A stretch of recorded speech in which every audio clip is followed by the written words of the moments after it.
He never believed in the phenomenon called the light at the end of the tunnel. Usually people who were on the verge of death, but woke up in a cold sweat with this memory, talk about the light at the end of the tunnel. However, the person in question did see it with his own eyes. He was alone in his room, looking down on the city from above as usual. When he lay down on the bed again, his body became impossibly heavy. He understood that these were his last minutes, so he couldn't even find an explanation for how it happened. Most likely it was some kind of poison, because a lot of people wanted him dead. It wasn't strange, after all. He had lived his short but hard life as a king. No matter how much he wanted to find out the reason for his death, there was nothing he could do about it, and he could only resign himself to the hope that he wouldn't be met by a choir of winged babies at the end. In general, this is what happened, as it turned out. The light at the end of the tunnel was the light from the new world in which he was reborn. Opening his eyes, he saw his parents and heard them talking. He had no idea where he was, but at least he understood the language of these people. The new mother greeted him with a gentle and bright smile that radiated genuine motherly love. As an adult man in his past life, the child with the same consciousness could not help but think how charming she was.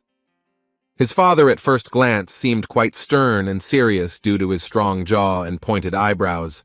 However, in his reaction to the child, he was quite caring and kind. While trying to greet his newborn son, Ray got so carried away that he raised his voice, which greatly offended his beloved wife, and she began to stare at him. Having looked around, the guy was still satisfied with the result of the rebirth, because after all, he had good and caring parents, and the environment seemed quite normal. And yet, seeing the warrior's armor on one of the walls, he wondered what time he was in and whether this world was similar to his previous one. The first weeks of his new life in a small but cozy house passed slowly. Despite her gentleness and kindness, his mother, Alice, held a firm grip on the reins of her family, and, if you ignore the occasional childish antics, his father, Reynolds, turned out to be a very reliable and charismatic man. Although he was grateful to be born into a loving family, his life as an infant was full of hardships that he would not wish on even his enemies. The obvious drawback of this age was the minimal control he had over his limbs and the inability to control certain bodily functions that came with being in this flesh prison. The only things that kept him sane were his well-honed mental fortitude. Seeing the outside world for the first time, he came to the conclusion that he had entered the past, into a much more archaic period. He was also surprised that it was so common for people from the past to carry weapons. Various shops sold all sorts of trinkets, and bottles of suspicious liquids that were passed off as medicine were sold legally. The caring mother did not allow him to fully satisfy his interest, and every time she took him with her, she tried to do everything quickly so that the child would not get too tired on the road. It was quite interesting to explore a new world in the body of a child and the mind of an adult with a lot of life experience. Knowledge is power, so having studied his surroundings over the past weeks, he was sure that he knew what to expect from this world. Yet life was unpredictable and constantly gave him unexpected surprises. Mr. Reynolds loved him so much that every time he returned home, he could not stop looking at his baby and played with him as if he were a doll. As expected, when he threw his son high into the air, the strict and responsible mother was not delighted with his behavior, because the child's fragile body was not designed for such games. While Ray was laughing happily, enjoying the time spent with his son, the baby was already feeling the effects of the first throw. His body was shaking slightly because he was incapacitated by just one simple throw. Seeing his wife's anxiety, Ray said there was nothing wrong with it, because his father had done the same thing when he was younger. He thought their baby was having fun, but he wasn't. After another shaking, the baby couldn't take it anymore and started crying, and Alice turned into a formidable woman, whose hand on Ray's shoulder seemed incredibly heavy. The father was punished, with several bumps on his head after his wife's educative moment, and the child found himself in the hands of a gentle and caring lady who began to calm him down. As it turned out, she possessed healing magic, which in just a few seconds was able to restore the boy's body and improve his well-being. After that, he realized that he had jumped to conclusions when he thought that he already knew what to expect from this world. In the king's previous life, he could not even dream of such a family life. Instead of mutual love and caring for children, he led armies. His strength was great, and his military skills and ability to lead people gave him the opportunity to defeat representatives of countries from all over the world, time after time. He thought that his power was unlimited and that nothing else brought him pleasure. But despite all the achievements of his past life, he was never as proud of himself as in the first days after his rebirth, when he finally learned to crawl on the ground. The parents, excited and touched by this moment, were delighted. They made sure that he did not hit the corner of the dresser or shelf, but the speed of the baby was so great that it was simply impossible to keep up with him. In fact, this was the first time in his life that he hit his forehead on a mirror, and also the first time that he saw his face in the reflection. Seeing how he froze when he saw his own face, his parents began to be touched by it. A few months passed, and he was already getting used to his new name. Now he was called Art, short for Arthur. It was too cute a name for a former king, but when he saw himself in the mirror, he still admitted that he looked absolutely charming. No one even doubted that all the ladies of this world should prepare themselves to have their hearts broken. As a child, he got tired very quickly, and noticing his yawning, his mother Alice put him to bed. However, as soon as she closed the door to the room, the baby began his secret mission. Rising to his feet, he threw the blanket out of his childhood bed. The blanket thrown to the ground served as a mattress for him, softening his fall from a height. While Alice thought her beloved son had fallen asleep, he had about an hour before she would return and check if everything was okay. Taking advantage of the moment, he crawled out of his room and headed to the study, while his happy mother was washing the dishes, humming a medieval song. The target was within reach. The baby was hurrying inside the room where her mother was studying. It was quite cozy inside. A candle was already lit on the work desk, and there was a small bookcase next to the door. Ever since he discovered this place, he has been sneaking in every night to learn more about this world. The continent of Dickaton, where he was born, is divided into 3 main kingdoms. The first is Eleanor, an elven kingdom hidden deep in the forest. The next kingdom is Darv, a huge underground kingdom, and also the homeland of the dwarves. Sapin is the kingdom he was born in. It belongs to humans, and is by far the most populated area. Like his previous world, it also has a monarchical system of government, only the throne is passed on by inheritance rather than merit. He learned that this world was much less developed than the one he had lived in before. And as it turned out, the real reason for the lack of technological progress was precisely magic. Every night, while his parents were sleeping, he was already trying to learn beginner magic following the manual.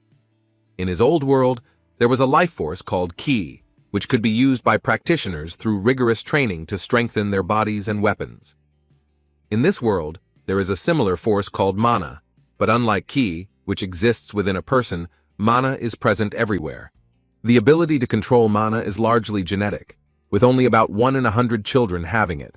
However, mana can be used in a variety of ways, with the 2 most common being amplification and spell casting.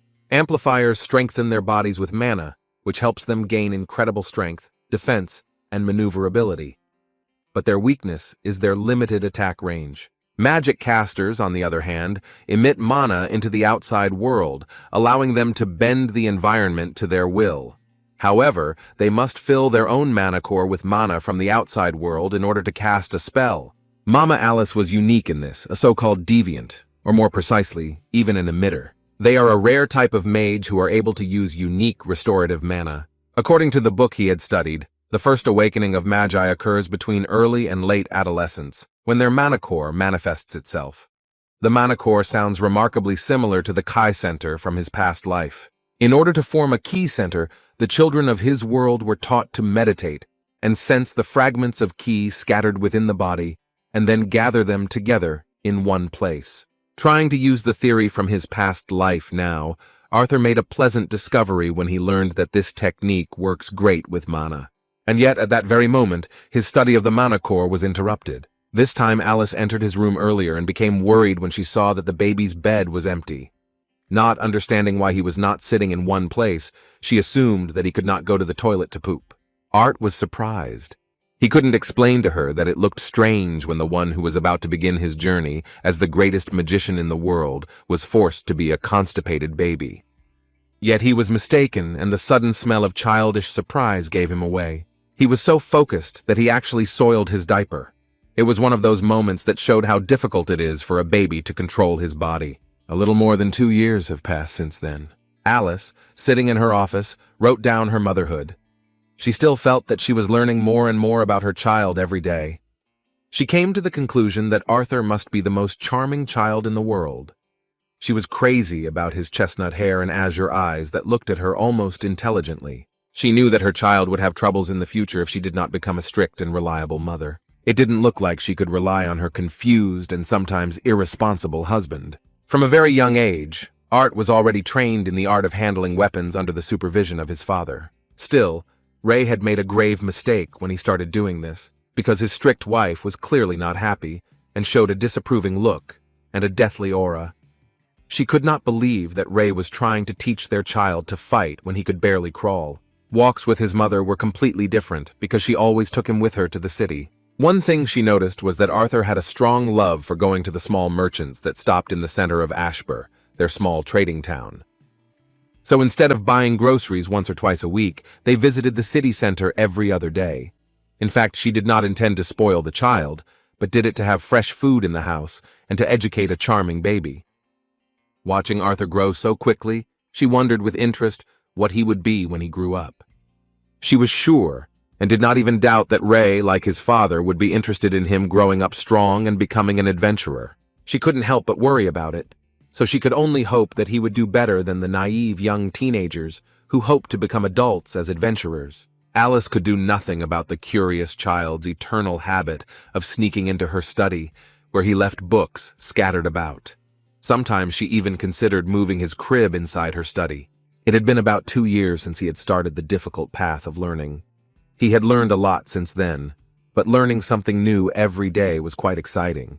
By watching his father, he learned the uses of magic in addition to his mother's healing spells. Once again, while watching his father train, Art saw him mumbling something for several minutes and concentrating very hard. It seemed as if he was about to demonstrate some extraordinary skill. He waved his arms, creating a strong gust of wind that caused the grass around him to fly away and rocks to rise into the air. Art was amazed by his concentration and wanted to know as soon as possible what his father would conjure up. Raising his arm sharply, Ray caused the rocks around him to fly into the air. After this, he made a dash forward, causing the stones to fall in the place he pointed to. Sighing heavily after such efforts, he turned his head and saw that his son had been watching him all this time. With a gleam in his eyes, Ray said that he could see his son admiring his father's amazing strength. However, in reality, Art was deeply disappointed, because Ray had spent 3 whole minutes of extreme concentration in order to throw stones that he could have thrown physically with less effort. He was distracted from his anxious thoughts of not understanding his father's training by his caring mother, who noticed how interested her son was in looking out the window. As it turned out, Ray had once again ruined the yard due to his intense training. Art had recently learned that his father was an amplifier. Since his parents had different types of magic, he wondered what he would be like when his mana core awakened. While pondering such questions, I encountered no less serious problems, such as fear of heights. Being just a baby, he could barely overcome such obstacles as getting down from a bench to the ground. As he went down, his eyes were half closed. Seeing this, his mother thought that he just wanted to sleep, so she didn't let him fall to the ground and picked him up in her arms and carried him to the side of the room. Art constantly suffered from this care and wanted his mother to take him to the study with books instead of to his crib.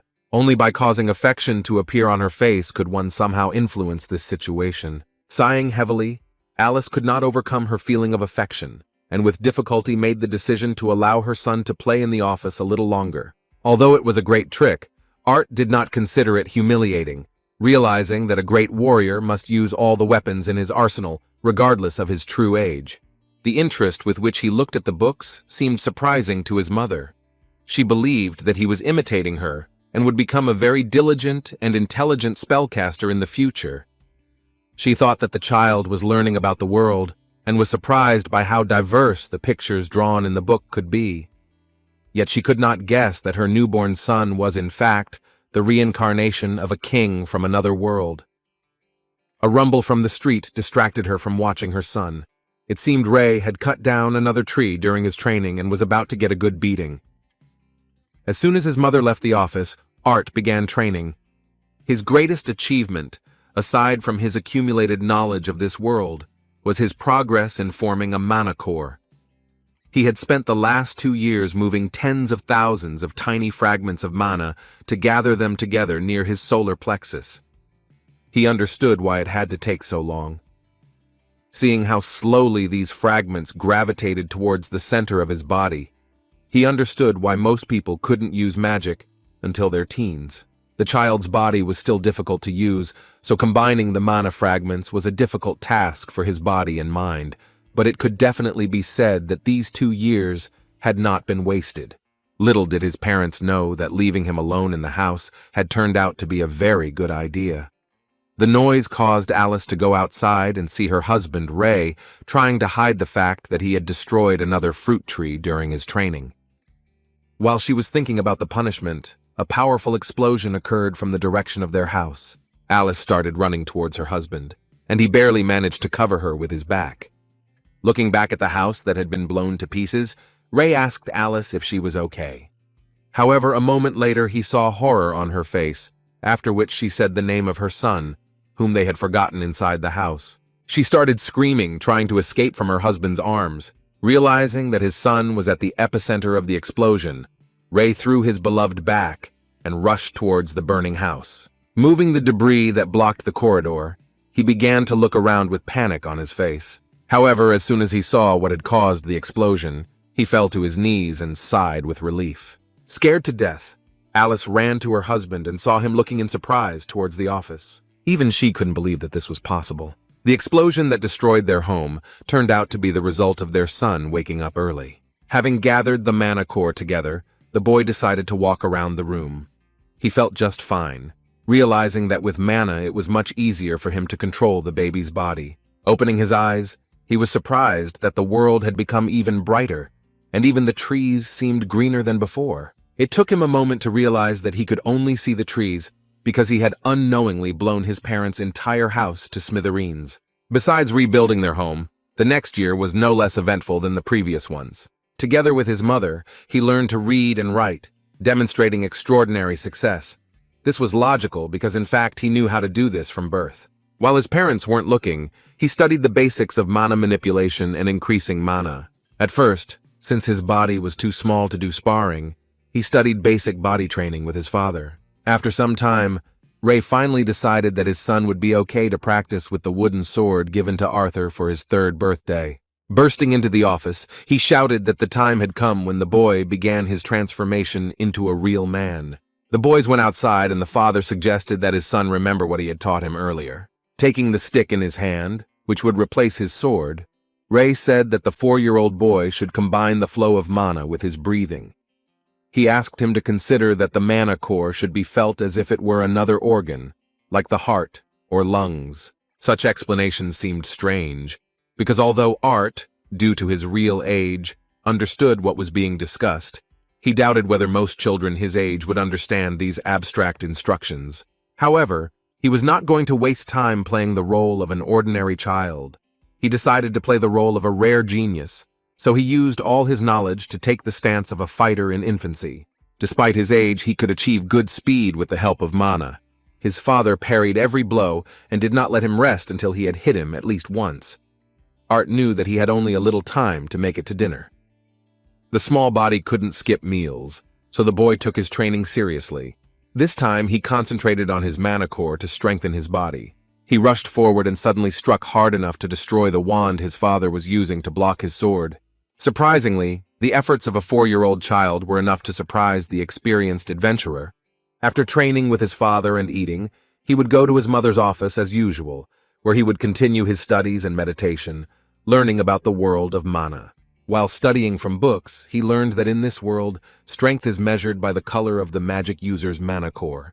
The mana core is formed black, due to the mixing of blood and other impurities with the mana particles, forming the mana core. It becomes purer over time as the impurities begin to filter out. Eventually, each stage of refinement has 3 shades: dark, solid, and light.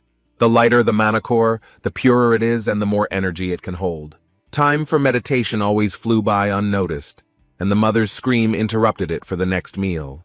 The boy had no choice but to listen to caring Alice and return to training after eating. Still, he wasn't thrilled about being kept in peace. He constantly sought to be alone so that he could learn the basics of magic as quickly as possible.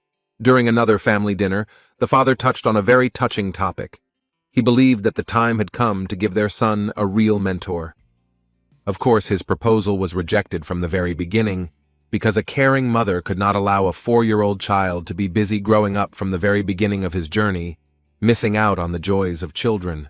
In his defense, the father said that although he had promised to teach his son himself, he could not have imagined that he would turn out to be such a prodigy in mana manipulation at the age of 4. It was obvious that his attempts were only holding back his son's enormous potential.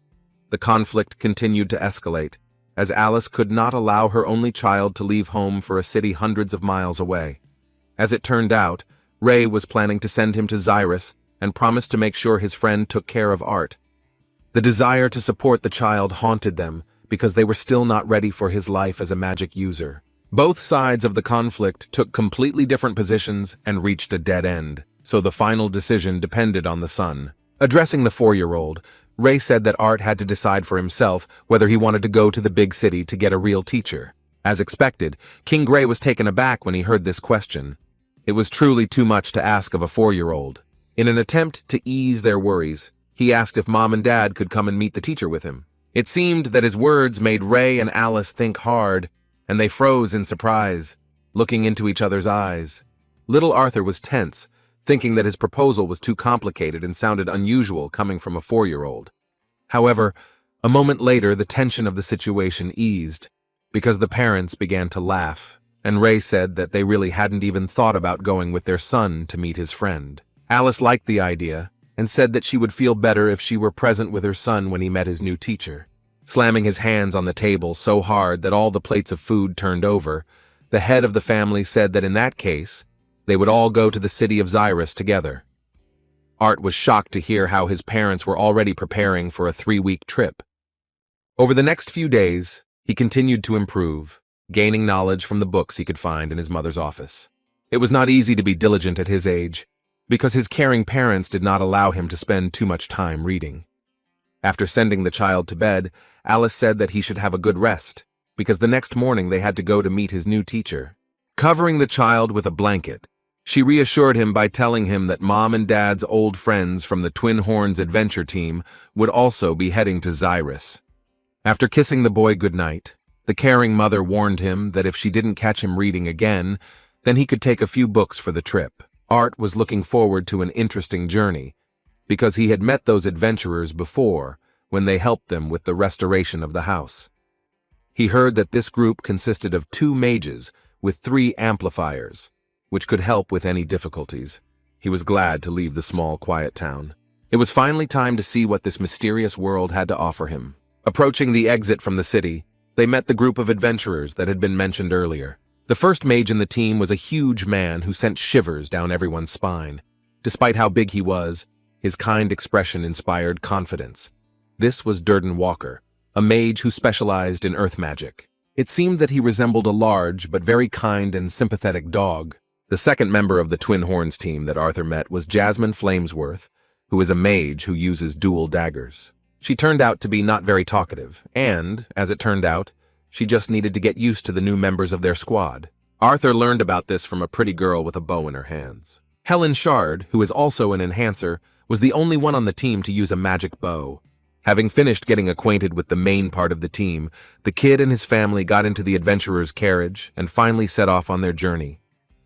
As it turns out in this world, instead of horses, they use mana beasts with which you can make a contract. The journey was just beginning, but everything indicated that these 3 weeks would show the world from a different side. Gray, aka Arthur, saw many differences between this world and his past. As it turned out, mana was what gave fighters like these adventurers an edge when fighting various monsters and mana beasts. Having set up camp in the middle of the starry sky, the boys began to cook the meat of the animals they managed to catch. The busy days were more interesting than spending time in his mother's office. And yet Arthur began to feel sad, because traveling through the forest, he stopped learning anything new. Seeing him in a bad mood, the team members assumed he was simply tired.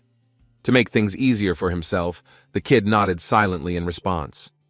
Helen comforted the baby, saying that he shouldn't worry, as this was his first trip of this kind. The boy, suffering from melancholy, agreed with her, although he knew that in the past he had often spent time like this. Seeing how bored he was, she decided to sit down next to him and remembered that Ray had been bragging almost the entire way that Art was a genius magician. She wondered if he had really awakened a year ago. They started a heated conversation, and the red-haired boy, who was also suffering from boredom, decided to stretch his legs before going to bed and remembered that Ray had previously offered him to take up his son's training. Hearing this, Art became worried because he was not particularly interested in such games. However, the father had a different opinion than his son. He was not against it, but asked his friend to be careful because in training, Art had only slightly moved from light strength and mana exercises. Grabbing the baby, Adam walked towards the forest without even asking his opinion. Normal children of 4 years old would hardly be able to climb the stairs, but no one present thought that fighting him with a weapon was something unusual. There was no other choice. Art had to satisfy the red-haired adventurer's interest in order to return to rest.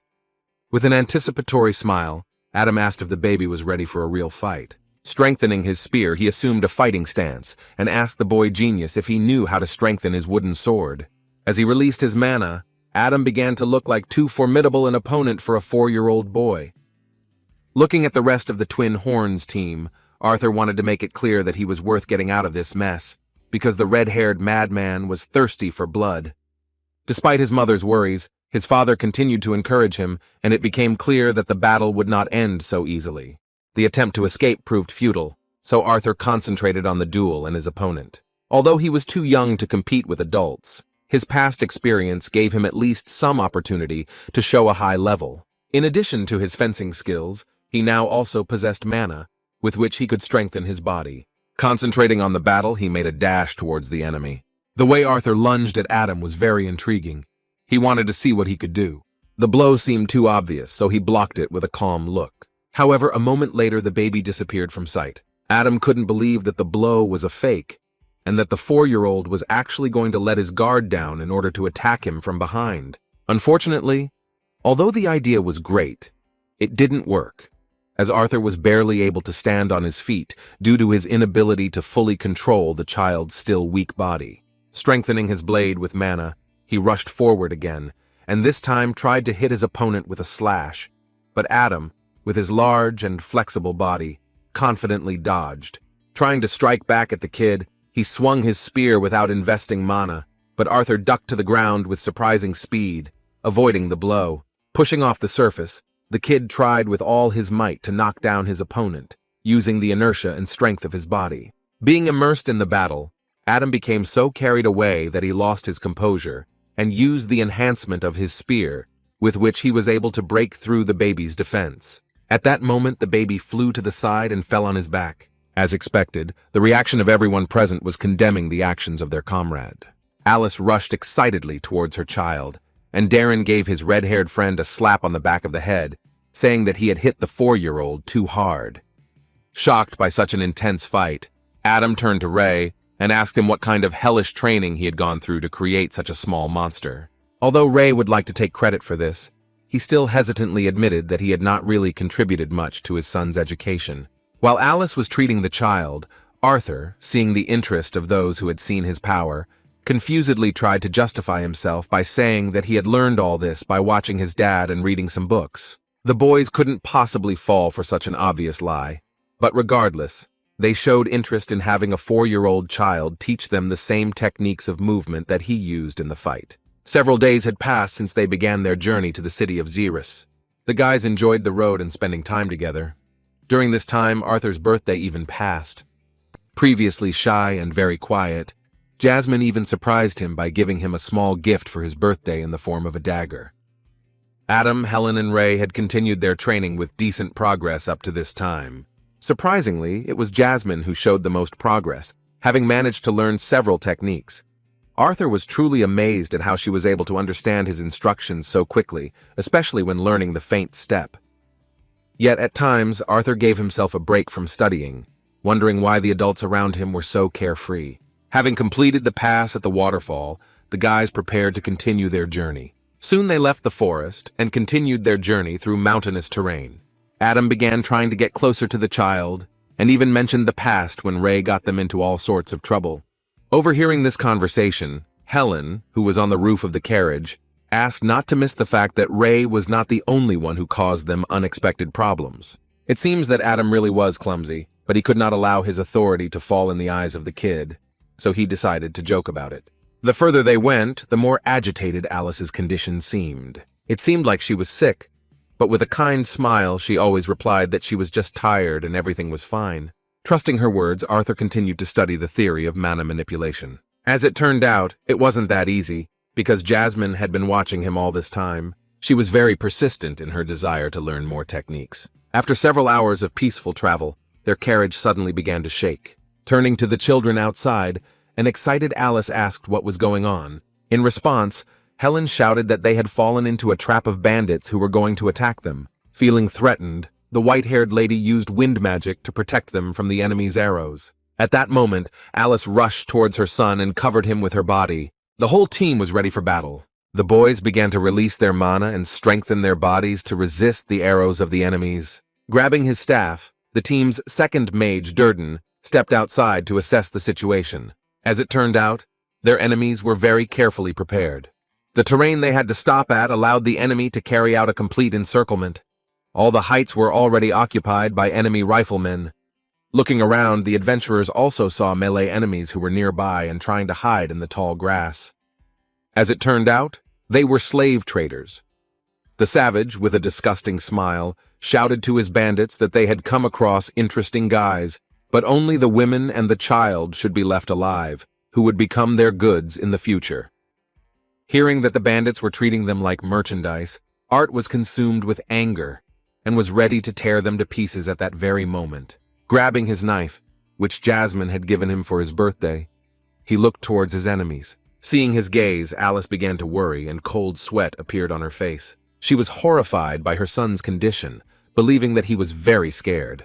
Hugging Art, she asked him not to worry, because his mother would definitely protect him. Reynolds and Durden were in the vanguard. The rest of the team was to guard the cart with Alice and Arthur. Using earth magic, Durden created a huge earth wall that protected them from the enemy's arrows.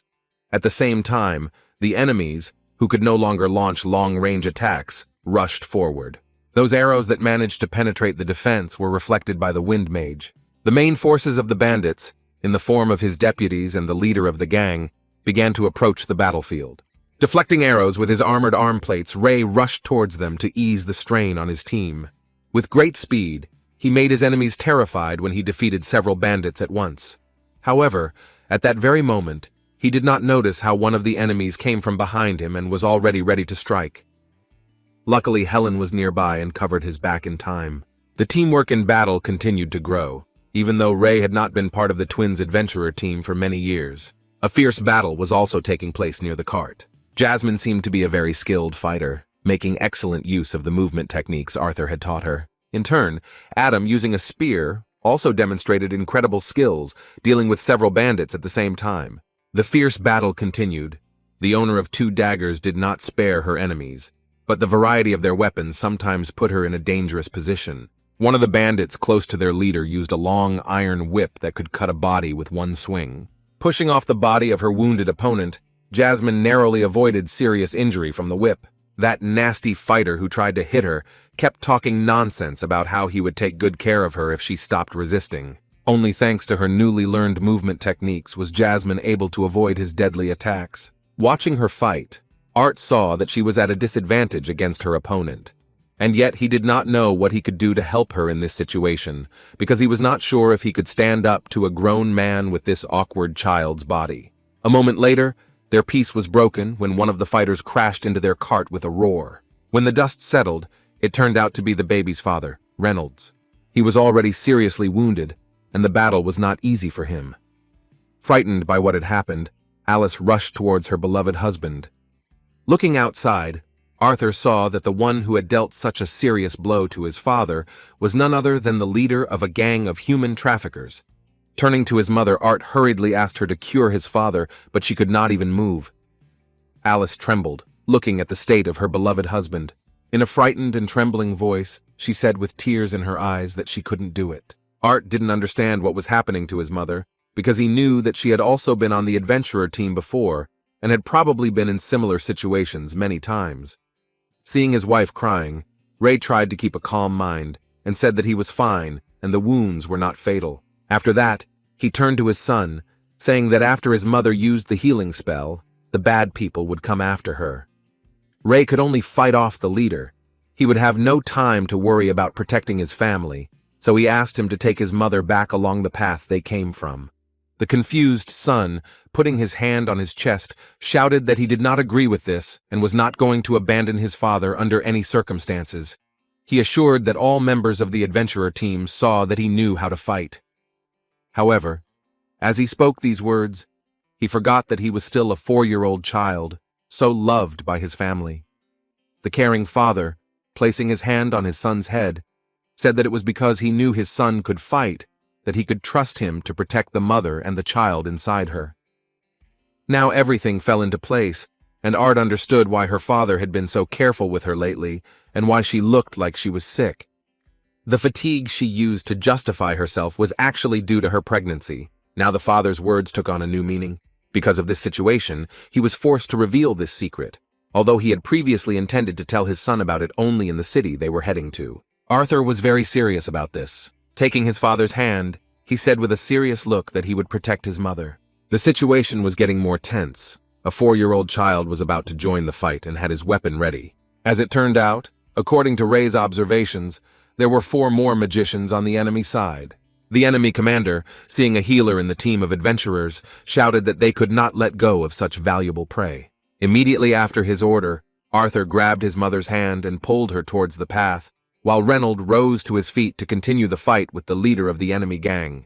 Watching the team go, Art could only hope that they would cope with this difficult battle. Adam understood what his comrade's plan was, so he helped the baby and his mother break through the enemy encirclement and asked them to hurry to the path leading back. A moment later, he noticed that the bandits were not going to let them go. Another bandit, wielding 2 melee weapons at once, had already made a quick dash towards Arthur and Alice. With incredible speed, Adam rushed next to the boys to protect their backs. Holding off the enemy's attack, he shouted that he would hold off the pursuers, while Art had to make sure that there was no one ahead either. Arthur trusted him and ran on, but at that moment they were already in the enemy's sights. One of the experienced archers had been keeping them in his sights from the very beginning, and only now chose the right moment to shoot. The whistle of a rapidly approaching arrow made Art feel a shudder as he realized that the enemy had struck. There was no one nearby, so he could only rely on his own strength. With excellent reflexes, he used his wooden sword to stop the arrow aimed at his mother's leg. However, without using the sword enhancement that he didn't have time for, he couldn't defend himself in the best way. Although he had knocked the arrow's trajectory out of the way, his weapon was shattered into pieces. The archer, who was confident that the arrow would reach its target, was simply shocked that a small child was able to stop it. However, just as this bandit reached for the next arrow, he was stopped by the forces of an archer from the adventurer team. Helen, although busy with the intense battle, also tried to support Arthur, so she protected him from several bandits and shouted that Alice and her baby should not stop. Moving forward safely, Arthur began to look around warily, sensing that something was wrong. Among the enemies, he definitely saw 4 mages, but now he was not sure if all of them were busy fighting. Looking around, he saw that one of them was definitely busy fighting the wind mage from the adventurer team. The second one was resisted with all his might by Adam, who was an amplifier. The third fought alongside the gang leader against his father, and as it turned out, Ray had already gained a slight advantage. Within a moment, Arthur saw the enraged look of his enemy, who shouted to some subordinate that he should forget about the plan and instead kill those he was pursuing. Arthur didn't see who exactly the order was given to, but he realized that it most likely concerned his pursuers. A moment later, he heard the rustling sound of water that began to gather in one place somewhere nearby. Looking up, he realized that they were in a very awkward position. The last enemy mage, who was a water magic user, was on a hill. He aimed his destructive water magic strike towards them, and they didn't have enough time to avoid it. Seeing the inevitability of the collision, Arthur understood that even if he managed to dodge it using mana, his pregnant mother would hardly be able to withstand it. At that moment, he had no other option but to use a crazy move. Pushing off the surface with the force of his entire body, reinforced by mana, he leapt forward. In this way, he was not going to dodge the blow, but rather stay under it. Throwing his mother away, using all the strength of his childish body. Alice could do nothing about it, and with tears in her eyes she began to scream, looking at her baby, who was going to sacrifice himself for his mother. In fact, Arthur was not going to give up yet. Strengthening his hand with a flow of mana, he was going to destroy the enemy mage. He knew that it might not work, but he had no choice but to try. Tying his small dagger to a thread of mana, he threw it through the enemy's attack, knocked him off. As expected, it wasn't enough to stop the powerful and large water spell that knocked him off his feet right at the edge of the cliff. His plan, however, on the other hand, his plan was successful because he was still able to grab the enemy by the leg with the help of a dagger with a mana thread. Having fallen off the edge of the cliff, Art flew down, but holding on to his opponent with a thread of mana, he pulled it towards himself in order to take the magician along with him. The string of mana turned out to be quite strong, and the enemy really couldn't stay on his feet and flew towards the cliff, where Alice was desperately running with the hope that she would be able to catch her son. Having grabbed the thread tighter, Art was not going to let it go. He hung over the edge, unable to grab onto anything. The enemy mage couldn't do anything. Only at the last moment he grabbed the edge of the earth's surface of the rock with the fingertips of his right hand. However, a moment later, his hand slipped away. He flew down with a scream after the guy who caught him with a thread of mana. Durden, who possessed earth magic, rushed after them, but it was too late. Having created a huge hand, he did not have time to save the baby, but he managed to hold back the pregnant Alice, who wanted to jump after her crazy 4-year-old son. Seeing that his mother was safe, Art felt much calmer. He couldn't do anything about the fact that he was already flying down. With tears in his eyes, he knew that everyone else would be fine, and they had almost dealt with the bandits' forces, but he couldn't hide his sadness about the fact that he always wanted to be the older brother. As he fell, some memories from his past began to come back to him obsessively. As a king, he lived in a beautiful room, but his health did not allow him to enjoy life as he wanted. By opening the door before the beautiful servant entered the room, he frightened the girl who was bringing him breakfast. Everyone respected him because he, like King Gray, was a wonderful man. That morning he changed his plans slightly, and instead of enjoying his breakfast in peace, he walked past the servants and went to the secretary. The rooms in the huge palace that belonged to him were very spacious and bright. He unexpectedly walked inside without further ado, surprising his subordinate by showing that he was busy with paperwork. The old man was very surprised, because King Gray had never come to him so suddenly before, skipping breakfast. Moreover, he was worried about the ruler's behavior, considering his state of health. King Gray walked inside and didn't even say a word. He just looked at the portraits hanging all over the room. Here were depicted portraits of the members of the council that actually governed the country, its politics and economy. Among them was his personal portrait from the time when he was in good health. It marked the time when he still had the power to influence events. In a world beset by problems such as declining birth rates and limited resources, wars had been replaced by duels and armies of kings. King Gray was one of those who stood at the forefront when it came to defending the interests of his state. Seeing how closely the ruler looked at the portraits, his advisor said that the king's works were truly worthy of admiration. Walking slowly towards the king, he said that while it was useful to participate in the council, he could not lie and say that he did not envy the glory and fame that kings received after their victories. With a kind smile on his face, he nevertheless asked the ruler what he owed to such an unexpected visit. In response, the reserved gentleman silently reached towards his chest. After this, he took off the gold medallion, which is a symbol of the fact that he is the king of their state. Then he walked up to the table and placed the symbol of the highest position in the state on the surface. This is how he gave up his title of king. Because his life had become a real torture due to his poor health, he began to feel helpless. Having spent his entire life trying to be the strongest, he could not accept what fate had in store for him. As an orphan, King Gray dreamed of fame and glory, but when he achieved it, everyone he held dear disappeared. He was willing to give up everything he had in that life for the chance to return to Ashbur and see his comrades again. After some time, he woke up again in Arthur's body. He didn't understand where he was, because the last thing he remembered was how he fell off the cliff and flew down with no chance of survival. Next to him lay some small backpack with supplies that were scattered on the grass. On the other side, he saw a body into which his knife was stuck. It was the mage he had dragged with him. He couldn't survive the fall from such a height. The smell he smelled made him feel sick. Gathering his determination, he decided that he could not miss a second chance at life. Next to him, there was still a briefcase with some berries. Arthur decided to try to reach them. His body was wounded. He was covered in bruises and cuts. Reaching for the supplies of the fallen enemy, he ate as many berries as he could, after which he quenched his thirst with water. Falling back on his back again, he felt weakness not leaving him. Grateful for this treat, he fell asleep again. The next morning he was awakened by the singing of birds, attracted by the body of his fallen enemy. Despite the strong trembling in his body, he tried to get up from the ground. It was too difficult, and after each attempt he fell on his back again. Sighing heavily, the wounded Arthur decided to collect his thoughts. Closing his eyes, he concentrated on his body. He was greatly weakened due to some of his mana pathways being disrupted by the fall, and it seemed like a miracle that he survived. Gathering all his strength together, he concentrated on his legs, strengthening them with mana. With incredible difficulty, he managed to stay on his feet. Although the trembling throughout his body did not stop, he could now at least move somehow.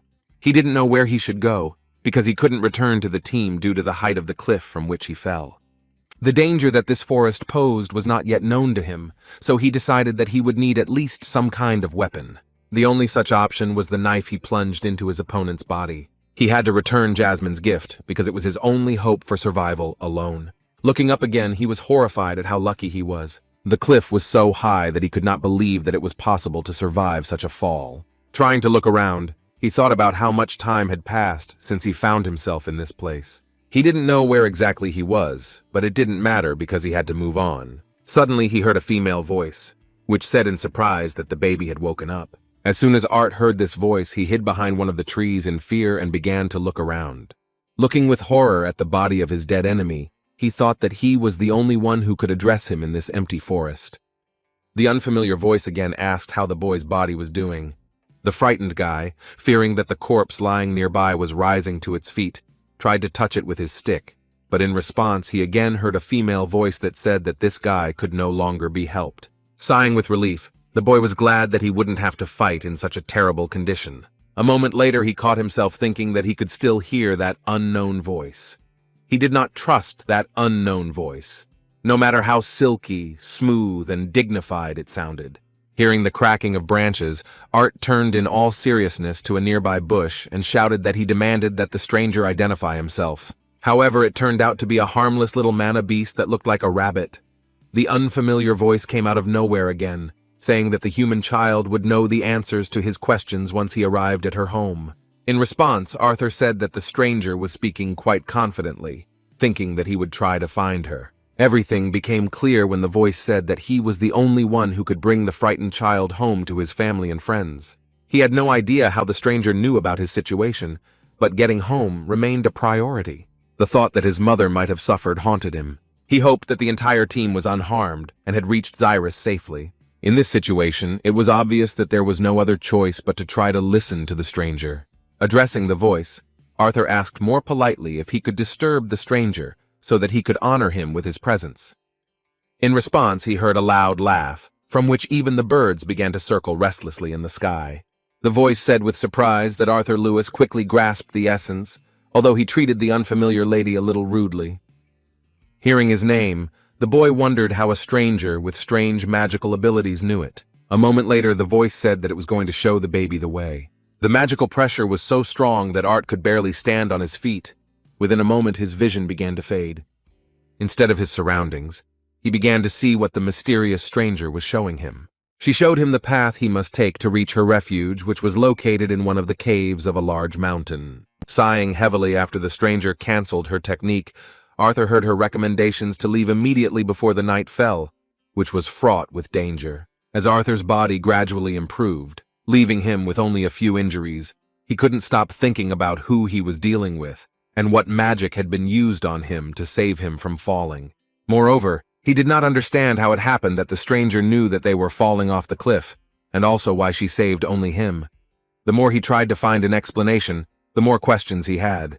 Moving towards the huge mountain where the shelter of the mysterious lady who saved his life was located, Arthur heard a noise that was familiar to him for a long time.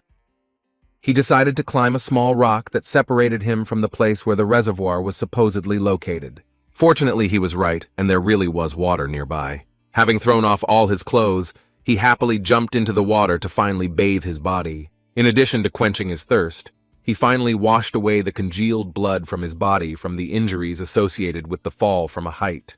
There was still more than enough time, so he decided to slowly wash his clothes, humming one of the songs his mother sang. Suddenly he heard the stranger's voice again, who said that the baby's bathing looked very cute and carefree.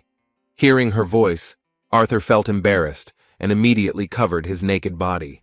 In response to this, the stranger said that he should not worry because he had nothing to look at. Now, he was used to the fact that wherever he was, the stranger, who was able to talk to him from a distance, could always see what he was doing and whether he was in danger.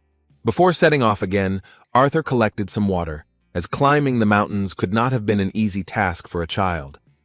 There were also some small bushes with berries nearby, which helped him restore some energy. The mountain was to the east, so he assumed that he must be near the area belonging to the elves. However, looking at the sky, he could not confirm his assumption, because he did not see the thick fog that the forest of Elshire, the kingdom of the elves, is known for. His fears of traveling through the animal glades were quelled by the fact that only small animals were present.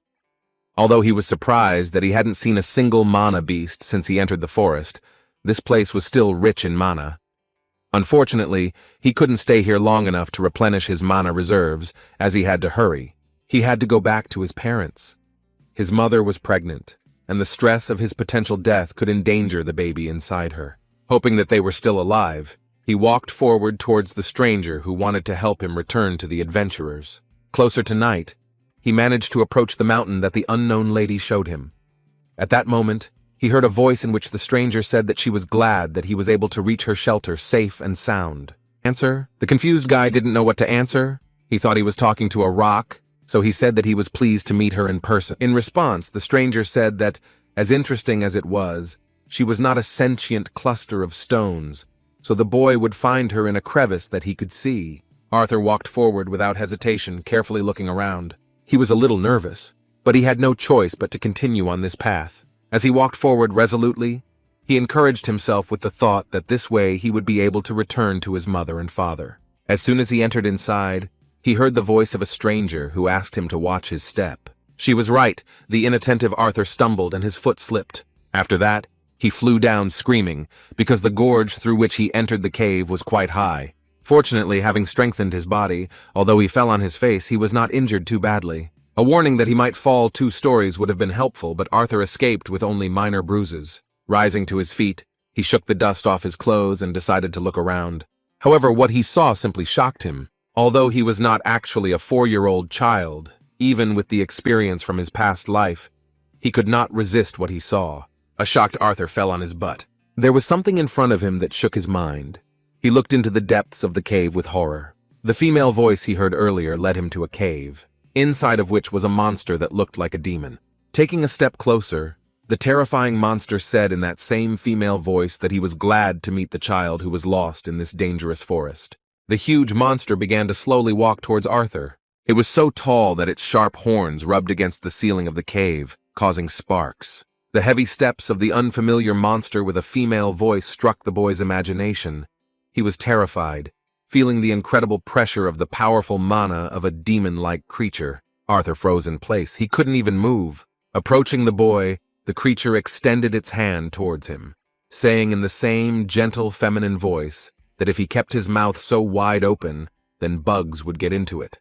Heeding the advice, the child closed his mouth but tried to crawl back in fear. On the body of this monster, he suddenly noticed a large wound from which blood was slowly flowing. Suddenly he stopped, holding out his hand to Arthur. As Arthur distrustfully touched the creature's huge finger, a female voice said that it would take him time to open a spatial rift strong enough to get him home. Moreover, at this time they could not leave the cave, because there were special plants here that could feed them until this mysterious creature restored its energy to create a spatial rift. Rising to his feet, Arthur hesitantly thanked the mysterious lady. Looking around, he was surprised that such unusual plants, which he had not seen outside, could calmly exist in a completely dark cave. Arthur walked closer to one of the plants and, taking a closer look, decided that they looked quite edible. Seeing his reflection in a huge berry, he suddenly became sad. It was connected to his memories of his family. He was still worried and couldn't know for sure if they were okay. After a moment, he tried to stop thinking about it, because such thoughts would only slow down his return to his family. Suddenly his whole body began to tremble as an unfamiliar but friendly creature, reminiscent of some kind of demon, crouched down towards him. It seems the lady wanted to show him which berries are much tastier. Although Arthur was afraid of her size and the fact that he didn't know who she was, her concern began to inspire confidence in him. Having enjoyed the local fruits to their heart's content, they sat down next to each other. Arthur didn't know where to start the conversation. Remembering that the being next to him was a lady, he asked if there was a better way to address her. In response, the mysterious being said that her name was Sylvia. When Arthur asked if he could ask her a few questions, Sylvia replied that she didn't mind, although she probably wouldn't be able to answer everything he wanted to know. With the fear of Sylvia's appearance slowly fading, he began to ask her all the questions that had been on his mind since he woke up from falling off the cliff, where the battle with the bandits had taken place. First of all, he wanted to know where they were, why Sylvia was all alone, where she was from, and how she got so seriously injured. He also wanted to know why she had saved only him. The first question was simple enough. They were in a narrow zone near the Elshira forest. No one knew about this place, which is located near the animal fields, because Sylvia protected it from anyone who came near. As it turned out, Arthur was the first to enter this place with her permission. Hearing his name said in such a formal tone, the boy said that the family called him by his shortened name, so Sylvia could also use a more convenient version of the name. Mrs. Sylvia didn't mind. She happily replied that she would then also call him by his name, Art. As for his second question, she replied that she was here alone only because she had no one else to be with. She raised her head and admitted that she had many enemies who desperately wanted what she had. Arthur heard some sadness in her words, so he looked at her with some sympathy. Putting her hand on her wound, Sylvia explained that in the last battle with the enemies before she was able to escape, she took a serious blow. Rising to her feet, she thought about the question of why she decided to save a human child unknown to her, who in a desperate battle saved his comrades, taking the enemy mage with him. She supposed that one of the reasons could be that she was touched by the boy's courage and self-sacrifice. On the other hand, she did not rule out the possibility that she simply felt lonely. She could not say for sure, because she herself did not quite understand why she did it. As Sylvia climbed up to the throne-like place, she apologized to her dear guest, saying that it was already night. Her wound had been festering all this time, so he had to be in good condition to begin working on the spatial rift. With a kind smile on his face, Art thanked her for her concern and wished her good night. After these words, he thought about what his first impression of Sylvia had been. When the terrifying figure dressed in dark armor appeared before him, he couldn't even imagine how lonely she looked. All he could think about then was the fear she inspired with her menacing appearance. Before falling asleep, Sylvia remembered that she should have said that her vision could not reach the place where Arthur's friends were heading. Yet she could say with confidence that his family and friends were safe. Arthur was so immersed in their conversation that he completely forgot about his worries about his family. Hearing that they were safe, he was so touched that he didn't know how to respond. He was so happy that he couldn't hold back his tears. He sincerely thanked Sylvia for telling him such good news. Spending time together turned out to be more interesting than he expected. Arthur and Sylvia would talk for hours about different things when she wasn't preparing to create the portal.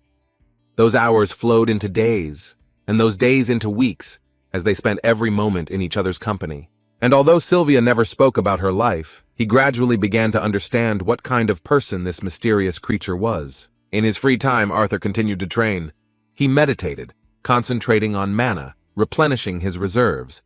As it turned out, this cave was also overflowing with mana, which had a great effect on his well-being. By observing Sylvia, he was able to learn a lot about what kind of person she was. Sylvia was the living embodiment of the phrase that says you shouldn't judge a book by its cover. Despite her appearance, she was kind, gentle, patient, and warm. When she saw him tired after training, she treated him to fruits that she carefully collected especially for him. She reminded him of his mother in that she, too, was gentle and kind. Like his own mother, Sylvia also scolded him harshly when he made mistakes. Remembering something unpleasant, Arthur put his hand to his forehead, on which he had a noticeable abrasion. While in the cave, he at some point expressed his dislike for the bandits. He was filled with rage towards them and did not hold back his anger, saying that they deserved death and worse if any of them survived. Moreover, he even intended to track down those who managed to survive after the battle with the adventurers. Seeing his heart full of anger, Sylvia could not support him. All she could do for him at that moment was give him a slap on the wrist that would put him in his place. He felt the force of her finger on his forehead, and in an instant he forgot about the bandits and flew back several meters, hitting the back of his head on a stone. Rising to his feet, he asked emotionally why she had suddenly done this. Sitting down next to him, Sylvia said that she couldn't argue with Art's being right about those bandits deserving death. She decided not to spare the life of the mage he had fallen with for the same reason. However, she sincerely did not want the baby to allow his heart to be darkened by hatred and revenge, because this would only harm him. Her flick had a lesson to teach him. She wanted him to continue to walk through life proudly instead of filling himself with such feelings. She asked him to understand that he would encounter many more troubles, but to overcome all the difficulties, he must control himself, so as not to let grief and anger corrode his mind. A true man must learn from others and look to the future with a smile, because only then can he win. Despite her intimidating appearance, she lay down next to the baby and put her finger on his forehead, then asked him excitedly if she had hit him too hard. She was worried that he was still in pain. A lecture on morality and life by a figure who seemed to be the embodiment of evil strangely struck the boy, who had actually come a long way in life in the past, being the king of an entire kingdom. He was so immersed in thinking about how multifaceted Sylvia was that he momentarily disconnected from reality. The excited question of why he wasn't eating fruit brought him back to consciousness. So as not to offend Sylvia, he replied with a kind smile that everything was fine. After that, he continued to enjoy the rare berries, but suddenly noticed something that excited him. Sylvia's wound looked much worse than before. To put him at ease, she replied that everything was fine and that her wound was thus cleaning itself. With a thoughtful look, she said that she had a question that had been bothering her lately. She knew very well that people usually awaken their abilities at the age of 12 or 13. Seeing the mana flow of the little boy, she did not understand how he had formed a core that was already capable of using effective techniques, which is better than many full-fledged mages. Art didn't know her well yet, and despite her trust, he didn't admit how he achieved this, but only proudly said that this is why his parents call him a genius. In response, Miss Sylvia suggested that if this was indeed the case, then he would be able to learn a technique that would greatly help him with his development. Arthur didn't know what kind of training Sylvia was talking about when she suddenly stood up to her full height. After taking a few steps, Sylvia demonstrated a mana absorption technique that could be used while moving and even during combat if the user was good enough. Seeing her ability with his own eyes, the guy was shocked.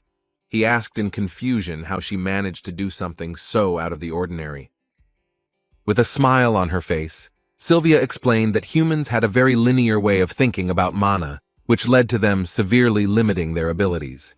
She suggested simply starting with small, meaningless movements, from which they could progress further. Looking at his hands, Arthur, who had previously gathered mana through full concentration during meditation, thought that he would not lose anything if he listened to her words and tried to do so. By moving his hand, he was indeed able to gather a small amount of mana from the surroundings, but his absorption was quickly cut off. Maintaining this state was very difficult in practice. In response, Sylvia explained that mana beasts learn to do this naturally, but since humans usually wake up much later, their bodies are not capable of multitasking like this. However, she didn't think that he had no chance of mastering this technique because he was human. Considering that he had obtained the mana core at such a young age, she believed that if he trained hard enough, he would definitely succeed. With a smile on his face, Arthur took her compliment positively. He knew that this ability would be an incredible advantage in the future, so with a determined smile and a gleam in his eyes, he said that he would do his best to live up to Sylvia's hopes. Sylvia had no doubt that this guy would succeed. While creating the portal, she watched him gradually improve his progress in mastering the technique that ordinary people cannot even dream of. It was difficult to concentrate on my clumsy childish body and absorbing mana at the same time. While concentrating on absorbing mana, he often fell to the ground, forgetting that his body was still not independent. However, practicing this skill fully meant being able to fight effectively while maintaining a steady internal flow of mana. This skill could make his future battles much easier. The hard training was not limited to the usual movements. Once he had achieved success in absorbing mana in a stance, he moved on to more practical exercises. Swinging the branch as if it were a sword, he began to perfect his control over mana absorption. Even after he performed a series of attacks that required serious concentration, his mana absorption did not stop. He couldn't believe his incredible success, so he happily turned to Sylvia and told her that he had really done it. However, in response, he heard only the rumble of her heavy body falling onto the stone surface. Sylvia had lost too much strength, and her injuries were only getting worse. Seeing her in such a state, Art, who had been busy with his studies all this time, felt incredible despair. He rushed towards her in a hurry to try to help her somehow. Coming closer, he asked what had happened. Grabbing her hand, he began to pull her towards himself with a tremor running through his entire body. His strength wasn't even close to enough to move her in any way. Strengthening his body with mana, he pulled her towards himself with a cry.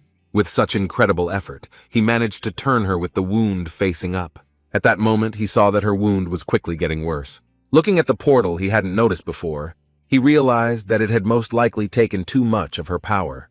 The worried guy understood that this happened because she cared about him too much. All this time, she was so kind and gentle with him, like a mother. She didn't let him see what state she was in all this time, trying to bring him back. The realization of how much she had neglected herself for the sake of his return home brought Arthur to his knees. He was in despair, realizing that although she was getting worse, she continued to support the portal. Sylvia held out her hand to him and said in a weakened voice that everything was fine. Taking hold of her huge hand with his childish palms, he could not contain his emotions. With tears in his eyes, he said that he couldn't think that everything was okay when she was dying because of him. For the first time, he cried longer than he could even admit. King Gray, who was reincarnated in this world, cried for the first time like the child he was outside. He could not calm down, no matter how hard he tried to contain his feelings. Turning to him with a smile, Sylvia said that he should hurry up, because they did not have much time left together, and she wanted him not to blame himself for anything.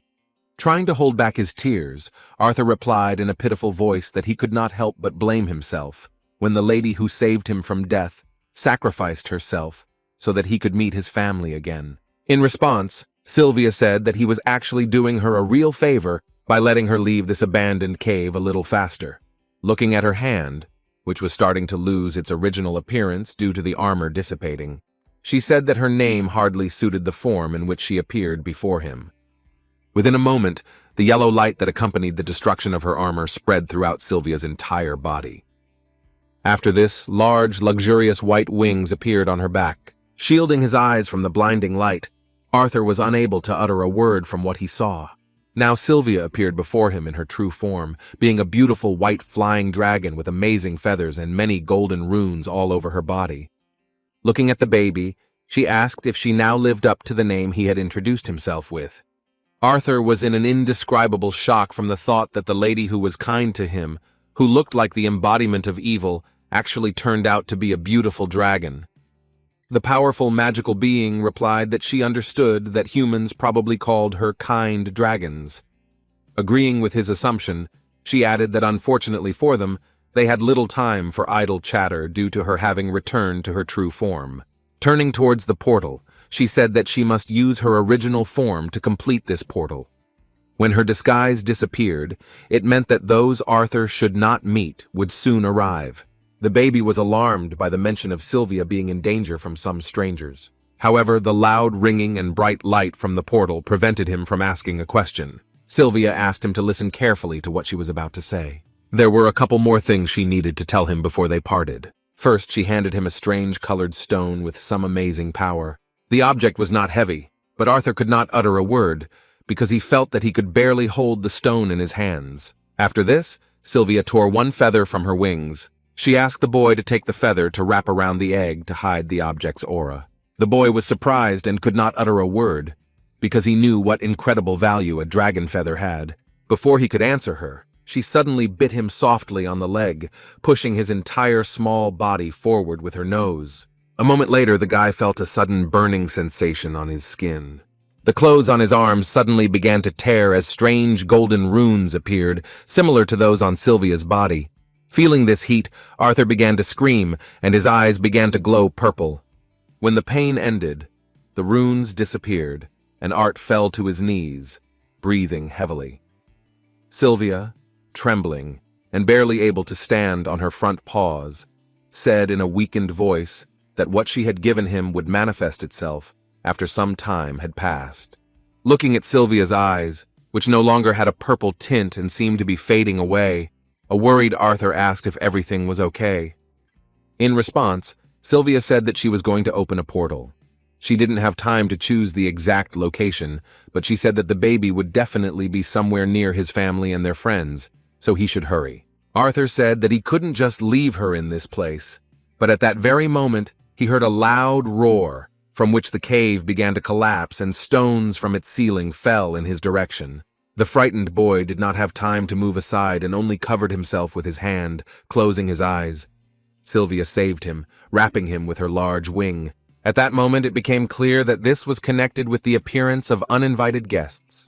A terrifying stranger addressed Lady Sylvia and said that he advised her to cease her obstinacy and hand over to them the object for which they were persecuting her. Walking slowly forward, the being in battle armor similar to the one Sylvia used said that if she listened to his advice, then he might even heal her wound. Peering between the feathers of Sylvia's wing, Arthur noticed the resemblance of the stranger's appearance to the previous form of the lady who had treated him so carefully. When the enemy said that Sylvia had caused them a lot of trouble after hiding in this cave, time suddenly stopped. The small area they were in seemed to freeze under the effects of Sylvia's technique. Using this power to buy herself some more time, she said that she had something to confess. It was hard for her to say that she had actually deliberately prolonged the creation of the transportation spell so that she could spend more time with him. She did not ask him to forgive her for this, but she hoped that he would listen to another request that she considered selfish. Looking at the baby, she asked with tears on her face if he could call her grandma just once. Trying to hold back his tears, he grabbed her wing with a shudder. In a weak voice, holding back his emotions, Arthur asked her to just go with him. He shouted that he didn't know what she did, but he didn't care because they could just leave this place together. Tears began to well up in Sylvia's eyes again, as she barely remained conscious. She said that they both understood perfectly well that this was impossible. After these words, she removed her wing from his hands. With a flap of her wing, she said goodbye to him and threw him into the portal. Arthur couldn't do anything about it, so he just reached out his hand towards her with tears in his eyes. He could not accept her sacrifice until the very end.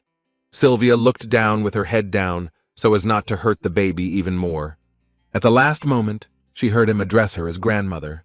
Hearing this, she felt some relief. Introducing him to her children, she thanked him for this wonderful time. Having entered the teleport, the guy was immediately transported closer to the elven forests and found himself on the ground. There was no way back, and he was completely devastated. He could not contain his emotions, realizing his helplessness. Sylvia decided to leave herself and did so in order not to involve him in a dangerous situation. He knew he would never have a chance to see her again. Out of all this hopelessness, Arthur began to scream loudly, frightening all the birds in the area. He did not get up until the morning and only looked at the sky. Memories of the 4 months spent with Sylvia swirled through my head. It was both a long and short time during which Sylvia treated him like her own family, teaching him what he had been missing since he came into this world. It wasn't about techniques at all, but about how he should live his life. Suddenly, the guy felt a familiar voice and jumped up. He suddenly heard Sylvia's voice.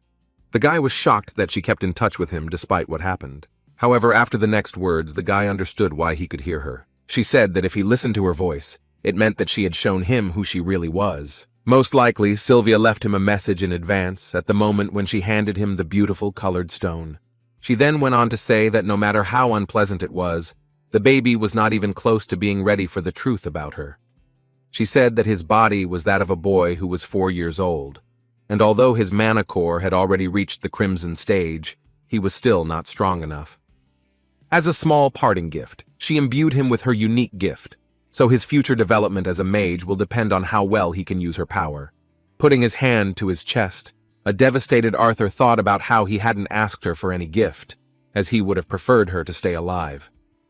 At that moment, Sylvia, who had prepared this message in advance, seemed to have predicted that he was feeling sadness, anger, and guilt. She said that she understood his feelings perfectly, but she wanted him to remember that he had a family to take care of and a purpose to fulfill in this life. All she could wish for him was to embrace the joy and innocence of childhood and become a man that she and his parents could be proud of. As for further explanations, she mentioned that he would hear her again once his mana core passed the white stage. Picking up a stone wrapped in a dragon feather from the ground, Arthur heard her last words of farewell. Suddenly, he heard her call him by a name other than the one he had introduced himself by. Sylvia knew that he was actually King Grey, who ended up in this body after being reincarnated. The questions continued to torment him long after Sylvia's voice had disappeared. He wondered how long she had known his true identity and how she had even found out. Despite these thoughts, he understood that none of this mattered, because the main thing was to learn the lesson she had taught him. If he had focused only on training for revenge, then this life would hardly be any different from his past. Now all he could do was move forward, not only for himself, but also for the people close to him, whom he feared losing the most. Having thrown off his disturbing thoughts and returned to reality, he asked himself a very pressing question regarding where he had ended up. There was no point in wasting time in one place. Strengthening his body with mana, Arthur rushed forward. He moved through the forest at great speed, but everything seemed the same as before. To get a better look at where he was, the guy decided to climb a tall tree. Looking around, he did not find any familiar landscapes. Even with mana, his vision was still limited. However, one thing was crystal clear. He was deep in the Elshire forest. Even though it was the depths of a huge magical forest, there were no scary beasts around it. As he moved through the forest, jumping from tree to tree, he struggled to use the mana rotation that Sylvia had taught him. Despite this, he could still admit that with this technique, he had the ability to use magic for much longer than before. Although the place seemed safe and favorable for further movement, he couldn't help but wonder how he ended up here. Sylvia had said earlier that he would end up with other people. Still, he believed her, and decided that it was worth continuing to look around. King Grey, in his 4-year-old body, found some amusement in moving through the trees like a monkey. Suddenly he heard some scream. A neural connection immediately triggered in his little monkey head, because he realized that this cry was similar to the cry of a human. At that moment, he decided to go on reconnaissance, approaching the probable place where there might be people. Without leaving the tree, he noticed people nearby who had a fairly large cart. A smile appeared on his face at the thought that it would not be difficult for them to take along such a lively and useful little boy like him. And yet the scream he heard recently made him wary. He decided not to show himself to strangers until it became clear who he was dealing with. Going down, he looked around to find out who these people with the cart really were. By concentrating magic on his ear, he greatly enhanced his hearing. Suddenly, he heard a weakened child's voice begging for help. The armed men standing next to the cart were preparing to leave, saying that only a few days separated them from this cursed forest. Addressing his boss, one of the 3 strangers said that many people love elven girls, and the one they caught would definitely bring a lot of money. Hearing this, Art began to lose control of himself. He angrily dug his fingers into the bark of the tree on which he stood. He was filled with rage because the people he met were the slave traders he hated so much. In their arms was a little girl belonging to the Elven tribe. Arthur had no idea how these pigs had managed to get their hands on the forest hounds that pulled their cart, but he knew that getting one of them out would be his ticket out of the woods. Seeing the 4 slavers after everything that had happened to him lately, he finally felt like he had a chance to let off some steam. Despite his desire to return home, he still needed a plan. Dealing with these slave traders was the best solution to get supplies and a means of transportation. Chasing them all the way, he decided that attacking right away would be too dangerous, as fighting against all 4 adult bandits would be suicide even with his skill level. He decided to wait until nightfall, when he would have a chance to take advantage of the moment when they stopped and set up camp. Everything happened as he wanted. When the enemies stopped, he continued to absorb mana, preparing for battle. Gaining strength, he waited for one of the assassins to come near him. The enemies were located very close, and he decided to create a pretext for them to separate. While on the branch, the boy picked one of the acorns. Arthur, like a genius of stealth combat, used it wisely. He threw it into a tree near the forest hounds, causing them to bark loudly. The slave traders were not happy about the animals making so much noise that they could wake up the harsh forest. The man with the black beard decided to calm the hounds down on his own. He moved away from the rest of his comrades, but was still armed. Without a weapon, Arthur was forced to use a technique from his previous life. When he had no weapon, he used key energy to transform his palm into a razor-sharp blade. He wasn't sure if it would work, but the dense concentration of mana was quite deadly. The enemy fighter was trying to calm the hounds when he suddenly heard a crash near the tree behind him. When he looked around, he saw a child approaching him at great speed. He didn't even have a chance to avoid the deadly blow to the neck. Grabbing him by the clothes, he looked with hatred at the pathetic slave trader who no longer threatened this world. The stupid bandit who was going to calm the hounds became food for them. He also helped the little assassin, because he brought with him a knife, which became Arthur's new weapon. The other slavers were pleased that the dogs had fallen silent, but one of them wondered why their comrade was taking so long to return to camp. The fat bandit was already drunk, so he decided to go on reconnaissance, thinking that his comrade had simply stayed behind to relieve himself. When he reached the place where the hounds were, he was horrified by what he saw. However, just as he was about to scream for help, Arthur appeared behind him and covered his mouth, holding his knife to his neck. There was no point in playing with him, so he finished off the second slaver without hesitation. As he expected, fighting in the baby's body was harder and more tiring. He knew it would be better if he finished this as soon as possible, before the others woke up. However, as soon as he got close to the slaver's cart, he heard the enemies begin to rise to their feet and hurry outside. Arthur didn't even think about fighting two bandits at the same time, so he decided to hide for the time being. As it turned out, they had come outside because of the noise that was keeping them awake. Seeing that their comrades were not there, they became alarmed and began to examine the surroundings. For a moment, the forest was plunged into silence, and even the previously noisy hounds suddenly fell silent. The bald bandit who was standing next to the cart suddenly heard a gust of wind next to him. A moment later, a child appeared in front of him at great speed, and he barely managed to block a knife strike. Even so, Arthur was incomparably faster than his opponent. A moment later, he made another quick dash, with which he wounded his opponent's legs, cutting his tendons. The bald bandit could no longer move. He screamed in pain, which attracted the attention of their boss, who moved a short distance away from the cart.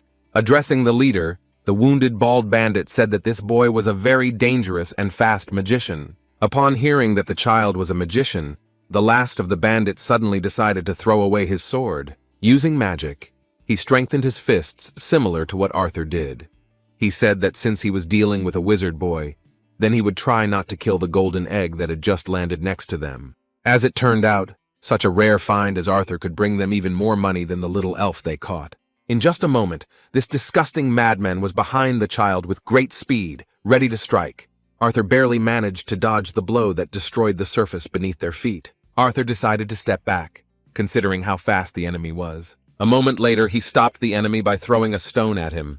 The angry bandit, wiping his face, began to wonder where the child got such strength that could injure his body. A moment later, a magic-enhanced knife, controlled by a thread of mana, flew towards him. Having caught the weapon, the enemy mage cut the thread with which Arthur controlled the knife. With a crazy smile, he said that he was surprised that the little magician knew a couple of cute tricks. After that, he threw a knife at Arthur, which he barely managed to block. The enemy turned out to be too fast, and it was too late to dodge his attack. Covering his face, Arthur took a hard kick to the stomach. From such a strong blow from an adult magician, he flew to the side where his knife lay nearby. Arthur was still unable to move after this blow, so the enemy took advantage of this and, calling him a bag of gold, grabbed the baby by the leg. Lifting the trembling boy, the vile bandit offered him to surrender, saying that he could do nothing with his small body. However, at that very moment, the guy reached for the bandit's hand and squeezed it with all his strength. He noticed that the condensation of mana, like a blade, behaved like wind magic. From this, he guessed how mana should behave in order to use fire. Within moments, he had caused a powerful explosion with the palms of his hands, which he had grabbed the slave trader's hand with. A powerful flame rose up around them as Arthur used a rather impressive amount of mana. The madman's hand was completely destroyed, and he began to scream frantically. Taking advantage of his enemy's panic, Arthur regained control of the knife.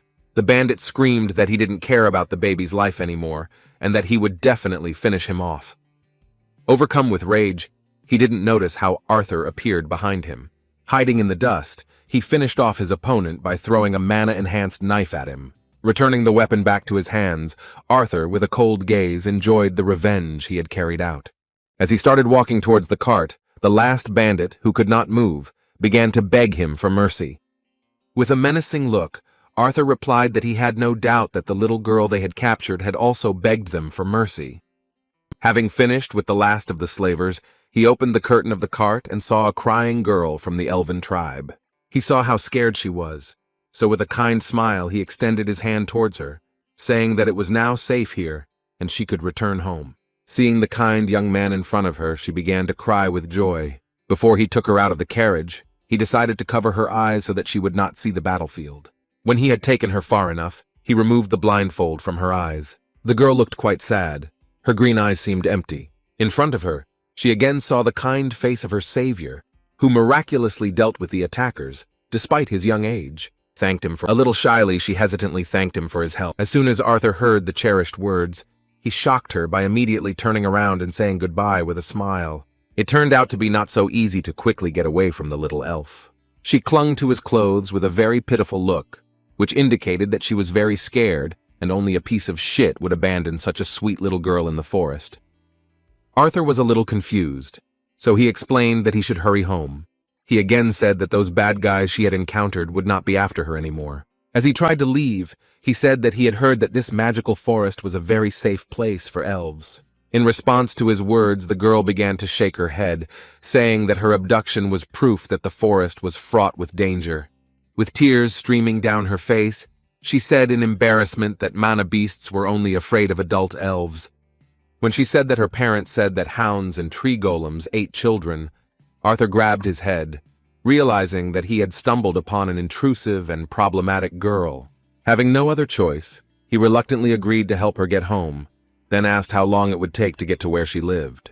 The situation was made worse by her obvious lie that she didn't know it. Sighing heavily, Arthur decided to come to terms with the situation. After that, he began to walk in the opposite direction, warning her that she should stay put. The frightened girl decided that he was going to run away from her, but seeing her reaction, Art awkwardly explained that he just wanted to collect some supplies, because he did not know how long their trip would be. With a sweet smile and a blush on her face, the little elf thanked him for his concern. Returning to the camp that the slave traders had set up, Arthur gathered everything he could for the upcoming journey. None of them knew how long the trip would take, so he also had to think about the return. Unfortunately, they couldn't take the whole wagon with them, so he packed the necessary supplies in a large travel backpack. Besides, it would be inhumane to leave the hounds in this place. Art decided to free them, realizing that they were not a threat to him. As he left the camp, he hoped that when he brought the girl back, the elves would help him return to the human kingdom. Returning to the place where he left the elven girl, Art saw her playing with some beautiful butterfly.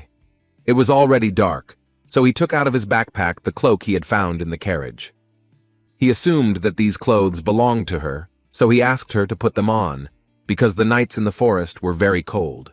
With a sparkle in her eyes, the elf thanked him for the clothes. After that, he patted her on the head as if he himself was not a child. It seemed that now he was even glad of her company, so he said with a smile that he would definitely bring her home. As they walked in the vague direction she had indicated, he learned more about her. They met, and the girl told him that her name was Tessia Eralith. She was interested in how Arthur got to the elven forest. The story was too long, so the boy briefly said that he was separated from his family, with whom they traveled to the human city. Along the way, they encountered some animals that, as Tessia had mentioned, were only afraid of adults, but were dangerous to children. Such encounters were not isolated, but Arthur easily overcame the obstacles. When she learned that Arthur was from the human kingdom, Tess asked a strange question, wondering if it was true that all human men were perverts who had multiple wives. Upon hearing this, Arthur was surprised by her strange idea of people. As it turned out, she heard about it from her grandfather. Arthur replied that he had no doubt that there were perverts among the elves, too. However, when he asked her if she knew what a pervert was, she said no. To satisfy her interest, he still did not explain to her the meaning of this adult concept, but explained that usually only some nobles have several wives, which is probably common among elves as well. The more adequate questions were Arthur's. When he asked about what life was like in Eleanor, the little elf happily replied that it was fun. She spent a lot of time with her guardians and grandfather, as her mother and father were very busy. She was really looking forward to the moment of her awakening, because then she would get a mentor to train with. Hearing this, Arthur was surprised at how good the education was in Eleanor, since each mage was assigned an individual mentor immediately after awakening. During dinner, the modest elf once again inquired about what had happened to the bandits who had attacked them. Arthur could not tell her the whole truth, so he simply said that they had been in an unpleasant accident, but promised that she would never see them again. Hearing this, the little elf sincerely thanked him for everything he did for her. When it began to get dark, Arthur set up a small tent. The fire had already died down, but Tessia continued to sit outside. Arthur, realizing that she was in no hurry to go inside, reminded her that she needed to get some sleep. In response, the elf, covered with a warm blanket, asked why he wasn't coming. Arthur, leading her into the tent, said with a good laugh that he would guard her outside. Once he had apparently put her to bed, he decided to use the free time to find out what kind of will Sylvia had left him. However, he was suddenly interrupted by a rustling sound, after which Tessia, with a blush on her face, looked out again. She asked Arthur if he was sure he didn't need rest. She said hesitantly that her grandfather had told her never to share a bed with a boy, but she promised not to tell him. Looking back at the obsessive girl, he reassured her with the words that everything was fine and he didn't need sleep. She agreed with his words, looking slightly upset. A few minutes later, Arthur was interrupted again by a rustling sound from the tent, and this time Tessia said that the animals would most likely attack if they saw him outside because he was a child. With the same embarrassed and uncertain tone, she suggested that for their common safety, he guard the tent from the inside. Arthur couldn't do anything about it. He knew that if he continued to resist, then both of them would not be able to sleep. When he entered the tent, Tessia began to justify herself by saying that she had not dragged him inside because she was scared. In response, Arthur sat down next to her and asked her to rest after a hard day. It seems he became the first person she could trust. Most likely this was due to the fact that they were the same age. Grabbing the smiling and kind human child by his clothes, Tessia made sure that he would definitely not run away from her. After that, she finally fell asleep. Arthur knew that she had been through a tough time, so it would be better if he stayed inside so that she could get a good rest. The next morning they continued their journey, and the unfamiliar surroundings and the rapidly passing time was their only progress. Spending time together turned out to be quite fun. After the first conversation with Tessia, her fears went away and it was clear that she had no idea how to interact with boys her age.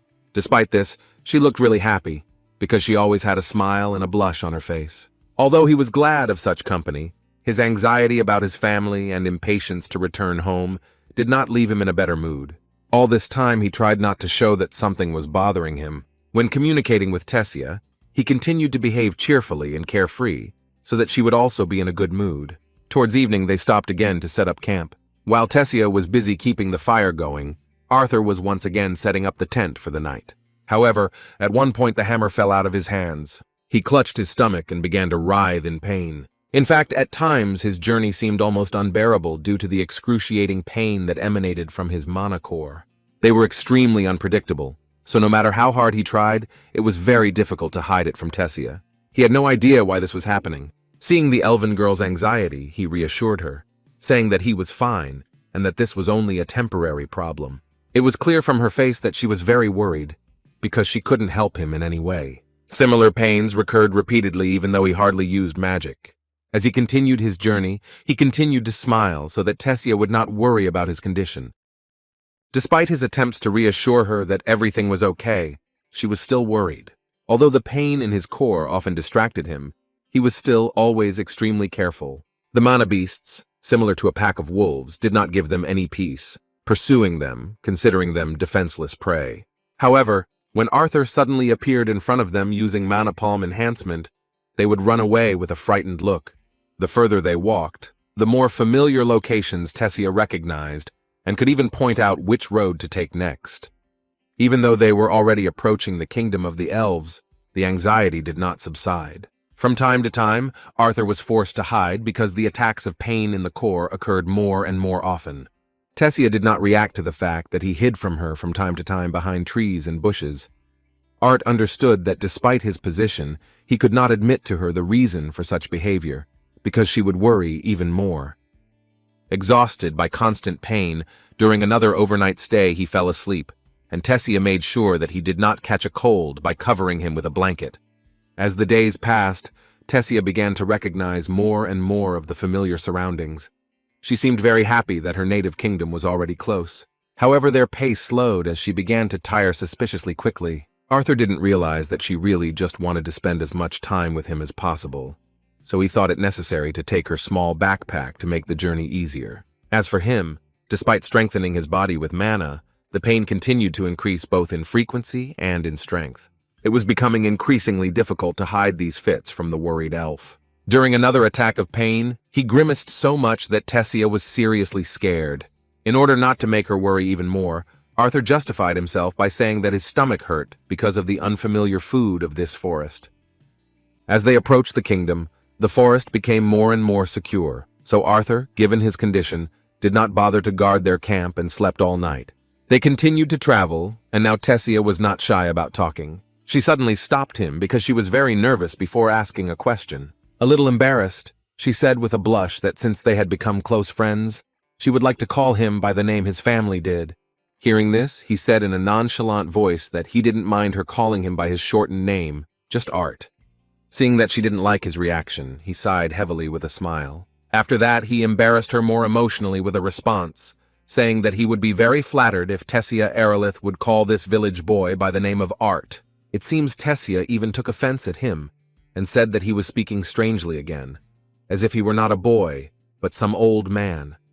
In response, Arthur jokingly said that it was better than being a crybaby who couldn't even go to the toilet without him, and constantly walked around with her eyes and ears closed. These words embarrassed her so much that she began to try to shut his mouth. While playing as a child with a 40-year-old man in the body of a 4-year-old child, Tessia suddenly saw a magical rune on one of the trees. At that moment, her face lit up and she joyfully shouted that she had seen the place they were looking for.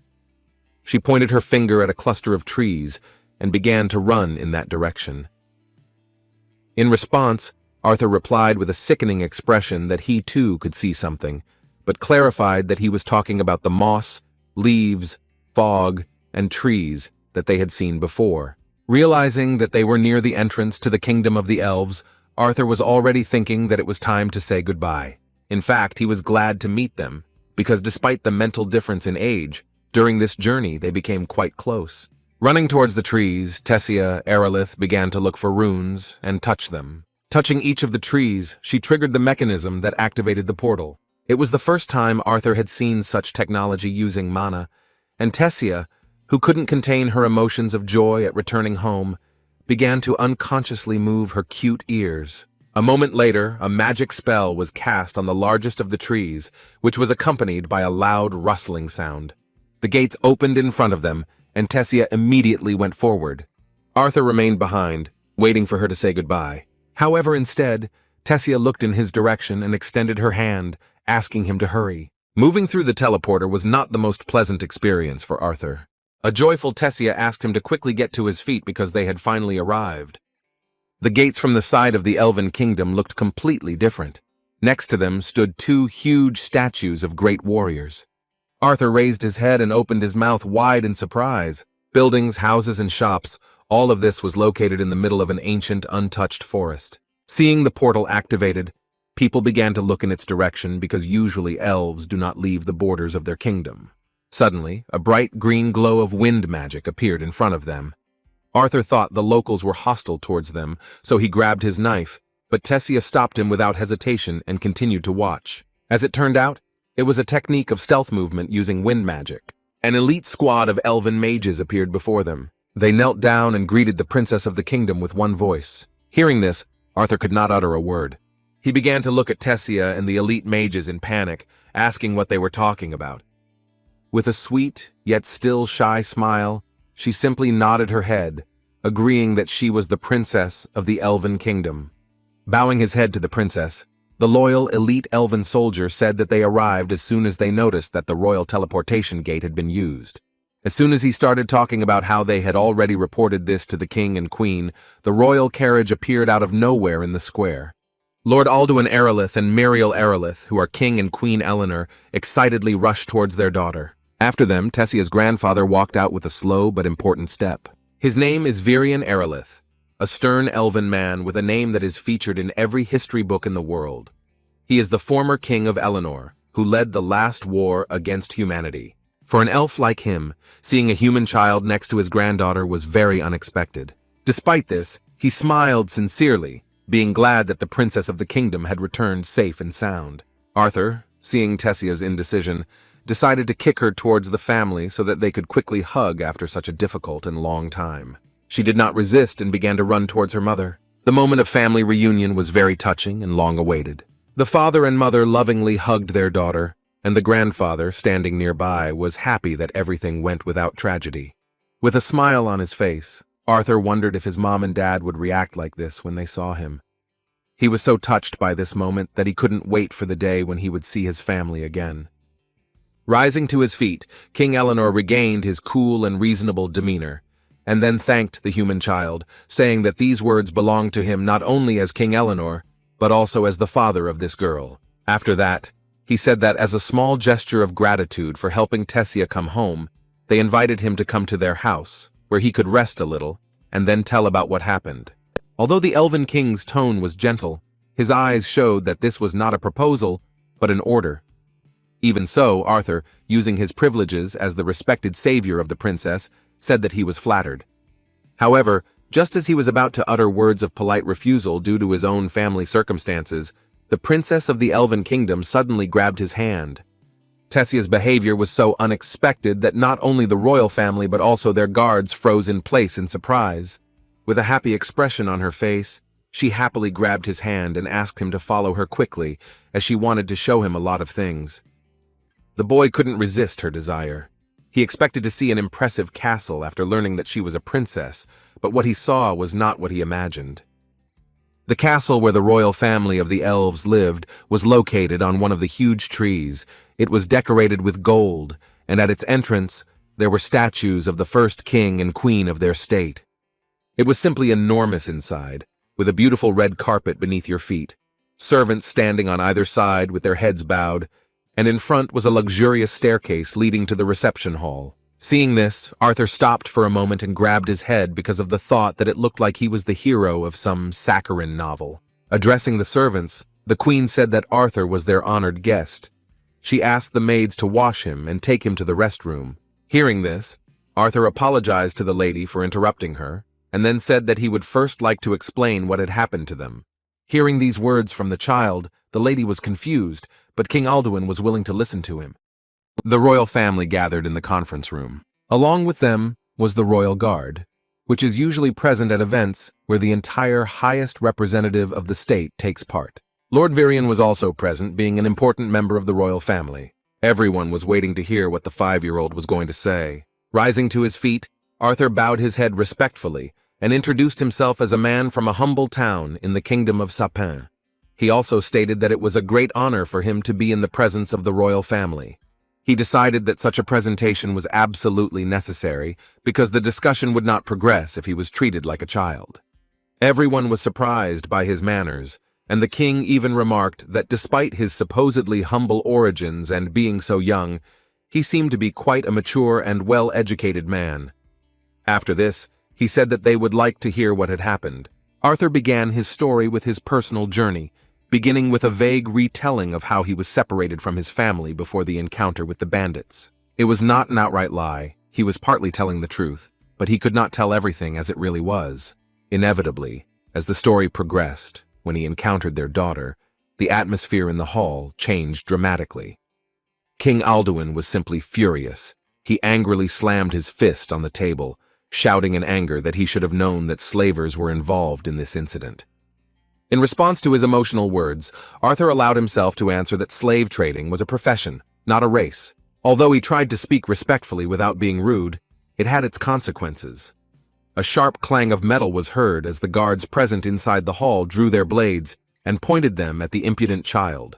However, the royal family was not happy with the way their subordinates were rushing things, demonstrating such an attitude towards the savior of their princess. Mr. Virian decided not to rush things, although he himself understood that the story told by the impudent boy was hard to believe. He was forced to try to eliminate the risk that he himself was connected with the slave traders. With a piercing gaze, he asked what the boy did when he saw his granddaughter taken by slavers. Speaking of Arthur being just a child, he assumed that he would probably start talking about negotiations or how he begged them for mercy.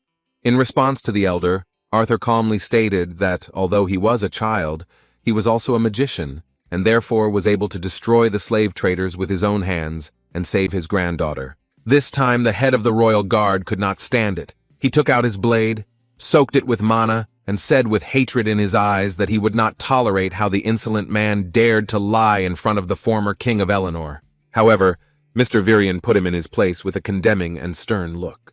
The pressure from the former king made him tremble with fear. Arthur understood that the situation was getting tense, so he decided that there was no point in continuing these negotiations. As he rose from the table, he said that whether they believed him or not, the main thing was that Princess Tessia had returned home safely. He had no intention of getting anything in return, because all he wanted at that moment was to return to his Sapien family. Hearing his words that he was going to leave, the princess jumped up from her seat with an anxious expression on her face. Her parents noticed her distress and realized that she was quite close to the human child. Mr. Virian also couldn't miss the fact that she even called him by his shortened name. Seeing the princess's behavior, Arthur hesitantly replied that, knowing history, he did not think that a person should stay in this kingdom for too long. Besides, he couldn't help but mention that his priority was to make sure his family was safe. He also wanted them to know that their son was okay. After hearing the story, King Alduin made a thoughtful expression on his face. In a calmer tone, he said that despite the past of the two kingdoms, the human child had saved their daughter and had taken on the burden of accompanying her until her return. Understanding how upset his daughter was about the royal family's decision, King Eleanor said that he considered it his duty to provide Arthur with a worthy reward. Unfortunately, the teleportation gates connected to the Sapien Kingdom are only accessible once every 7 years, during a summit conference between the three races. Despite the desire to send Arthur home as quickly as he wished, there were still 5 whole years left before the gates opened. However, the king was sincere in his desire to reward his daughter's savior, so he said that despite the inability to use the teleporter, they would be happy to send guards to escort him home safe and sound. Rising from the table, he extended his hand forward and with a kindly smile stated that he would like to extend their hospitality. He admitted that some of them were tolerant enough, but too many still resented the people because of the recent war. Despite the different moods among the elves, he could do nothing more than invite his daughter's savior to make himself at home. The royal family promised to have his escort ready for the following morning. With his hand on his heart, Arthur sincerely thanked him for such a generous and indescribably important award. Having finished his tense conversation with the royal family, the young magician went into the room. Finally being alone, he felt a certain relief. The day turned out to be quite difficult, but at the same time productive. After many months away from civilization, he was finally able to enjoy a shower. However, here, at this moment, he again encountered the problem that had been bothering him lately. He ducked again as the piercing pains in his manacore grew worse and worse. After taking a shower and putting on the new clothes that the royal family provided him, Arthur sat down on the sofa. He had the stone he had received from Sylvia in his hand. It was wrapped in her dragon feather, so the strong aura did not spread throughout the castle. Arthur wondered what to do about this core problem that was only getting worse. He was sad that Sylvia couldn't help him anymore. A moment later, he was distracted by a knock on the door. Opening the door, he saw Tessia standing in front of him, trying to contain her emotions, nervously clenching her fists. A moment later, she struck her head straight into the stomach of her savior, who was already suffering from terrible pain without her. In an agitated tone, she called him a fool for first talking coldly to her family, and then declaring that he was going to leave. Arthur gently touched her shoulders and replied in a calm tone that he was not really cold. He clarified that he was actually being polite, because he was dealing with the king and queen of this kingdom. He asked impatiently why she had not told him anything earlier. In response, the princess, who was hiding her origin, said nothing, but began to tease the boy, sticking out her tongue and laughing slyly.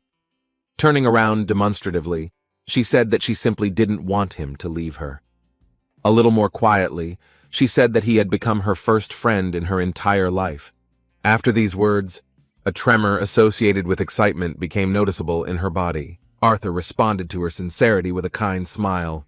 Hugging her, calling her a whiny princess, he asked her to show him the whole castle and what she had been telling him all the way.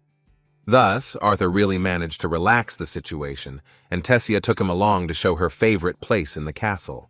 There was a beautiful garden here, and she, trying to persuade him to stay, said that if he stayed here until spring, then he would see how beautiful their flowers were. What decorated their garden at this time of year were bees that glowed at night. With incredible joy and a look of amazement, she took this beam of light in her hands and asked if he thought these bees were incredibly beautiful. Arthur had never seen anything like it before. Seeing that she was calmly holding them in her hands, he was not afraid to pick up one of the glowing bees to examine it better. However, a moment later he felt goosebumps on his skin. Something was flying towards them very quickly with a quiet whistle. Acting as quickly as possible, Arthur grabbed the princess by the arm and threw it aside so that she would not fall under the enemy's blow. After that, he managed to grab a sharp object flying towards them. At first glance, it was some kind of knife. Arthur noticed which side the throw was made from, so he immediately dashed in that direction to collide with the enemy. A moment later, he collided with some man, and he was able to stop a blow from a bare fist without any extra effort. He raised his head and stopped, realizing who had attacked them. It was the former King Eleanor, Lord Virian. Realizing this, Arthur began to scream in rage, asking why the hell a crazy old man would try to kill his own granddaughter. He mockingly replied that perhaps the object would have left a small scar on the princess, but even that was doubtful, since the knife was not designed for that purpose. Taking another look at the knife he had caught, Arthur was convinced that it was nothing more than some kind of toy, incapable of harming anyone. Although he was cruelly deceived by the elder of the kingdom of Eleanor, Virian praised him for his excellent reaction and instincts in return. He noted that he could not even think that the kid would be able to not only catch his gift, but even try to use it in battle. He couldn't judge Arthur's skills with just compliments, so he added that his use of mana was mediocre at best. But it was obvious that even that was enough to prove that he could indeed kill several slavers. While Arthur stood frozen in surprise at how strange his grandpa was, Tess, trying to stand up for him, worriedly said that he should stop teasing her friend. As it turned out, Mr. Virian didn't think he was teasing him at all. When he said that Arthur must have guessed the reason for his visit, he froze tensely, waiting for an answer. Without thinking twice, the elder said with a thoughtful expression on his face that he had not met anyone as interesting as this human child for a long time. After that, he threw him a sword, offering to demonstrate everything he was capable of. Arthur caught the sword with an unwavering gaze, showing his determination. In just a moment, he used mana on his blade and rushed to attack. His lightning strike was aimed at the neck of the kingdom's elder, while Lord Virian himself did not even have time to blink. Horrified by what was happening, Tess, fearing for her grandfather, froze in place with a shocked look. As it turned out, the old man was not weak enough to suffer from such a blow. With a smile on his face, he called Arthur a scared little brat and then began to slowly walk towards him, releasing a huge amount of mana. In response to this, Arthur waved his sword again, demonstrating that he was ready to continue. As he charged, he filled his blade with mana again.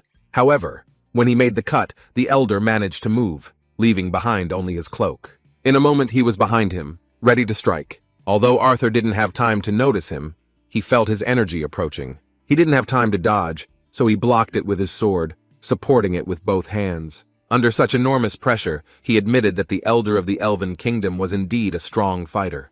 Virian did not give him a rest and continued to try to break through the young man's defense. However, Arthur managed to jump back from his second blow. But even while in the air, he still remained the old man's target. Lord Virian struck again, and Arthur, unable to maneuver while in the air, was unable to defend himself. From this blow, he flew to the side and with difficulty managed to stop, sliding along the surface. As soon as he stopped, he grabbed his blade again and quickly rushed into the attack. Arthur continued to try to hit the old man, but they were in vain. Even considering his mana usage and the reduction in his range of motion, he still couldn't keep up with this old man's speed.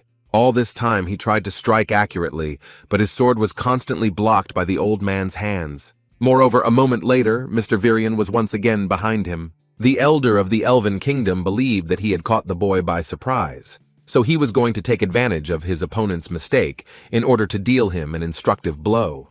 However, in reality, Arthur was in control of the situation, and looking back at his opponent, he thought that he had a chance to change the course of the fight. The moment the old man tried to strike him, Arthur pushed off the ground and found himself in the air. Dodging the sweep that the old man attempted to perform with a kick, Arthur, using only one hand as support, pushed off the surface again. While in the air, he prepared to strike again, accelerating himself by strengthening his body with mana. A moment later, his sword was indeed in front of Lord Virian's face. Only at the last moment did he manage to jump back, avoiding serious injury. Tessia couldn't watch it anymore, so she rushed forward, shouting that they had to stop. She immediately ran to Arthur lying on the ground, seeing that her grandfather was okay. However, as it turned out, Arthur actually managed to hit him, and a small abrasion appeared on his forehead. With a smile on his face, Mr. Virian admitted that he deserved it for his arrogance. He could not even imagine that some human child would be able to hit him. Despite such compliments, Tessia still felt offended by her grandfather. When he suggested starting the second round of their duel, the princess pinched him painfully, saying that he had already mocked her savior enough. She folded her hands in front of her and said in a businesslike tone that he should be gentler with their dear guest. In response, the old man said that if he were gentler with him, then he himself would become a target for mockery. Shaking off the dust, Art said with an awkward laugh that he was honored that the elder said so. Suddenly, Mr. Virian's mood changed, and with a stern and cold look he asked Arthur if it was true that these words were really a great honor for him. As it turned out, he became so serious only because he wanted to offer the boy to become his student. Hearing this, a confused Tessia couldn't understand why his grandfather would suddenly say something like that. Clasping his hands in front of him, Mr. Virian, seeing the confused expression on the young man's face, again asked if he would agree to his lucrative offer. In response, Arthur said in confusion that he did not understand how this was possible. He was afraid that he was a man, so it was unlikely that he would be able to stay in this kingdom for long. In response, Lord Virian reminded him that no one would dare to expel him while he was under the royal family's tutelage. He knew that Arthur already knew that he was on a level much higher than some adults, but he clarified that there was something that even the best mages from Seipen could not teach him. Arthur waved his hand and tried to refuse, saying that he couldn't do that because now he didn't even know how his parents were doing, and they didn't even know if he was dead or alive. In response, the old man asked if it would be enough if he had a way to find out how they were doing, and also to communicate a little so that they knew that they were okay. Seeing the surprise in the young man's eyes, Lord Virian decided that he could really influence Arthur's decision, so he asked him to stay, after which he gave the servants the order to put the princess to bed. As he put his cape back on, Mr. Virian noted that he realized he seemed overly impatient at the moment. He attributed it to what he had felt earlier during their little sparring match. As it turned out, in their battle, he was able to figure out that Arthur had previously been experiencing attacks of burning pain in the area where his mana core was located. He was also incredibly accurate when he said that these attacks were probably happening more and more often. Nodding his head, Arthur asked with a confused look how the elder knew this. Brushing the dust off his cloak, Virian, without losing his status as a former king, said that he was sure that Arthur did not even know the cause of his pain, which was a big problem. He assumed that he did not even know what the will of the beast was. Hearing this term for the first time in his life, the guy immediately remembered how Sylvia had struck him to the depths of his soul. Of course, Arthur had already encountered several mana beasts, such as the magical wolf and the crew lizard. A beast strong enough to be classified as Class A or higher is given the ability to pass on its will or inherent ability once, either to a descendant or a human. Understanding that the human child had some reason for not divulging such information, he said that he would not be curious about how he came across such a powerful beast. Still, he warned that at this stage, the power within him was too dangerous. Now Arthur knew that the will he had received from Sylvia was doing him more harm than good at the moment. He had never come across this concept before in the books in his mother's office, so he assumed that the old man knew everything because he also possessed the will of the beast. Sitting down opposite him, Lord Virian released a dense aura of mana and said that he was the one called a beast tamer. When it comes to beast tamers, it is a title that can only be earned when the owner of such a person completely defeats the monstrous beast that resides within him. Mr. Virian knew well how important it was for the baby to return to his family, but he warned that doing so immediately would be too risky. Touching his stomach, he said that the power of his animal will was too strong for his immature body. Arthur was simply horrified by the next words. Mr. Virian warned that he didn't have much time, because if he doesn't start controlling the beast's will soon, then the power he has received will destroy his body from the inside. With the disturbing thoughts imposed on him by the former Elven king, Arthur returned to his room. A heavy feeling pressed on his body and he slept restlessly. with cold sweat on his face. He was having a nightmare, and the monster he saw seemed like a visualization of his burden, as if it represented his anxieties. The expectations placed on him haunted him even in his sleep. The nightmare disappeared as quickly as Tessia was in his room. She jumped on his bed and started screaming that it was time for him to wake up. The pressure of the nightmare responsibility was replaced by the pressure of the entire body weight of the princess of the kingdom of Eleanor. Sleepy Arthur, not understanding what was happening, called her a shadow monster and asked to give him 5 more minutes of rest. The slap from the enraged princess brought Arthur to his senses, and he got out of bed without delay. Tessia was genuinely glad that he was not leaving the kingdom. They began their morning with friendly teasing, laughing at how funny their hair looked after sleeping. The princess did not forget to ask gently whether Arthur would really be staying at their house for some time. Arthur formally replied that he was not sure yet, but they would know for sure after their trip with the elder. Dissatisfied with his attitude, the princess pinched him painfully on the back. After that, she nervously shouted that she would be angry if he continued to call her princess. Trying to calm her down, Arthur apologized and then asked to let him take a shower and get ready. When he said that if she didn't want to look at it, then she should leave the room, Tess, with a funny look of disgust on her face, said that he was saying perverted things, which proved her grandfather was right.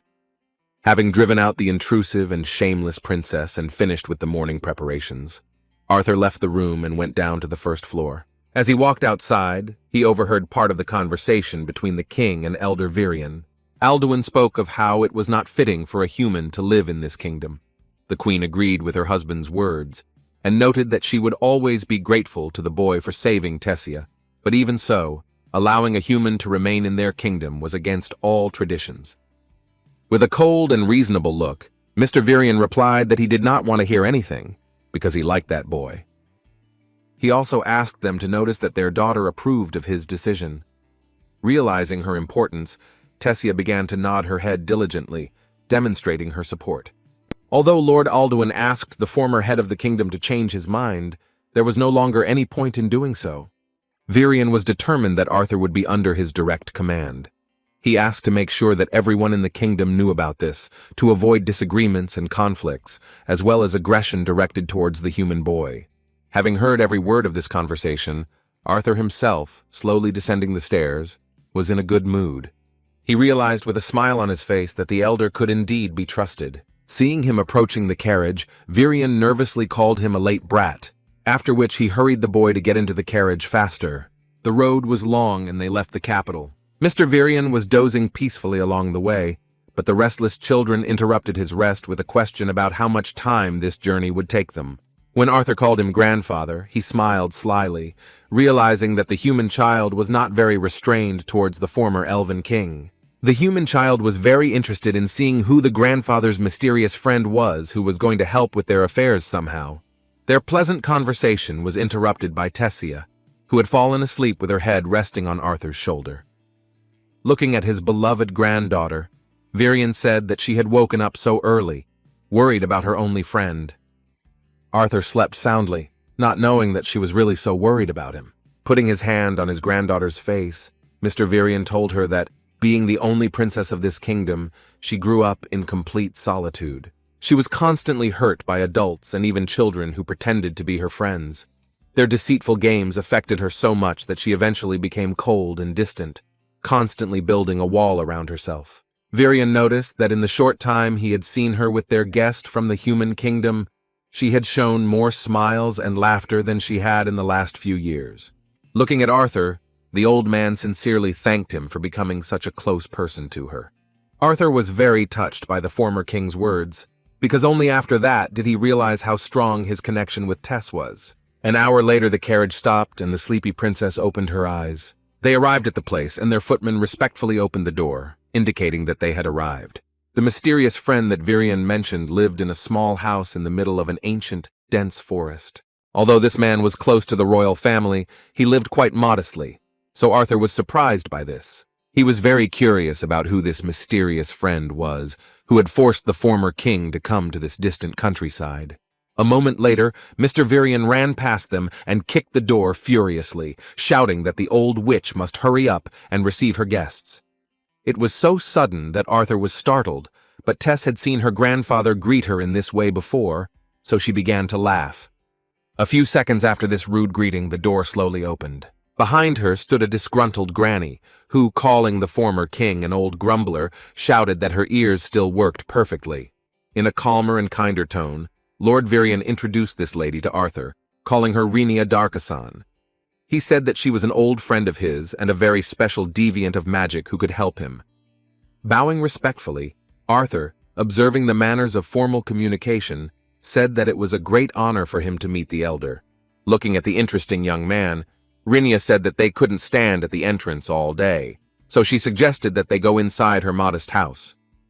Looking around at the interior, filled with various household items and magic, Arthur thought that if Lady Renia was a deviant, it meant that she was like his own mother. This meant that her magic did not fall under the categories of the 4 basic elements, but he still had no idea how exactly she could help him. Arthur sat down at the table and began the conversation, apologizing for his impatience. He mentioned that his grandfather had told him that the elder's magic would help him contact his parents. Looking at the usually stern and emotionless former King Eleanor, Lady Renia said in a cheerful tone that since he was called grandfather, it meant that he was not indifferent to the human boy. Turning to Arthur, she explained that she was what was called a seer. Her lineage's magic varied from mage to mage, but even so, she was quite capable. There was little one could hide from her if she chose to poke her nose into something that wasn't her business. Just by looking at the interesting young man, she said as an example that she already knows that he is very special, so much so that there are parts of his life that she cannot even see. Showing the glow in her eyes, using her prophetic ability, she said that she saw parts of his past and future. Arthur looked up, a little confused because he didn't think that such magicians existed. With her hands folded in front of her, Renia once again surprised him with her insight, saying that the boy was not here because of his clairvoyant abilities, but had actually come to see his parents and let them know that he was okay.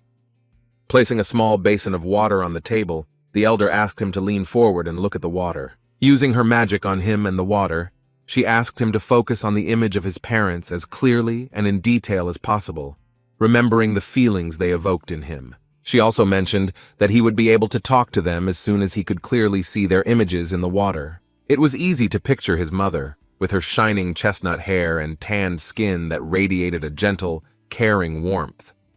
Her thin eyebrows always furrowed when she was worried about his well-being. Dad, with his distinctive blue eyes and silly smile that brightens up even the dullest days, never left his memories. His silly jokes and simple nature always seemed at odds with his charisma as a leader and fighter adventurer. Hoping that they were okay, he concentrated on how much he wanted to see them. Meanwhile, his parents in their new home were preparing for dinner. This time Alice cooked an incredible beef stew. Looking at the dish with delight, Ray called it amazing and asked what the special occasion was for which she had decided to prepare it. With a sad and tired expression on her face, she said that it had just been a while since she cooked for him after moving to this place. She was already in the last months of pregnancy, so even sitting down at the dinner table was quite difficult. Looking at the table, her eyes became even sadder. This beef stew was actually a favorite dish of her husband and beloved son, Arthur, who disappeared without a trace during an attack on their team of adventurers. Seeing how sad his wife looked, Ray asked what was wrong. In response, she awkwardly began waving her hands, with a fake smile, saying that everything was fine. The dish reminded her of her son, and she couldn't feel good, afraid that they would never see each other again. The difficulty of pregnancy and the pain of loss did not give her peace. She could not even sincerely rejoice that she would soon see another child from her beloved husband. Suddenly, the silence was broken by a childish voice in their heads. He greeted his mom and dad and introduced himself as Arthur. Hearing this, the parents, confused from shock, looked around. The food fell from their hands onto the table and they froze, listening to the voice of their son, whom they could not stop thinking about for a minute. A voice they could barely remember said that he was sure Mom and Dad were surprised to hear it in their heads. Arthur said he didn't have much time to explain, so he just said they needed to know he was alive and safe. Recalling that terrifying day, He said he barely survived the fall from the cliff, when the entire team probably thought he had sacrificed himself for his family. After this, Arthur took care of his parents' worries by telling them about his secret, that he was in Eleanor's kingdom with the elves. Recalling the time after he disappeared, he said he knew it was very difficult for them. He admitted that he too had a hard time and was restless, worrying about whether his family was okay. He hoped that his parents and the team did not blame each other for what happened. The situation was truly horrific, because the parents were in terrible despair and Alice wanted to commit suicide. Ray was so devastated that even the blows of his comrades to the face did not help him to collect himself and understand what was happening. Realizing this, Arthur said that even though they had to go through so much hardship because of him, he was still proud of what he had done, and even if he had the opportunity to go back in time, he would do it again. Speaking about how much he wants to get back to his family, he mentioned that unfortunately, it might be a little difficult at the moment. Understanding the family's worries, he said that he had some kind of illness that could be cured by the best specialists, Eleanor. Arthur reminded more than once that he was not in danger, but not in a position to rush home. Unfortunately for him, the conversation could only be one-sided, so he did not hear how his family got to their destination. When they arrived, they split up with a team of adventurers, with whom they had gone through a rather difficult and long journey. Alice and Ray decided to stay in this city to rest before heading back. However, here they met their old acquaintances. The family, which owned one of the most influential trading enterprises in the kingdom, happily accepted them. Here they received very good housing, which could not even be compared with the one in which they lived in a small town. Ray, as an experienced fighter, was given the opportunity to serve the state and even became a commander for a young unit. He took the oath of loyal service, after which he and Alice decided to stay in the capital. Alice worked around the house because she couldn't stress herself out because of her pregnancy. In his conversation with his family, Arthur also mentioned that he had met a deviant mage like his mother and said that it was she who allowed him to hear his voice. Addressing his father, he promised that he would continue to practice magic and fight while he was undergoing treatment. He asked him not to be surprised if he couldn't beat him in the next match in the future. Until their long-awaited meeting, he asked him to be a real man as before and take care of his mother and child. Hearing the last words, Ray raised his head up and his eyes began to water. Looking at the shocked expression on his wife's face, he feared that she had been traumatized by the sudden connection with their missing beloved son. However, a moment later, when Arthur's voice died down, she looked into her beloved's eyes and said, in a trembling voice, that she had been waiting for this moment for so long. A moment later, she jumped up and started walking towards Ray, who asked her not to hurry, since she was still carrying the child with her. With tears in their eyes, they hugged each other, feeling incredibly relieved at the news that their son was okay and safe. This touching moment was the last thing Arthur saw in the water. After the connection ended, he himself stood up on his feet with genuine tears on his face that began to drip right onto the table. Mr. Virian, watching this touching moment, saw that Arthur could still be like a child. Arthur looked up and said decisively that he was ready to become his student. When their carriage returned to the castle, Tessia, tired after the journey, hurriedly pulled Arthur along with her.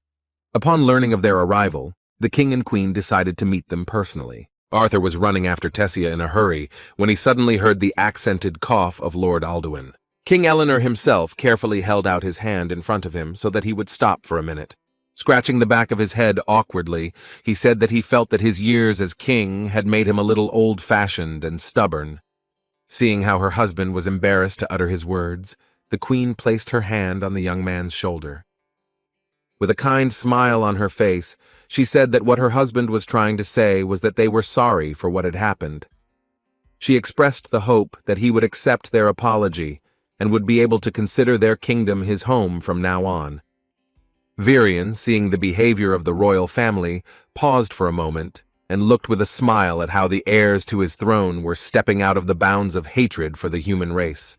With a smile on his face, King Alduin extended his hand to Arthur, calling him the savior of his daughter and the first disciple of his father.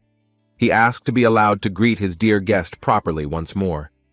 Arthur accepted his words of regret with a sincere smile. They shook hands, and Arthur thanked King Eleanor for his generosity. Tess suddenly intervened in their conversation, shouting with a fighting spirit that if their father really felt sorry for Arthur, then he should give them some peace to play outside.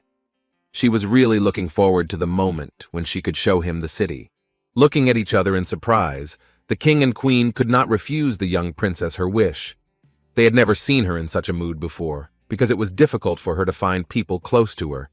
Arthur quickly got ready for his walk and went outside to sit alone on the stairs. The princess's preparations for the walk were completely different. She put on an incredible outfit and a beautiful pink hat with flowers. Coming out of the castle, she offered him to go for a walk with a joyful expression on her face. The city was fairly safe, so they didn't need an escort. This walk was filled with wonderful and carefree moments that had not been in Arthur's life for so long. Arthur had never been to a big city before, and besides, the capital of the kingdom of Eleanor was filled with various oddities associated with Elven culture. Looking around at the interesting benches around, Arthur didn't notice how he caught hold of some fair-haired guy. Even though he apologized, the child he encountered was arrogant enough to call him a rude person and the one who left human germs on his beautiful body. Seeing such previously unheard of self-confident behavior, Arthur was very surprised, and Tess, knowing who they were dealing with, looked in his direction with disappointment. Adjusting his hair and pointing a finger at the human child, the young elf said that the so-called savior of their princess was deeply mistaken if he thought that he belonged here just because Elder Virian favored him a little. The kids around him started to cheer this ridiculous and self-confident elf, but Arthur was a little furious. Starting his life from scratch, having a lot of experience communicating with different people, he immediately decided that he did not want to get involved with him because he looked like a disgusting guy. Tess tried to pull Arthur along, saying that they shouldn't linger, but they were interrupted by the arrogant boy. With an overly confident look, he turned to the princess, saying that while he applauded her kindness, commoners had no place near her. Tess and Arthur felt awkward when he offered to escort the princess, introducing himself as the heir to a great family, Firat Ivsar III. Arthur decided that if they were going to have fun, they might as well make it as fun as possible. He decided to play with the feelings of the narcissistic scion of a noble family, and said with an astonished look that he couldn't believe he was seeing him with his own eyes. Taking his surprise as a compliment, he felt even better, saying that even the commoners had heard of his genius and his recent awakening. However, a moment later he flared up, realizing that the ignorant boy had mispronounced his glorious name. The provocation worked just fine, and while the offended ferret was furious, Arthur continued to joke about his so-called ignorance.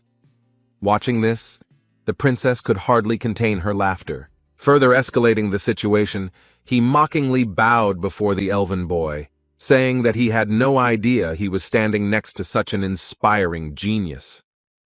Calling himself a pathetic bug, he promised that he would not forget to show him due respect. Having humiliated the poor guy, Arthur decided to skillfully avoid further development of the conflict, so he turned around and, apologizing again, began to distance himself from that group of impudent children. However, as soon as they took a few steps, that annoying ferret shouted that they had to stop. With an angry expression on his face, he said viciously that Arthur was naive if he thought his sarcasm had not been detected. Arthur was truly surprised that this ridiculous guy was not as stupid as he had expected. Filled with anger, Ferret raised some paper and shouted that he had to do something that would protect the honor of the Ivsar house. In front of his friends, he asked for this piece of paper on the ground and shouted that he was challenging the commoner to a duel. Hearing this, King Grey, who had reincarnated in this body, felt uneasy, not understanding what honor had to do with it. Taking a step forward and pushing Arthur back, the princess impatiently asked Firat how he dared to start a duel with the apprentice of Elder Virian. Addressing this offended boy, she reminded him that even though he was of noble blood, he still had to know his place. Showing off in front of his equally ridiculous friends, Ferret politely replied to the princess that his father had taught him to never allow anyone to trample on the honor of their house.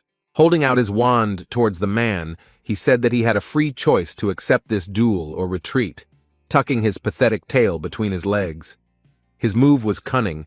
He even reminded Arthur that his decision would also affect his mentor. Looking around at the onlookers who had gathered around the scene with interest, the guy was surprised by the seriousness of this ferret's statements.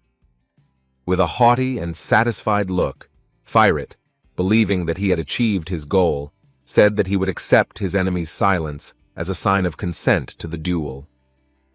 After that, he turned to the princess and politely asked her to judge this duel.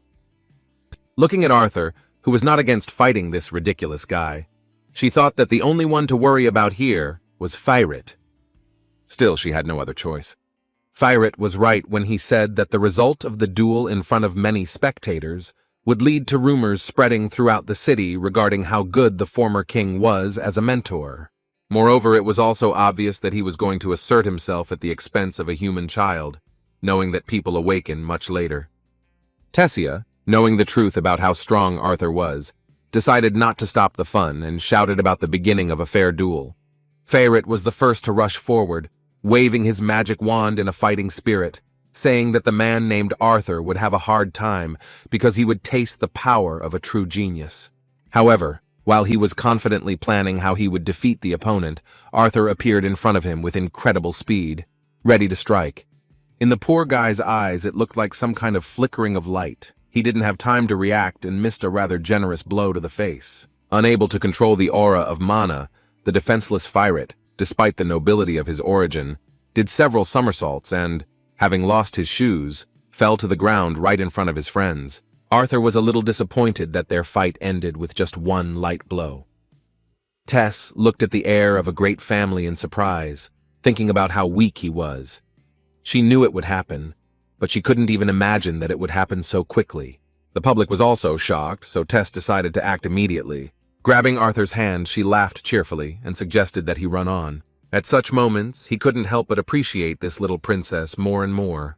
This serenity gave him inspiration and peace of mind. Although the rest of the day wasn't as fun as the fight with Firet, it was refreshing and allowed him to take his mind off the anxious thoughts about responsibility and further training. While visiting various places, Arthur sometimes made the princess bored because his interests were more adult than hers. As expected, not everyone in the city was thrilled to have a human child roaming their streets, one of the very race that had tried to exterminate them entirely. And yet, when Tessia appeared next to him, the address to Arthur changed dramatically, because the locals and merchants began to remember the words of the head of the kingdom. Climbing up one of the trees, they began to enjoy the beautiful view of their city, located in the middle of an ancient and powerful magical forest. With a surprised smile on her face, Tess remembered that her friend's training began the following day. She wondered how he felt about it.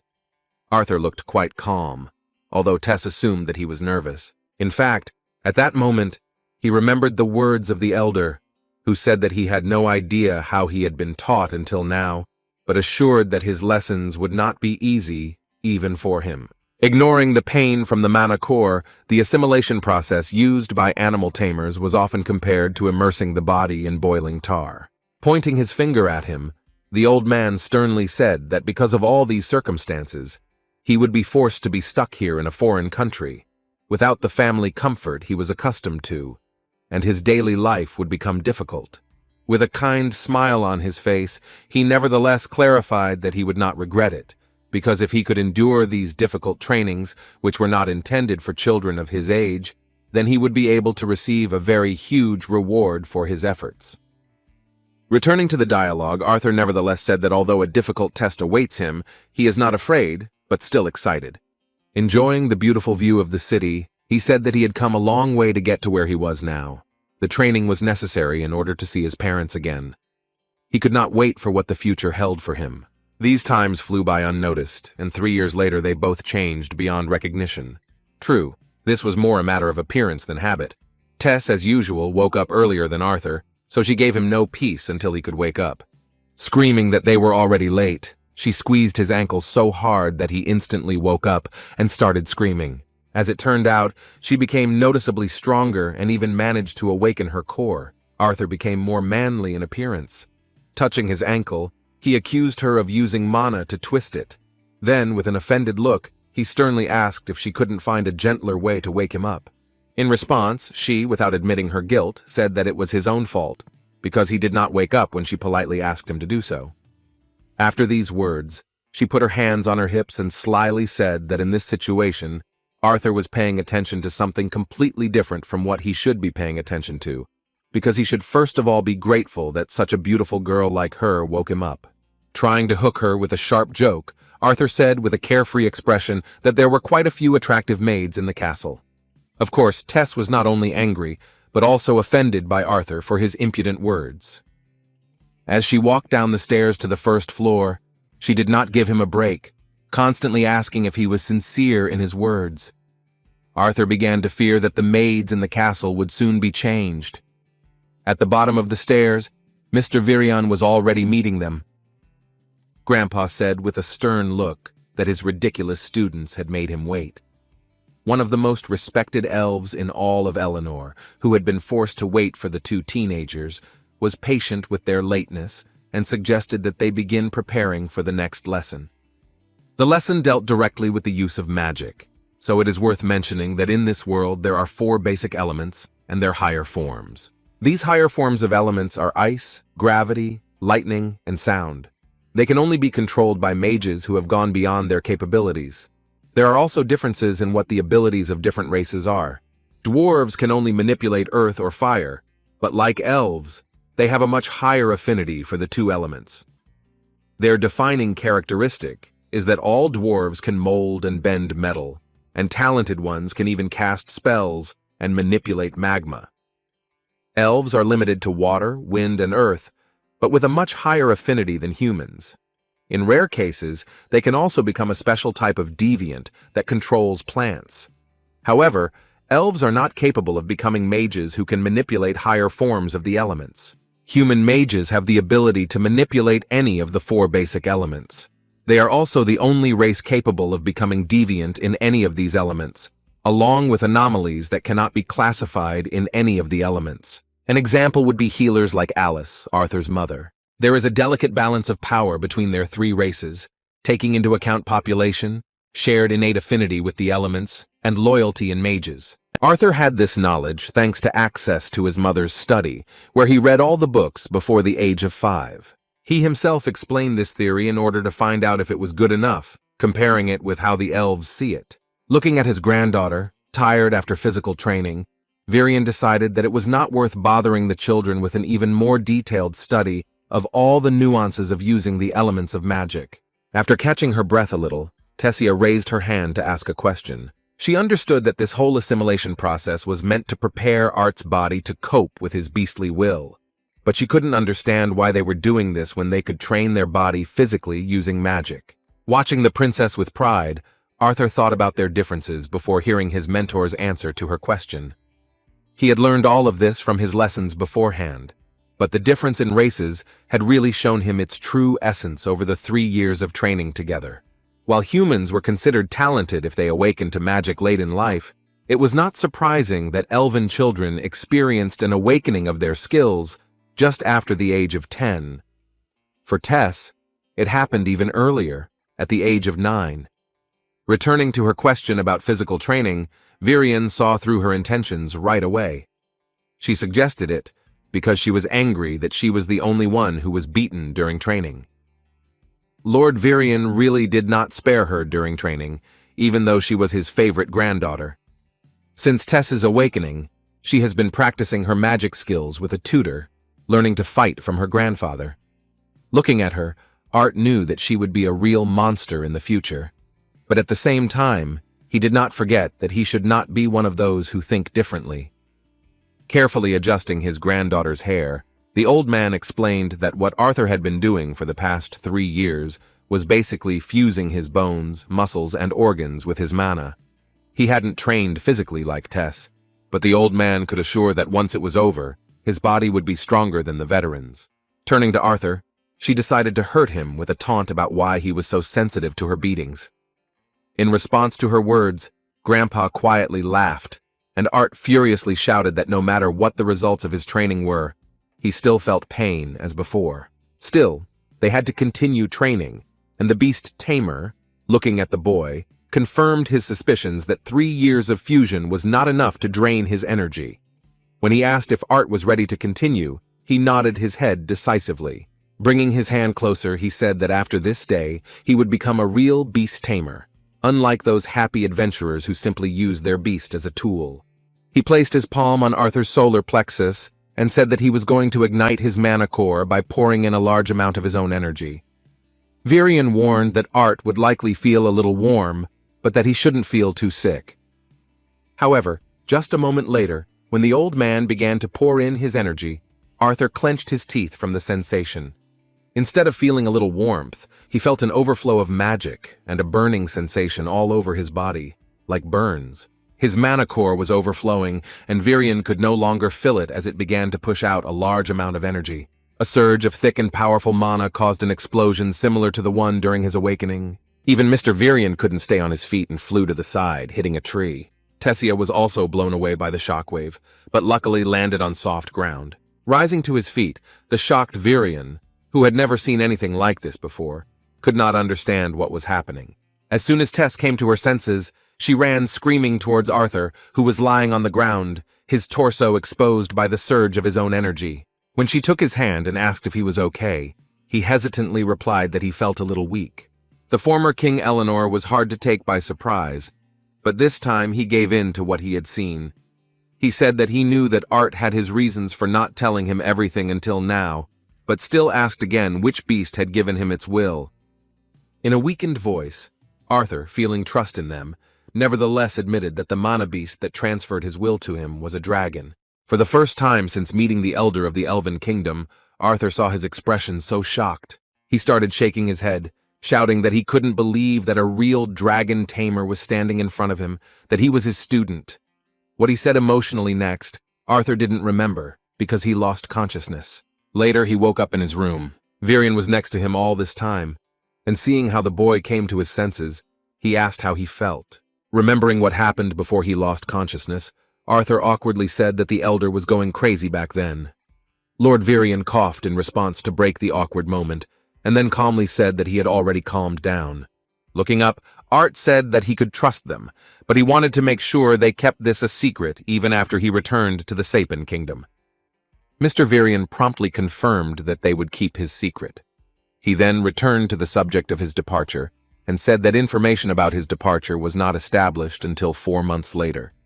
Hearing this, Arthur jumped up from his seat because he could not believe what he heard. He shouted that he thought that this would not happen for at least 2 years.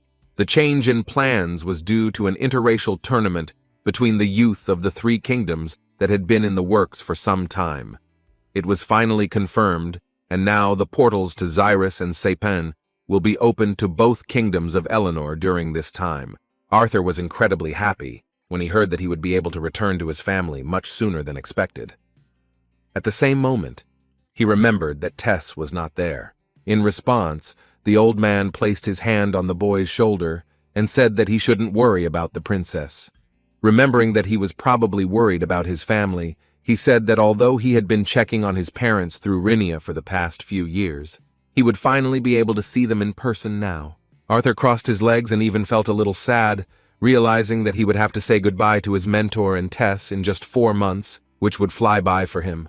Placing his hand on his head, Virian replied that he shouldn't worry about that. He wished for these 4 months to end quickly, because now that he had finished his training, it would become even more difficult for him, and he should be prepared for that. As he left his room, he asked Arthur to rest a little longer, and said that he would carefully convey to Tessia the news that he would have the opportunity to return to his family soon. Left alone, Arthur was still absorbed in thoughts about the fact that in just 4 months, his life would change dramatically. Suddenly he was distracted by some dull falling noise. Looking to the side, he saw a stone fall from his things and land on the soft carpet. It was the item that Sylvia had given him, wrapped in her dragon feather. The feather flew off the stone, and the stone itself began to release thick mana, and its surface began to crack. Arthur was scared because he had already completely forgotten about this stone, and now it suddenly fell out of his things and cracked. He slowly started to get up from the bed and approached the object that started releasing mana. Suddenly he stopped, hearing another crunch. A moment later, part of the stone broke off, and a sparkling eye appeared from inside. At that moment, Art, shocked by what was happening, screamed from the realization that all this time Sylvia's stone was actually an egg. The shell of this egg continued to break down, and the body of the beast that was inside was revealed. First, a long black tail appeared. A moment later, the shell split into 2 parts and a small animal appeared, which began to shake its head from side to side. It was a cute little animal that had not yet gotten used to the bright light and immediately began to yawn. A moment later, he fell on his back because he still had difficulty moving. Arthur picked it up and continued to think about what it was. A small cute animal with small black wings looked at him with surprised eyes. Arthur's eyes were no less surprised. They mimicked each other's head movements, and it seemed like this mana beast was learning how to interact with other creatures. Without understanding anything, the amazing animal made a cute sound, similar to a cat's meow. Looking at him, Arthur assumed that he was a dragon, to which he meowed happily. Arthur couldn't believe his eyes.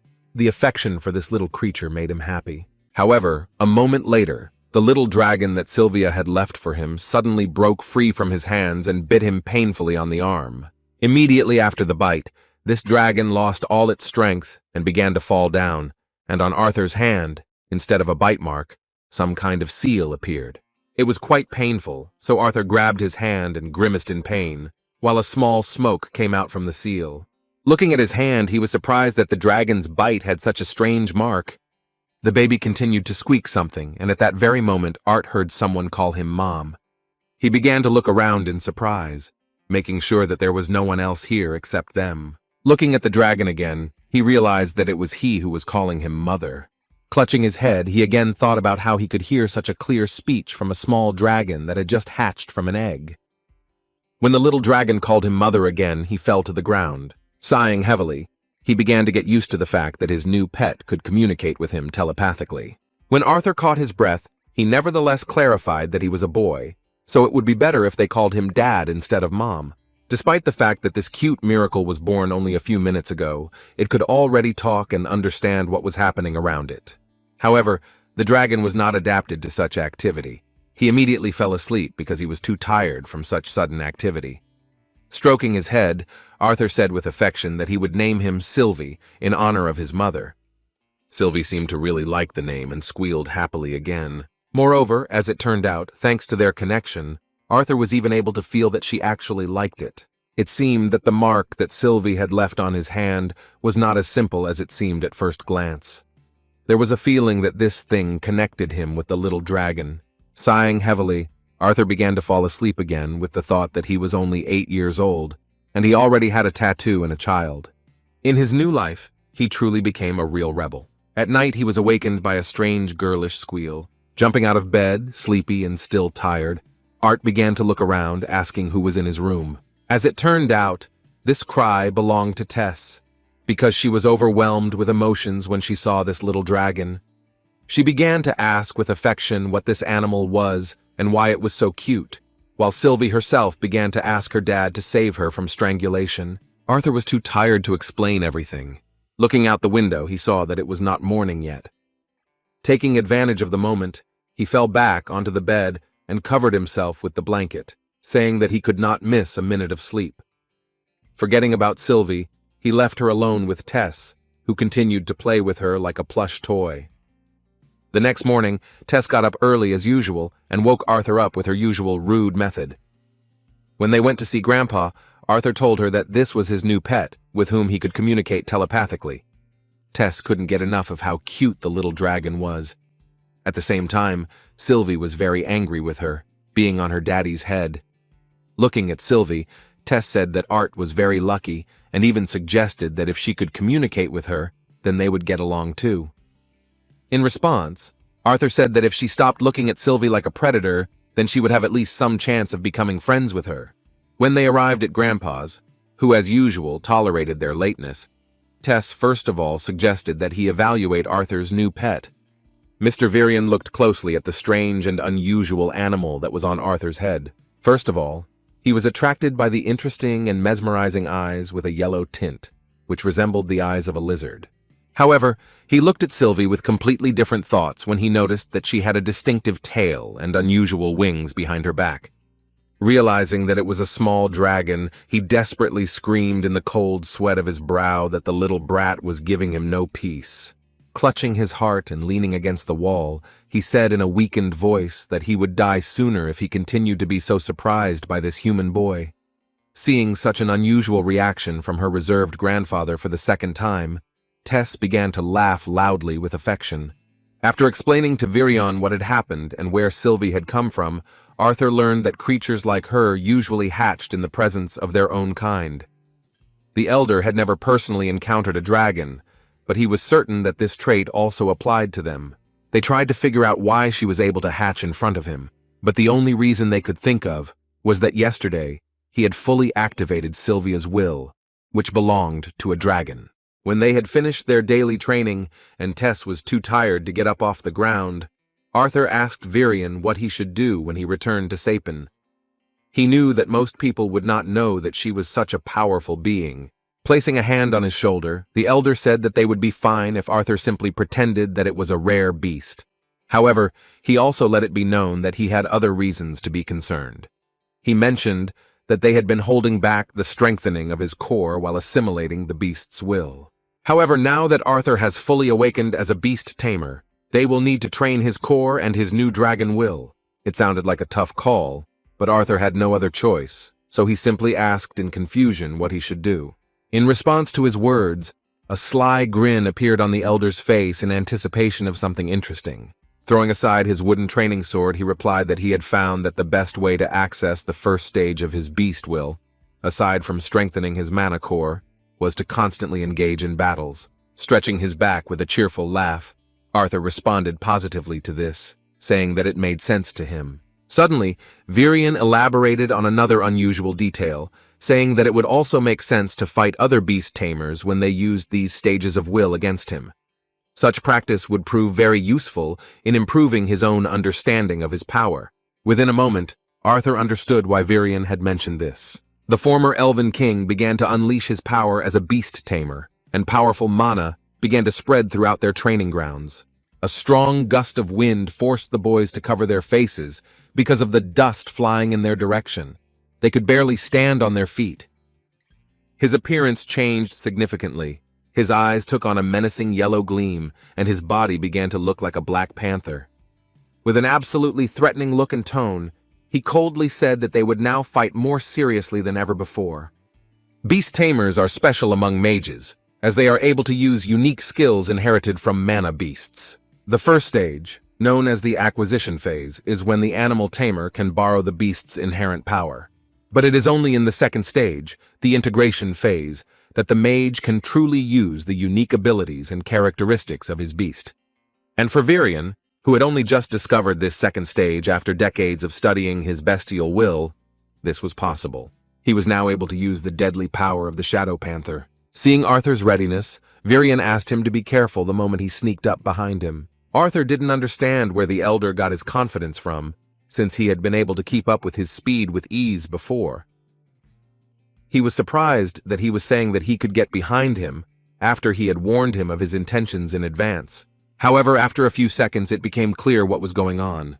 The elder's body began to release a thick and ominous mana that Arthur had not felt before. In just a moment, he simply disappeared from sight. It was incredibly fast, because before Art could blink, he felt a touch on his right shoulder.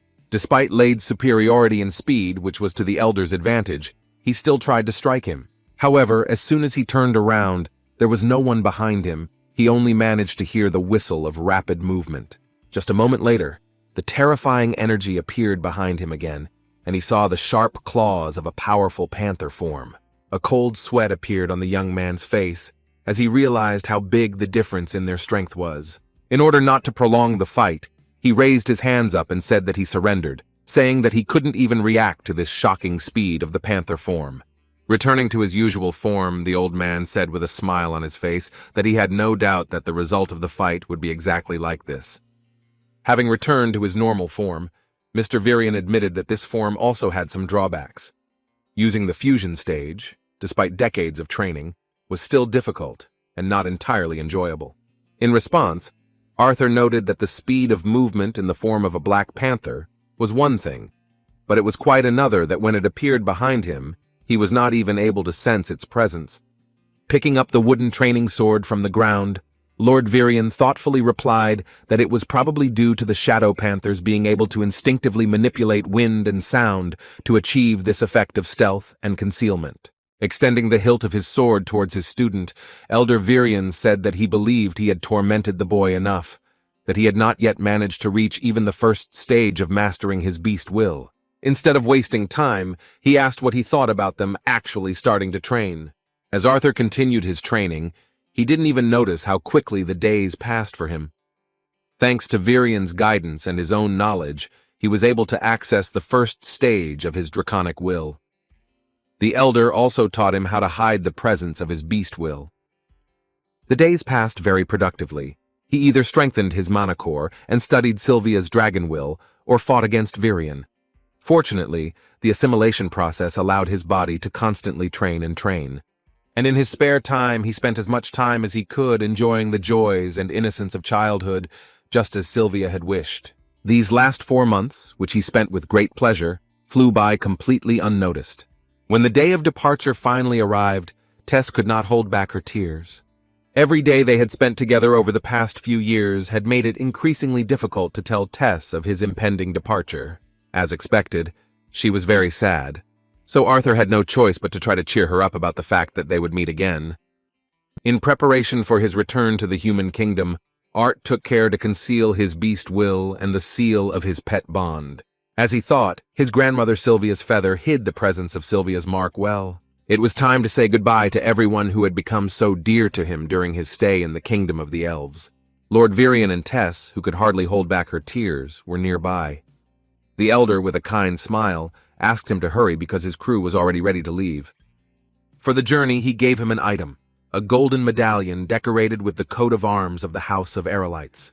It could help him navigate the forest. Arthur was sincerely grateful for such a valuable gift and care from the Elder. Trying to tease his granddaughter, he whispered that if Arthur ever got lost in the Elven forest again, he would be able to find his way to their royal portal by meeting another princess. Hearing his words, Tess could not stand it and grabbed him by the beard, forcing him to apologize to his beloved granddaughter. Saying goodbye to the sad princess, Arthur assured her that they would see each other again.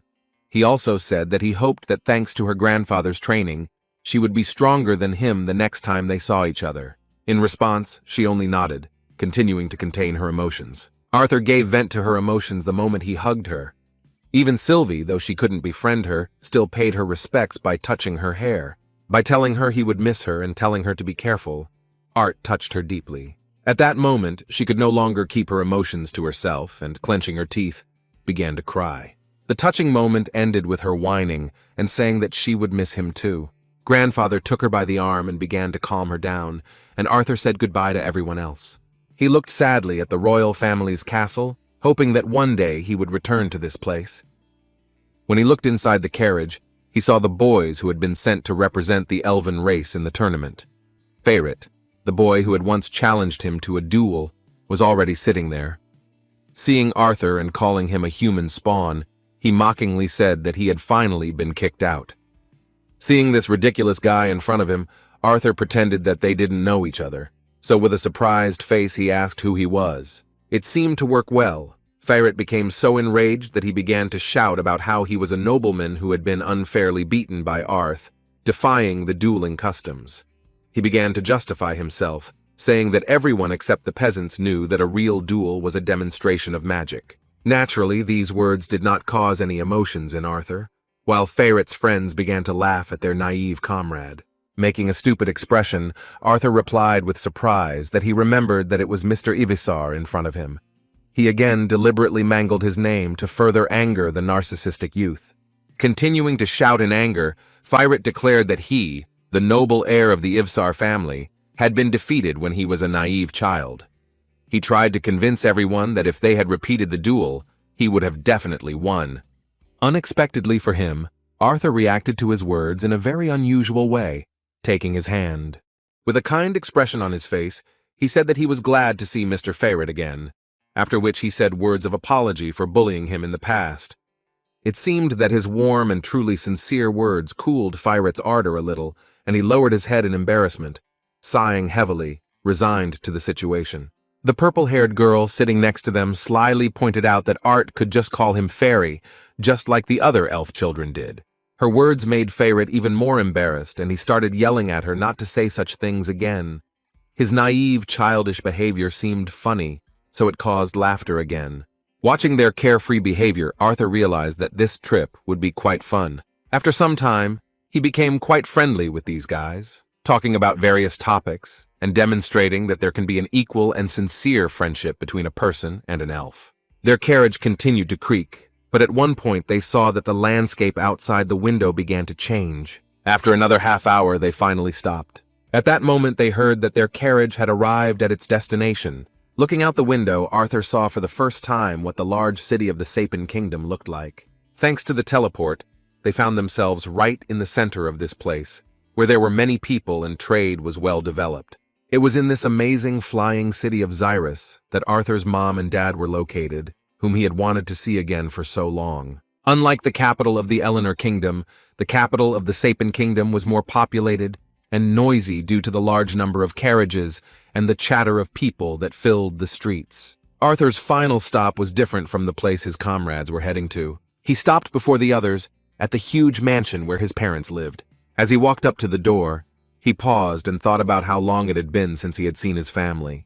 Knocking on the door, he turned to Sylvie, telling her that she should get ready because they had finally arrived at the house. The moments before the meeting brought back painful memories of what his last few years away from his parents had been like. During this time, he almost died, lost someone very important, fought assassins, and trained in order to survive in the future. But none of this made him as nervous as it did at this moment. In response to the knock on the door, he heard the sweet voice of a little girl who said that she was already hurrying to the door. When the door creaked open, an elderly lady who served in this huge mansion appeared in front of him. She politely asked Arthur how she could help him, calling him a young man. In response, Arthur bowed respectfully and said his full name, then said that he had been informed that his family currently resided in this estate. Hearing that the young man's name was Arthur Lewin, the surprised maid was simply shocked. As Arthur said this, with his head down, he noticed a shy little girl hiding behind the old woman's skirt. After that, he heard the voice of his own mother, so familiar to him for so long, running to the door, calling the girl's name. Hearing her name, Eleanor Levin looked around, seeing her mother's anxiety. As soon as Alice came closer to the door and saw her son, who had grown up several years, she forgot what she was talking about, and the plate of food fell from her hands.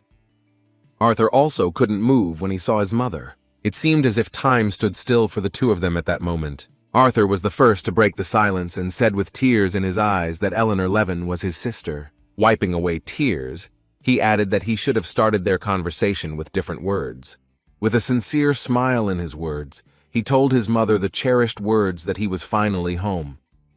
They had been waiting for this moment of meeting for a long time. Alice ran towards her son, and they finally hugged. Through her tears, she said in a trembling voice that she knew that the voice really belonged to her son. She couldn't believe that her child was actually home. Seeing tears on her mother's face, Eleanor grabbed her skirt and began to beg her not to cry. At that moment, they heard the sounds of loud stomping. A man in Zyrus's military uniform was running towards them, who also couldn't wait for this touching moment. There were already tears in his eyes from the joy of his son's return home. The kind old woman who worked in this mansion told him that Arthur was finally home. Finally, the whole family was together, and they shared this touching moment of reunion with tears in their eyes. Looking at this, even the old lady could not hold back her tears, just like me. When they went into the living room, they sat down on the same sofa and began to discuss what he had told them 3 years ago with the help of some kind of information transfer magic. They were worried about his illness and why he was so thin, but Arthur insisted that he had never felt better than he did now. Ray, seeing how many questions Alice was asking, asked her to take her time, saying that just by looking at their son, they could tell how big and strong he had become. Unlike Mom and Dad, the little sister didn't look so cheerful. She was sitting on a separate sofa with an offended look. Not understanding her child's behavior, Alice asked Ellie to come up to her older brother and say hello to him. When she heard that the boy who came to them was her older brother, she was genuinely surprised. He really did look like his mother. So she believed these words and with difficulty got down from the chair in which she was sitting with her funny pet. With a joyful smile, Alice again imagined the embarrassed boy as her brother from the fairy tales that her mother and father told her before bed. Taking a few steps forward, the shy little girl greeted her older brother, speaking hesitantly and rather funny, as she still could not pronounce all the letters correctly. Standing next to her, leaning on his knees, Arthur, touched by this moment, said that he was pleased to finally meet his own sister. Looking at their children, the parents could hardly contain their emotions at how sweet this moment was. After Arthur settled in at home, he spent some time explaining everything from the beginning. Although he trusted his family, he chose to skip the story with Sylvia, explaining his fall from the cliff as a stroke of luck and his body's unconscious use of magic to protect him from falling from a height. From there, he continued the story of finding Tess and spending time in Eleanor. When he finished his story, the curious Ray pointed his finger at Sylvie, asking what he could tell about this little friend. Arthur replied delightedly that while he was traveling, he came across the lair of the mana beast, Sylvie's mother, dying from her wound. According to him, he could do nothing for her mother, but since then, he had been taking care of her offspring. After listening to him to the end, Alice, with the same worried expression on her face, asked if he was sure that he had completely recovered, and there was no chance of getting sick with that disease again. With a cheerful smile, the boy replied that they didn't need to worry about it anymore, as it was mostly due to the instability of his mana core from waking up early. And yet, at one point, when they were silent, a sadness of regret flashed in his eyes, because he was ashamed to keep secrets from his family. However, he understood that until he was stronger, it was too dangerous for his family to know everything that really happened to him. Ray broke the silence, excited by the stories of his amazing son, and asked with anticipation what stage his mana core was in.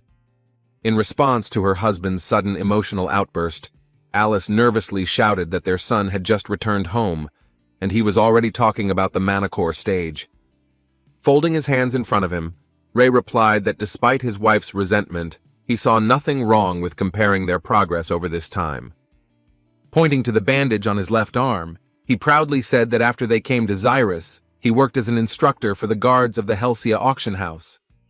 In response, Arthur said that he was surprised that his father had changed in more ways than just growing facial hair. After these bold words, he asked his father what stage his mana core was at. Anticipating a real shock reaction to his words from his son, Ray, scratching his stubble, began to chuckle slyly and quietly.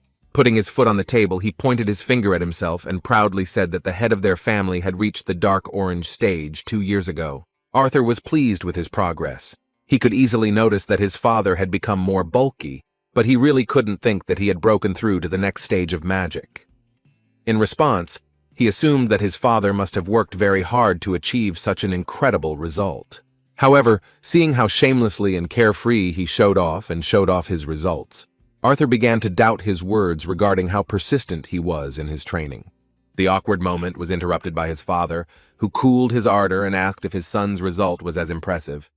When Arthur sheepishly replied that he was in the light red stage, Ray froze for a second, trying to comprehend what was said. A moment later, shocked to the depths of his soul by these words, he shouted with a rough, husky voice that he could not believe it. Alice was also surprised by this, but the moment of pride for her son was interrupted by the realization that Ray had used swear words in his speech in Ellie's presence, and she, like a child, began to repeat after him. Realizing his stupidity and feeling threatened by his wife, he began to apologize. Returning to his son's words, he grabbed Arthur by the shoulders and began to shake him, trying to find out when and how he managed to achieve such an incredible result.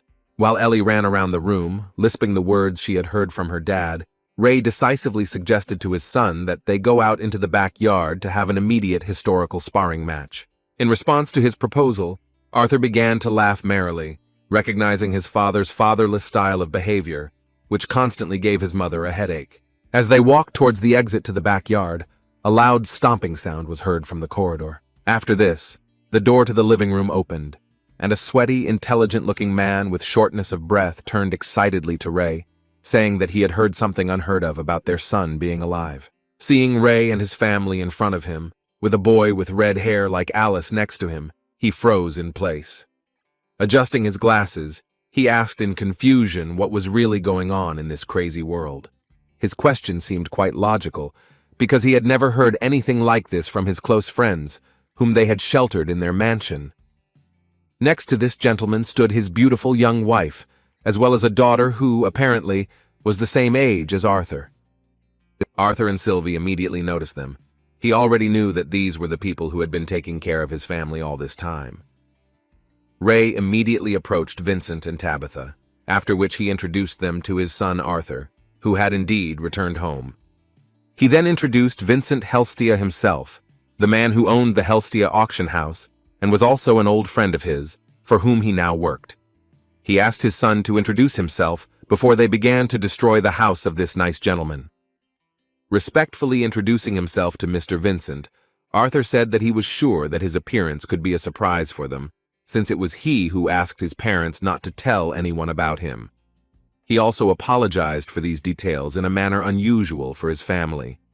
Seeing the boy's amazing upbringing, Vincent even became confused and slapped Ray on the stomach and asked Arthur if he was sure that such a simple guy as Ray was his father. The boy was a little confused, but jokingly replied that although he was often asked this, it was true. Mrs. Tabitha, who was Vincent's husband, also greeted Arthur, after which she introduced him to her daughter, Lilia. She said that since they were the same age, she believed that they could become friends. Arthur greeted her with a pleasant smile, and the squeak from Sylvia was no less friendly. As expected, her heart was captured by the cute little animal that was on Arthur's shoulder. Having fallen in love with the sweet Sylvia, Lilia approached Arthur and began to wonder if she could touch this fascinating pet. Returning to Ray's previous words, Mr. Vincent thoughtfully asked what he meant when he spoke about destroying his house. Remembering what he was talking about, Ray replied that he and Arthur were just about to spar. Hearing that they were going to have some fun, Vincent responded to his words with a smile. However, fully realizing that Ray was going to fight his son, who had only recently returned home, Vincent began to panic a little. He couldn't believe it, but those two madmen were actually going to do it. The boys went out to the backyard of this beautiful Helstia family mansion to see the madness that Ray had planned. It's been a long time since they last did this. Arthur and Ray began to warm up before showing off the fruits of their hard training. Despite the seriousness of the event, Alice was already used to this kind of thing, so she was relaxed and calmly gossiped with her friend Tabitha. Lily and Ellie weren't worried about this sparring either, as their attention was focused on poor Sylvie, who was trying to escape from the annoying children. Sitting down next to his wife, Vincent anxiously asked Alice why her husband was taking his son's words about him being a light red Manticore stage mage seriously. In response, Alice said that she was also surprised, but she believed him because he always learned quickly and had no reason to lie. Vincent folded his hands in front of him and asked incredulously if he was supposed to believe that an 8-year-old child had not only awakened, but had also passed the 3 stages. He remembered that even the snobbish genius brats accepted into the capital's academy barely reached the crimson stage at the age of 12. Arthur looked at them and saw his mother's encouragement and Vincent's slight distrust of his words. He heard his words perfectly and thought that it would be better not to tell them that he was only at the light red stage, because he couldn't train due to the assimilation of the beast's will. The cheerful father had already begun to jump from side to side. Taking a fighting stance, he warned that his son should be prepared, because his father was no longer the same man he had been. Clenching his fists and assuming a fighting stance, Arthur replied with an anticipatory smile that he too could boast that he had changed a lot. Arthur decided to start the fight first, so he used the mana aura. Accelerating his body, he found himself in front of his father in a moment. It was only at the last moment that Ray noticed that Arthur was right underneath him, ready to strike with his left hand. Without even moving, Ray, strengthening himself with mana and relying on his brute strength, stopped the blow with one palm. With a satisfied smile, he said that Arthur would have to try harder than before. However, at that very moment, his son showed that this was not all he was capable of. Breaking free from the grip, he jumped up sharply and struck his father's left hand. Landing on the ground, he turned his leg, preparing for another blow. Using the momentum of his entire body, he attempted to deliver an elbow strike to Ray's torso. However, this time the father managed to control his speed and caught him by the hand at the last moment. Grabbing his son by the arm, he used the momentum of his body to pull him to the side and tried to hit him with his left hand. However, even while in the air, Arthur did not lose his head. Despite his father's advantage in brute strength and size, the boy managed to grab him by the clothes. Pushing off without releasing the grip, he lowered his legs to the surface. Thus, Arthur found a foothold and was able to make a throw that his father was not prepared for. Despite the unexpectedness of this fighting style, Ray still did not fall to the surface, but pushed off from it as soon as he reached it with his hand. After jumping back a few times, Ray returned to a safe distance before continuing the fight.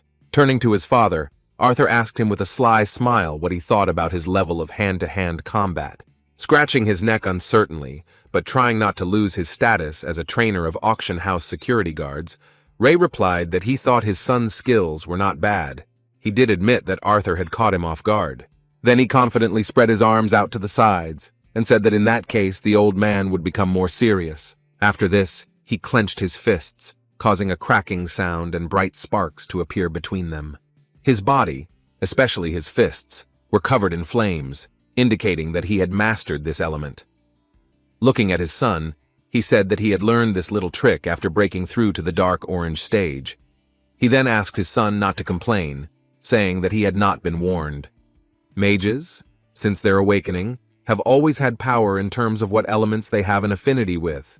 Parents seek out a professional to perform expensive testing on their child, so they can know what path to take their newborn mage. In this world, wizards have an innate advantage. They can manifest and manipulate elements with which they have an affinity.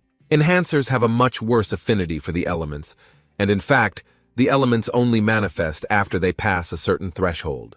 Arthur's father, who trained hard from an early age but had no special training, took time to reach the deep orange core stage to transform his explosive use of mana into true fire. In the world from which King Gray came, the elements were not predetermined from birth and everyone chose their own path of development. However, despite the properties of the key energy of different fighters, this was often leveled out by personal skills and experience. Talent played a big role, but hard work was equally important, since no one was limited by affinity with their particular element. Despite initially having low energy reserves, King Gray surpassed his opponents with an incredibly high level of skill. As for his life after reincarnation, this time he had an advantage from the very beginning and everything led to something no one expected. Taking a few steps forward, he demonstrated that he had also learned a few tricks. His body was covered in an electric current that made a loud crackling sound.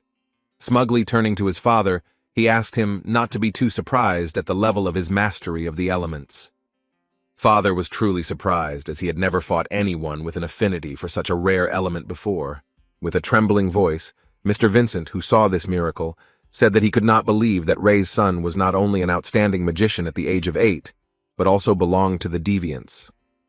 Naturally, the father, who was so proud of his son, responded to this with a smile. He was shocked by the fact that another deviant had appeared in their family. Strengthening himself with dense lightning magic, Arthur assumed an unusual fighting stance, spreading his arms to the sides. After that, he made a lightning-fast dash, and with a sound like thunder, he found himself behind his father. Feeling it behind him, Ray waved his hand in the direction of the sound, but a moment later Arthur was behind him again, crouched down to the ground. The pressure of his son's incredible speed sent shivers down his father's spine, and he knew it wouldn't be easy. At that moment, he decided to take the initiative and struck Arthur with a flaming fist, but Arthur, having superior speed, managed to push off the surface, jumping up. After that, he jumped back a little. Having found a foothold under his feet, he pushed off again and made a dash forward with great speed. This time he delivered a direct blow that the father could not avoid. Ray blocked his son's blow, amplified by his incredible speed. At that moment, a powerful flash occurred, associated with the collision of these two elements. Father was able to block the first blow using a block enhanced by mana aura and the element of fire. Arthur, in the air without a point of support, used the inertia of his body to strike again with another fist, increasing the power of his lightning element. However, this time, the father had no intention of blocking his blow, and with a serious expression, he prepared his fist, in which he had gathered the powerful flames of his element. Their fists competed in strength, and the way they clasped together produced a powerful burst of energy. A loud explosion from the backyard of Mr. Vincent, who had security guards nearby working for him, caused them to suddenly become alarmed. Using his superior speed and incredible strength, Arthur continued to apply incredible pressure and forced his father into the wooded area. Using even more magic, Ray showed that he was not going to give in, even though his fire magic was having a hard time against the deviant lightning. He rushed into the attack again, preparing a powerful punch. Although Arthur could have avoided the collision with his father, he decided to demonstrate the strength of his defense and test his strength by blocking instead of dodging. As soon as he came into contact with his father's fist, he immediately threw it aside and prepared to strike back. The father, without wasting time, delivered a second blow with his fist, but Arthur again managed to push his hand aside, changing the trajectory of his blow. Fighting at close range, Ray could feel his son's electricity trying to break through his mana shield. He decided that defending himself was too tiring, so he took over the initiative in striking again. His speed was truly astounding, and even though Arthur was quite experienced, he still had a hard time dodging the barrage of fire fists.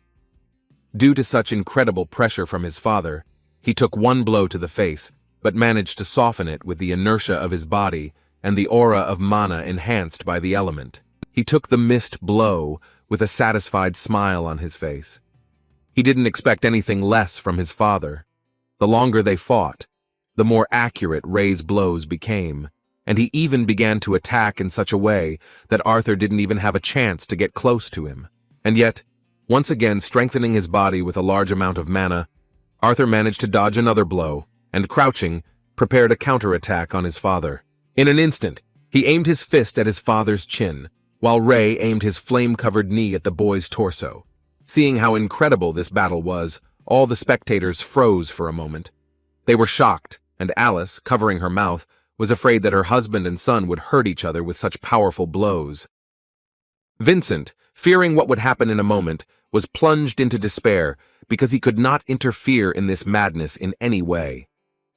Among them, only Sylvia was calm, yawning from boredom, realizing that Arthur had not demonstrated even half of what he was capable of. Knowing what her dad was thinking, she understood that the battle was already over. In the moment before the crushing blows were dealt, it seemed as if time stood still. In reality, everything was much simpler. The guys did not intend to deliver these blows, and at the last moment stopped using magic. They decided to settle for the fact that their strength in this fight was equal. The father, proud of his son, began to laugh joyfully after this incredible battle. Hugging Arthur, he said with surprise that he did not expect that what he called a trick would turn out to be real lightning magic. Sure, he, a deviant, had a high affinity with lightning, but he still had room to grow. During his training with Virian, his ice was unstable and he couldn't even master sound or gravity. Although he didn't spend much time training the elements, the experience was still traumatic in places. Like assimilating the will of the beast, it was not easy for him. However, now he was once again convinced that it was worth it. He was very pleased to show off his skills to his parents, who were sincerely proud of him. When his father asked him when and how he learned it, Arthur modestly replied that he had only recently mastered the element of lightning and could barely control it. He still lied about not being able to do anything else. After such an intense battle, which he had watched, Mr. Vincent sighed heavily, wiped the sweat from his forehead, and, putting his hand to his head, said that now he could use a little drink. Tabitha and Lilia were also genuinely surprised at what an unusual child Arthur turned out to be. The boys began to return to the mansion, while the workers of this yard rushed to put out the remains of the fire on the lawn after the battle between Ray and Arthur. Having cooled his ardor a little thanks to alcohol, Vincent decided to have a man-to-man talk with Ray. The alcohol hit him hard in the head, and he asked his friend if he even understood what his son's future was. Placing his hand on his son's head, Ray proudly replied that he had known this ever since he had awakened at the age of just 3. Hearing this, Tabitha asked Alice in surprise if it was true. A little embarrassed, the smiling mother of the genius son confirmed these words and noted that at that moment he blew up most of their house.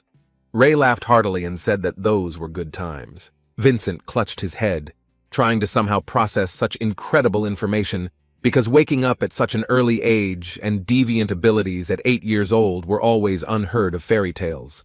The drunk but violent man suddenly slammed his hands on the table so hard that his glasses flew off his face.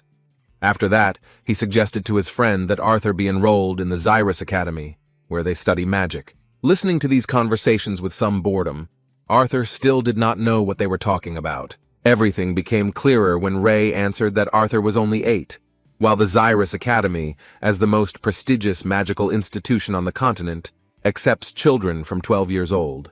Seeing her husband's condition, Tabitha approached the genius boy's parents and said that Vincent insisted on the idea that it was profitable for them to sponsor Arthur. given his talent. She said that they should not worry about paying for his education. As usual, modest and shy, Alice replied that they could not ask them for such a favor after all they had done for them. She thought that paying for their son's education was too much, and besides, she was sure that they would not consider him due to his age. Vincent folded his hands smugly in front of him and said that he wanted to say that he had connections with the famous director of the Zyrus Academy itself. He was hinting that he could talk to her personally. It seems even Arthur himself was a little interested in this idea. "I apologize for interrupting the conversation." He said that seeing how this would affect his future, he felt like he had something to say. How exactly this conversation ended during dinner together will become clear later, but the evening arrived rather quickly. The first day after returning to the family was coming to an end.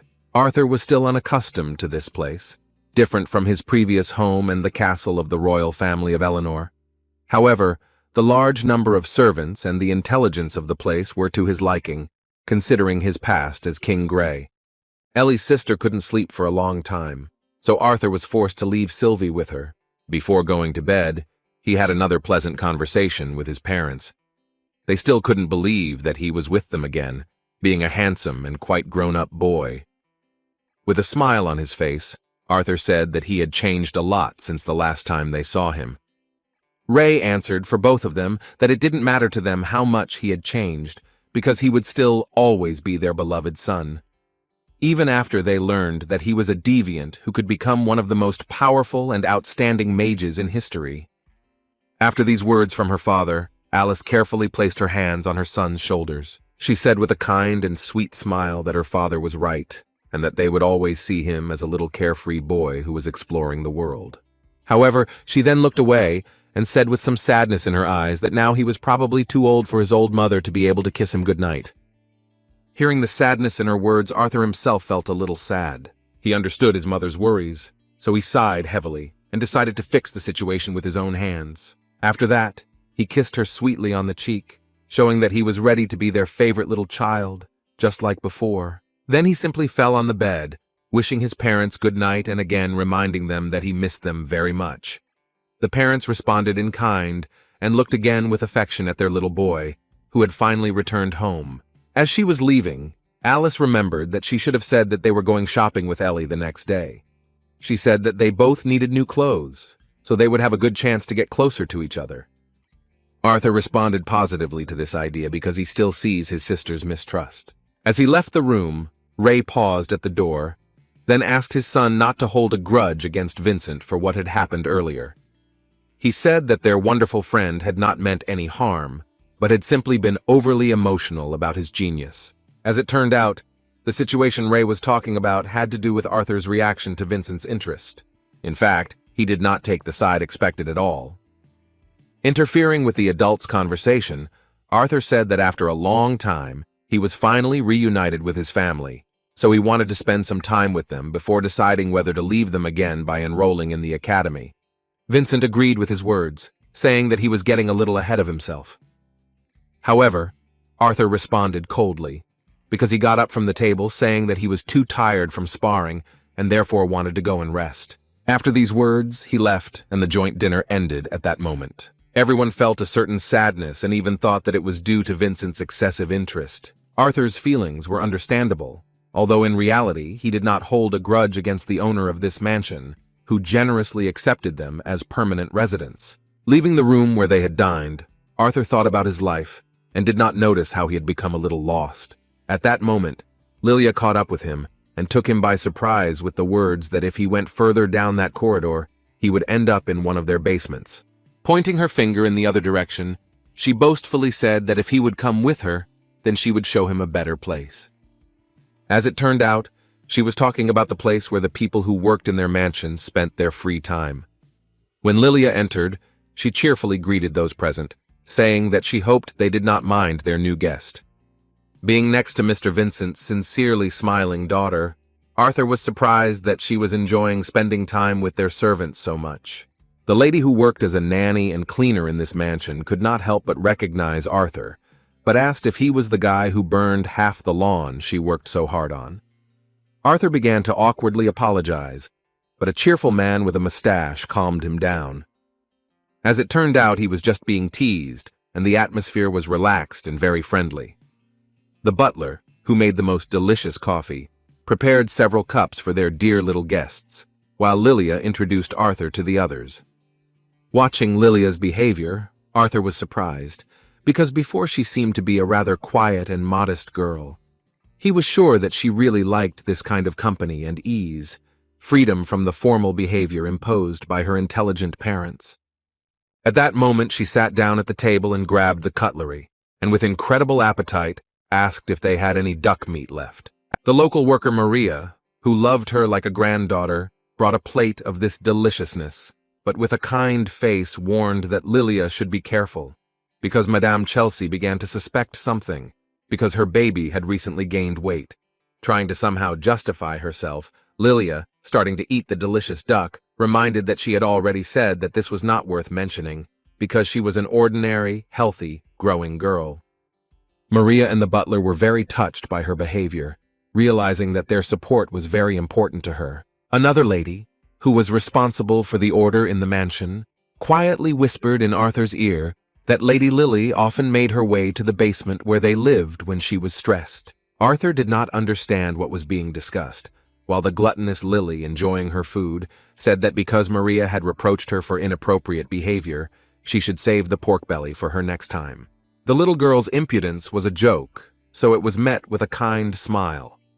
The butler clarified to Arthur that her stress was related to the fact that Sir and Madame wanted their daughter to awaken as a mage, despite the fact that each of them was a mage themselves. Their high demands put a lot of pressure on the little girl, while she herself really wants to become a magician. This is how things turned out within this great intelligent family, the owners of one of the most prestigious auction houses. Having been close to such people in his past life, Arthur understood the weight of her burden. Her parents suffered because of these high expectations, which he could not help but understand. Remembering that story with Lilia, Arthur, returning to the moment of the conversation with his father before going to bed, asked him not to worry, saying that he could confidently say that the Holstia family were good people who only wanted the best. In response to his sincerity, the parents smiled, being glad that Arthur did not hold a grudge against their virtues and understood their situation perfectly. Having wished him good night, they themselves went to bed. The next morning, Arthur, as usual, could not wake up on his own. His deep sleep could not be interrupted by Tessia, so this role was taken over by Sylvie, who ran away from Ellie's tight embrace for her dad. Awakened by Sylvie, he picked her up and asked her if she was excited to see him sleeping so soundly. At the same moment, he remembered Tess, who usually woke him up in the morning. He felt a little sad, thinking how she copes alone. His thoughts were interrupted by the pungent smell coming from Sylvie. Holding her at arm's length, he walked towards the door, thinking that this time they would have to take a bath together. Sylvie was very afraid of water, having never taken a bath before, but there was no other choice. It didn't go too badly, and although she looked like a scared cat, she managed to overcome her fear. As soon as Arthur put on his robe and laid Sylvie on a dry towel, there was a knock on the door of his room. Opening the door, he saw a shy Ellie, who hesitantly greeted him, saying that her mother asked him to wake her up. Sitting down next to her, he extended his hand to his little sister and suggested that they go to their mother together. The girl was very happy with his offer and lisped that in that case they would go to breakfast together and then go shopping in the city. This moment once again gave Arthur a pleasant feeling of a quiet family life. They ran carefree towards the kitchen, while Sylvie ran after them with the same joy. After breakfast, as planned, they went to the bustling city center. Looking around, Arthur was very surprised at how different the center of Zyrus was from the capital of the Elven kingdom. The shops here turned out to be overflowing with all sorts of magical items, artifacts, and trophies from the dungeons. One of the shops that attracted the boys' attention the most seemed to be a very expensive establishment, since there were even armed guards inside. When Arthur asked what they were selling there, Tabitha replied that the small balls he had been looking at through the window were the beast's cannonballs.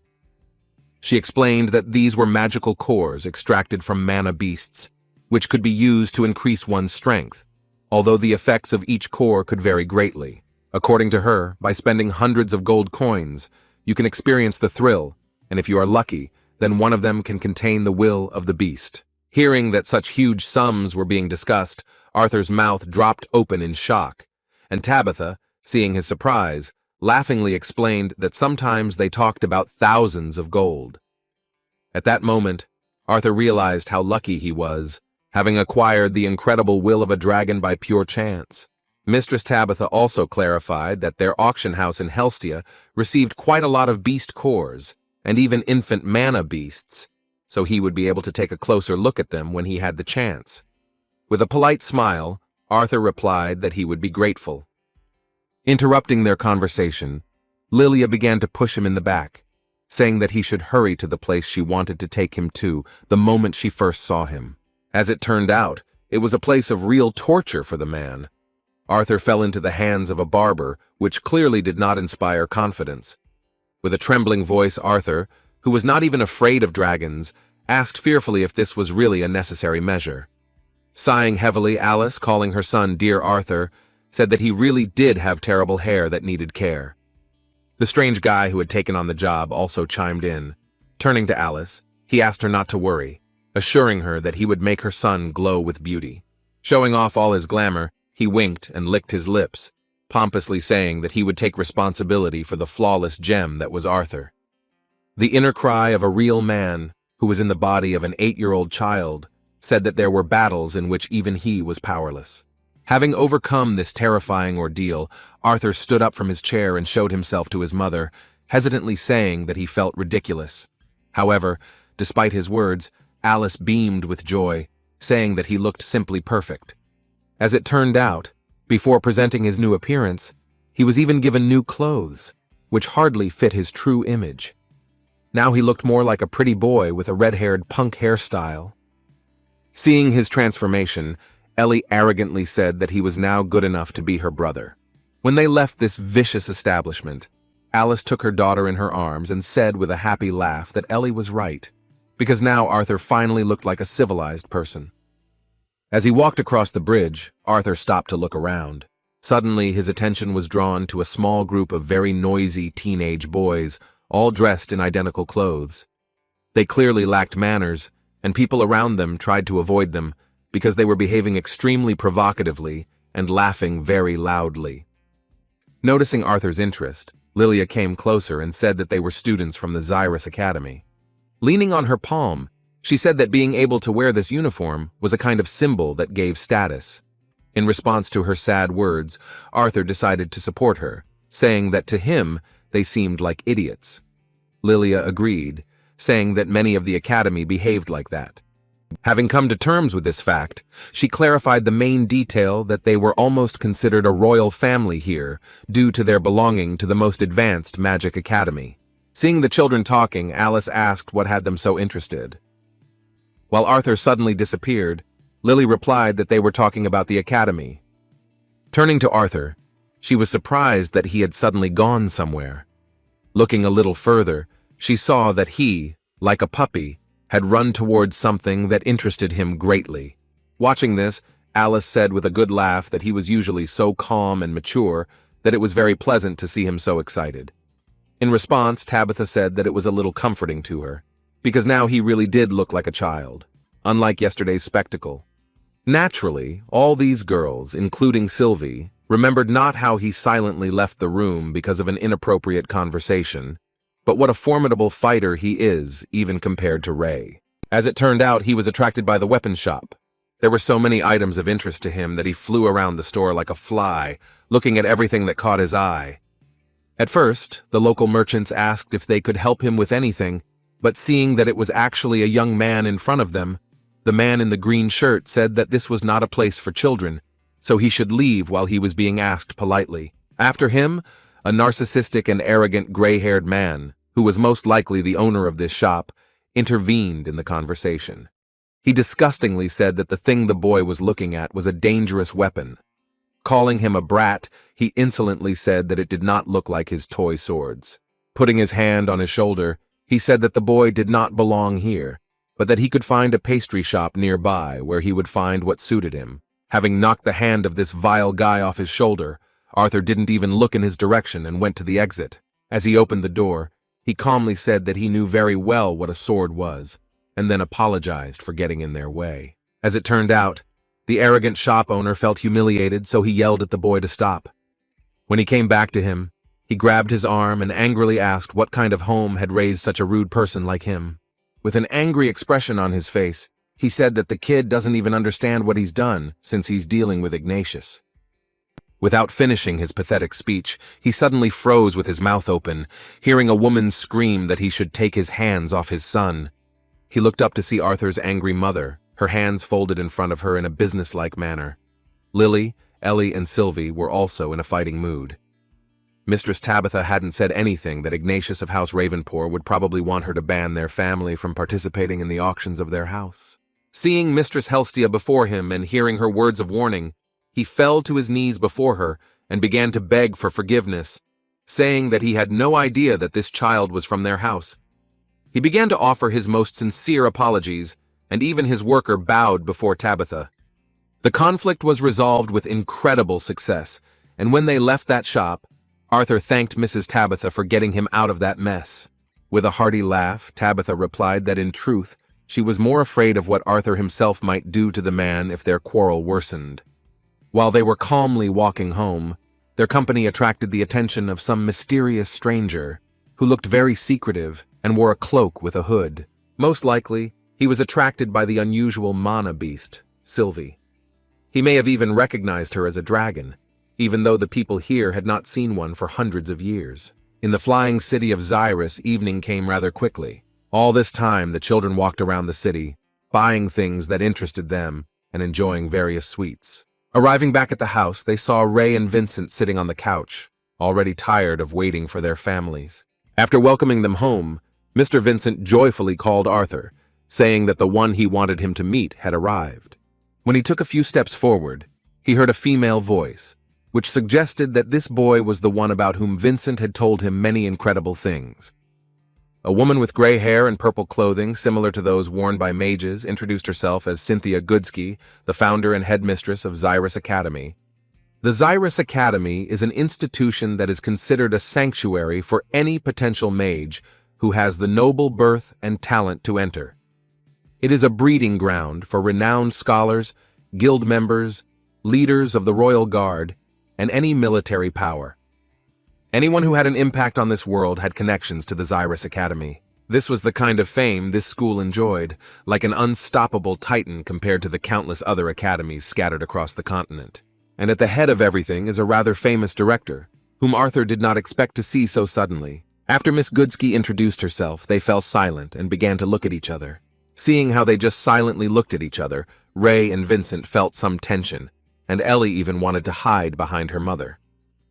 Suddenly, the director of the academy extended her hand towards him. She went on to say that she was pleased to meet Arthur Levin, who was described as an extraordinary genius. Seeing the hand in front of him, Arthur was a little confused, because he did not know how to behave correctly in such a situation. He did not know whether he should kiss her hand or shake it. He decided to try his luck, realizing that as a child he had nothing to lose, so extending his hand to meet her, he said that he was also pleased to meet her. However, at that very moment, his mother ran up to him and grabbed him by the back of the head, pulling him down to bow before her. She apologized to the director of Goodsky in a confused voice for her son's rude behavior, saying that he had just returned home and did not know the official customs. Arthur was a little confused by this suddenness. He didn't think it was that serious. He had already stopped liking the whole idea, and he began to hope that it wouldn't take long. He hadn't eaten anything for several hours, and all his thoughts were only about food. In response to Alice's words, Principal Goodsky politely raised her hand, indicating that they should stand up. She said that it was all right, because if anything, it was impolite of her to intrude on them at such a late hour. Looking towards the lord of this mansion, she said that she could not refuse Vincent's request after all his huge contributions to the Zyrus Academy. In response, he shyly said that everything was fine, because he was simply helping the academy, where he would like to see his daughter. As expected, these words only increased the pressure on Lilia. She looked away and bit her lip, thinking that she couldn't live up to her parents' expectations. Taking a step forward towards the amazing boy, Cynthia Goodsky said that it was not often that she went to a potential student's home, but Vincent had piqued her interest when he insisted that he had a child prodigy of the highest caliber living in his home. Turning to Mistress Tabitha, She politely asked if she could take them out into the open so she could see Arthur in action. Arthur, who was trying to ask for a few minutes for dinner, was suddenly pinched by his mother, making him understand that this meeting was too important to take up so much of Principal Goodsky's time. The Sir and Madam of this mansion escorted Director Goodsky to their wonderful paved courtyard, where the madman Ray had once fought. Alice followed them, dragging Arthur, who was in a bad mood because he wouldn't be having dinner anytime soon. The silence was interrupted by the sounds of his and Sylvie's stomachs rumbling. Sylvie decided to go on her own and looked at her dad with a pitiful look, to which Arthur replied that she should be patient a little longer. Hearing this squeak, Mrs. Cynthia looked around and saw Sylvie, which surprised her greatly. She paused for a moment, saying that it was the first time she saw such a beautiful manna beast, and then asked if it belonged to Mr. Ray.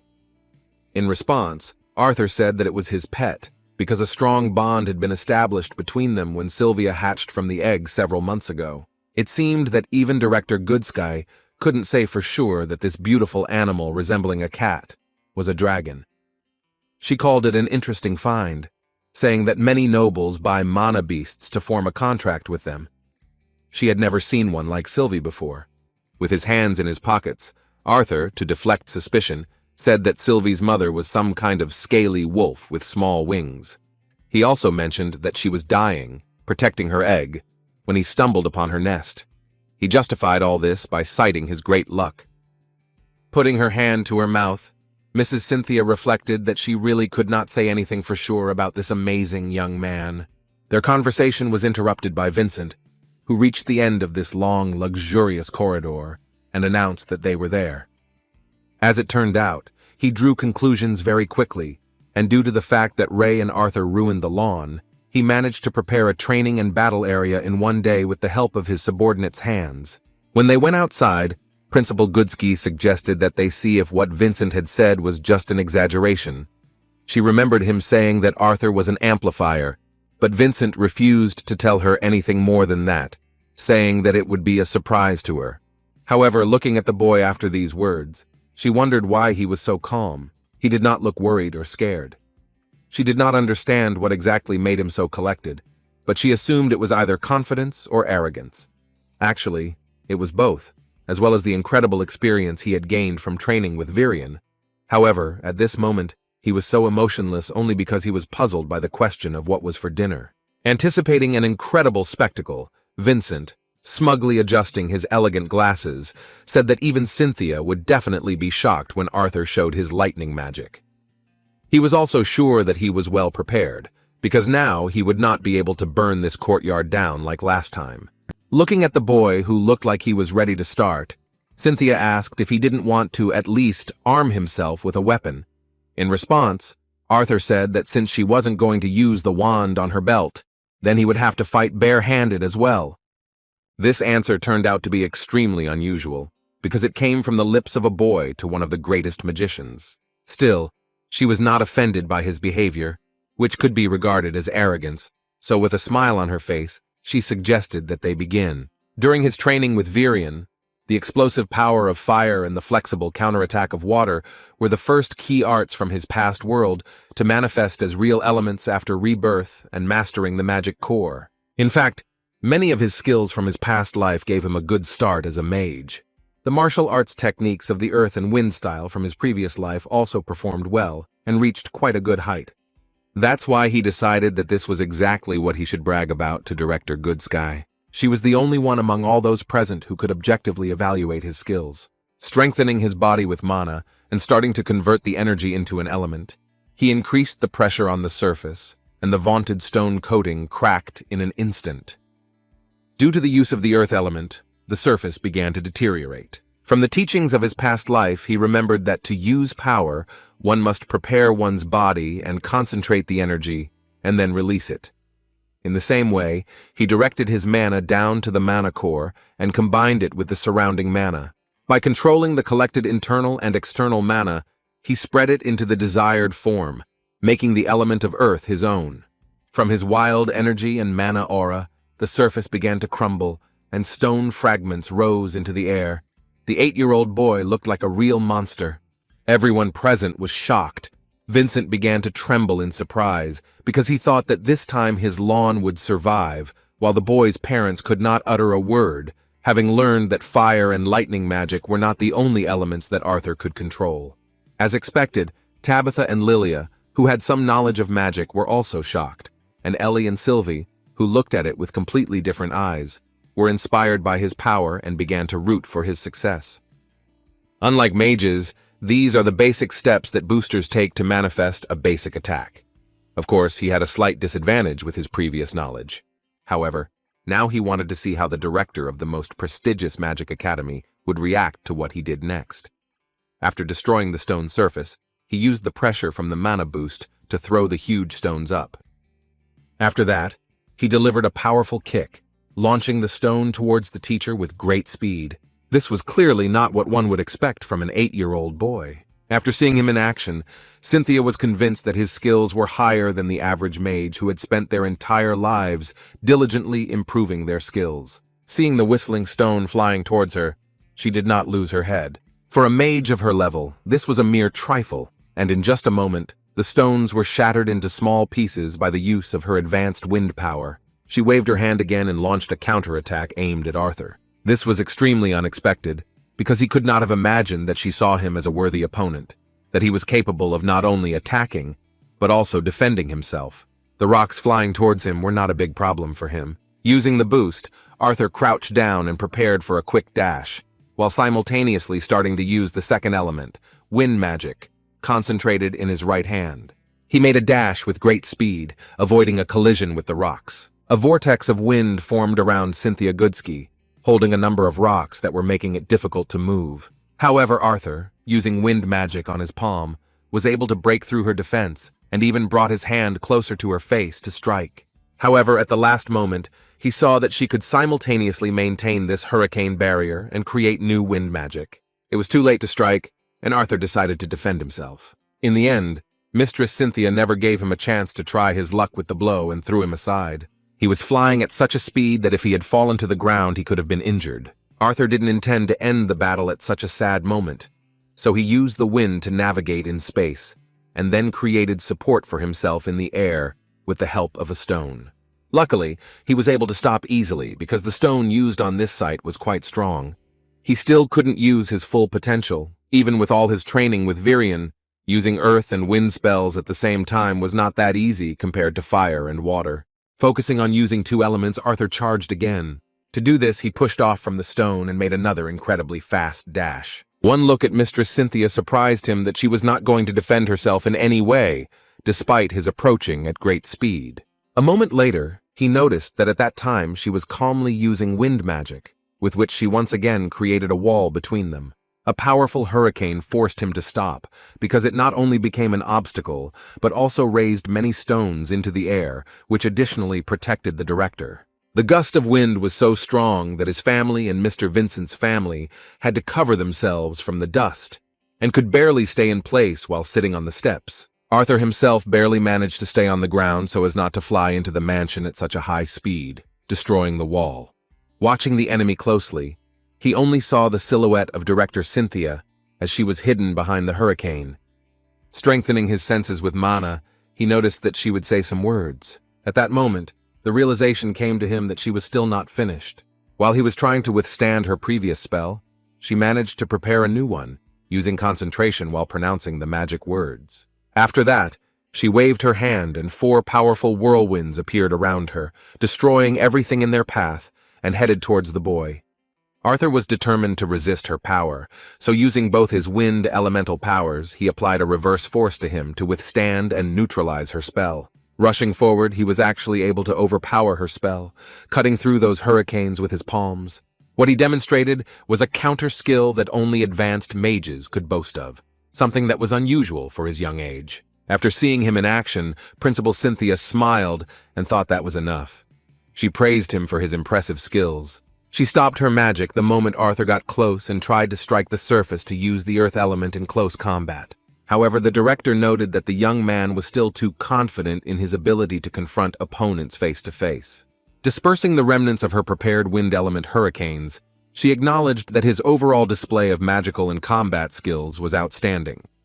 After stopping using the wind element, Principal Cynthia pointed her finger at Arthur, which began to emit an unusual aura.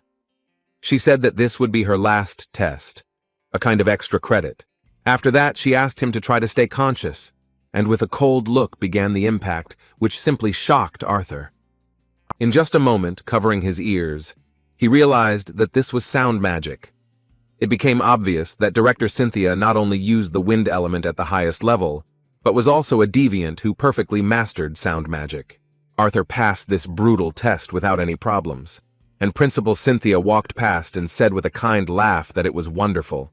When she approached the boy's father, she said that his son had passed the test with flying colors, and because of the aptitude for wind magic he had shown, she wanted to train him personally. In response, a confused Ray, watching his son, asked since when he had learned to use wind and earth magic with the same success. Principal Cynthia didn't understand what he was talking about, so she asked him again what he meant by those words. Vincent, who was lying on the ground and dumbfounded by this sight, said in confusion that Arthur had used fire and lightning magic yesterday. In a trembling voice, he also clarified that this was the reason why he brought them to this paved courtyard, because last time he had burned their beautiful lawn. Principal Cynthia was so shocked by these words that she even asked again if they really meant that this little boy was able to control at least the 3 fundamental elements and 1 element of the highest form. To be clear, Arthur clarified that there were actually 4. Rising to his feet, he demonstrated with one hand that he had elemental affinity for all 4 elements. After seeing this with her own eyes and realizing that the earth and wind that Arthur used were not his strongest abilities, the director, who saw something like this for the first time, could barely stand on her feet. Seeing the director's lady in such a state, Polite Ray asked if she was okay. After these words, she gathered her will into a fist and answered that everything was fine. At the same time, the others still couldn't come to their senses. Only Ellie, who didn't understand what was happening, seeing her mother's surprise, lisped and asked if her brother was really that strong. With a kind laugh, the director answered the child's question, saying that Arthur was very strong. She even shocked Ray by saying that his son might become the strongest in the future. After everyone calmed down, Arthur apologized to his family for keeping this from them. When his mother finally came to her senses, she asked him with a kind smile not to keep such secrets anymore. His chest tightened at her words, because as much as he wanted to promise her this, he couldn't. Returning to the difficult conversation, Arthur understood that the rather sensitive and emotional Mr. Vincent would not soon recover from what he had learned in 2 days. After that, he turned his gaze to the director's lady, who was watching him with great interest, wondering how she had been lucky enough to find such a rare genius. Then she walked up to him and touched his back with her palm. At that moment, a magical barrier appeared around them, which was quite unexpected for Arthur's parents. As expected, they were scared, but from inside it was impossible to hear what they were saying. Cynthia Goodsky explained that while the spell was in effect, they were shielded so they couldn't hear the people outside and they couldn't hear them. This was only because she wanted to hear the boy's side of the story in private. With a smile on his face, the boy realized that this piercing lady saw right through him. He admitted that the truth was that he had shown her his abilities because she had 2 things that he desperately needed. The things he was talking about were power and influence. Being only an 8-year-old child, he could not command such power, so he asked her to protect his family until he was strong enough to do so himself. He promised that in that case, he would not only attend her academy, but also consider her a benefactor. Surprised by the child's audacity, the director replied that even the king and queen of Sapina would not have dared to offer her such a one-sided deal, while the boy thought that she would agree to create such a relationship with a simple child. Without losing control of the situation, Arthur replied that he was probably more aware of the potential of the one she called a mere child than the king and queen of Sapina. He also believed that she agreed with his words. Returning to his words, he clarified that in fact his part of the deal should wait until he entered their academy. His words came as a surprise, because Director Cynthia could not even guess what this decision was connected with. Seeing her interest, Arthur smiled as he thought back to the past and explained that he had made a promise to someone important that he would live his life to the fullest. That was why he had decided that attending Zyrus Academy at a more normal age would help him do that. Politely covering her mouth, Mrs. Cynthia was emotionally surprised that she would have to wait for him for 3 whole years. She wondered what such an incredible boy was going to do during that time. Arthur finally decided to reveal to her what he had been hiding from his family. He confessed that he was going to become an adventurer. Looking at his parents, he was glad that they had not heard about it in such an inappropriate setting.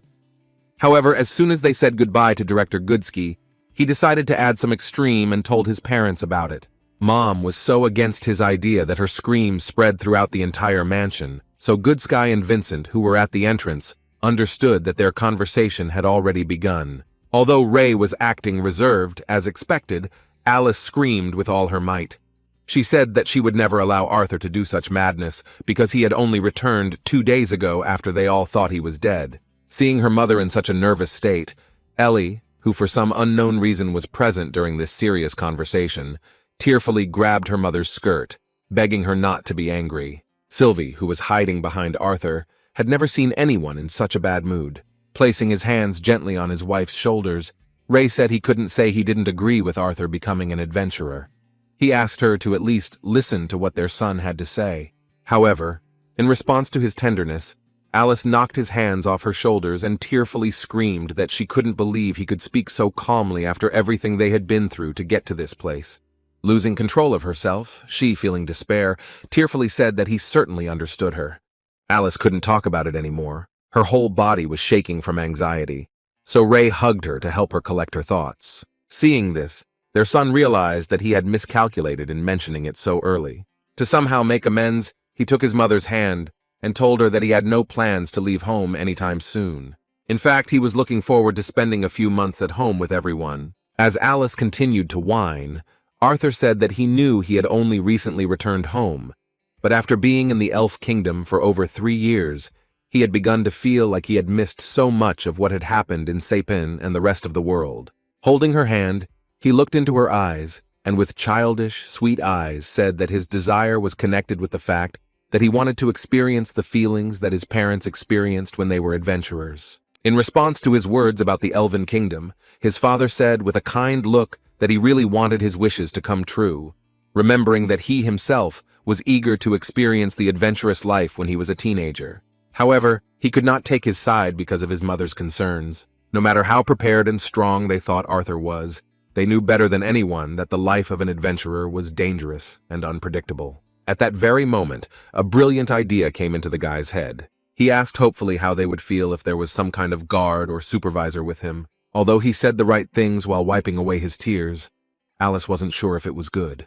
However, to her surprise, Ray took the opposite stance and shouted that it was not a bad idea, after which he looked thoughtful, trying to decide who would be a good helper for their son. As expected, he made a serious mistake, because Alice was not going to stand aside while her irresponsible father decided on such dangerous undertakings. She began shaking her husband with unprecedented aggression and screaming that she found it hard to believe that he was even considering this option. She could not allow her husband to send their son somewhere else for 3 more years. When Alice had poured out all her anger on her husband, she sat down on the sofa with a sly smile and folded her hands menacingly in front of her to listen to whether Arthur was going to say anything else. Arthur sat down opposite him, trying to smooth things over by saying that he wasn't going to leave for 3 years, but was planning to come back every few months, or even more often if he had time between missions. Sylvie knew he was finished, but she played along, saying that it wasn't that bad. In response, Alice asked incredulously if it was true. Her sweet smile during this phrase only added incredible pressure. With a shiver running down his spine, Arthur decided to continue to achieve his goal and began to nod his head in fear. At that moment, Ellie ran up to him and grabbed his leg with tears in her eyes. She asked in a pitiful, lisping voice if her brother was really leaving her. Realizing that he had made his little sister worry, he said in confusion that he would stay with Ellie and that she would see him often. Alice, touched by this spectacle, tried to control herself and not give in to them. She said that she did not give her consent yet, but she wanted to know why he wanted to be an adventurer. She thought it would be more reasonable to go to school before setting out on a journey as an adventurer. With a smile on his face, he made a ridiculous excuse that if he went to school at that age, he would be much younger than the other students. Speaking about himself as a baby compared to the others, he spoke plaintively and hurt his mother's heart with his words, saying that he wanted to fit in and make friends, which would be much more difficult with such a big age difference. An excited Alice, who was so easily provoked by her maternal instincts, replied that he did not need to go to school so early because he could wait, instead helping his father or her. As soon as Ray came to his senses, he answered with a smile that their boy would be fine. Feeling his father's support, and the fact that his mother had begun to give in to his request, Arthur smiled sincerely. He was so determined because he was not going to stand still. He didn't want to just train. He was eager to fight and test the skills he had learned since coming to this world. Only in a warrior's natural environment could he show his true self and discover his weaknesses. Yet he did not lie to his mother, for Sylvia told him to enjoy life to the fullest. After this serious conversation, they calmly went to bed. The next morning, they gathered together to enjoy dinner as usual and chat about life. Ray seemed to her like he was out of his mind, so Alice asked him to take his time because no one was going to steal his food. Her husband replied that he was just happy to enjoy his freedom, not rushing to work. Vincent was surprised to hear this because he thought he was going to the auction to show off some of the new ones. As it turned out, it was just an excuse to hold a welcome party afterwards. Vincent and Ray began to heatedly discuss how much they were spending on food, which was starting to give everyone else present a headache. Arthur, not understanding what they were talking about, decided to ask himself what they were planning to do that day. Tabitha replied that she and his mother had some errands to run around town to prepare for the upcoming event at the Helstia auction house. They were also planning on taking Lilia and Ellie along, so they didn't mind if he came along. In response, he thanked them for the offer, but declined, saying that he planned to stay home. Interrupting their conversation with an accented cough, Vincent asked if it had been decided what to do about the situation surrounding Arthur. Alice replied that they had agreed to let him become an adventurer under certain conditions. Tabitha knew it wouldn't be that easy, because as she walked down the hallway, she heard the parents' violent reaction to their son's words. She wondered what these conditions were that became a compromise in such a difficult situation. Holding up 3 fingers, Ray explained that as a first condition, he would wait until his birthday, which was in 3 months. Secondly, they agreed that he would always have security during missions, and thirdly, he would have to visit them at least once every 2 months. Looking at his son, who was fighting over a piece of meat with his pet, he said in confusion that they thought he was smart enough to handle the rest of the nuances on his own. Vincent thought their terms were well-reasoned, but he was worried about whether they had anyone in mind to guard Arthur. Remembering how he fought with Ray, Vincent asked if there was even a guard capable of guarding him. Everyone agreed with his words, because Arthur is truly a real monster, despite his young age. In fact, the parents didn't know yet who could go with their son. Ellie gave them a hint when she put 2 forks on her head and said that she looked like Sylvie. Although the daughter had shown bad table manners, it was still an answer to the troubling question. Ray was pleased with himself when he remembered that the twins' horns would arrive after the expedition from the dungeon soon. He had received a letter from the Adventurers Guild, saying that they would return in 2 months. He believed that they could send one of them along with Arthur. Alice was very surprised by his words and admitted that it was really quite a good idea. Her reaction was disrespectful in Ray's eyes, so he asked her worriedly if she could not be so surprised that he had a good idea. Realizing her mistake, she responded with a sweet and awkward laugh. Arthur himself could not think about it. He was delighted by the mere thought of meeting those incredible adventurers again, and one of them would even go into battle with him. The thought of meeting these guys after so long gave him hope that he could really become an adventurer. After dinner, Tabitha and Alice, along with their daughters, went shopping at the auction house while the men of their house went about their business. Vincent was in his office as usual, dealing with a lot of paperwork. Suddenly his peace was interrupted by a knock on the door. Opening the door, he saw Arthur and said that he had missed his father, who had gone to the auction house. In response, R2 said with a smile that he had actually come to him to discuss one issue with him. When the child politely asked if he could come in, Vincent, surprised by his manners, gave him permission.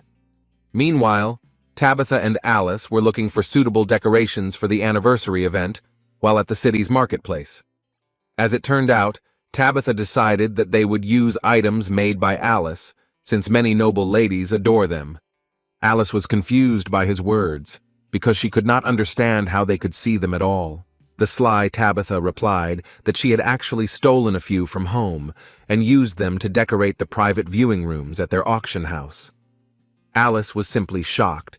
She blushed, saying that they were simple and cheap little decorations made in her spare time. She was so embarrassed that she couldn't find a place for herself, and Tabitha laughed at her reaction. Meanwhile, Lily noticed that Ellie couldn't find a place for herself and was sadly kicking stones. Trying to support her, Lilia sat down next to her and asked why she was upset. In response, Ellie sadly said that her brother did not go shopping with them. To calm her down a little, Lilia decided to play on her pity and said that now that her brother was here, she was no longer important to Ellie. However, the little girl turned out to be quite cunning, saying that Lilia is Lilia and a brother is a brother.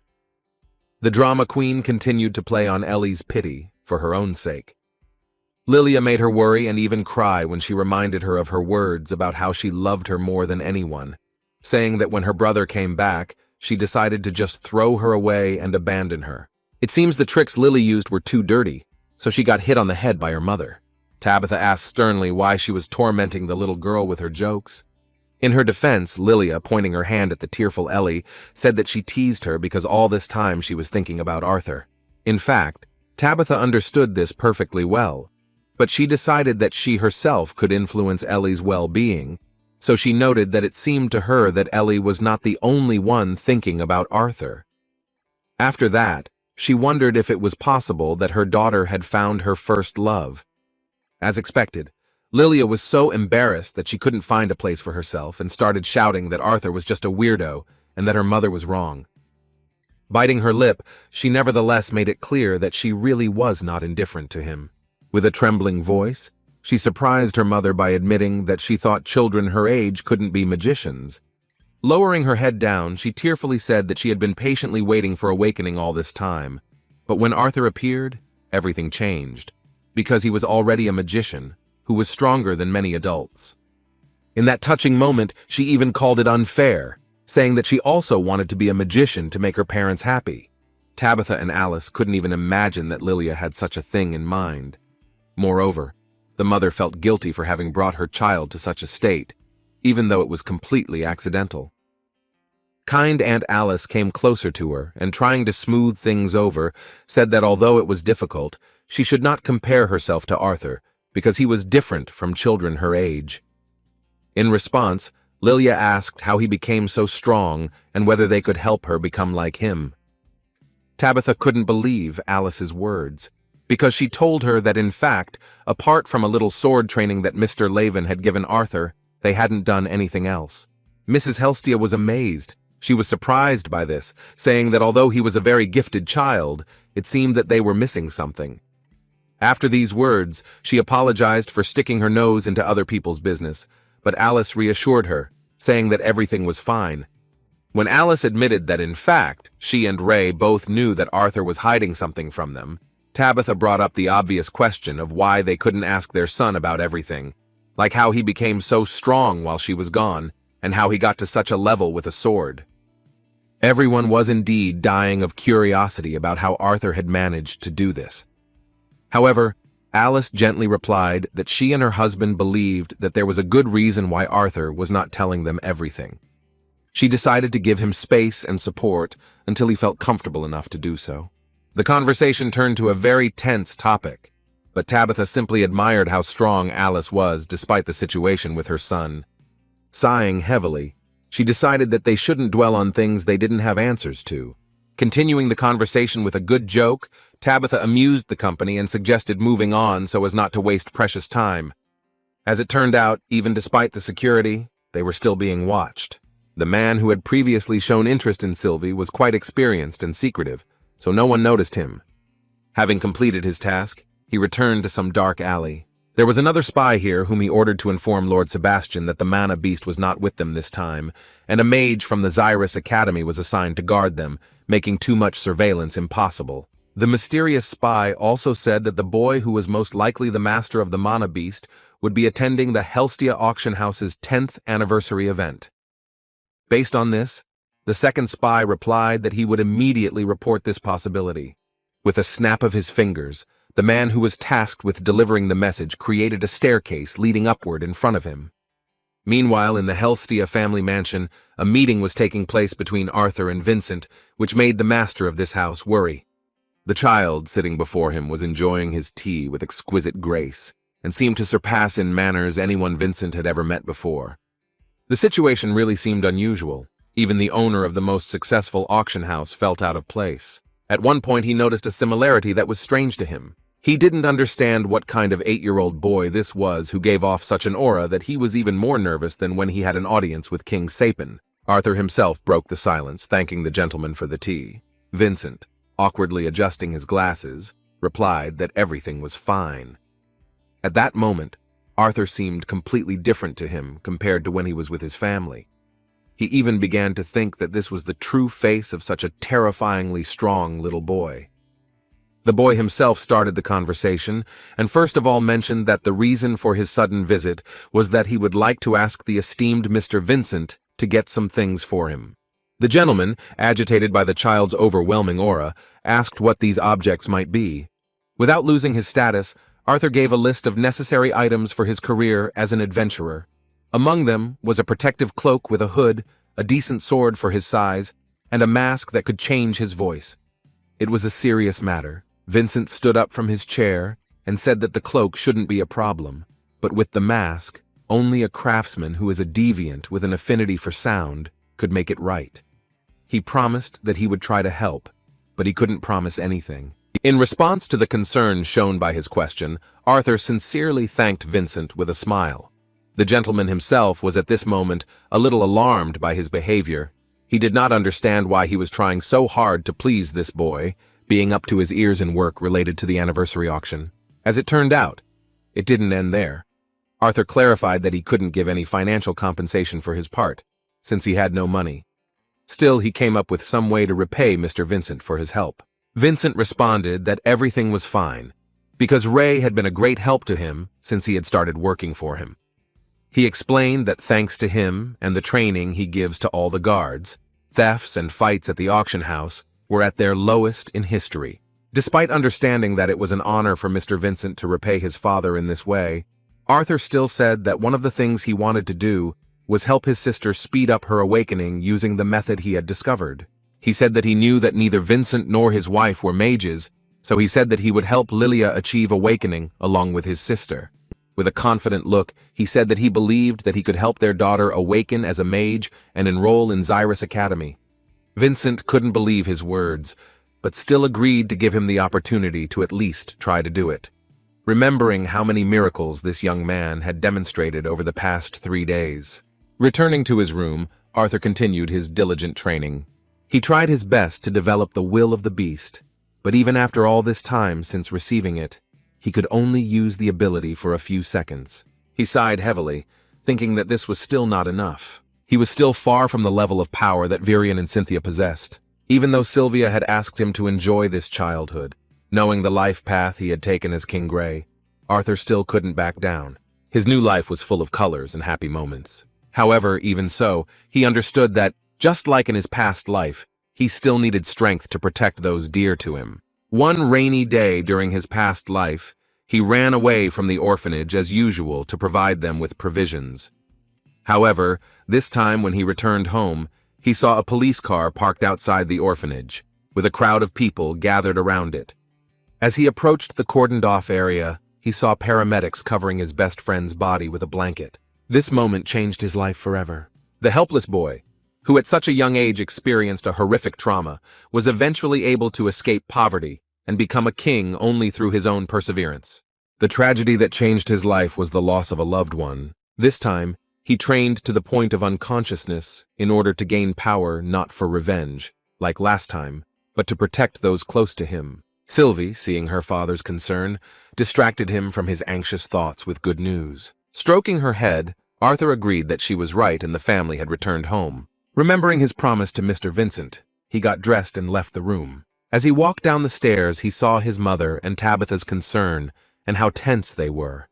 He thought something had happened during their walk, but it turned out to be something else. Their confusion was due to Vincent telling them about the deal. Alice, worried about her son's promise, approached him first, asking how he was going to help Lilia awaken as a mage. She sternly said that even as a harmless joke, it was too insensitive to her. After a heart-to-heart talk with her daughter, Tabitha also couldn't understand his motives and said that if this was a joke, then he had gone too far. Even though Mom and Mrs. Tabitha didn't take his words seriously, he replied that he would never joke about something like that. Among them, only Vincent was calm, and he said with a satisfied face that Arthur had promised to show them the process as soon as they returned. Taking his 8-year-old daughter in his arms, he suggested that everyone hurry up and go to the living room. Despite Arthur's calmness, Alice and Tabitha were still worried, realizing how worried Lilia was about the fact that she could not awaken her magical abilities for so long. When they entered the living room, the boy asked his parents to sit down on the sofa, and he sat Lilia and Ellie next to him on the carpet. Touching their backs, he said that he now wanted them to breathe the way he asked them to. Mana was best felt during slow, deep breaths that occurred in precise rhythmic patterns. He hoped that this explanation would be enough for them to figure out how to master it. Vincent, as the only positively minded adult, didn't even doubt Arthur, so he supported him with the words that the first step to magic is to breathe in a special way. In response to these words, Ellie, who had Sylvia asleep in her arms, said that she could breathe easily. Arthur explained with a smile that this would not be normal breathing, but promised that if she could do it, then she would become as strong as her older brother. Ellie was very inspired by his words, so she showed her determination by repeating that she would become strong like her brother. Even though she was only a little girl, Arthur had no choice but to hope that she would be able to understand his instructions. Touching their backs, he closed his eyes and repeated the breathing that had him focused enough to feel the mana. He then asked them to take a deep breath through their nose until they could breathe no more, then open their mouths and breathe in again. After this, he asked to exhale this air in small bursts, about 15 times. This explanation turned out to be quite effective, because both Lilia and Ellie were able to repeat after him the first time. He then asked them to do this again, with their eyes closed, continuing until they saw beautiful lights floating in the darkness.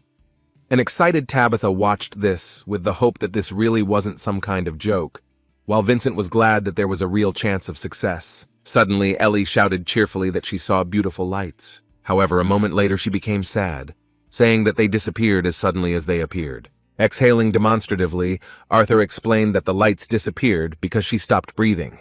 Lilia, who was trying her best to do everything right, said in a worried voice that she still couldn't see them.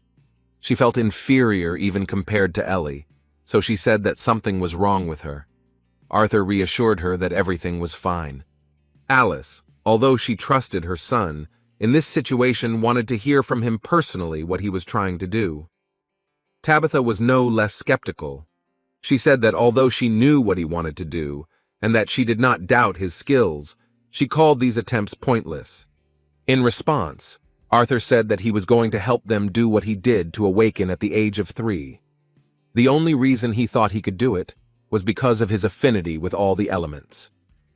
He thought about it in his head, but he wanted to make sure. Tabitha called the awakening training unprecedented, since it should happen naturally, but Arthur replied curtly that they should just observe. He decided to see if it worked as well in practice as it did in theory. Placing his hands on their backs, he warned that they might feel a slight heat in their bodies, but even there, they should still breathe, as he had told them earlier. He then began using his own mana and pouring it into Lilia and Ellie's bodies in small amounts. As soon as he tried to do this, Lily said with a joyful face that she saw the lights that Arthur spoke of. Ellie also saw the mana particles again, and even said that it was very beautiful. Continuing to pour a small amount of mana into them, Arthur asked them to try to mentally gather all these white spots together. Ellie did not understand why this should be done, so her brother said that they, like friends, should be together. After 10 minutes of such training, Arthur was completely exhausted, as were his students. Sighing heavily and wiping the sweat from his face, he said that this was all he could do for one evening. As soon as he said that the lesson was over, Alice and Lilia's parents jumped up and joyfully ran up to him. First of all, Mr. Vincent asked with great hope for the best how everything went and whether his daughter would be able to become a mage. Arthur answered that it would take several years, and if he continued to train with them for several months, then Lilia would not have any problems. Before he could finish saying that now her awakening would happen much faster and more effectively, Mistress Tabitha hugged him with tears on her face. She began to sincerely apologize for doubting him, and also thank him for being able to give their child many opportunities that they didn't have because they couldn't become mages. Lily was glad to see her mother so sincere and happy. She herself was pleased that she finally felt what Manhwa was. Looking at her father, she was surprised to see tears appear on his face for the first time in her life. After this, Arthur's life returned to its usual rhythm. Every morning he trained to achieve progress in strength. After that, he helped his sister and Lilia get closer to their awakening. Regular training of one's own body was not limited to developing the will of the beast. He continued to develop the elements under his control with considerable success, and even managed to strengthen his control over ice. Even with his impatience to become stronger, he still tried to spend time with everyone. He understood perfectly well that Sylvia wanted his childhood to be exactly like this. After all, with such power, he could be a child until the moment when he had to use it. He did not think that he would have the opportunity to spend his time like this in the future. 2 months at this pace flew by quickly.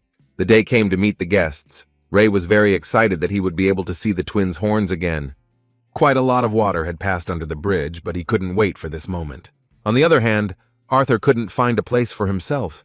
He was constantly circling around the entrance to the mansion, waiting for the moment of meeting. Sensing her dad's anxiety, Sylvie decided to help him. She jumped onto his shoulder with a great running start, almost knocking him to the ground.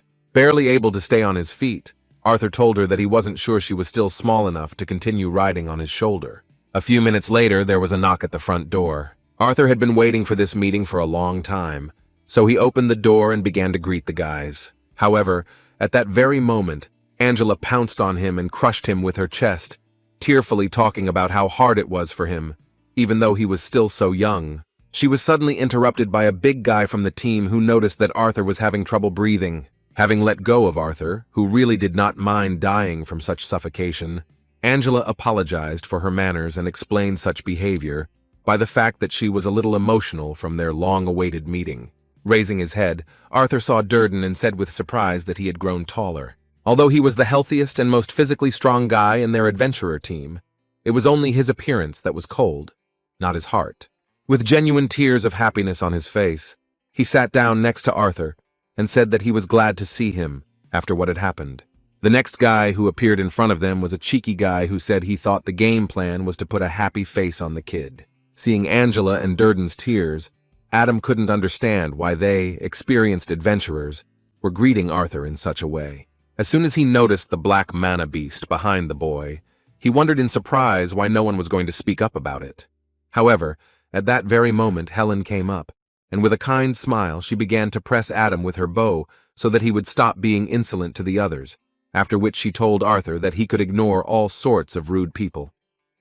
With a sincere and sweet smile, she added that they were very happy to see him already grown up, and even more handsome. With difficulty freeing himself from the grip, Adam said it was rude to call him a bad boy for not crying. He believed that it was not his fault that he was old enough to control himself. At that moment, the last, most shy and modest member of their team ran between Adam and Helen. Jasmine ran past the boys with tears in her eyes and threw herself at Arthur with hugs. Hugging him tightly, she began to apologize in a trembling voice. During this time, she also grew noticeably, because in order to hug Arthur, she had to kneel. At this touching moment, even Adam, who called himself an adult, also began to cry, trying to hide his tears from Helen. Alice and Ray, who were previously part of the team, also could not hide their tears of joy from reuniting with their comrades, as well as their long-awaited meeting with Arthur. It was time for the anniversary event. Mr. Vincent had prepared the most luxurious outfit possible. His captain of security, Ray, was also dressed in rather expensive clothes. Vincent wondered if his friend was sure that the event did not require mages inside. Ray thought that shouldn't be a problem, since they had Angela and another windcrafter rotating the detection barriers around the auction house, as well as Durden guarding the main entrance. Besides, he didn't want people to think they were preparing for war. Satisfied that Ray had thought through the strategy to protect their event well, he said with a cheerful laugh that he was really grateful that their old team had agreed to help with security. Ray himself was glad that the twin horns agreed to help, because thanks to them, he was able to place several guards outside around the block next to the auction house. Winking, he confidently said that they could handle any threat from outside, so that the guests would be safe and the auction house would not be destroyed. In response to his words, Vincent said a little excitedly that although Ray was joking after his recent experience with the mages on his lawn, he really wanted to make him keep that promise. He hoped that it would not come to the point where Ray and Arthur would use their formidable elements. Reminiscing about the incredible boy, he mentioned that Arthur had asked him to find a sword before he registered as an adventurer. However, considering Ray's gauntlet fighting style, he never thought that he would teach him how to fight with swords. It was awkward to say, but Ray admitted that the only thing he had done for Arthur in this matter was buy him a wooden sword, and that he had been teaching himself since he was 4. Vincent was once again shocked to learn when the little boy had begun his fencing training. After these words, Ray still mentioned that although his son says that he is self-taught, however, several times when they sparred, he felt that there were moments when a strange aura emanated from the little boy. Vincent wanted to know what his friend meant by the strange aura. As an example, a father, worried about his son's behavior, mentioned that Arthur had such a calculating confidence as if he had been fighting for decades. Even though Ray said it as if it were the pure truth, Vincent was too skeptical and replied that he should think about the fact that he was attributing too much to his son, because he did not live even 10 years. It was hard to disagree with that logical conclusion, but Ray admitted that when they fought, there were times when Arthur would suddenly stumble or get confused, as if he wasn't used to his own body. Suddenly Vincent beamed, saying he thought he knew the exact reason. Ray looked at him hopefully, thinking that their son's biggest secret would be revealed. However, Vincent explained all these oddities by early puberty. Being disappointed with such an answer, Ray suggested that they quickly go downstairs, where they were most likely already waiting for them. As they approached the stairs, Tabitha complained that the two of them were taking too long, not understanding how 2 grown men could be the last ones ready. Looking at the boys, Vincent was pleasantly surprised and said that they all looked simply amazing. Indeed, having prepared for the auction event, they all dressed in excellent suits, as befits those present at such an anniversary event.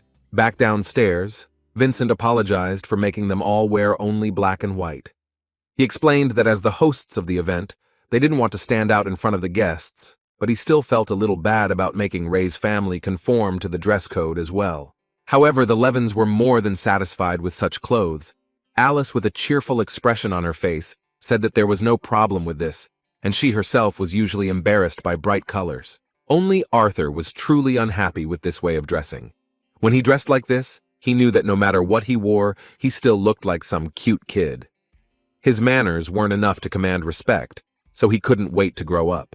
Everyone was ready, so Mr. Vincent suggested not to delay. Clapping his hands, he walked up to the front door and said that if everything was okay, then it was time for them to go, as their carriages were already waiting. Near the door, he stopped Arthur, placing his hand on his shoulder. Vincent mentioned that he had already heard that his daughter had made great progress in the past 2 months of mana core strengthening training. He also pleased the talented guy with the words that if Lilia continues in the same spirit, then she will soon be able to wake up and have time to enter the Zyrus Academy. With an incredibly kind and sincere look, Vincent thanked him again for doing such a great favor for their daughter.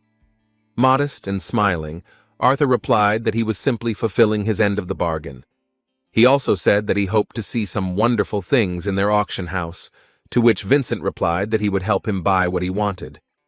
After this short conversation with an exchange of compliments, they joined the others. Several carriages, which they used to travel through the city center, were heading towards the auction house. The road was not long, but during this time the guys managed to discuss the latest news. Ray and Alice rode in the same carriage with the Helstia family.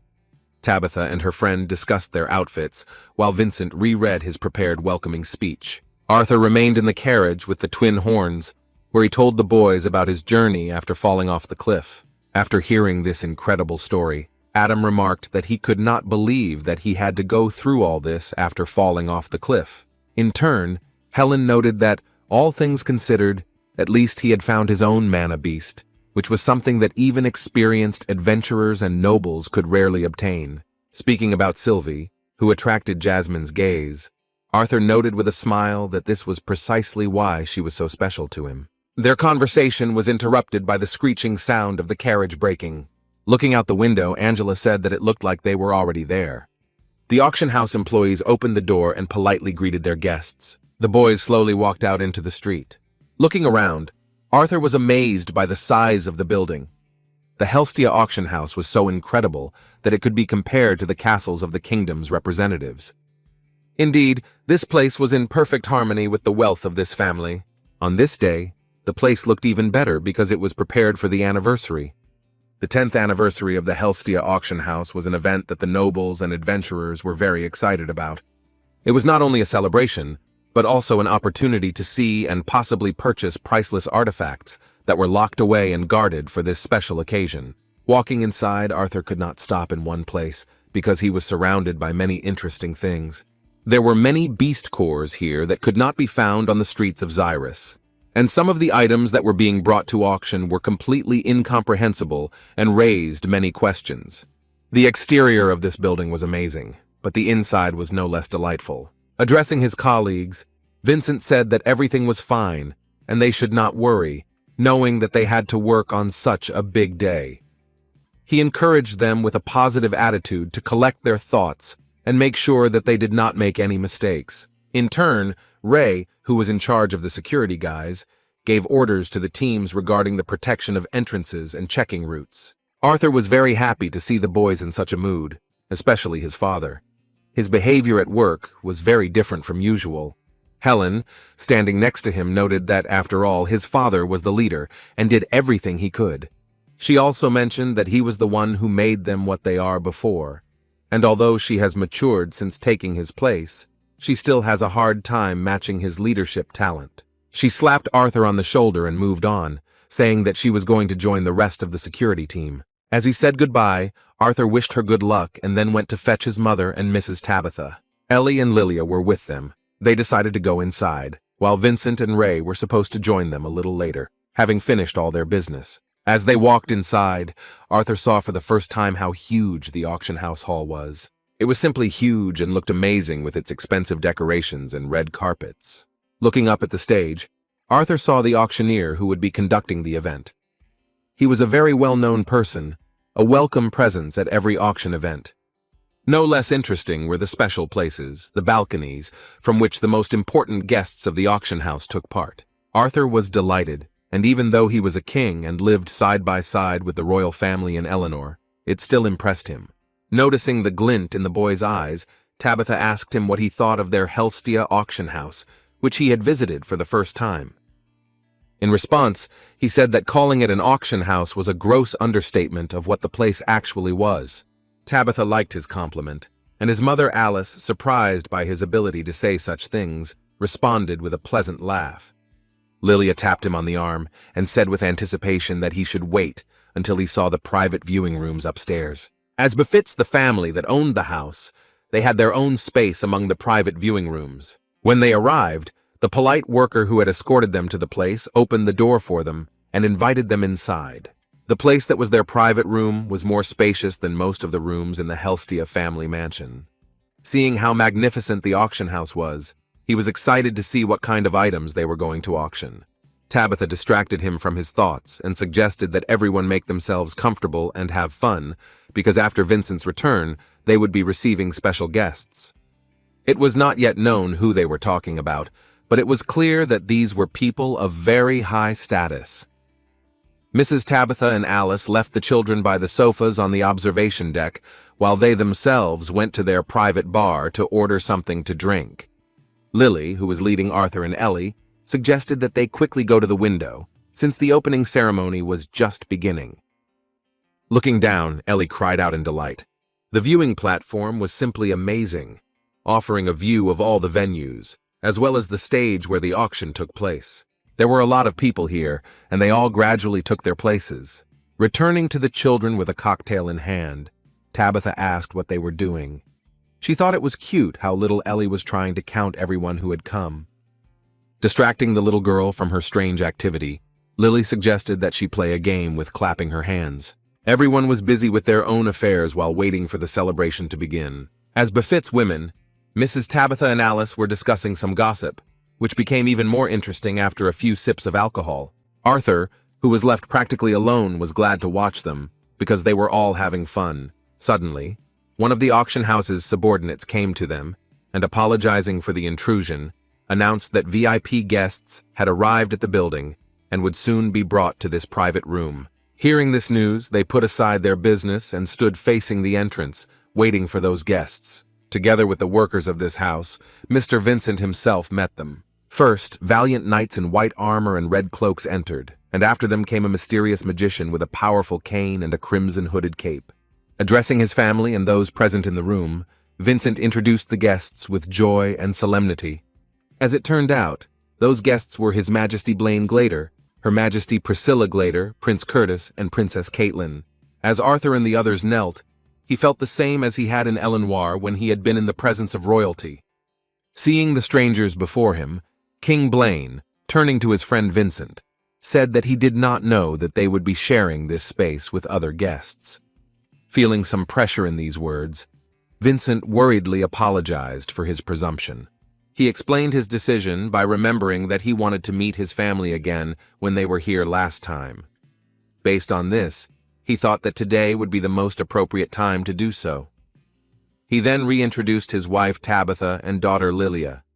After introducing his family, Mr. Vincent introduced the Levin family, saying that they were the wife of his close friend and their children, Arthur and Eleanor. Thus, he managed to change the king's attitude, and he cheerfully replied that Vincent's friends were his friends too. After these words, he asked those present to stand up, saying that they were here to congratulate Helstia on the 10th anniversary of the wonderful place and to enjoy the event. Queen Priscilla echoed her husband's sentiments and said that they did not need to remain so formal on a day when they should be enjoying life. As an example, she said that she was glad that they would at least have some company other than their guards. Meanwhile, Sylvie woke up, as usual, resting in her free time from the excess attention from Ellie. Seeing her in front of them, the royal family, who had nothing like this at their disposal, remarked that the boy's mana beast was very cute. Priscilla was surprised that although it looked like a reptile, it was smarter. Arthur replied that Sylvie had hatched only a few months ago. When he asked her to say hello to the royal family, Sylvie squealed sweetly in a happy tone, which attracted their attention even more. The king was surprised by such an unusual creature, seeing the affection on the part of his wife. When he asked if this mana beast was connected with Arthur, he answered that it was so, and they had a very close connection. Reaching out his hand to the cute and friendly beast, the king remarked that the young man was very lucky, because even baby beasts are difficult to tame, while she seemed very obedient. In response, Arthur surprised them by being able to communicate mentally, which was more like mutual agreement. After these words, they were interrupted by an unexpected cry from a shocked magician. Arthur was not thrilled when he realized he had said something out of the ordinary. This mysterious man, who was the king's mage, threw off his hood and shouted in surprise that he was shocked that they had an equal contract with this beast. The boy hesitantly replied that she was the one who initiated it. The king's children also thought about this information, because they were very educated and knew very well how low the chances of such a contract were. Inspired by this shocking information, the magician ran closer and suddenly grabbed Arthur's hand, saying that he wanted to take a closer look at their connection.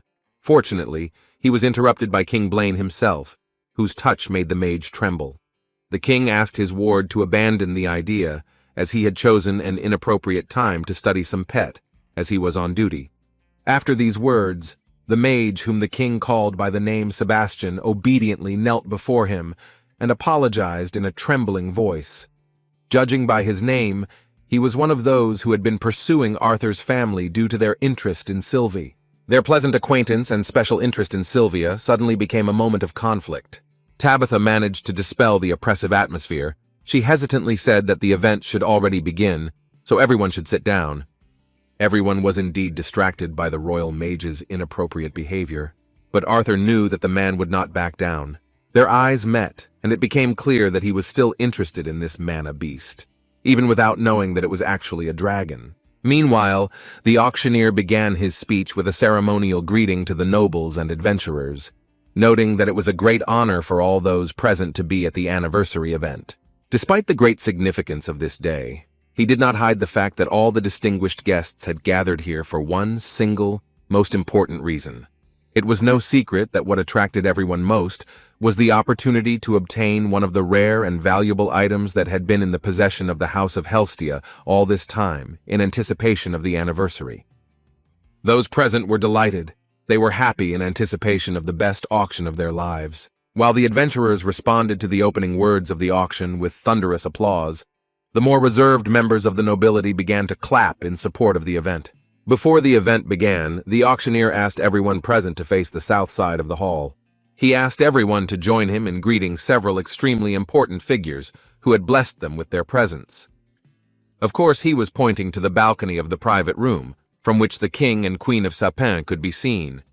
All those present greeted the guests of such incredible status with a low, standing bow. The auctioneer himself, standing opposite the place where the royal family was seated, bowed to the ground. After greeting the heads of the kingdom, he smiled and offered to greet the one who was the man who made this event possible. At this point, everyone present dedicated their applause to Vincent Helstia, a man who was also on the southern balcony, and took a few steps towards the railing, greeting those present. Being in the center of events was a familiar thing for Arthur, and he did not show any sign of embarrassment, because it reminded him of his past life. Catching himself in this thought, he began to shake his head to the side, thinking that he was no longer a king and should focus on the current situation. He folded his hands in front of him and sighed heavily, because as a child who had not even reached puberty, he was still too limited in his ability to influence this world. Remembering the old days, he smuggled alcohol from the bar when no one was looking. In order not to attract unnecessary attention, he continued to be near Lilia and Ellie, who were entertaining themselves in their own ways, enjoying delicious ice cream. Mama Alice, Mistress Tabitha, and Queen Prinzilla went aside to discuss their women's affairs. At this moment, the observant Arthur managed to notice that there was a magic wand on the Queen's belt, which indicated that she was a spellcaster. The fact that he couldn't sense her mana meant that she either wore a magical artifact to hide her powers, or was at a high enough level. At that moment, when he looked closely at this beauty, their eyes suddenly met, and Arthur became a little embarrassed, either from her attention, or because she noticed the alcohol in his hands. Giving his glass to Sylvie, who is even younger than him, he wondered why he felt no attraction to the Queen. This thought was probably due to the alcohol in his blood. He began to wonder why he was not interested in any older women, even if they were in the same age range as he was before he was reborn. Alternatively, he believed that it was because they were the same age as his mother. On the other hand, he also did not find young girls who were the same age as him attractive. This was most likely due to the fact that his body had not yet reached puberty. Based on this, he decided that it was unimportant at this point, and it would be better to return to this issue a little later. At the moment when Sylvie started to behave inappropriately due to alcohol, Arthur was distracted by Vincent, who said that a nice sword was going to be put up for auction as the next lot. He said that if Arthur wanted it, then he should let them know so they could bid. Coming a little closer, he winked at him with a sly smile, saying that there was no need to worry about the price, because the owner of the auction had privileges. After these words, a tray with the next item was wheeled towards the stage. As Vincent had said, it was a sword, and the auctioneer specified that it had been forged by a master blacksmith, who was also a master of fire. The handle of this weapon was instructed with the core of a mighty thunderhawk. What was even more surprising was that after the wielder infused a small amount of mana into it, it would cause electrical discharges on the edge of its blade, increasing its cutting ability and even inflicting a paralyzing effect. This item was the first thing that could interest Arthur. The fact that it was the right size and had magical properties seemed like a good advantage in a fight. Having explained the advantages of this lot, the auctioneer said that the bidding would start at 50 gold pieces. Despite the high price, there were many interested participants, and the price gradually began to increase. In turn, Arthur thought about the fact that a modest house in Zyrus was worth at least 1 gold coin. Thinking about the unfairness of the price of this item, A drunken Arthur began to calculate that the average family in his hometown of Ashbur could easily live on a handful of copper coins a day, while the initial bid for this sword could provide a living for at least 5 families. Vincent, not understanding what was going on in the pensive young man's head, asked him what he thought about this sword. He immediately said that it was too big for the young man, but such a sword with such properties was quite difficult to obtain. In response, Arthur agreed that it was not bad but refused. The young man justified this by saying that he did not need such an item, since he would rather have something less unique. Winking back at him, Vincent accepted his words as worthy of his talent, saying that there was no point in playing with the spark when you could control the lightning itself. Even though they hadn't managed to find the sword at this point, Vincent said that even if he didn't find anything he liked, all the other items had already been collected. Hearing this, Arthur was surprised that he had even found the voice-changing mask. His words hurt the pride of the auction house owner, and he replied that even the coat he bought him was made of nightmare fox, so it had the ability to hide its presence from prying eyes. He bragged that it was like a boy's wish. Arthur was very grateful, but he cheekily remarked that this was more like what he had hoped for. Vincent was not hurt by his words, for he knew how strong Arthur was in negotiations. He asked him to be careful in his adventurer's way, for he himself would suffer if he suffered. As for the continuation of the auction, Vincent was right when he said that the sword was just the beginning. There were many weapons, and even several mana beast cores, ranging from C-class to A-class. The king himself even bet on several of them, winning an A-class core. However, even after spending 100 gold coins from the kingdom's treasury, only after a person successfully finished the process of absorbing the core would they know whether the core contained the beast's will. Although it was quite fun, Arthur began to get tired of the process and could not wait for a break. Suddenly he noticed that Sylvia, who had been next to him all this time, had disappeared somewhere. Asking the girls if they had seen Sylvia, he learned that she had been with them just a few minutes ago. Arthur was alarmed by her sudden disappearance and began looking for her everywhere, even under the sofas. Suddenly he heard her pitiful, frightened voice, with which she addressed him by telepathy. Looking around, he saw that she had been cornered by the magician who had accompanied the king. This man with a terrifying aura and incredible curiosity tried to touch Sylvia, getting closer and closer to her. Sylvia, who had never been in such a situation, was very scared. Feeling her dad approaching, she jumped up and ran towards him. As Sylvia came closer, he asked her to walk beside him and turned around without further words, not meeting the man's gaze. He tried to keep his composure, knowing that he was dealing with the royal family's court magician. In response to his actions, the madman pointedly and roughly hit the floor with his cane. Rising to his feet, he said that a commoner from some backwater would have no place to develop with such a special beast. Hearing these impudent words, Arthur stopped and asked again what they were talking about. Having established contact with the young man, the magician began to smile disgustingly. He intended to provoke the boy from the very beginning because he understood that he would achieve his goal at any cost. Looking at Arthur with a threatening gaze, the court magician arrogantly said that this mana beast would become his property. Hearing these insolent words from the disgusting guy, Arthur clenched his fist furiously. His eyes filled with rage and his mind instantly went cloudy. Showing off his murderous aura despite his young age, he asked the impudent man to repeat those words again with a menacing look and a cold tone of voice. A few minutes earlier, nothing foreshadowed this disaster. Vincent continued to watch the auction proceed, but he felt sorry that Arthur hadn't been able to find anything. He thought the boy simply wanted a good quality sword, nothing unusual or inherently strong that would attract unnecessary attention. He was sure that such an object would not be difficult to obtain, and Arthur would find himself a worthy blade when he visited their storage. He was distracted from his thoughts by a gentle touch on the shoulder. It was Mr. Blaine, and upon seeing him, Vincent said that he hoped he was enjoying the event. In response to his words, the king sincerely said that although he did not know how they managed to obtain the A-class silver-furred bear core, he was very pleased with his purchase. With a smile that was in anticipation of using the item, he said that he could only hope that the beast's will was still within the item. Vincent bowed respectfully and replied that he was glad that this modest event had pleased His Majesty. Patting him on the back, The king said with a friendly laugh that the only thing modest here was the organizer himself, because this event was simply of incredible proportions.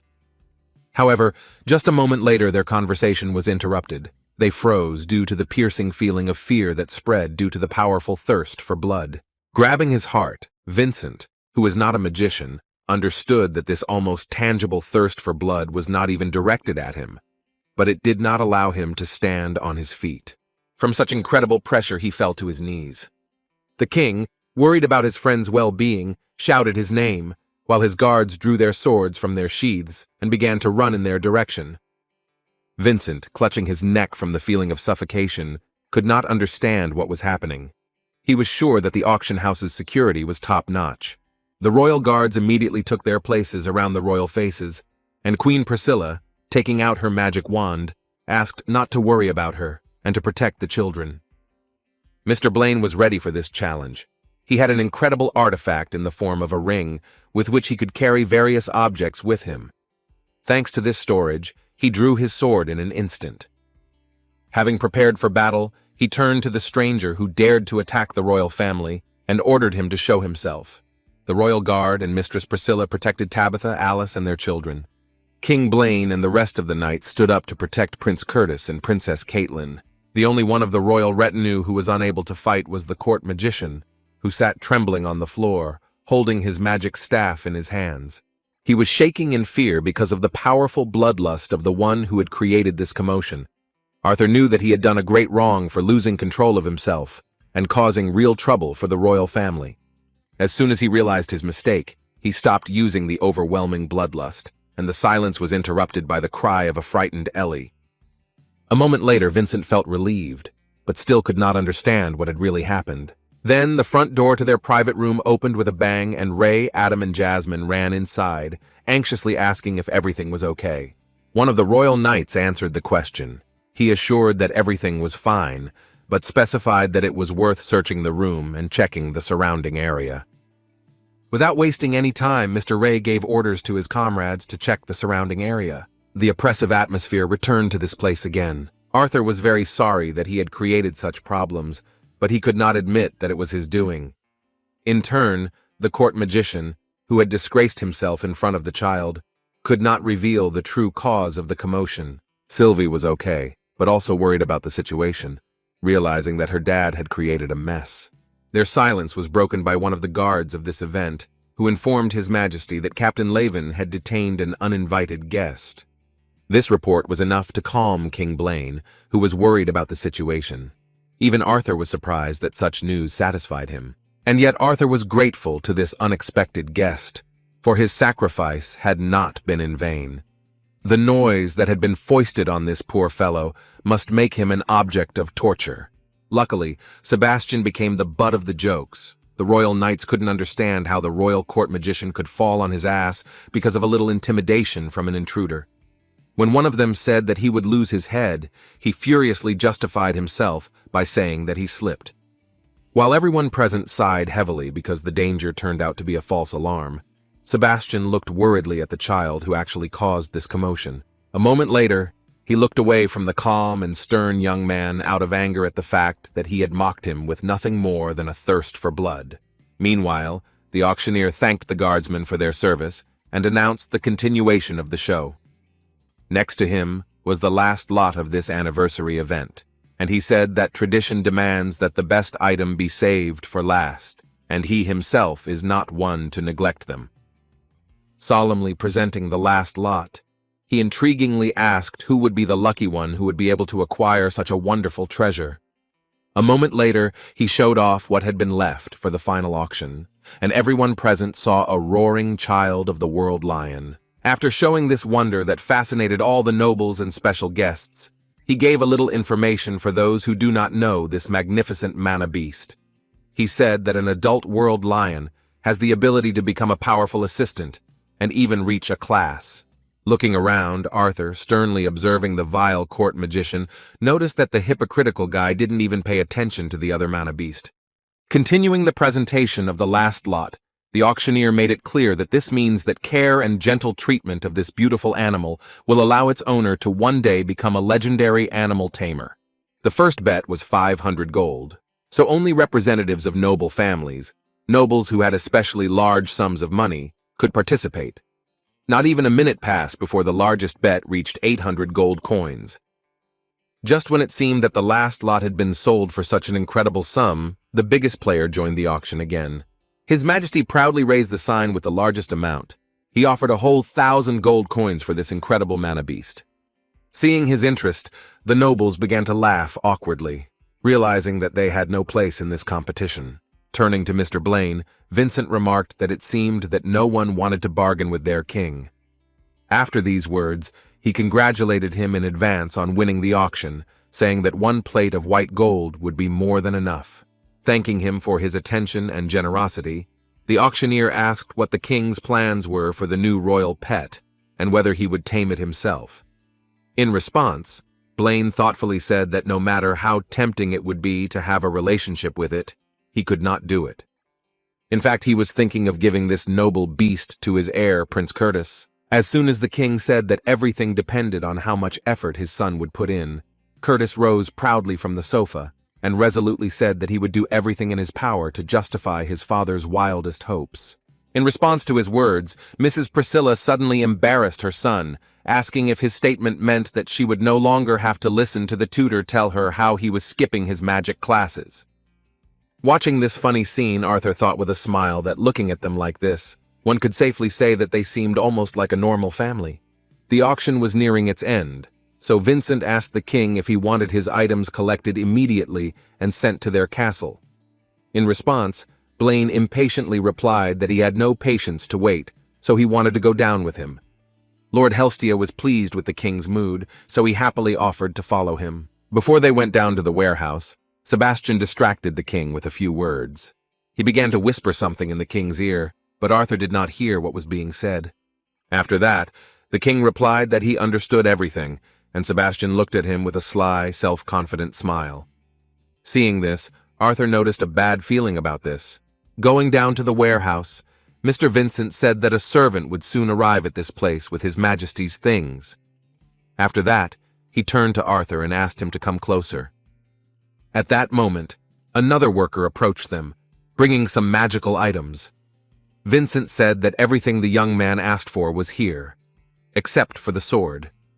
Regarding the sword, he thought it would be better if Arthur looked around himself and tried to find something he liked. At that moment, his mother came up to him and said solicitously that she would hold his things while he looked for a sword. The king was surprised to hear the mention of a sword and assumed that Arthur was about to take fencing lessons. He said that his son had just begun learning too, and that perhaps one day they could have a friendly sparring match. As soon as the impudent Sebastian told the king that Prince Curtis would learn bad manners if he sparred with some country bumpkin, Arthur demonstrated an incredible level of upbringing when he said that for him, swords were just a hobby, and he could never even hope to reach such a level. Meanwhile, Ray appeared passing by the warehouse. He stopped as soon as he saw Vincent. Seeing his good friend, the head of the auction house said that he should hurry, because the king wanted to meet him in person. Seeing His Majesty before him, Ray bowed low and apologized for intruding on their time. In response, the king asked him to stand up and not to worry, saying that he had heard that he had caught the intruder. Based on this, he decided that Vincent had found himself a reliable assistant. Raising his head, the modest and well-mannered Ray said that he was not worthy of such praise from His Majesty because he was simply doing his duty. Pointing his hand at Arthur, King Blaine turned to Reynolds Laven and asked if this was indeed his son. Ray confirmed this and asked if anything had happened to disturb his master. In response, King Blaine explained that his mage Sebastian had been serving in the royal guard for many years, having helped their family countless times. For the excellent service he had given to him and their country, he felt the need to reward him from time to time. After these words, the king said that his protege really liked the mana beast that Arthur possessed. Hearing this, the young man realized what they had been talking about and why that disgusting guy was looking at him with such a smile. Looking at the boy who was shocked by what was happening, the king said that if the Lewin family provided the royal family with their son's mana beast, then they would be doing the kingdom a very great favor. King Sapin's own words about his vile court mage Sebastian taking a liking to Arthur's mana beast put Ray in the most awkward position he could remember. Looking at his son, he wanted to know what he thought about it. It was clear from just one look that Arthur was devastated by the gravity of the situation and was not ready to let go of Sylvie, who also looked extremely confused. Ray, who didn't know how to respond in this situation, tried to answer something but couldn't find the right words. King Blaine, who thought the situation was under control, as he was very much trying to achieve his goal, thought that this was about the difficulties with this matter. So he said that he would be more than happy to compensate them for this mana beast and hire a mage to break the contract with his son at their expense. Bowing again to His Highness, Ray said that he had to apologize to them. He lowered his head and said with great tension and emotion that neither he nor his wife had anything to do with their son's mana beast, since he had received it himself, which is why they could not speak on his behalf on this matter. Alice, watching this difficult situation, felt very excited and could not utter a word. With a thoughtful look, the king turned his attention to Arthur himself. He was not used to having dialogues with children, because he understood that one should not expect reasonableness from them, and he understood, especially when it comes to a child not from a noble family. What was unusual was how cold and determined Arthur's gaze was, demonstrating with just one look that he denied such a possibility. King Blaine had never seen anyone resist his will so much. Noticing this look from the child, Sebastian became angry and shouted at Arthur why his parents didn't teach him to lower his eyes when he spoke to those who were higher in status than him. Greeting Arthur again and addressing him as a child, the king said that there was no need to repeat himself, for he had certainly heard the conversation with his father. He asked him what he thought of it, and mentioned that he certainly had a sword in his arsenal worthy of any young knight. Arthur lowered his head and thought that he should calm down and concentrate at such a crucial moment. Sighing heavily, he reminded himself that he was dealing with someone who was still the king of Sapin, and had the greatest power among all people. Bowing respectfully, Arthur thanked His Majesty for his kind offer, then shocked everyone present with his polite refusal, saying that even the most magnificent sword would never replace Sylvie. Seeing this, Sebastian began to scream, but the king stopped him. Understanding the boy's affection, Blaine asked him what he thought about trading for the world lion cub. At that moment, Curtis said that he thought it belonged to him. Despite his son's words, the king did not back down, saying that reptiles rarely become as strong as true predators. To their surprise, Arthur coldly refused even this offer. He could barely contain himself, politely apologizing for not being able to clearly express the first time that he did not want to give away, sell, or exchange Sylvie, who was so dear to him. At this point, King Blaine, who always got what he wanted, could not stand it any longer. After remaining silent for a few seconds, he said more sternly that he had asked him for a favor twice, but he was not going to repeat it several more times. The king warned that his patience was running out, and then asked one last time if the youth would give up his mana beast. Arthur was already shaking with anger and angrily clenched his fist because the situation seemed hopeless. Suddenly he calmed down and asked to be allowed to ask His Majesty a question as well. Sebastian believed that the mana beast was already in his hands, while the king, surprised by such adult words from the lips of a child, froze in anticipation of that very question. What came out of Arthur's mouth shocked everyone present. He asked a horribly disrespectful question about how much King Blaine was willing to sell his children for. Raising his head, he began to speak calmly, as if he were equal in this dialogue with the king himself. Arthur said that the king had already asked him 3 times and was refused 3 times, which indicates that his pride does not allow him to accept his refusal. That was why, looking at His Majesty, he assumed that King Blaine simply did not realize the seriousness of what he was asking. Speaking of the hope that his question would clarify the situation, he asked again how much money the Glader King himself would demand in exchange for his son or daughter. The royal family, hearing such insolence towards them, was shocked, because nothing like this had ever happened before. Even though they were friendly and talked to them as friends, they could hardly come to terms with what had happened. Vincent and the Levin family knew that Arthur had incurred the wrath of the king himself. They could not even imagine what would happen next. While the king stood in a stupor from such words from the mouth of a child, Sebastian looked towards one of the royal knights, who nodded in response. A moment later, the knight drew his sword and made a quick dash towards the youth who was insolent towards the king. Shouting that the boy was an uncouth country bumpkin, he nervously asked how he dared insult the king and his family. Arthur did not turn around, and Sylvia, who looked in the direction of the attacker who swung his heavy sword high, completely trusted her dad.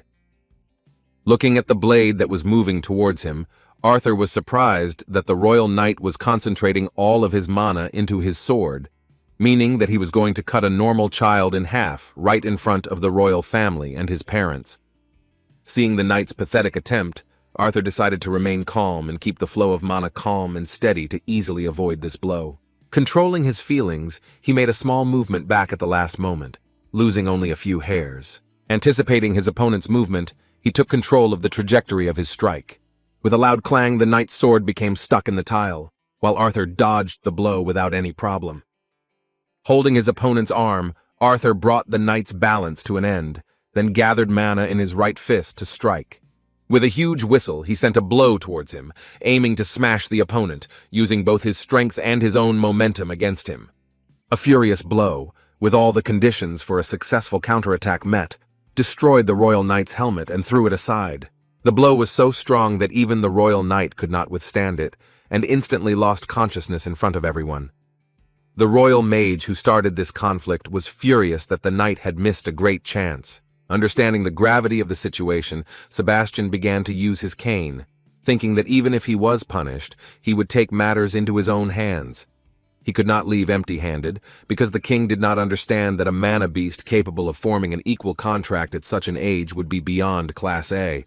Anticipating success in obtaining such a rare mana beast, the vile court mage aimed one of his powerful spells at the child who had just struck the royal knight.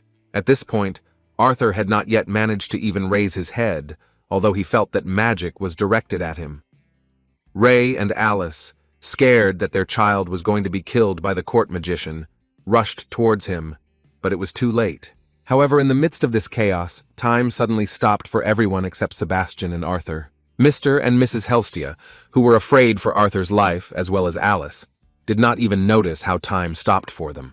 Ray, who wanted to protect his child with all his might, moved towards him, but suddenly froze. The same thing applied to the king and queen, who were shocked by what was happening. The prince and princess were horrified to realize that members of their guard had raised their weapons against the impudent youth of their age. Ellie, frightened by this commotion, threw herself into Lilia's arms. While everyone in the room froze in place, Sebastian and Arthur were able to continue their fight. The court mage, who had cast a spell on his opponent, was surprised to see his magic suddenly dissipate. Arthur, who had just sent one of the king's knights to sleep, began to rise to his feet. Sebastian, who thought there was something wrong with his staff, did not yet understand what was really going on. The youth sternly replied that his attempts to attack were useless, as spells that required surrounding mana to be cast would not work. For the two of them, time really stood still. The young man's gaze became cold and threatening, so much so that the magician began to tremble with fear. As soon as Arthur raised his head and showed his eyes, in addition to his murderous aura, a marking similar to the one Sylvia had appeared under his eyes. The court magician, who was frightened by the boy's strength, began waving his trembling hands and panickingly saying that he should not approach, because he was pathetic if he thought that he was a worthy opponent for the royal family's magic caster. In just a moment, Arthur launched an attack with incredible speed, appearing behind his opponent. He coldly replied that even in this state, he was still stronger than some arrogant mage from Sapin. Sebastian was shocked that this young man was able to suddenly appear behind him. Within a moment, he felt a terrible pain coming from his broken right leg. In a split second, Arthur launched an attack that turned his bones into sand. Falling to the ground, Sebastian began to scream hysterically in pain. Looking around, he, not understanding what was happening, began to panic and ask why everyone was just standing there and no one was helping him. However, no one heard him. There were only the two of them here. Putting his hand on the nasty guy's shoulder, Arthur sat down next to him and told him that his screams were useless. He advised the poor guy to listen to him while he still had the strength to do so. Sebastian, snot and tears streaming down his face, said in a frightened, trembling voice that no one could do this to King Sapin's own personal spellcaster. After these words, Arthur let go of his shoulder and stood up. He took a few steps forward, then put his hands in his pockets and said that in a sense he was right. Taking one last look at the vile guy, he said with the overwhelming aura he inherited from Sylvia that the bastard should know his place. Arthur's blow to the knight was one of the last things those present saw before the strange turn of events. King Blaine and Queen Priscilla were shocked by what happened. Although His Majesty did not want the child to suffer at the hands of his guards, he did not blame the guard for attacking him after such words. Still, he could not understand how this commoner child managed to defeat the knight. It seemed to him that his guard had tripped or something. A moment later he heard a sharp whistle, followed by the sound of something falling behind him. Looking around, the king was shocked, because it turned out that Arthur had suddenly moved to another place and was unconscious. Lily also did not understand what had happened, because her friend instantly appeared in another place. However, looking in his direction, she was horrified by what she saw next to her. Not far from Arthur, the court magician who had earlier tried to attack the young man with his spell was lying on the ground.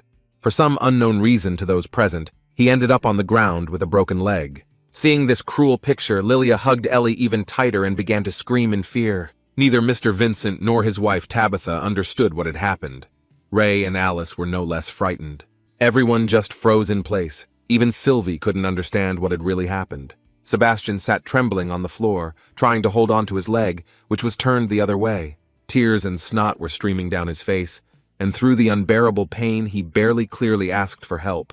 King Blaine, who saw something like this for the first time, was so shocked that he could not utter a word. He could not even imagine that his royal guard could suddenly lose their fighting ability, including the strongest of them, the court magician Sebastian, who now looked pitiful. The knights were about to finish their comrade's work, but Queen Priscilla, who was hugging her frightened daughter, shouted for them to stop messing around and quickly examine Sebastian, and also immediately bring a healing mage to this place. At this point, Arthur lay unconscious on the floor and did not know what was happening after his battle. In the end, the conflict ended at this moment, incomprehensible to those present. Sebastian and the knight who had been hit in the face by the child were carried away on a stretcher to the infirmary. While the doctors were busy with the royal guards, Ray and Sylvie rushed to Arthur. Lifting his son from the ground, the father made sure that his heart was beating and his life was not in danger. They didn't understand what had happened, but they were horrified by how dangerous the situation was. Ray and Alice almost lost their own son right before their eyes. Taking Arthur in his arms, Ray walked over to his wife. Alice tried to heal her son with trembling hands, but it was still not easy for her. After a few seconds, her magical radiation stopped and tears appeared on her face. As before, she couldn't use her skills in this situation. Vincent and Tabitha were speechless, and they themselves were horrified by what had happened between Arthur and the royal family. In the dark hours of the day, Arthur woke up in bed. When he woke up, he didn't understand what was happening or where he was. The first thing he realized was that he had a severe headache. Looking around, he recognized his room in the Helstia family mansion, which was already good news. And yet, he did not remember how he ended up here. The last thing he remembered from those events in the auction house warehouse was that he had definitely used the static void. Clutching his head, which had been hurting so much since that incident, he realized that he had overdone it. Thanks to Sylvia, he can use static void ever since he reached the phase of acquiring her dragon's will. This ability allows him to temporarily separate himself from the flow of time, allowing him to turn the tide of battle in his favor, and is only available to him because he is Sylvia's successor. Arthur began training this power while he was still in Eleanor. After returning home, he continued to increase his control, so his time in the static void gradually increased. But this came at a high price, because despite years of training, he was only able to use this ability for a few seconds, without feeling the same strong impact as he did now. Ultimately, Arthur exceeded his time limit when he used static void on another person for the first time in his life. He sighed heavily and fell back onto the bed to continue resting. All things considered, he hopes he's lucky that it only ended with him falling unconscious. At that moment, he heard footsteps outside the door, and a gentle female voice addressing Sylvie. Sylvie, who couldn't stand still and wait for the moment when she would go inside, immediately felt that her dad had regained consciousness. She brought Alice with her and immediately rushed towards Arthur. With a surprised look, the mother said that her son had finally woken up. After that, she sat down and hugged him, after which, with tears in her eyes, she repeated the doctor's words that he most likely lost consciousness from shock and would soon wake up. Alice was not pleased with herself for once again overreacting and crying when it turned out that her son was fine. She also remembered to mention that the doctor had called his recovery an emergency, which was inappropriate, since it had been almost 8 hours. After listening to her words, Arthur felt quite sad because of the guilt that he had made his mother worry again. At that moment, he was suddenly interrupted by a sharp pain in his head. Noticing her son's wince, Alice fearfully removed her hand from his head and worriedly said that he looked as if he was in pain. Arthur replied that it was nonsense, after which he asked what happened after he lost consciousness. Alice lowered her head and remembered that no one was in their right minds back then, especially the children, so the king and his family apologized and left the Helstia auction house. She then mentioned that his father was in the living room with the king's representative, and they were discussing what had happened. Hearing this, Arthur stood up and said that he wanted to see how they were doing down there. In response, Alice said that she wanted to visit Ellie and, just in case, spend the night in her room. When she asked again if everything was okay, Arthur replied with a sweet smile that she shouldn't worry and that she could calmly rest a little after these disturbing events. To stop her from worrying so much, Arthur asked Sylvie to go with her mother to Ellie. As Arthur walked down the stairs to the living room, he began to hear his father talking to the king's representative. Ray was trying to defend their interests, saying that this was not something that could be compensated for with money. It was about the situation, and Arthur's father was shocked that his son had almost been killed in the chaos. Even though the conversation was in full swing, Arthur still decided to join in. Seeing him, Reynolds was very glad that he had finally woken up. Scratching the back of his head, Arthur walked inside and said that he felt fine, after which he asked what was going on. Ray, standing next to his son, for whom he was so worried, explained with displeasure that the king's representative had simply thrown in a few coins as a token of apology from His Highness for that so-called little incident. Putting the tea aside, the king's representative stood up and said that he was glad to see Arthur Laven in good health. He introduced himself as Jasper Cogreat and said that he was there on behalf of His Majesty to offer his deepest condolences for what had happened that morning. As he offered his condolences, he pointed to a bag of gold on the table. Despite the attempt at manipulation, Arthur did not act like a child and responded with status, not paying attention to the money. Sitting down opposite the guest, he decided to simply play the scene in the role of a humble victim. Looking at Jasper, he thanked him for having come all this way. Although Jasper had heard that the boy was a commoner, he was surprised to find that he had good manners despite his age. He went on to mention that he had told his father most of what had happened, but he wanted to let him know that both of the men who had attacked him had been removed. Hearing these words again, Ray asked to clarify whether the king had really slapped them and simply waved goodbye for almost killing his son. In response to his words, Jasper sternly replied that it was Arthur who had spoken carelessly and had caused the consequences. After these words, the tension in the room increased, and they both stared at each other, not wanting to give in to this verbal skirmish. This was a good moment to play his cards. Arthur relaxed the situation by saying that everything was fine, and Mr. Cogreat was right in a way, since he was also out of sorts. He also pointed out that he was not hurt, so they should just get it over with without arguing. Returning to his humble appearance again, Arthur asked what had happened to the magician whose knee had been broken. In response to his interest, Jasper informed him that the court mage Sebastian had been removed from his post, and that his injury from the battle was currently still being treated. Still being secretive, Arthur asked if they had been able to determine what exactly had happened to his leg.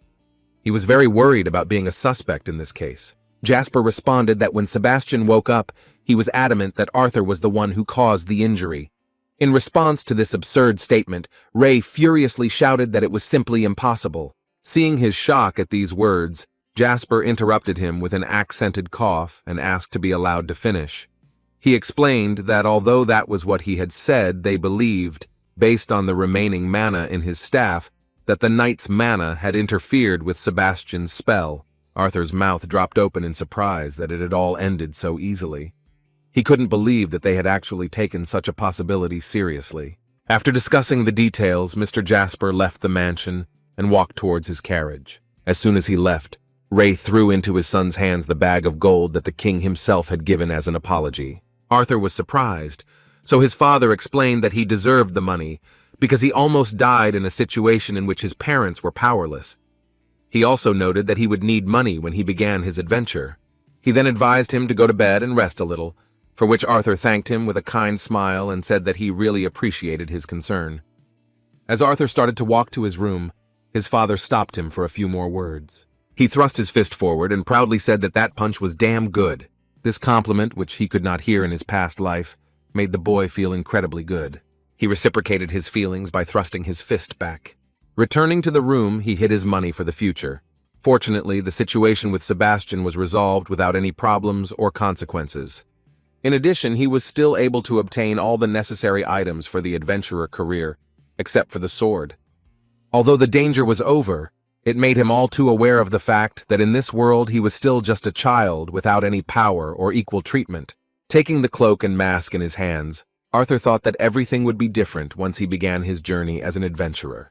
In his hands was an object that could temporarily erase his limitations as a child. With the voice-altering mask, he could relax a little and act as he wished.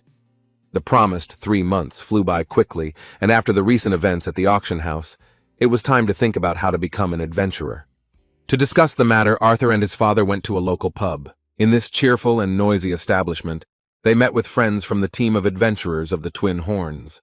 Ray, as the former captain of this wonderful team, had not previously mentioned his plans to find a guard for his son, who was about to go on an adventure. Having told them what they had planned, he asked who could become a support for the young and promising magician. Adam was the first to respond to his proposal, but he spoke of refusal, since he was not yet ready for such an undertaking. He explained this by saying that babysitting children is not his strong point. Moreover, it is not clear whether he was joking or not. He clarified that it will not be easy to work with a character like Arthur's, because if he doesn't like something, he can even kill him in his sleep. Imagining this situation, everyone started playing along with him, saying that this could really happen and that his words made sense. Adam's awkward excuse didn't bother Arthur at all, and in response he just laughed sincerely, since he hadn't even counted on his company. Looking at the rest of the group, Ray admitted that he had actually hoped that Durden or Helen would accompany Arthur. Seeing their reaction, he admitted a little sheepishly that they couldn't really offer a decent reward, but that he and Alice were more than willing to compensate them with whatever they could if they did such a favor for them. In response, the kind big guy said that Ray shouldn't behave like that, because everyone sitting at this table was like one family, and he himself would be happy to accompany Arthur and watch him grow right before his eyes. Helen supported Durden's words, saying that he was right, so Ray should know that they wouldn't do this for money. She also pointed out that they had managed to get quite a bit of treasure from their last dungeon raid, so money wasn't an issue. Although it seemed that even the captain of the current team of twins was ready to go with Arthur, one girl, whom Ray had not yet mentioned, firmly proposed her candidacy. This statement was sudden and attracted the attention of everyone sitting at the table. Jasmine, who had always been quiet and reserved, showed a special interest in something for the first time. Angela was surprised by her words, remembering that she hated escort missions even more than Adam did, who had immediately refused the offer. Without further ado, Jasmine replied that this time everything was fine, because the task was to accompany not just anyone, but Arthur.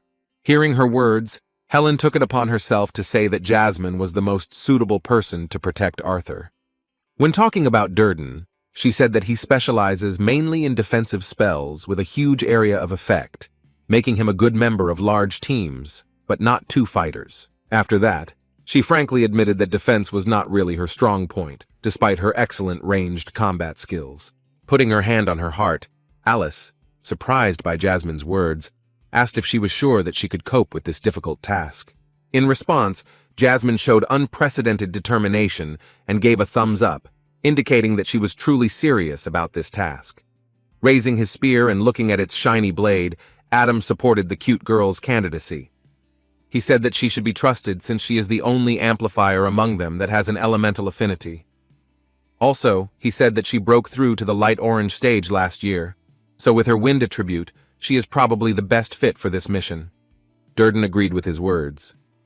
With his usual sincere and kind smile, the big man said that he was sorry, because he didn't mind traveling in Arthur's company, but there was no point in creating a team of 3 when there was such a reliable person as Jasmine. His sincerity was highly valued among the team. Ray, who knew him as a very good person, approached him and put his hand on his shoulder, saying that he would still be lucky enough to work with Arthur on the same team. Everything was decided, so Arthur said with a kind smile that he would be glad to be under Jasmine's supervision. In response, the cute girl with red eyes looked at him with a smile, thinking that their adventures would be exciting. Having resolved this issue, the guys continued to celebrate their reunion in the pub until the evening. After a long day, the Leven family finally returned home. When they entered the mansion, the first thing they saw was Lilia, who was distracted from her work by the creaking of the door. Seeing her practicing, Ellie began to be indignant that doing it without her was not fair. The whole family began to laugh at her emotionality and acting, and Arthur was glad that Lilia was already able to meditate on her own, without his help. On the other hand, he thought that Ellie should be able to awaken at the age of 7 or 9 if she really had the patience to meditate. Still, he thought it might be for the best that she didn't awaken too early, since she would be getting a lot of attention. Seeing that everything was fine, and Lilia and Ellie could now train on their own, he happily asked his dad if they could go to the auction house. He reminded him that he still needed to find the sword, but last time he failed to do so because of that unexpected, unpleasant situation. The father was only too happy to help him and spend some more time together, while the mother, who looked genuinely happy, asked them not to stay too long, as she would soon be preparing dinner. Lilia's father and mother were already waiting for them at the auction house, where they had a lot of work to do after the anniversary event. It was the first time he had seen them both since that incident, so he was faced with a long line of questions from them regarding his well-being. Arthur tried his best to reassure them that he was fine and that he was happy it was over, but they were extremely unhappy with the king's behavior regarding the incident. Vincent and Ray found support in each other, agreeing that firing the two jerks was just a temporary measure until things cooled down. They figured it wouldn't be long before they got their positions back and the incident would be forgotten. Fortunately, this incident was not made public and only 2 parties to the conflict knew about it. Interrupting Vincent and his father's heated discussion, the young man reminded them that they had come to this place because he needed to find a sword before he could go take the test to join the Adventurers Guild. His reminder worked perfectly and the guys were distracted from the discussion. Vincent led Arthur to their warehouse and told him that it might take him a while to find something he liked. Despite this, he assured him that he could take his time with his choice, since his access to the warehouse was unlimited. When Arthur walked inside, he complimented Mr. Vincent with his reaction to what he saw. In front of him appeared a simply enormous room, in which things for future auctions were arranged quite neatly. There were 2 whole floors here, and it was obvious that these items were carefully looked after. Among the various artifacts, the most worthy swords that immediately caught the eye were those that were located on special shelves. Besides the swords, there were also some incredible bows that had never been shown at auction before. On the second floor, there were even more weapons. There were incredible spears and swords worthy of the best knights. Seeing such a huge number of things, Arthur was inspired by such a possibility. However, his violent reaction did not last long. The task proved impossible when he set about it. There were so many different types of swords, but none of what he was looking for. As expected, it was not easy in a child's body, because the length and balance of the weapon were designed for adults. After looking at the weapons used in this world, he guessed that because most of the warriors in this world were enhancers, there were so many huge swords with one-handed and two-handed grips. Such a weapon was not suitable for him, as it would severely limit his potential as a mage, forcing him to rely only on enhancement and brute force. His search for a reliable sword that he could use with his small frame bore little fruit. In addition to swords, he encountered many other interesting items here, such as unique shurikens that can be used for medium range. He was tempted to give up and perhaps find a more unique weapon in the meantime. Taking the nunchaku in his hands, he felt like a real ninja, but he understood that using such an impractical weapon would be too stupid for him. Suddenly, he was distracted by the squeal of Sylvie, who seemed happy. It seemed that she had found something interesting when she began rustling under the cloth that covered part of the inventory of this warehouse. Throwing the funny nunchucks aside, Arthur came closer and asked if she had found anything useful. After a small rumble, Sylvie pulled out some strange object. It resembled a stick, and there was a joyful expression on her face. Looking at this strange object, Arthur replied that the stick was not quite what he was looking for. Although he didn't know what she wanted with this stick, he decided to take a closer look. As soon as he grabbed the object, he felt that the stick was quite heavy. He was surprised to realize that the balance of this stick was the same as if it were a sword. Seeing the place that most likely separated the hilt from the scabbard, he began to try to get this sword, but he did not succeed. Arthur was surprised by this and assumed that he needed to fill it with his mana to use it. Using the mana aura, he took a stance and put in even more effort, but still didn't achieve any results. Continuing to try to draw the sword from its sheath, he only wasted his strength.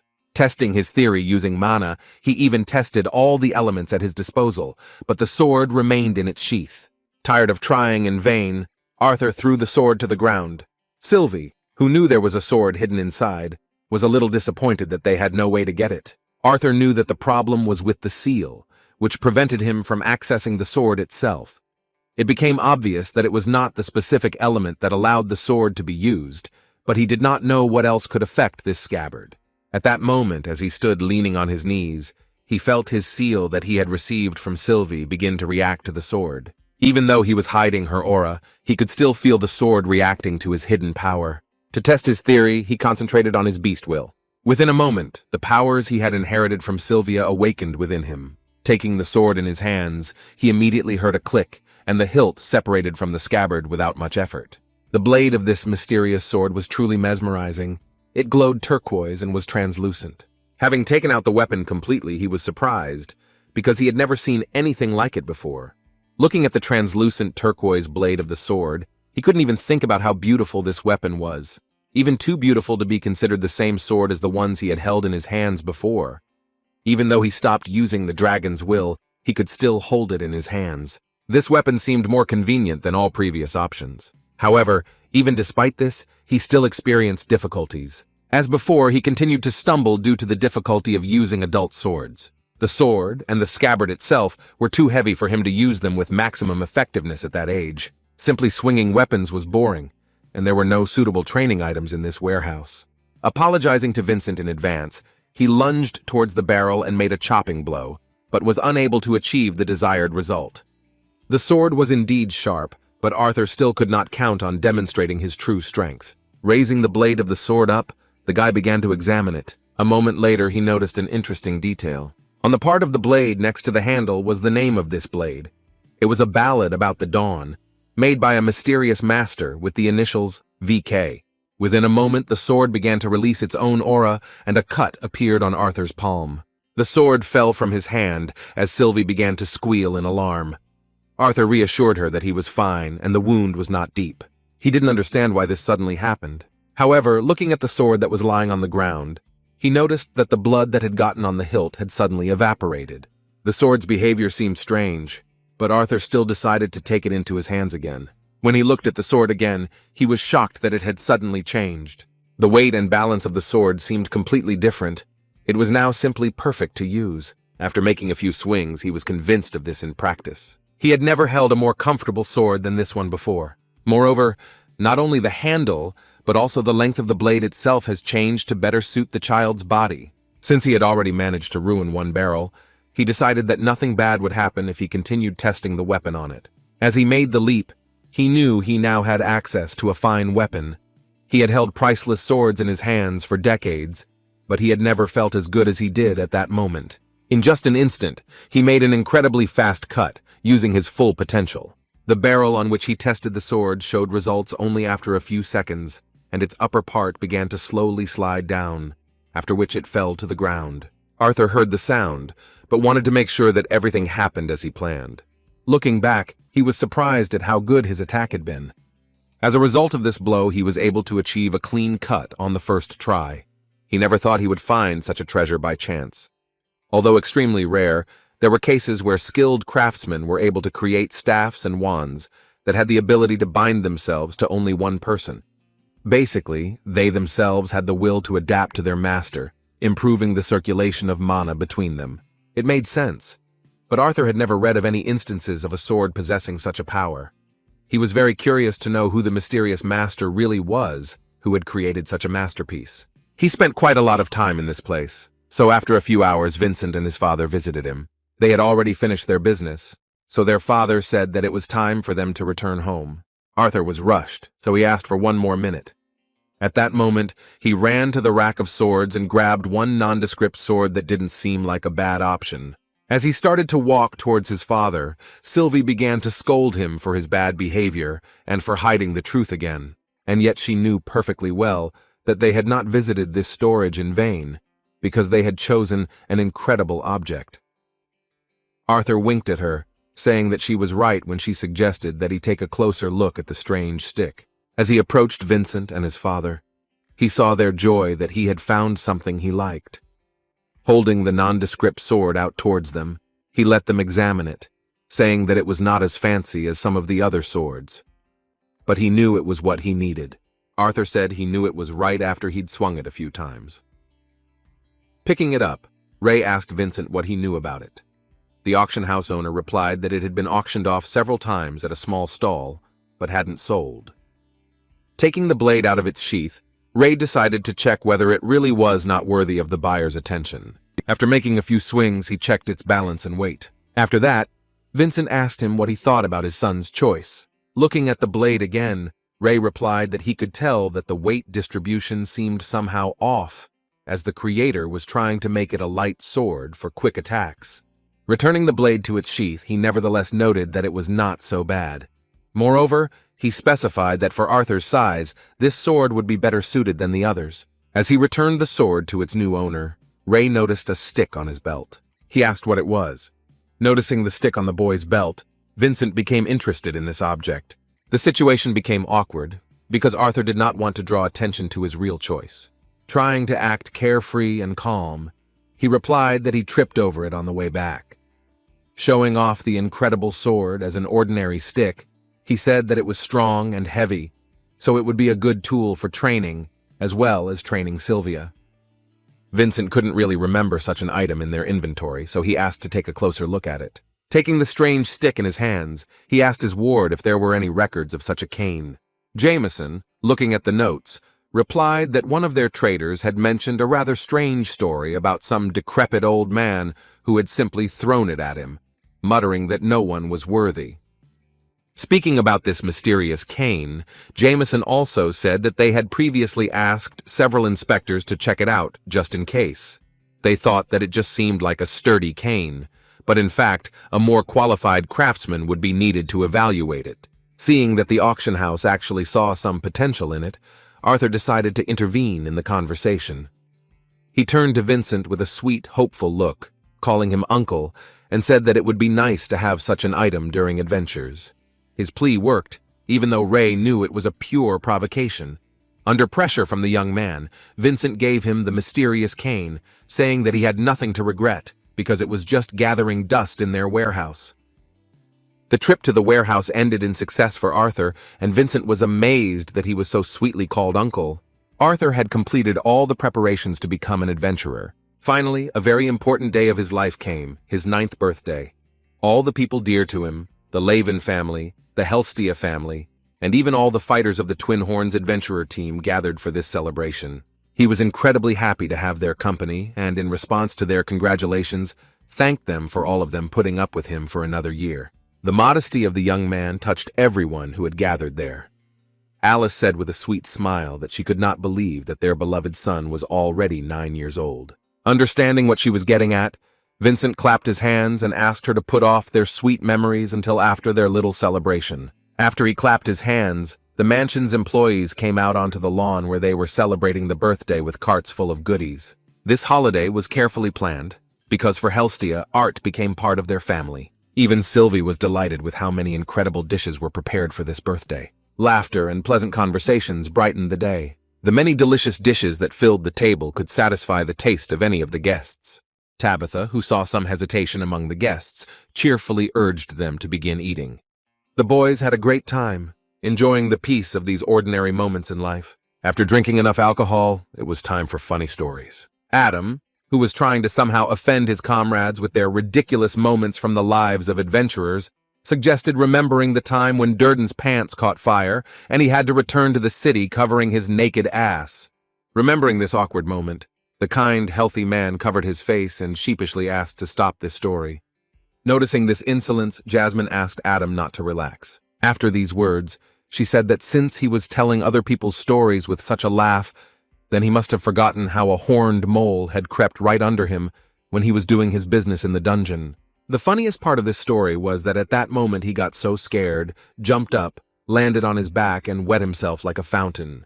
Having told this awkward story, Jasmine caused loud laughter from everyone present, and the previously self-confident Adam began to feel embarrassed, and in his defense, shouted that he thought that everyone was asleep then, and no one saw it. Arthur was delighted with this kind of pastime. They hadn't had so much fun for a long time. He appreciated every moment of such a life, as Granny Sylvia asked him to.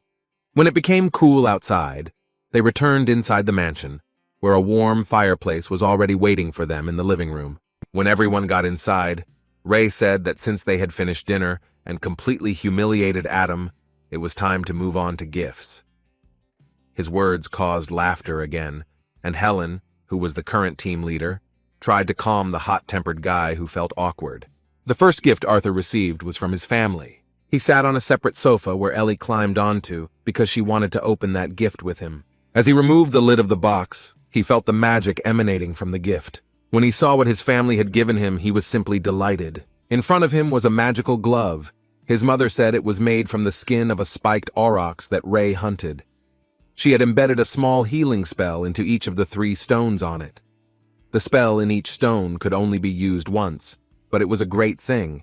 Looking at the gift that his parents had made with their own hands, Arthur thanked them for their care and said with delight that this glove was beautiful. Hugging his parents, he emotionally said that he liked her and that he was very grateful for what they did for him. When the touching moment came to an end, Vincent coughed pointedly into his fist and announced that he was next. After these words, he knelt down in front of the young man and opened a box with 2 rings.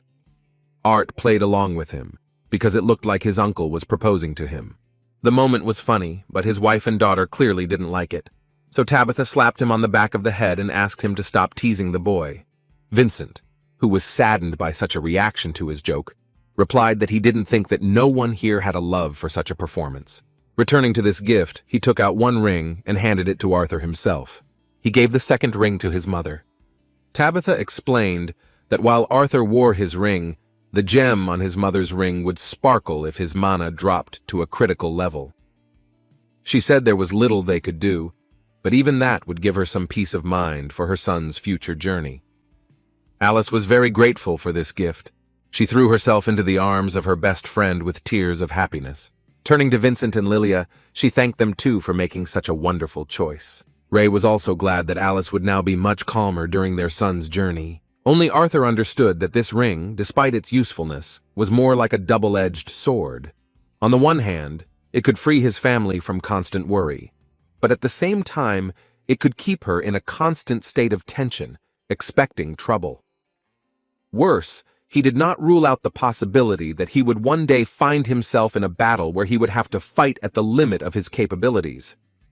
When the first 2 gifts were presented, Adam looked at his comrades and asked how they could overcome something like this.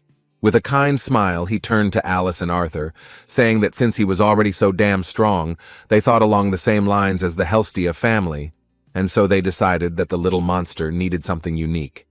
After these words, Durden handed Arthur a mysterious scroll. As it turned out, there was also a second part of the gift, intended for Alice. These were the communication scrolls, and Adam said he wouldn't go into detail about how expensive they were. When he pointed out that they were indeed damn expensive, he got a smack in the ass from Jasmine for ruining such a beautiful moment. Back on topic, he concluded that the Eleven family now had a disposable communication source that they felt would fit perfectly with their new rings. When it came to the instructions, he explained that Arthur simply had to pour mana into the scroll to write a message that would reach Alice despite the distance. In turn, once Mom receives the message, she will be able to respond to it only once. After confirming that the message was given to Arthur, both scrolls will turn to ashes. When the detailed story came to an end, Ray emotionally supported Adam, saying that it was very spectacular and amazing. In the end, the gifts he received on his birthday turned out to be very significant for his career as an adventurer. The parents knew he had a big day tomorrow, so they were excited. Hugging her child, Alice asked him to promise that he would be safe. By kissing him on the forehead, she demonstrated her tenderness and motherly care, which her son appreciated so much. With tears of happiness in her eyes, she wished him to remain safe and sound. With a kind smile, he replied that he would return home at every opportunity. This wonderful day has ended, and the time has come to say goodbye. The adventurers from the Twin Horns team wished him luck on his upcoming journey and boarded the carriage. The last to say goodbye was Jasmine, with whom he would have to share the difficult path of an adventurer. This birthday was very significant for Arthur, and he knew that he would remember it for the rest of his life. Moreover, such events made him understand something important. He had felt this way for some time, but after returning home, when he fell asleep, he knew that it was true. Now he had a real family, people who loved him. It was a feeling he would never give up. Joyful Arthur thought that he would cherish this feeling and fight for it if necessary. To do this, he needed to become stronger, even stronger than when he was a king. The next morning started off very cheerfully. True, it was fun for Arthur, but not for Sylvie.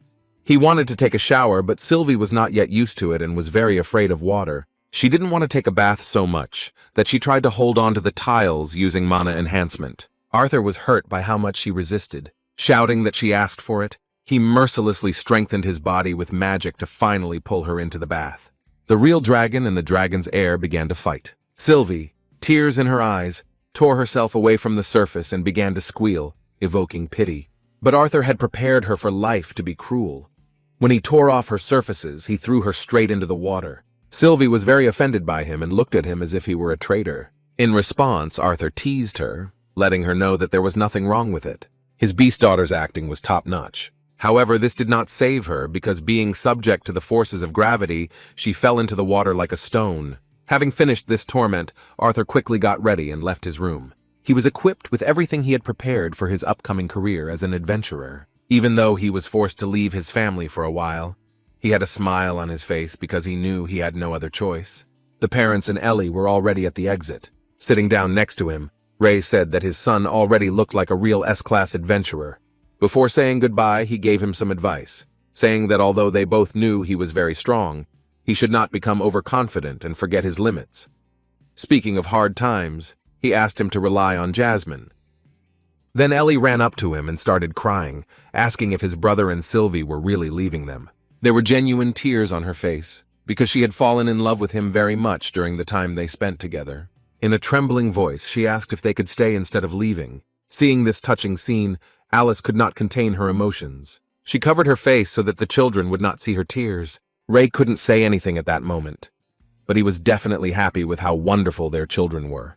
Sitting down next to her daughter, Alice tried to console her, saying that Sylvie and her brother would be back before she knew it. Despite her words, Ellie continued to rant, saying that she wanted them to stay, to be here, right now. Only her charming little brother could influence this situation. Taking her hand tenderly, he said that since she was already a big girl, he had a very important task for her. With a kind smile, he asked if she could protect Mom and Dad while he and Sylvie traveled.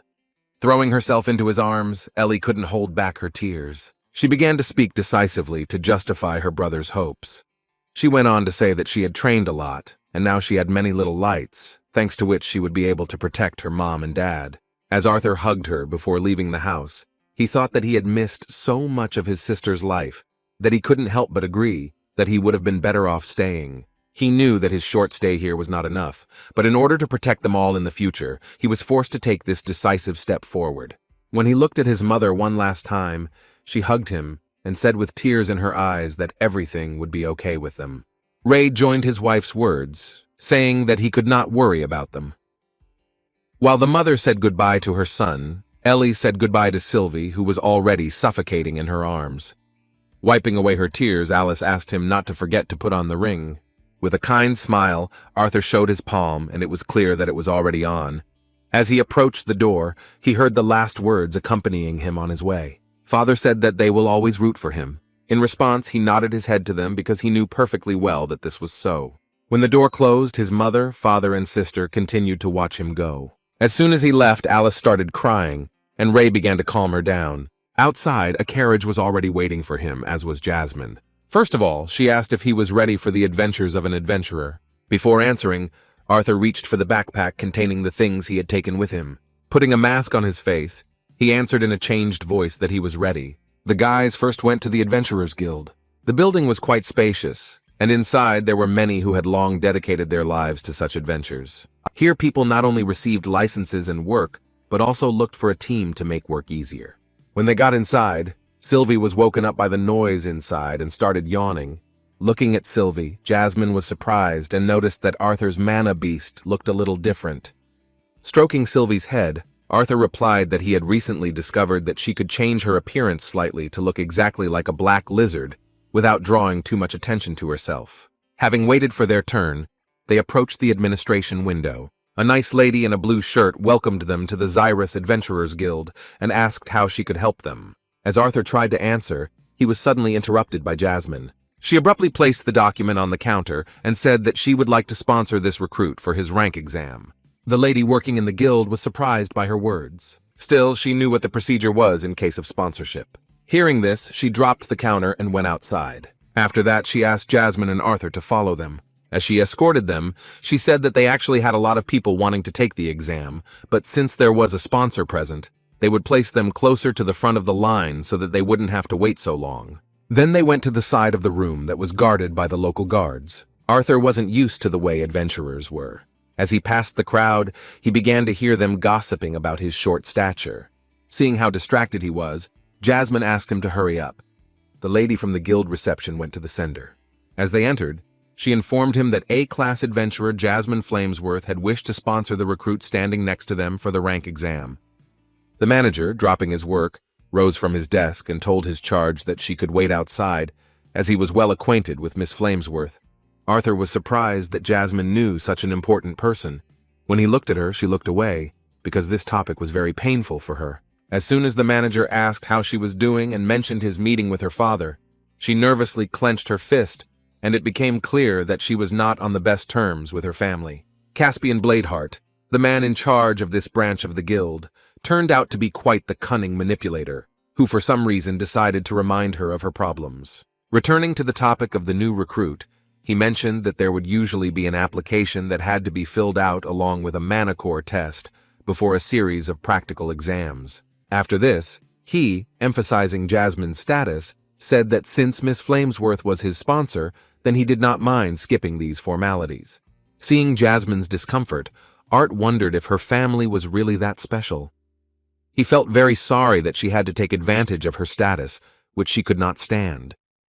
Taking a look at the curious new recruit, Caspian said that the only thing left for him to do was to take part in a training fight with one of their examiners. After assessing his weapon, he assumed that the recruit was either a fighter or an enhancer. Since it wasn't a question, he trusted his feelings and continued to go over the rules, saying that names weren't required to register as an adventurer. Extending his hand towards him, he explained that since he was on intimate terms with Miss Flamesworth, he would like to know how to address him. The question was pointed, but the answer was right at hand. Having received this mask, which hid his true voice, Arthur noticed an interesting engraving. She reminded him of part of a musical note. Shaking the hand of the arrogant and overly proud Caspian, Arthur asked to be called by his name, Noda. As soon as their hands touched, they felt the resonance of their mana. Both of them became interested because they recognized each other's strength. When they left his office, the manager led them into the corridor and said that it was a pleasure to meet such a mysterious man. Turning to Mary, he asked her to show his dear guests to the examination hall. Taking a few steps forward, Arthur looked around. He was not mistaken in thinking that he had interested the leader of the guild, Zyrus. Caspian really did follow him with his eyes, because he was interested in what kind of power this man with the mask possessed. As they walked down the hallway following Mary, Arthur reflected on the fact that the Flamesworth house had been mentioned with a fair amount of respect. He even wondered, given that, if that was why Jasmine had wanted to accompany him. On the other hand, he noticed that she seemed very upset about the mention of her father. Despite her obviously conflicted relationship with her family, she was still not averse to using such an advantage to achieve her goal. When they reached the end of the corridor, they saw a door in front of them, and Mary said that this path would lead them to the arena where the exam was being held. As she let them go ahead, she asked them to be careful as they climbed the stairs and to find a place and wait until the recruit's name was called. The location where the final stage of the adventurer exam took place was in the backyard. Walking out into the street, Arthur heard a loud scream. There was a small arena here where battles between examiners and students took place. The fierce fighter, who wanted to immediately obtain a high rank of fighter, tried with all his might to at least touch the examiner. He seemed to be quite good with a spear. His movements were fast and his attacks were quite strong, but the examiner dodged them without much difficulty and didn't even see the point in blocking these attacks. Despite the fact that many blows did not bring results, the fighter did not lose his spirit and confidently noted that his opponent was very good at dodging. With a determined look, he lunged for another attack, asking if the examiner could dodge the next blow as well. The bald guy made it clear that he was going to show something truly outstanding, but his opponent's face showed that he was bored. As he walked up the stairs to his seat, Arthur kept an eye on what was happening in the arena. As he charged forward, the bald fighter with a cloak on his back that strengthened his spear with a fire element shouted that this was his hellish strike. Watching this, Arthur felt a little awkward because of the poor guy's behavior, as he did not understand why he was talking about his next move. Just as spellcasters recite spells to better visualize the image in their minds, many boosters have also chosen to vocalize the name of their attacks. However, this bald guy failed to surprise his opponent. Although George really decided not to dodge this blow, he instead simply knocked the weapon out of the adventurer candidate's hands, ending this ridiculous battle. After seeing part of that battle, Arthur wondered where such strange masters came from. It seemed to him that such a simple move as the guy was hoping for needed no name. Once on the ground, the boy who failed the final test asked in confusion how this could have happened. In response, the examiner made a thoughtful appearance, as if it was difficult for him to find the reason for such a sudden failure of the bald man. A moment later, he said with disappointment that there were grandmothers who could swing their canes better than this guy with his six-pack. Continuing the list of reasons why the poor guy failed the final exam, he made it known that he relied too much on physical strength compared to his body's enhancement with mana, thus upsetting the balance of his attacks, which were already laughably predictable. With tears in his eyes, the 35-year-old man, who was only in the deep orange stage, began to whine as he recalled that he had completed his workouts of 100 push-ups, 100 squats, and 100 crunches. Hearing the words of the loser who tried to become Saitama, George covered his face with his hand. Returning to the question of assessing his abilities, he said that he usually puts someone of his caliber in the E-class. Since we are talking about fighters and not Mercedes cars, the E-class was a very disappointing result. However, given that he has an affinity with fire, the examiner gave him a small gift. Moving closer, he slapped him across the face, sticking a piece of paper to it. After that, he congratulated the loser on acquiring a D-class. As this world Saitama left the arena with a sad expression, one of the guild representatives challenged the next fighter named Diana Whitehall to the exam. The pompous girl magician began to descend the stairs, saying that she should not be rushed. When she said there was no need to rush her, she was damn right. A moment later, she stumbled and began to fly down. Like a log, she fell face down onto the surface. When her dress went up, she made everyone laugh with her granny panties, but only those whose turn had not yet come laughed. They could afford such impudence, because they had not yet been humiliated by the examiner. While some guys started laughing at the poor guy, there were also those who started getting angry. The arrogant young mage with the rather interesting cane complained that she should have been given an E-class just because of her clumsiness. He was furious that she was wasting his time. Arthur, who was analyzing those present, noticed this impudent young man. Looking at it, he noticed that there was a large amount of mana simply seething inside it. Their eyes met, and Arthur immediately realized that the guy was quite strong. Meanwhile, the clumsy Diana descended into the arena and took her place. After she fell down the stairs, her confidence was a little diminished. However, closing her eyes, she resolutely introduced herself as Diana Whitehall. She was only 18 years old, and her core stage was already at a solid orange level. She noted that she had an affinity for water. The examiner who approached her after these words noted that she did not need to introduce herself, since they already had all the information regarding their skills. She then asked the participant to prepare her weapon, and also let her know that they had medical personnel and an emitter in case any injuries were sustained during the exam. It was the first time Arthur had been around mages like him, so he kept a close eye on everything. Once a caster reaches the orange stage, it becomes clear which element they have a high affinity with. Rather than trying to become adept at all 4 elements, it would be much more effective to focus solely on the one with which they have a high affinity. He had heard that for cultivators who claim to have a high level of affinity with 2 or more elements, The examination would be stricter to ensure that the applicants were truly telling the truth. Knowing this, he still could not reveal all of his elemental affinities. The final stage for the clumsy Diana began. Her examiner suggested to see how a girl with an affinity with water is in action. Releasing magic, the guild representative made it clear that she has an affinity with earth magic. As usually happened in such exams, Diana was the first to show her strength. She started the battle by casting a spell. She waved her wand and released mana, and began to use water magic. As befits a mage, she began not with an offensive spell, but with a defensive one, causing a barrier of water to appear around her. Seeing Arthur watching with interest, Jasmine explained that since spellcasters were not as skilled at enhancing their bodies with mana as boosters, they were trained to take defensive measures first during battle.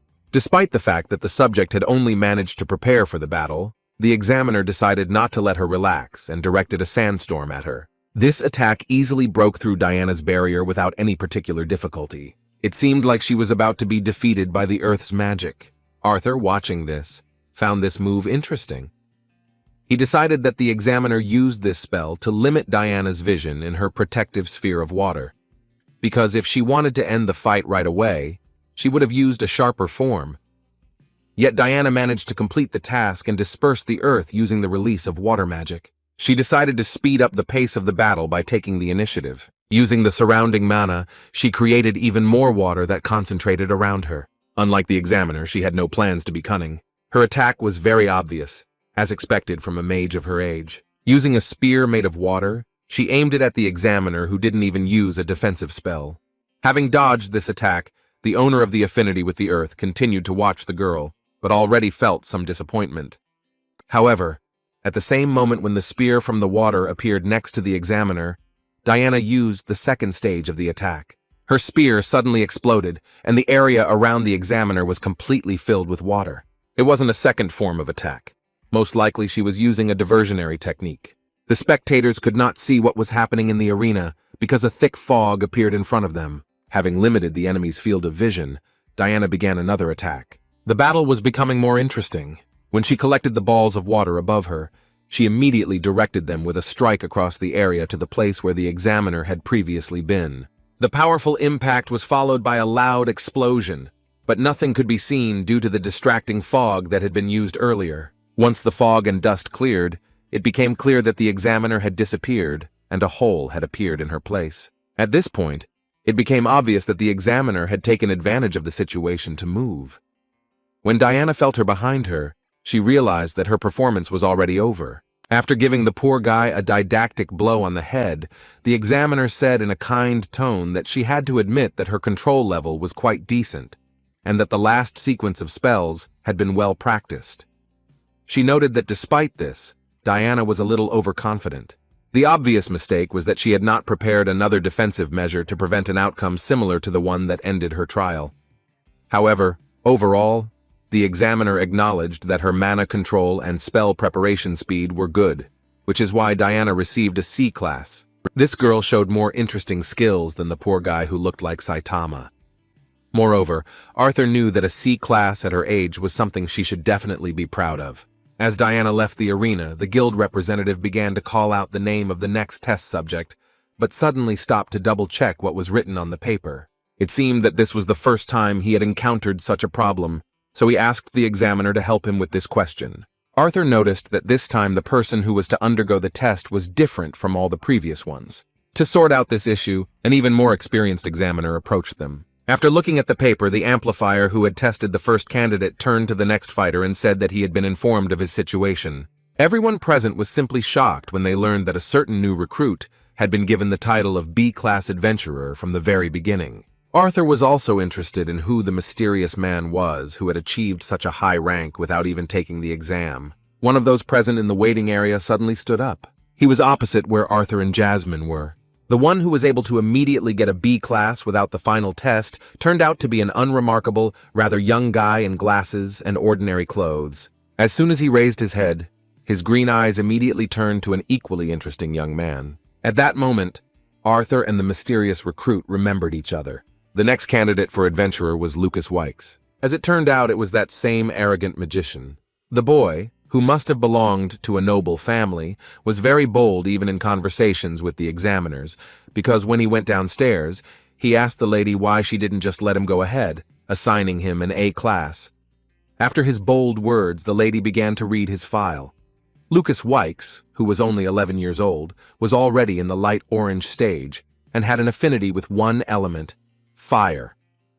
Arthur was very surprised when he heard that this 11-year-old boy turned out to be such a rare monster. Despite his talent, he was arrogant and insolent, yawning right in front of the examiner. His demonstrative disrespect was probably due to his noble birth, but the strange thing was that his appearance was very similar to that of an elf, despite his mastery of fire. The arrogance of this guy drove the examiner crazy. Moreover, the impudent young man continued to behave in this manner, and even showed a cheeky grin while looking into her eyes. Trying to contain her displeasure with his behavior, the examiner, at the limit of her patience, suggested that they begin. After these words, they took their places. The young man's sly grin began to show even some of the malice that was inside him. Swinging his magic cane, Lucas began to use the fire element. From the very beginning, his flow of magic was astonishingly powerful, and he did not use speech to cast spells. Surrounding himself with fire, he demonstratively struck the ground with his cane. After this, he spoke words calling for his protector to rise up. From that moment on, the silhouette of a tall monster made of fire appeared behind him. This was his protective spell. Watching his first steps in the test, the examiner who tested the amplifiers noticed that Lucas had a stable and also decently sized flame guard. Together with another representative of the guild, they came to the conclusion that they had a particularly gifted young man. In a surprising move, Lucas sent his fire guardian to attack. With a wicked look and a threatening tone, he cast the following spell, commanding the created guardian to burn the enemy to ashes. In response to his spell, the examiner, with a calm smile and a superior intonation, said that she was surprised that the young man from the Wykes house did not simply fill this monster with hot air. Even though she acknowledged the power of his magic, she still wasn't going to budge. Trying to put the impudent man in his place, she clarified that his disrespect showed that he needed to learn restraint. After these words, several pillars of earth began to rise directly from the surface, surrounding this monster. All these pillars suddenly united, locking the fire guard in an earthen coffin. Watching the battle, Arthur admitted that it was a very good move on the part of the examiner, because the flame guardian would naturally be extinguished once it used up the oxygen that was inside this coffin. Despite the success of his opponent's defense, Lucas was still arrogant, because he had already managed to prepare his next move. Saying that it was too late, he directed dozens of fire spheres at her. Even more impudent was his mention of rumors that there had never been a case of an examiner being injured while assessing new adventurers. Unheard of was his impudence in saying that he would do her the honor of being the first to suffer at the hands of a candidate. The way this boy was so arrogant really made Mrs. Emily angry. Using earth magic, she began to stop the spheres that were flying towards her from the sky. However, despite her control, Lucas thought of this in advance, and making a dash towards her, he carried out an explosion of the remaining spheres with the help of a spell. The entire arena was filled with explosions, and Miss Emily, who did not have time to defend herself with an earth spell, was forced to dodge, moving to a safer place. In just a moment, she was behind Lucas, and a new earth magic spell began to grow around him. An earthen hand, created by the examiner, moved towards the impudent youth. Noticing her only at the last moment, Lucas only managed to fight her off with the help of fire magic concentrated on the end of his cane. However, as soon as he repelled the frontal attack, the examiner grabbed his leg with the help of the ground. As soon as he was captured, his fire spells began to lose their direction, and Lucas himself was left hanging in the air. Suddenly, he was transported to the location where his fireballs were heading.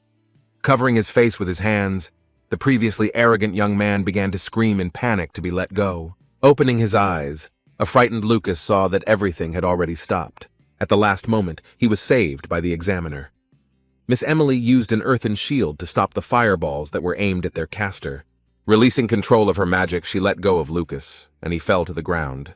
Thanking him for taking the time to watch this performance, Miss Emily, who was about to leave the arena, assessed his mana reserves and ability to cast high-level fire affinity spells, noting his potential.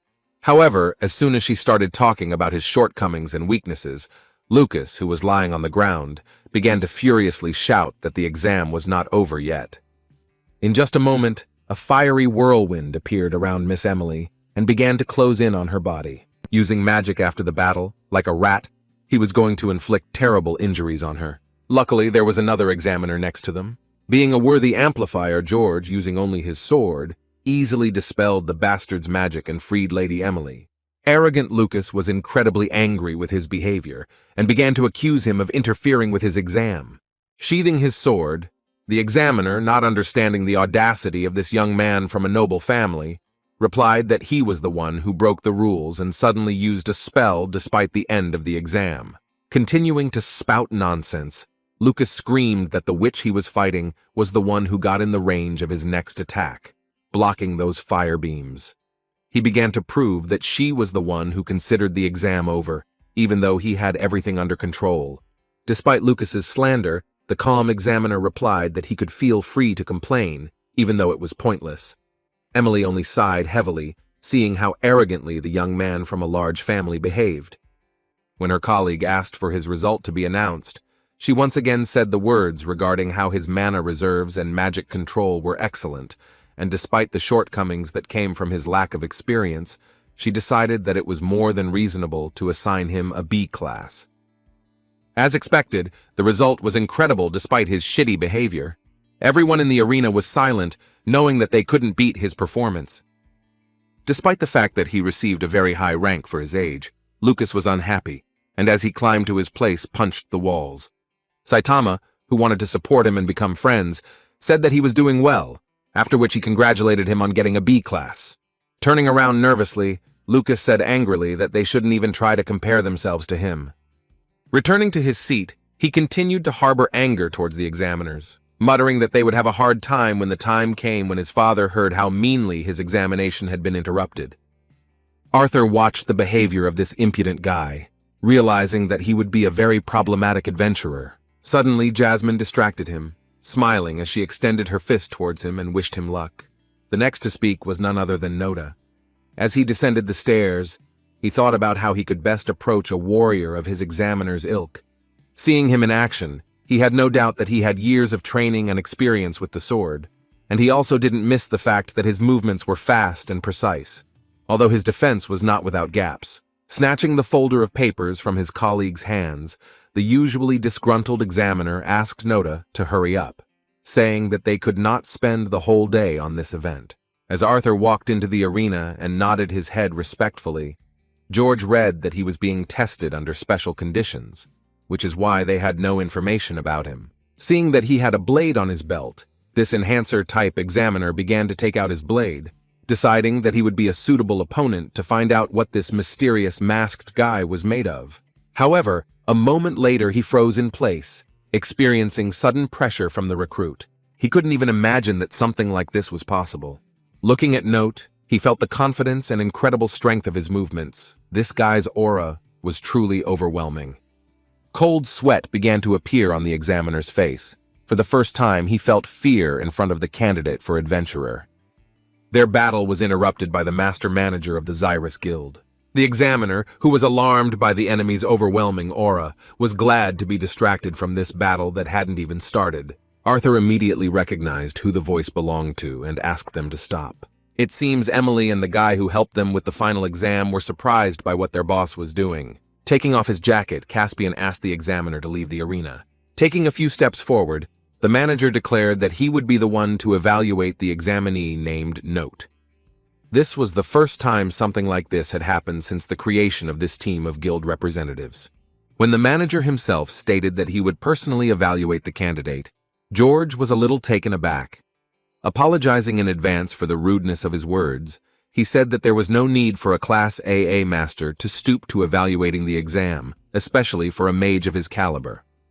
Suddenly thinking that it had something to do with his reaction to pressure from the candidate, George justified himself by saying that if the manager's decision was due to his indecisiveness, then it was worth noting that he was simply considering how much force to use during the attack. Caspian knew perfectly well that neither George nor Emily would be able to adequately assess the mysterious guy who was so confident in his battle with the blade, having a strong core. Putting a hand on his colleague's shoulder, he said that he did not doubt his abilities. He explained his decision by saying that he felt obliged to evaluate Noda personally, seeing the connection between him and his sponsor. After he had made this false excuse, he asked with a calm but at the same time arrogant look if this would be a problem. None of the current examiners could even utter a word against the decision of the guild manager himself, who is an excellent fighter. Based on this, it was obvious that he would be the one to take this exam. Everyone present was even more interested in this battle than the one that took place between Emily and Lucas. Arthur had known from the start that this Caspian was not so simple. When they shook hands, they both appreciated each other's strength, recognizing it as worthy. Now Arthur knew for sure that the person standing in front of him was not only the head of the Adventurers Guild branch in Sapin, but was also an AA-class adventurer himself. When Caspian took out his blade and pointed it towards Arthur, he immediately began to analyze it and was amazed at the difference between him and the previous examiner. This man had no obvious gaps in his defense. In fact, even an experienced fighter like Arthur could not find his weakness. And the pressure caused by his bloodlust was enormous, as if he was not going to conduct the exam as usual. Having felt the enemy's intentions on himself, Arthur smiled in anticipation for the first time at the sight of the enemy. Gripping his not very comfortable sword even tighter, he couldn't stop enjoying his feelings. For the first time, he was filled with the excitement of anticipating a truly worthy battle. As before, the self-confident and slightly arrogant Caspian said that the subject should prepare for battle and not take their special attitude towards his personality to heart. Instead of saying anything extra, Arthur, who also pointed his sword towards the enemy, simply nodded his head in agreement. What was surprising about this exam was that this time the examiner himself started the battle. Within a moment, Caspian demonstrated incredible speed and was next to Arthur, striking him. Arthur blocked his blow with difficulty, and when Caspian pushed him away, he was unable to stay on his feet at all and fell to the ground. Despite the disadvantageous position of the candidate for adventurer, Caspian did not intend to ease up on the pressure and again swung for a strong blow. His blow was precise and fast, without unnecessary movements, but Arthur managed to jump away from the place of his blow and do a somersault. As soon as Arthur tried to strike back, Caspian instantly disappeared from sight and the enemy's mana began to be felt from his back. At that very moment, the guy felt the whistle of the enemy's approaching blade. Caspian was relentless in his strikes, forcing the subject to fight at the peak of his abilities. Feeling the enemy's blow, Arthur, who did not have time to block the blow, decided to use even more mana to grip the surface. Dodging the blow, he made a small dash towards his opponent and found himself directly underneath him, in a position convenient for a chopping blow. Using the momentum of his body, Arthur directed his blow at his opponent with incredible speed. Caspian barely had time to do anything. Only thanks to his incredible speed was he able to push off the surface and jump to a safe distance, avoiding the deadly blow of the amazing candidate. Although he avoided the blow, the tip of his nose began to bleed from the slight contact with his opponent's blade. Caspian felt an incredible rush of excitement as he wiped his face. Taking his fighting stance again, he excitedly said that it was simply excellent. A moment later they made another dash towards each other. Caspian was about to deliver a straight thrust, while Arthur swung hard, not revealing his true intentions. Using the large radius of his swing, Arthur blocked his opponent's attack instead of striking. After he stopped his opponent, he swung his sword again to throw him back and upset his balance. Now the initiative passed into his hands.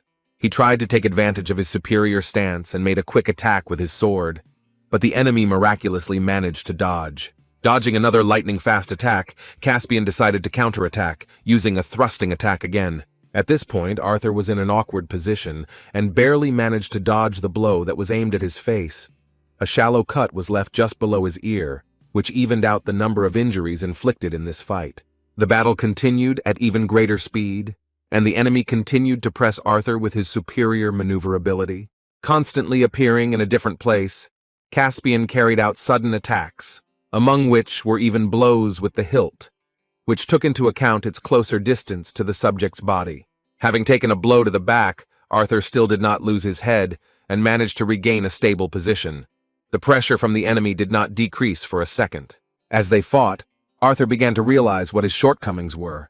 It became obvious that his muscles were underdeveloped, and he was more than a foot shorter than he had been accustomed to in his prime.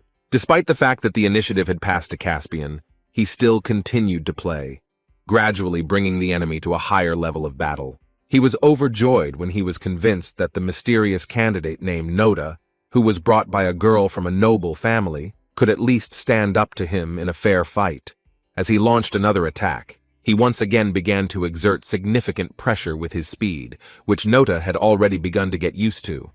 As he continued to dodge countless blows from the experienced opponent, Arthur came to the conclusion that even though his body was stronger due to the assimilation of Sylvia's dragon will, it was still not enough against the veteran fighter whose body was strengthened and clad in dense mana. Despite how experienced his opponent was, Arthur continued to resist and even carried out worthy counterattacks. Having parried another blow, Caspian admitted that by using their potential in this way they could fight endlessly. He then jumped back to a safe distance, and again extending his blade forward, said that he must apologize for underestimating a truly worthy candidate. Showing his affinity with the wind element, which was beginning to show through the behavior of his mana aura, Caspian sweetly said that he would become a little more serious now. However, as soon as he said this, Arthur felt a shiver run through his entire body, realizing that his words sounded like bait. At that moment, his body started screaming at him to run away. Taking a special stance, Caspian took a special step forward and, using wind magic, delivered a stabbing blow without even closing the distance. At that moment, Arthur realized that what he was going to use were long-range attacks. The powerful wind bullet fired from his opponent's stabbing blade had already pierced the wall that surrounded this arena in an instant. As Arthur narrowly dodged the blow, Caspian prepared his next instant spell and said that he was now certain that Miss Flamesworth had chosen someone worthy of the glory of their family. Continuing to move along the unpredictable minibus, Arthur only at the last moment noticed how another deadly attack began to approach his head. Throwing his head back, he managed to save his life in a split second. As Arthur dodged these crazy attacks, he came to the conclusion that while Caspian's wind bullets were fast and nearly invisible, they had one weakness, and that was that their trajectory was predictable. Having mastered the speed of the enemy while simultaneously observing his movements, Arthur was able to adapt and even block the enemy's attacks. He had no choice but to make the task more difficult by closing the distance with his opponent. Although this would reduce the time he had to react to attacks, in return, he could gain at least a small but real chance of success. As soon as Arthur got closer to the enemy, he began to use less powerful but more frequent attacks. Finally, within striking range, Arthur revealed his trump card. When he began to use the fire element on his blade, Emily and George, who had already been watching this battle with admiration, were genuinely surprised. Jasmine expected nothing less from such a brilliant boy, while Sylvie was delighted, realizing that her dad was beginning to demonstrate his true strength.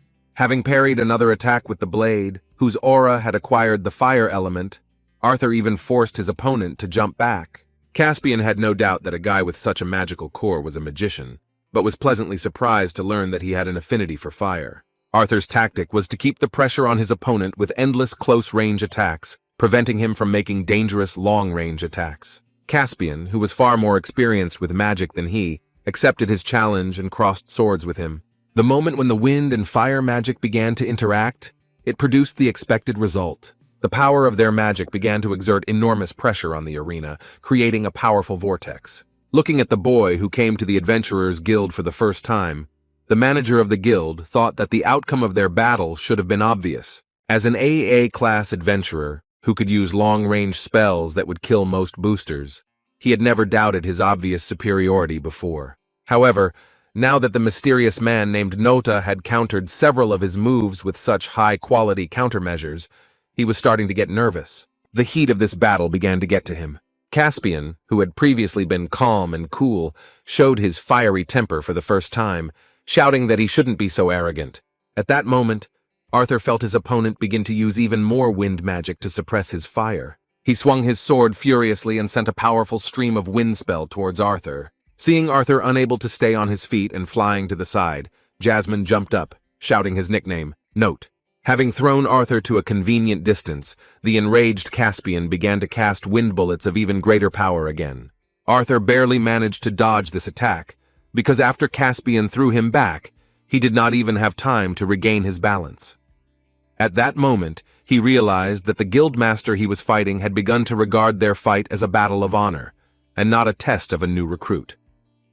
Caspian had indeed lost his temper, and the next attack was just as deadly and terrifyingly fast. At the last moment, Arthur, using the aura of mana and the flow of fire magic, managed to push off from the surface. It was only because he was in the air that he managed to avoid being seriously injured by a wind bullet. While in the air, Arthur did not lose his footing, because he had managed to master some spells to push away from the sphere of his mana. Realizing the futility and danger of staying at a distance that was convenient for the enemy to carry out his long-range attacks, he again began to reduce the distance in order to take the initiative in the battle. As he landed on the ground, he was a little dissatisfied with the way his exam was going. If he had fought his previous examiner, the battle would have been over by now, and he would have received a decent adventurer class. Fighting Caspian, he had to go too far, revealing some of his skills. Despite how dangerous and inadequate Mr. Bladeheart's techniques were, he still managed to speak in the middle of the fight, complimenting that Noda's abilities were truly impressive. After saying these words, he once again launched a wind bullet attack that was aimed at Arthur's face. The speed of his attack increased again, and Arthur did not have time to parry it. Moreover, he was in an awkward position for maneuvering. The only option that could give him a chance to dodge was to fall on his back, speeding up this process by using mana on the muscles of his legs. Having dodged the attack, Arthur lost his balance again and ceded the initiative to his opponent. Caspian took advantage of the opportunity without hesitation and rushed into the attack, having strengthened his blade with dense wind magic in advance. Despite the incredible pressure, Arthur managed to avoid his attack by jumping to the side. It was obvious that the manager of the Zyrus Adventurers Guild was constantly pushing the test subject to play more of his cards. Concentrating fire elemental magic on his blade and feet, Arthur accepted his challenge, for it was no longer his adventurer class that was at stake, but his life. With a quick dash forward, Arthur once again demonstrated the explosive step with which he had previously been able to maneuver in the air. Caspian had witnessed the use of this unusual spell before, the first time it had been used by a wizard with an affinity for fire. However, this time his speed was so superior that he was able to instantly close the distance with his opponent and grab him by the arm. As it turned out, the spell that Arthur himself had devised was best demonstrated to be powerful only when used continuously, over and over again. Having revealed another card that gave him an incredible advantage, Arthur decided not to waste the opportunity and directed his blow with a fiery blade at the immobilized enemy. Seeing the blade coated in fire magic approaching his body, Caspian began to lose his composure at the thought that he was going to accept defeat while acting as an examiner for a candidate adventurer. Within a moment, he began to scream furiously, losing his composure. At that moment, he released a huge amount of magic in the form of wind. This powerful whirlwind stopped Arthur's attack and threw him to another part of the arena. Everyone around them could barely stand on their feet. The examiners were shocked by the strength of their manager, and the fact that he was demonstrating such a large amount of mana during the adventurer candidate test. A powerful stream of windy magic spread to the rows of spectators. This power made ordinary adventurers tremble, while it was of particular interest to the stronger ones. Lucas, covering his face, couldn't believe that the manager would release such a spell in response to the attacks of some masked weirdo.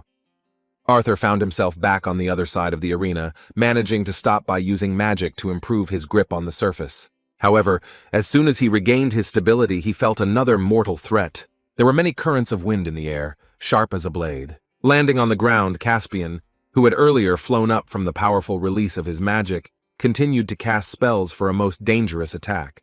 The vortexes created by his power were directed at Arthur, whose fire could hardly withstand such pressure. Although such behavior during the exam was insane, Caspian, who was breathing heavily due to his own rage, continued to look at his target, which made him doubt his superiority.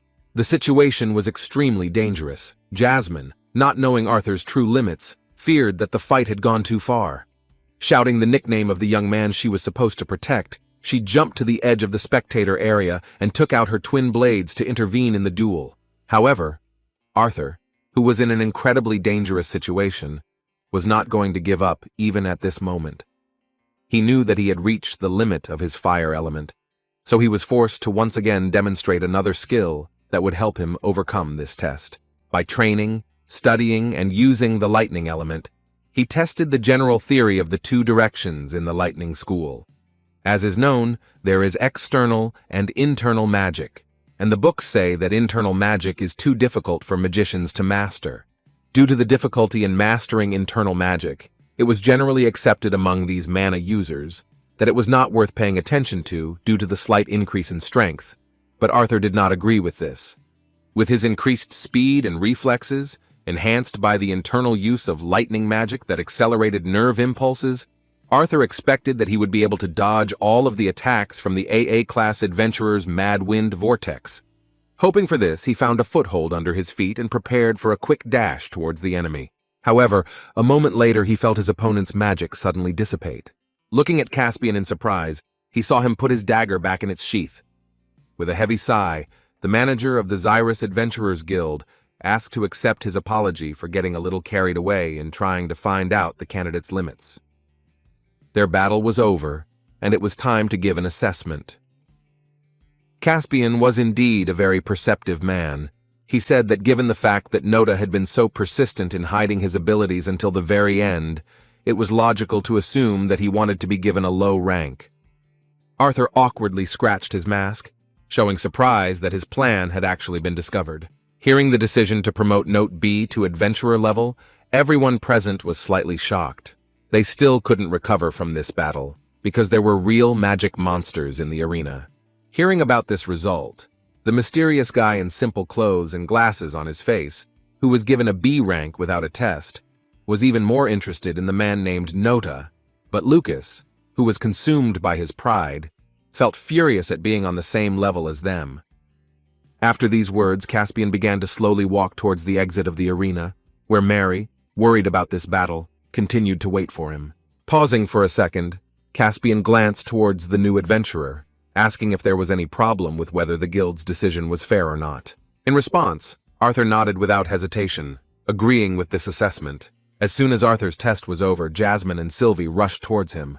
Together they left the arena, following Caspian, who felt some dissatisfaction with this duel. The battle between Nota and the guild manager was the last one, after which George announced the end of the final stage and asked the participants to come to the registration desk to receive an adventurer card. Everyone began to disperse, and Arthur looked after Caspian, who turned out to be his first serious opponent since his training with Virian. It was a test of strength. Although he saw the guild manager in action, he still didn't learn more about him than what kind of person was hiding behind that calm and balanced mask. After a serious battle with the candidate, Caspian returned to his office. Here, he had already managed to change into clean clothes and sat down at his desk. At this point, he was unable to return to his work due to obsessive thoughts related to the battle. As an examiner for the mysterious figure brought in by Miss Flamesworth, he never got his questions answered, but he felt a real sense of tension in combat, despite his AA rank. For the first time in his life, he met a candidate who made him fight at such a level. He sighed heavily and adjusted his hair, trying to push away the thoughts that were preventing him from working. At that moment, the stunned examiners loudly burst into his office, and George immediately asked in a panic to explain what had happened during this exam. Their behavior noticeably got on the manager's nerves, but he calmly replied that they should close the door behind them when they entered his office. George, realizing his guilt, decided to carefully close the door so as not to expose his colleague, because they both could suffer, falling under the hot hand of their hot-tempered boss. Closing the door behind them, they ran to Caspian's desk and began asking panicked questions about what was going on. They were very concerned about the fact that they had received more B-class candidates in one day than they had in the last 4 months. What was even more disturbing was the fact that all 3 of them looked like children. Equally shocking to them was the fact that one of them had an unheard of light orange stage at the age of 11, which was unheard of among humans. Answering all the questions at once, Caspian asked if they remembered what had happened 6 months ago. George, whose mind was in turmoil, showed incredible concentration around the chaos in his head, while his more perceptive colleague noted that it was then that the first tournament between the 3 races took place. Reaching for his nightstand, Caspian replied that that was the point. He went on to say that most of the guild staff had not yet been informed, that he had been informed a few weeks ago that the ban on elves and dwarves obtaining adventurers' licenses in Sapin had been lifted. Taking out a journal with his notes, he said that there were several distinguished examinees in the group of candidates that day. George slammed his hands on the table in surprise, and asked if that meant all three were either dwarves or elves. Still keeping a low profile, Caspian read Lucas Weix's file and confirmed that he was a half-elf living in Sapin. His birth details were classified, but the steward guessed that he was likely born to an elven slave. Based on this logic, he confirmed his assumption with the well-known words that the House of Weix had always had a bad reputation due to the fact that they used vile methods to breed the best magicians of their kind. Still, Caspian couldn't help but notice that Lucas was an unusual case, as it was hard to believe that he had such a strong affinity with fire, despite his elven ancestry. He awakened at the age of 8, which is young even by elven standards. He was forced to become an adventurer to further improve his ability through actual combat.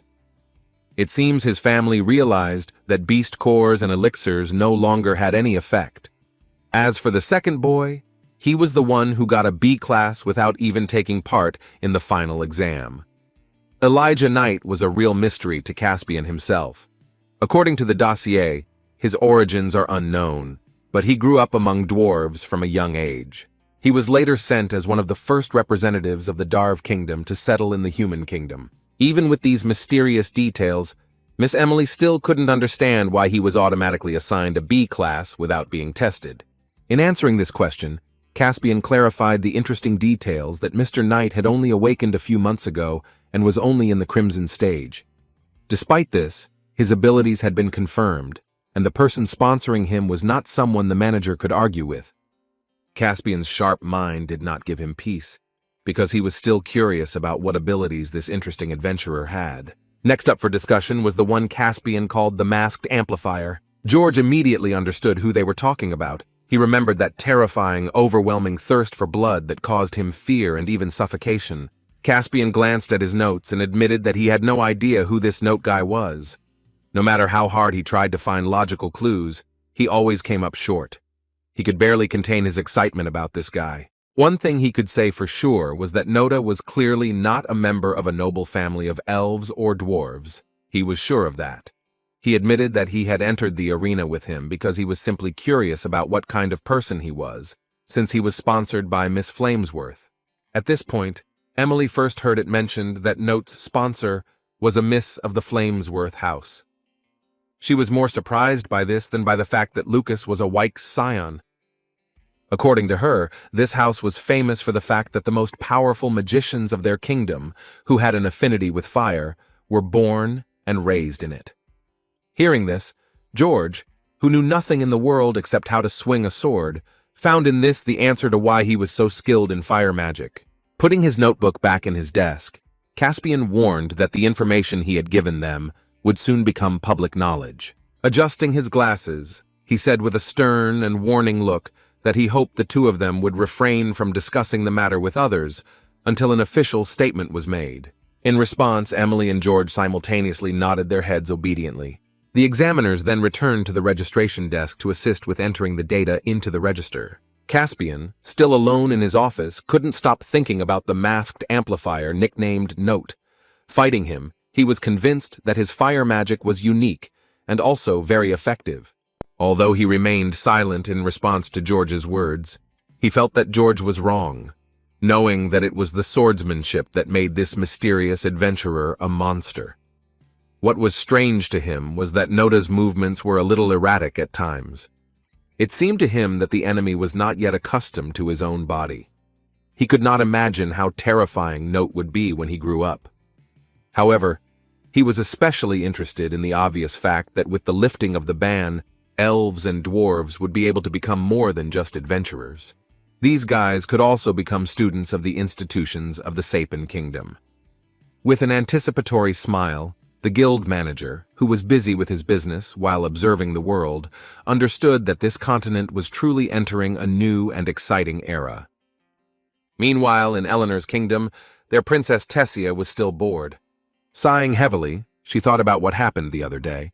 Despite the fact that she had been training all this time, thoughts about Arthur did not leave her head, which is why she began to pester her aunt. Arriving at her home, she pressed on her pity and forced her, with the help of a magic ball, to look at what her friend was doing. Watching Arthur's life at home, she saw his happy smile when he was around his family. However, when she saw him next to Lily, she began to feel an unpleasant sensation in her chest. The thought of what she had seen haunted her for the next few days.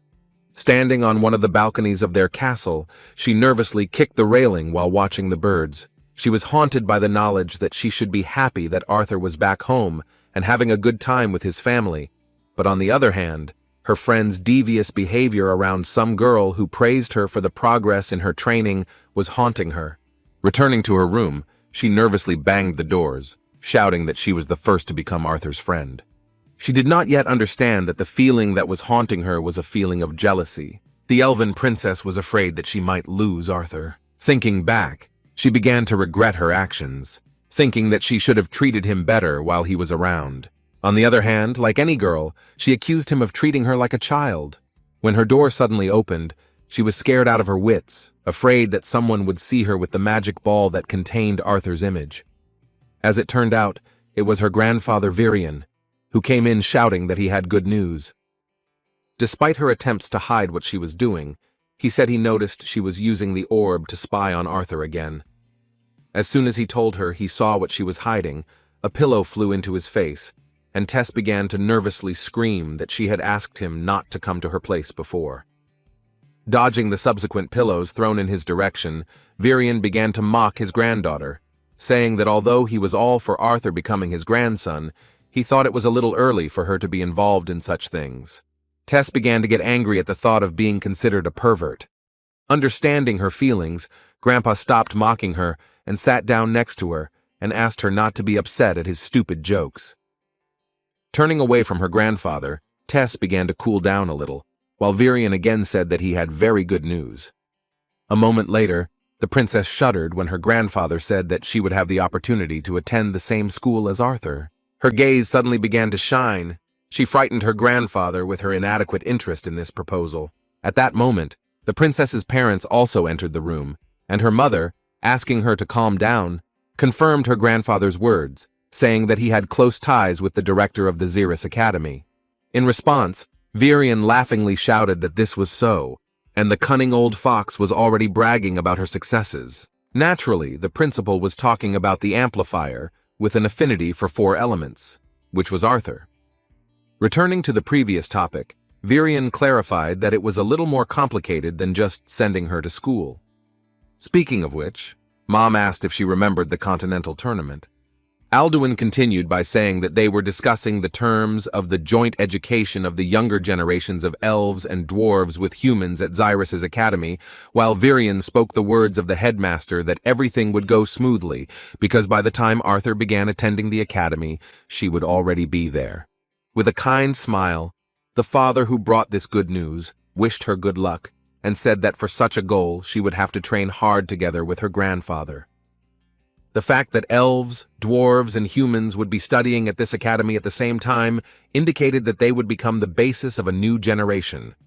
Tessia was so excited about the opportunity to study with Arthur that she promised herself she would do everything to achieve this goal. At that moment, her eyes sparkled with joy, and her ears began to move quickly. After the final round of the adventurer exam was over, Arthur, Jasmine, and Sylvie sat down in the main hall of the guild, waiting for their turn. Seeing Arthur's thoughtfulness, Jasmine asked if he was okay. She was still worried about how he was feeling after such an intense battle with Caspian. In response, Arthur said that everything was fine, despite the fact that he had to try hard to survive the exam.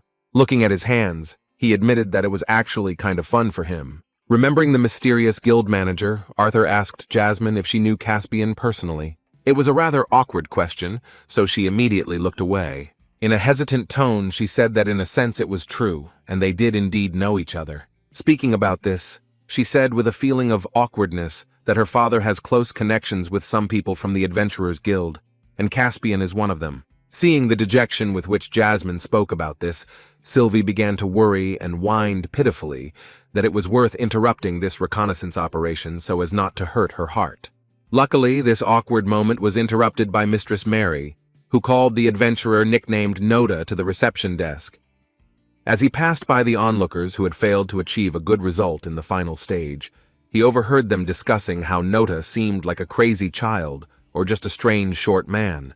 Seeing him in front of the counter, the worker thanked him for waiting and said that they had already received and processed the message about the results of his training fight. After these words, she held out a small box towards him, in which, on a soft pillow, was his card. With a smile on her face, she congratulated him on behalf of the Sapin Kingdom's Adventurers Guild and welcomed him into their ranks. Arthur now had access to the dungeons and missions that the guild offered. As soon as he picked up his B-class adventurer pass, onlookers suddenly approached him. Turning towards them, he saw how they began to fawn, demonstrating their sympathy and support. Arthur and Sylvie did not appreciate such behavior, considering them pathetic. Although they did not say anything, they would have liked to answer that they, the plebeians, should train more. At that moment, Jasmine gently placed her hand on his shoulder. She reminded him that although he was a newcomer, he was already among them. Showing her pass, she said that he was now an adventurer like his parents and the guys from the Horn Twins team. Looking at his pass, Arthur was glad that he had achieved this goal. As an adventurer under the alias of Noda, he was glad to be free from the bonds that held Arthur Laven's life. However, at that very moment, his attitude towards the situation changed. Previously, he believed that he was limited by his body and age, but the duel with Caspian clarified many things for him. Now he realized that he had spent too much time adapting and studying the magic system of this world, as well as Sylvia's beastly will. He didn't deny that his current skills were a must for development in this world. Now he reevaluated how he had allocated his time in the past. It became obvious to him that he had been too preoccupied with the abilities he had acquired when he came into this world, so much so that he had given up learning what he had been best at before. In the past, he had used most of his meager ki reserves to perfect the simplest of techniques. In this world, his limitations did not exist, so he had to figure out how to prioritize. Arthur was so deep in his thoughts that he didn't notice how he hit someone who was standing in his way. Looking up, he apologized for what happened. As it turned out, the guy he encountered was also a newbie among the adventurers. Arthur immediately realized that he was one of the examinees, the one who had also been awarded a B-class, but without passing the exam. Elijah Knight was calm and composed. He didn't see any problem with it, so he replied that everything was fine. Their short dialogue was noticed by the last of the examinees, who received a B grade. Approaching the guys, the impudent Lucas asked if they knew each other and what was going on with them. With an arrogant look and a cocky grin, Wykes, who had his 2 servants and 2 guards behind him, asked if he had missed the meeting for new B-class adventurers that he had not been informed about. In response, Arthur calmly asked why he needed to know, and then suggested that he was planning to throw another tantrum after learning he had not been invited. The provocation worked perfectly. When Noda hurt the half-elf's pride, he angrily replied that there was no point in being insolent just because they were in the same class. Moving closer to Arthur, Lucas pointed his finger at him and said in a disgusting tone that even within classes there were subclasses, and they, the commoners, would be at the bottom. He asked them not to forget where their place was. After these words, without even saying goodbye, he walked past, brushing against Arthur's shoulder. Looking at this primitive child, Arthur thought with uneasiness that this was the most stereotypical behavior for an annoying side character. After Lucas left, Jasmine approached Arthur and asked what had happened. In response, he wanted to say that he had spoken to a newcomer named Elijah, but when he looked at the place where he had been standing, he discovered that he had quietly left. Asking what they would do next, Arthur suggested that she wanted to take a task from the notice board. Looking at him in surprise, Jasmine replied in a bored tone that with his skills, doing that would be a waste of time, so she had something else in mind. In the end, they headed back to the city, or more precisely, to its borders. When they approached the portal to the animal glades, they were stopped by the guards, who said that this passage required an adventurer's license or permission from representatives of the guild or the royal family. In response, the boys showed their IDs, and Jasmine asked if Arthur needed to stock up on anything before they set off. The dwarf adventurer with a large backpack on his back replied that he had brought everything he would need for the next week. Looking around the city, she told Arthur that in that case, it was time for them to go. A moment later, they found themselves on the other side of the portal. The animal glades lived up to their name. It was a spacious place away from the cities with beautiful, untouched nature. Looking around, Arthur thoughtfully wondered if this place was not too quiet. As it turned out, the answer to his question was that they had only arrived at an outpost at the foot of the Great Mountains, and most of this area had long been explored. Pointing at some poor guy who hadn't even gotten through Saitama's training, Jasmine said that low-class adventurers also used this area to train and gather ingredients for quests. In just a moment, this poor fellow became a victim of an animal attack, and taking advantage of the moment, Jasmine explained that the liquids that these animals produce in their scent glands are used in many potions and elixirs, so there are always tasks for them. Passing by the fallen loser, Arthur, observing this pitiful scene, asked if they needed to help him. Jasmine, without even turning around to look at the adventurer lying on the ground, calmly answered that it was better to leave him, because such a situation was not dangerous, but would definitely strengthen his character. This place turned out to be quite interesting not only for Arthur, but also for Sylvie. While walking through the clearing, Sylvie noticed a small fox that naturally possessed a mana aura. At that moment, she jumped off her dad's shoulder, and Arthur asked in surprise where she was going. In response, Sylvie said that she wanted to eat to become stronger. Seeing Sylvie's reaction to the poor fox, Jasmine assumed she was in awe of all the mana-infused wilderness. She thought Arthur wanted to follow her, but he responded guardedly that Sylvie would be fine, as he could sense her clearly through the bond. Jasmine was glad that everything was fine.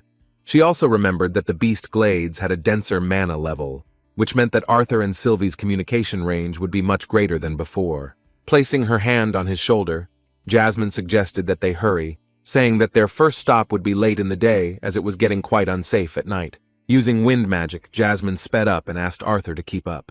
Looking back at Sylvie as she disappeared over the horizon, Arthur wondered if this was how parents felt when their child went off to school for the first time. All this time they were constantly close. He did not have to worry about her safety.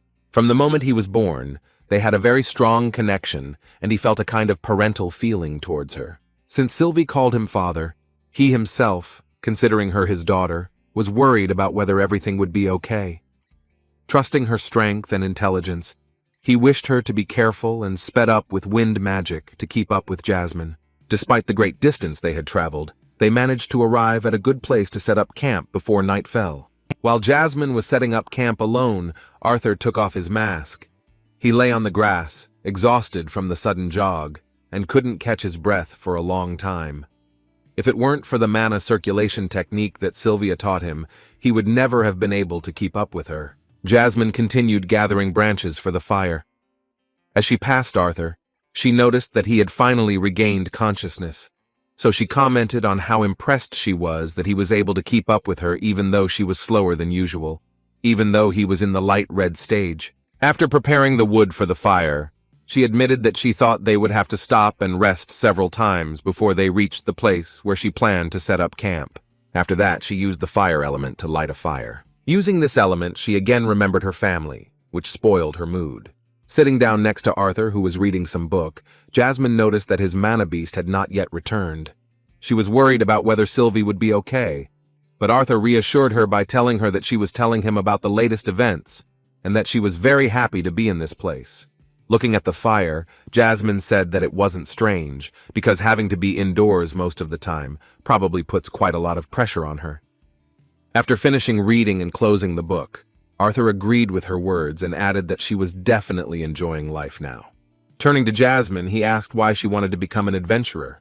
Judging by her reaction, it also had something to do with her family. Arthur probably wanted to know more about her family, but once again he hurt her feelings with his question. The silence between them was broken only by the crackling of the fire. Arthur was already feeling awkward, realizing that this question had touched her in a big way. Having collected her thoughts, Jasmine finally decided to answer. As expected, she just wanted to distance herself from her family. The suspicions that this was related to her family were confirmed. Arthur knew that digging further would be too cruel. Seeing his concern, Jasmine said that everything was fine. She admitted that she had seen him notice her reaction to the mention of family back in the Adventurers Guild.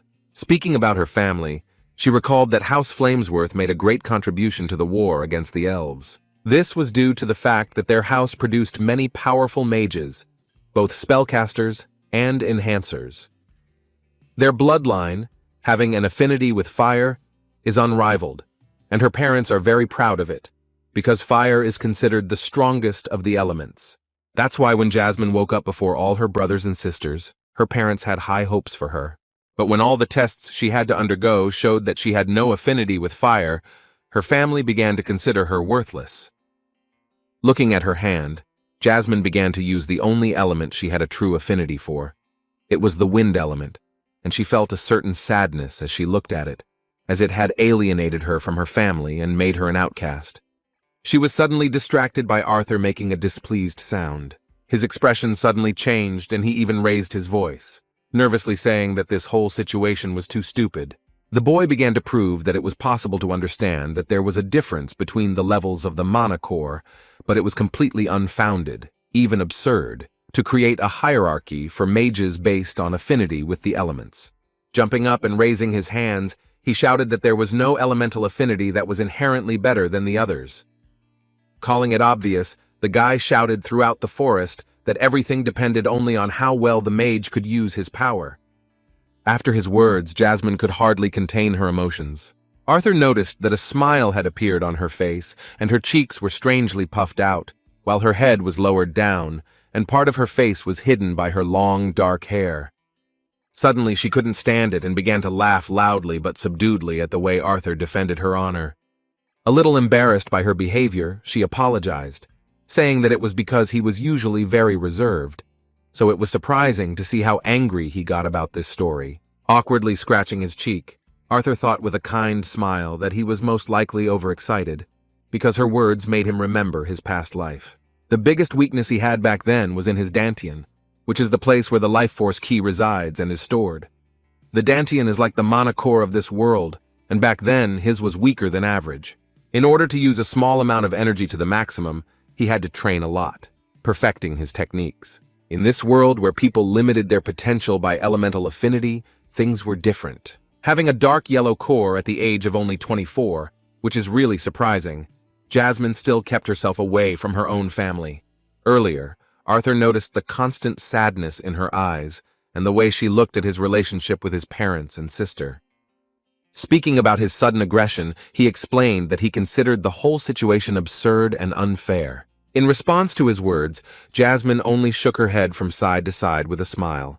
Whether it was boosters against spellcasters or one element against another, she had long since come to terms with the fact that humans were always looking for ways to feel superior. It was their nature. Besides, she doesn't regret becoming an adventurer, because the twin horns have always treated her well. For the first time, the always aloof and cold Jasmine seemed so when she smiled and laughed. She seemed truly vulnerable.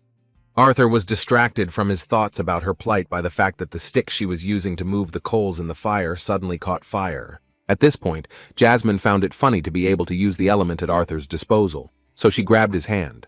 Understanding her intentions, Arthur extinguished her wand with the element of water. It was already late, so they also put out the fire and, taking out their sleeping bags, went to sleep in the open air. Before falling asleep, Jasmine decided to raise the topic that was troubling her. Looking back, she thought she could have made him choose her as his guard. Comparing herself to the rest of the Twin Horns Adventurers team, she admitted that she is not the friendliest or most outgoing. Not considering herself one of the smartest on their team, she said that perhaps she had made a mistake, as they should have asked his opinion first. Feeling her excitement at this question, Arthur looked in her direction and said with a smile that she turned out to be surprisingly gentle and kind. In response to his compliment, which was not in keeping with his age, Jasmine cooled him down with a gust of wind. A little embarrassed, she replied that it was not nice to tease older girls about him. Although she wasn't really seriously offended, Arthur still said that he was sincerely glad that she had volunteered. He also admitted that he is very happy that she is not afraid to tell him when he is wrong. Winking at her, he said with a smile that he thought it was just what he needed for his adventures, especially considering that he was prone to going a little overboard sometimes. Arthur's words touched Jasmine again, who for the first time found herself so talkative. She saw him from a completely different side than before, and also heard several pleasant words addressed to her. Breaking the awkwardness of his sincerity, Arthur reminded them that they really needed to get some sleep. As he rolled over onto his side to avoid further conversation, Jasmine said that something seemed really strange to her. She continued her speech by saying that when she talks to him, she doesn't feel like she's talking to a child. When she said this, there was only silence in response. She really hadn't spoken to anyone so sincerely for a long time. and she felt better because she had opened her soul to Arthur. Thinking that he had already fallen asleep, she closed her eyes, gradually falling asleep. In fact, Arthur was not yet asleep and heard her words, but he could not answer anything, because he really was not the child he seemed to be. The morning began with the pleasant chirping of birds and the sun's rays falling from the clear sky. Arthur, as usual, could not wake up, and even before he opened his eyes, he sleepily told Sylvie that she was too heavy to sleep on him. However, as soon as he opened one eye, he saw something strange in front of him. Sylvie was a little different from what he was used to. A strange thing was sitting on him, an animal that looked like a cross between a goat and a cat, with drool coming out of its mouth full of disgusting teeth. Taking a closer look at this ridiculous creature, Arthur thought that it was unlikely to be Sylvie. Realizing this, he began to rise with a panicked cry, throwing off this mixture of goat and rabbit. The nightmare he saw as soon as he woke up left him with a sense of terror that made him try to catch his breath. Having calmed down a little, he was distracted by the pleasant smell of food. As it turned out, Jasmine had already managed to wake up, catch some fish, and even start cooking it over the fire. She was standing nearby, wiping her hair after catching a fish in the river. Wishing him a good morning, Jasmine said that she had enjoyed this little comedy show, thanks to which Arthur had finally woken up. Rubbing his eyes, Arthur replied that she should have woken him up to help her with her morning duties. It wasn't strange to hear from her that she had already tried to wake him up, but he hadn't even moved. Awkwardly scratching the back of his head, Arthur apologized, saying that he had such a bad habit that only Sylvie could overcome. Since Arthur was already awake, Jasmine offered him something to eat, and also asked him to ask Sylvie whether she should join them or not. It sounded like a great idea, and Arthur agreed. Turning to Sylvie, Arthur invited her to come to their place for something to eat. As it turned out, she already had food, because she had just caught a strange rabbit that looked like a goat. Because of their connection, Arthur sensed what she was doing at that moment. Even though it was disgusting to him, he couldn't stop her from doing such things, so he told Jasmine that Sylvie could manage without them.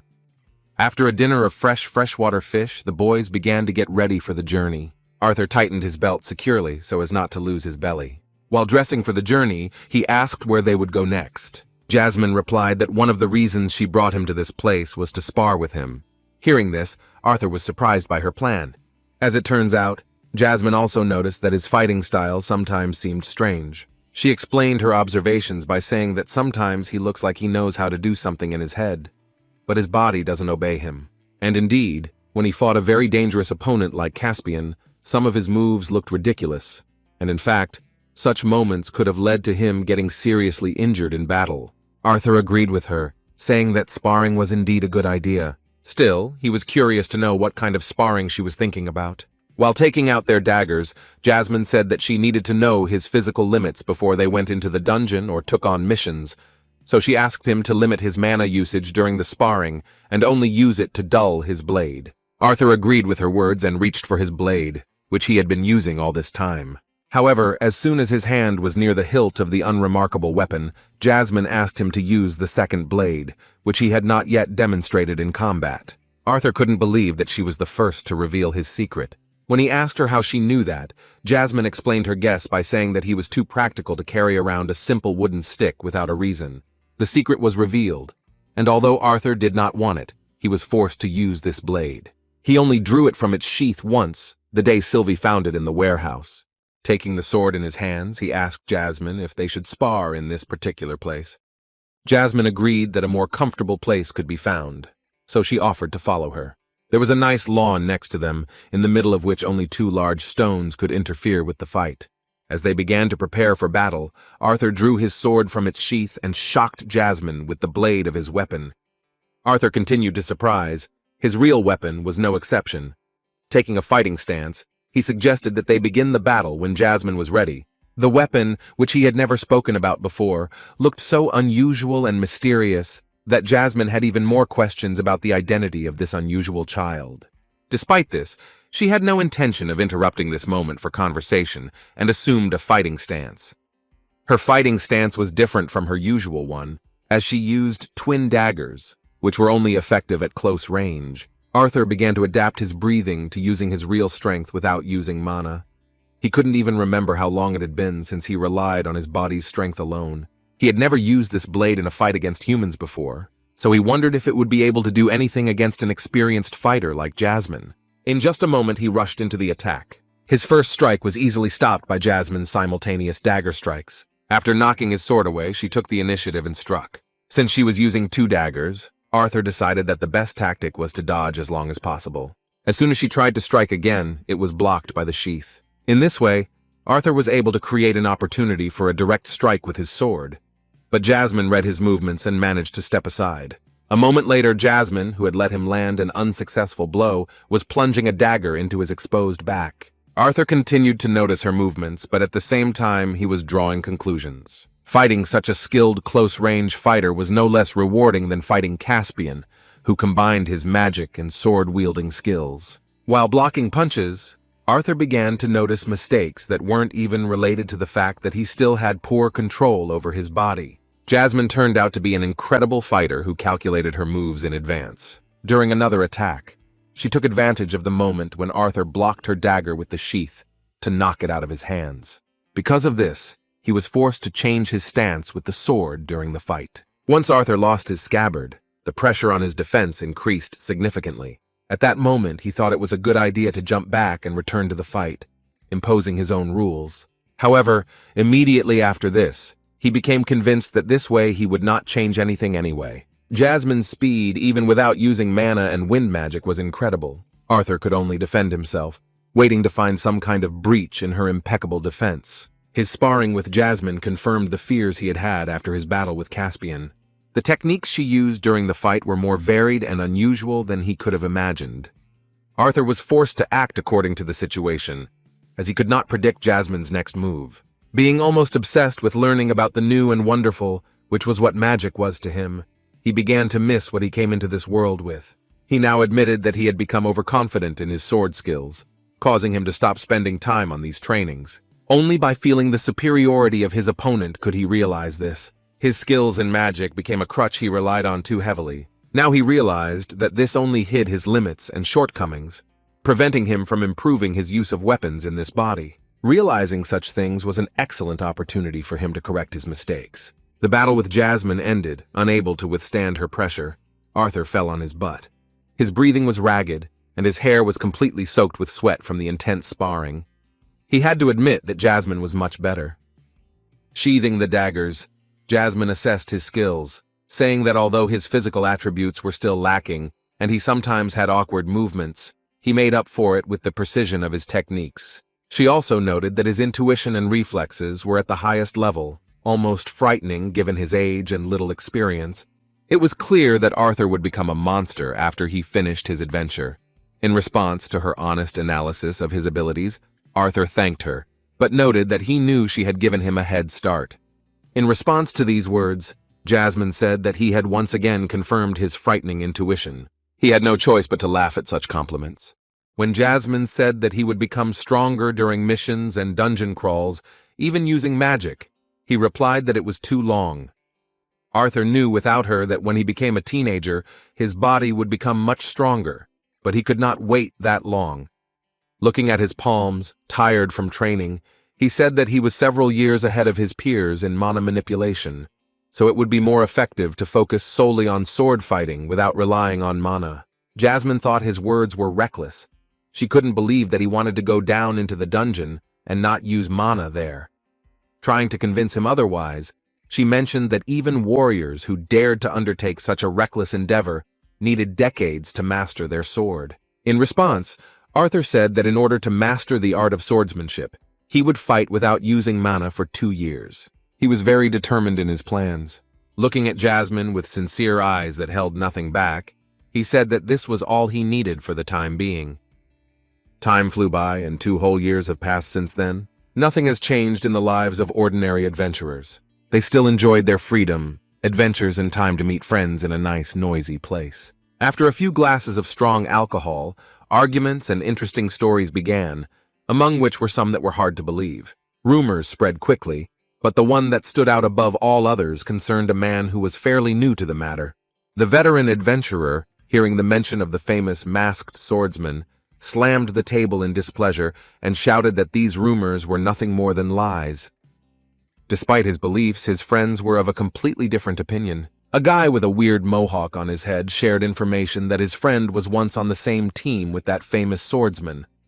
According to him, the hero of the rumors travels with Jasmine Flamesworth, and he himself is short, so it is difficult not to notice him. Even with this more detailed information, the veteran adventurer with the scar on his face had a hard time believing his words, but he asked what the so-called acquaintance had said about that guy. With a sly grin, his friend said he thought the rumors were true. Snapping his fingers, he said with fire in his eyes that he believed that the famous swordsman was indeed not a mage. It was hard to believe such a thing, so the skeptical veteran once again responded that it was some kind of nonsense. Outraged that everyone believed these rumors, he didn't even notice how he accidentally spat in his comrade's face. While the guy with the mohawk was wiping his face, the leader of their team said with displeasure that either the swordsman in the mask belonged to the amplifiers, or the rumors about his strength were simply exaggerated. He also found the stories about the man absurd. The one that infuriated him most was the one about him clearing out the dungeon all by himself. The guy who had been hunting monsters all his life didn't think it was possible and said that B-rank boosters couldn't even handle low-level dungeons on their own. The veteran expressed displeasure at being asked to believe that a mere swordsman had done something like that. His friend in the yellow shirt partially agreed with him, so he suggested taking some of these rumors with a grain of salt. His pride was also hurt by such rumors. With a smug smile, he asked not to forget that Jasmine Flamesworth was traveling with that mysterious adventurer, so it was logical to assume that she probably helped him in the dungeon. The veteran agreed with his words without hesitation, and said that it was probably true, so he was right when he said that this swordsman was probably not as strong as they said. As he rose from his chair, he also said that he was more than sure that half of these rumors were Flamesworth's fault. His pride turned out to be so great that he even switched to insults, saying that if some crazy warrior called himself a swordsman, then he was ready to defeat him at any time. His more reserved companion felt a bit uneasy. He still couldn't believe that this masked swordsman was such a hot topic. He believed some rumors that could partly justify such success of the mysterious adventurer, namely, that they say that he was a student of Jasmine Flamesworth. Even if it was far-fetched, the most absurd thing to him was not only that the masked guy had been promoted to B rank right after the exam, but also that he had recently risen to A rank. While the guys were having fun, he choked on alcohol because of such thoughts in order to forget about his own situation. The slamming of his beer jug on the table only confirmed that he was not happy with even the thought that such a thing was possible.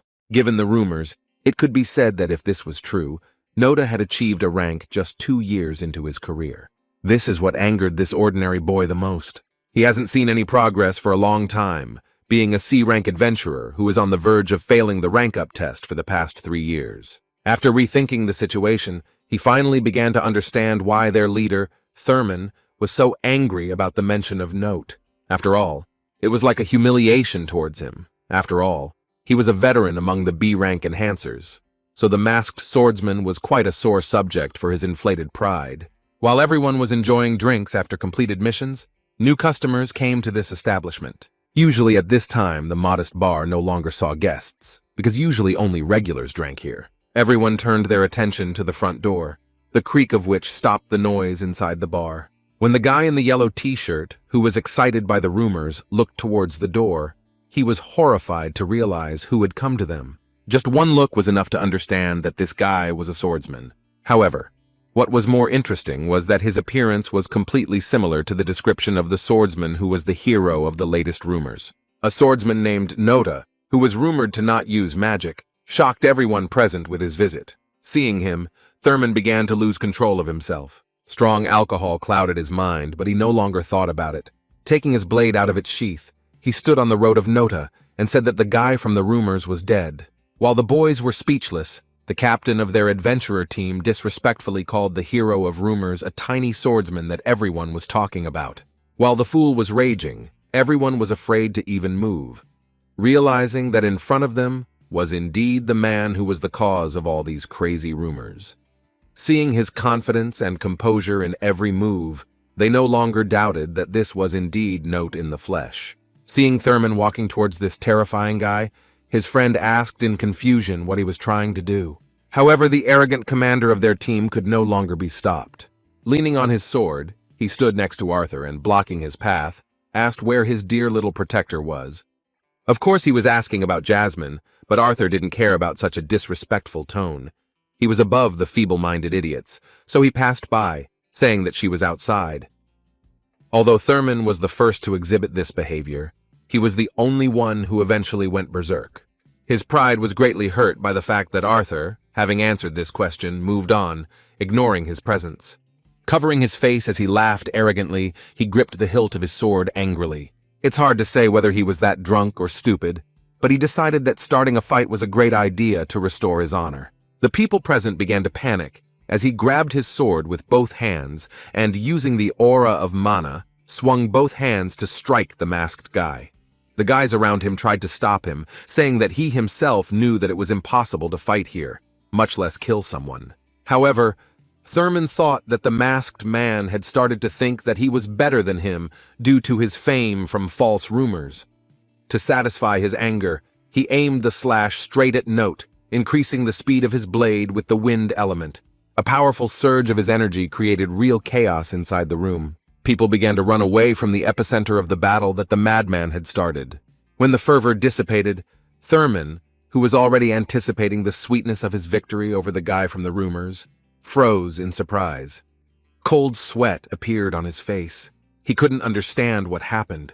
His blade simply hit the surface, but he couldn't tell if the masked guy dodged it or if he himself missed.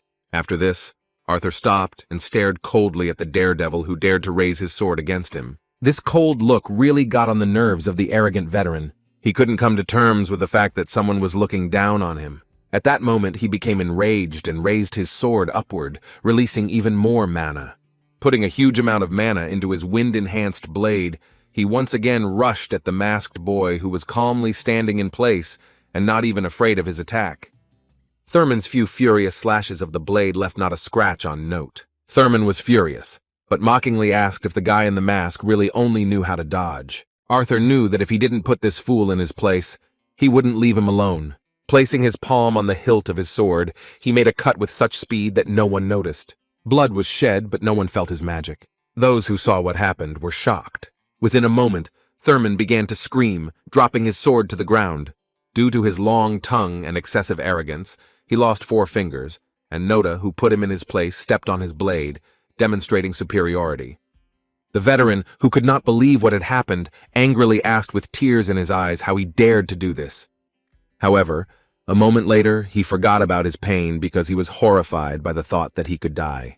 The bloodlust of the mysterious guy from rumors who hid his face behind a mask literally stopped time in this establishment. Everyone fell silent with fear and began to tremble, feeling a terrifying pressure on themselves. No one could even move, and the culprit of this disorder was afraid to even breathe. Looking at him, Arthur, who had dealt with him in an instant, coldly asked if he had finished his performance. After that, he turned around and walked towards the bar.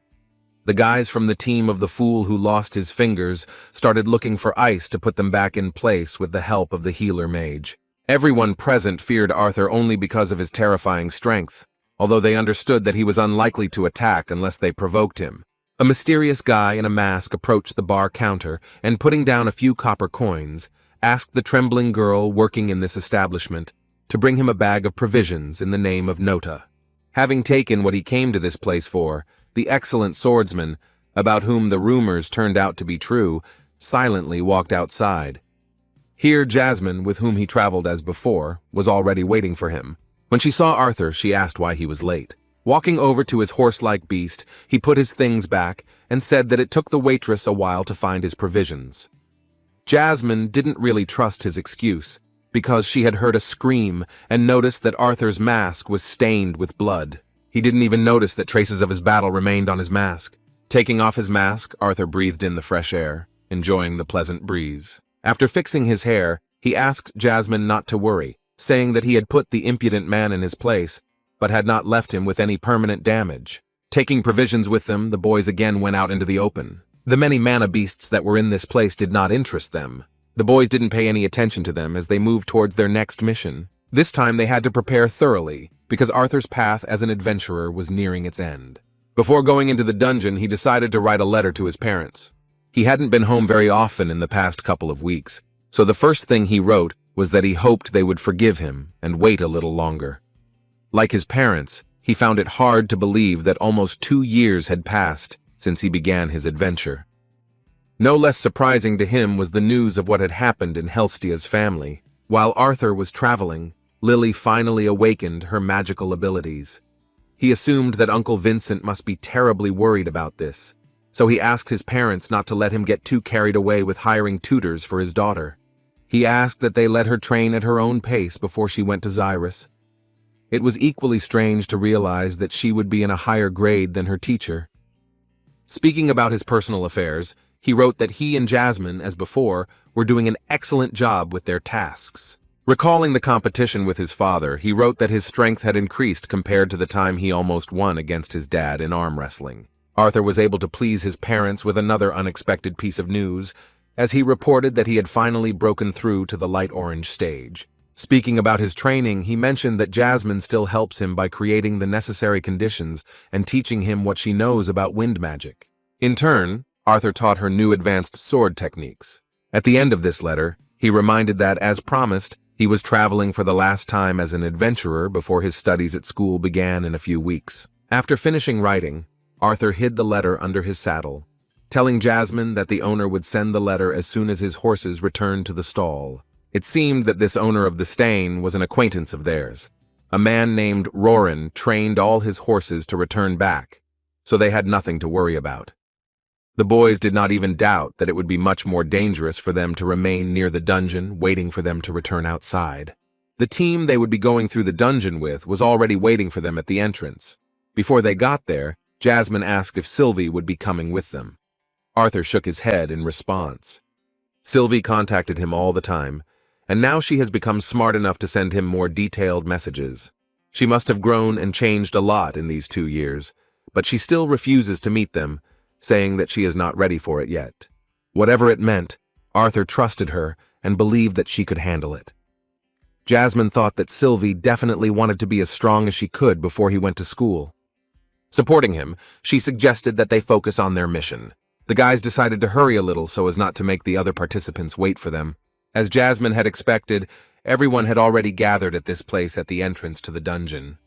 Seeing the last of the participants approaching, the adventurers began to rise to greet them. Jasmine and Noda began to dismount from their horses, taking the necessary supplies, when suddenly they heard a disgruntled child's voice. Some cheeky guy said in a sickening voice that he was stuck in this place with a bunch of amplifiers.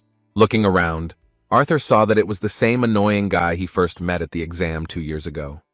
Lucas Wykes was still an arrogant and unpleasant character, but one had to admit that his power as a spellcaster was something to be respected. Even considering the benefits of having him on their team, Arthur still wasn't particularly happy to have such a comrade. Noda and Jasmine were the last to sign up for the team for this dungeon. No one who arrived knew that it would be them, so it was a surprise for them. The adventurer, who was definitely a veteran, said that he was glad that such strong guys would be part of their team. He decided to introduce them to the group, and first of all shook the hand of Arthur, who was half the size of this big guy with a heavy axe. Feeling the masked swordsman's strong grip, the veteran praised his strength, and said enthusiastically that he now believed that some of the rumors about him were true after all. The man introduced himself as Reginald Bastion, an A-rank Earth Element Enhancer with a solid yellow mana core stage. Reginald said that he immediately knew that the boys were already familiar with him after looking at the half-elf from the famous family. Lucas might not have been introduced to the others due to his notoriety, but not everyone knew that he had reached a rank in 2 years, and his fire affinity core had become even better. Next up was Creole Masser, a water element booster. The man with a belly that couldn't be completely hidden by his armor seemed like a gentle guy. He was the one who would hold back the big monsters. The next participant turned out to be no less interesting than the previous ones. It was a mysterious guy named Elijah Knight, who was another examinee who was given a B rank on par with Arthur and Lucas. After introducing himself, he said that he was an A-rank mage at the dark orange core stage. He only had an affinity with the earth element.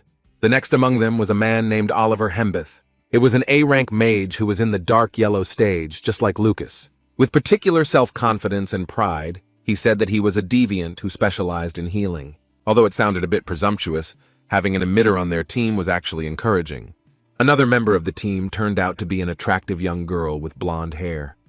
She introduced herself as Samantha Tempest, an A-rank mage at the dark yellow stage who only had an affinity with the water element.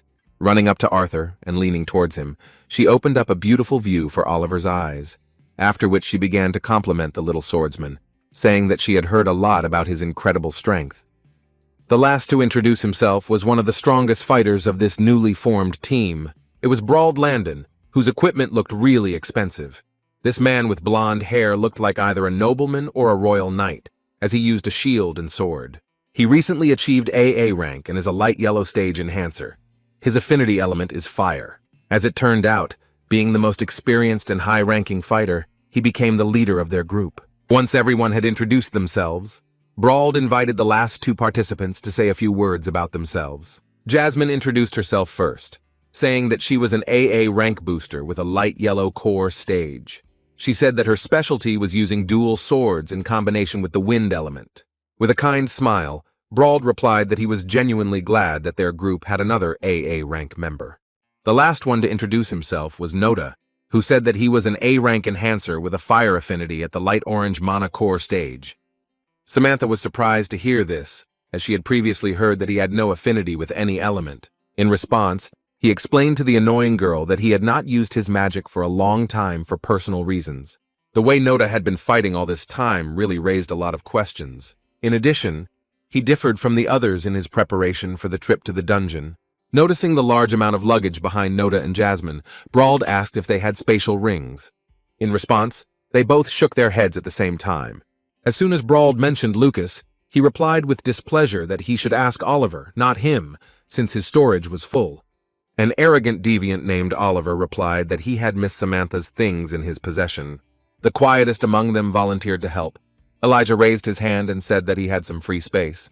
All the problems were solved in an instant. The huge luggage that Arthur and Jasmine had been carrying on their shoulders moved into Elijah's ring. The way this device worked was simply amazing. Looking at this mysterious guy, Arthur thought that he expected such a bold refusal from Lucas, but he did not even imagine that even Elijah had a spatial ring. As it turned out, this technology was left behind by the same ancient magicians who created the floating city of Zyrus. Even one ring with a small storage costs thousands of gold coins, so Arthur and Jasmine, as ordinary adventurers who do not count on any sponsors, did not have a ring. After taking the entire load into his vault, Elijah seemed to feel a slight increase in the weight of his ring. Arthur was very grateful for his help, so he thanked him sincerely, calling him by name. Elijah, who rarely interacted with other adventurers, actually began to smile reservedly but sincerely upon hearing these words.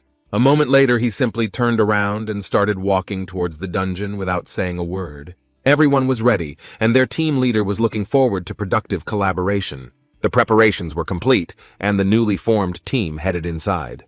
The dungeon turned out to be quite deep, but the guys did not feel any danger at the very beginning, so they descended quite relaxed. As they got much deeper, drops of water began to seep out of the cave ceiling. It was an important sign for the team's most experienced fighter. Brauld stopped and signaled to the others to stop as well. Addressing the team, the captain said that they had almost reached the first level of the dungeon, so everyone should be on guard. This place really looked like the first floor of a dungeon. The stairs down led to a more spacious cave. As usual, Lucas, dissatisfied, began to look around and was surprised that there was not a single monster nearby. It was indeed quite strange.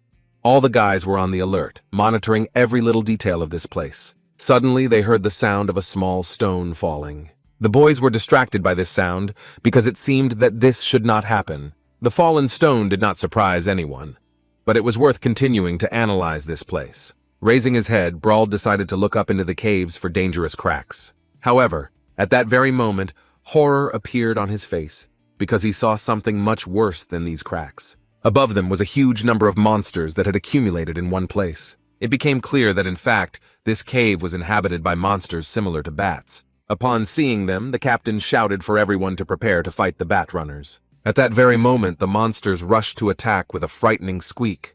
The defenseless healer of their team was confused when he saw a monster moving towards him. Jasmine came to his aid, being the most experienced fighter in terms of teamwork. Using her twin blades, she cut through the monster, protecting their comrade. The whole team started fighting quite chaotically, and even the team's tank was killing monsters with his huge shield. At this point, the captain struck his shield with his sword and called on the boys to line up to work as a team. After getting back on his feet, Oliver, being a deviant, began using his magic to strengthen his allies, making their skin stronger. Increasing resilience and distributing areas of responsibility significantly increased their chances of successful defense. The monsters began to attack again with a disgusting squeak.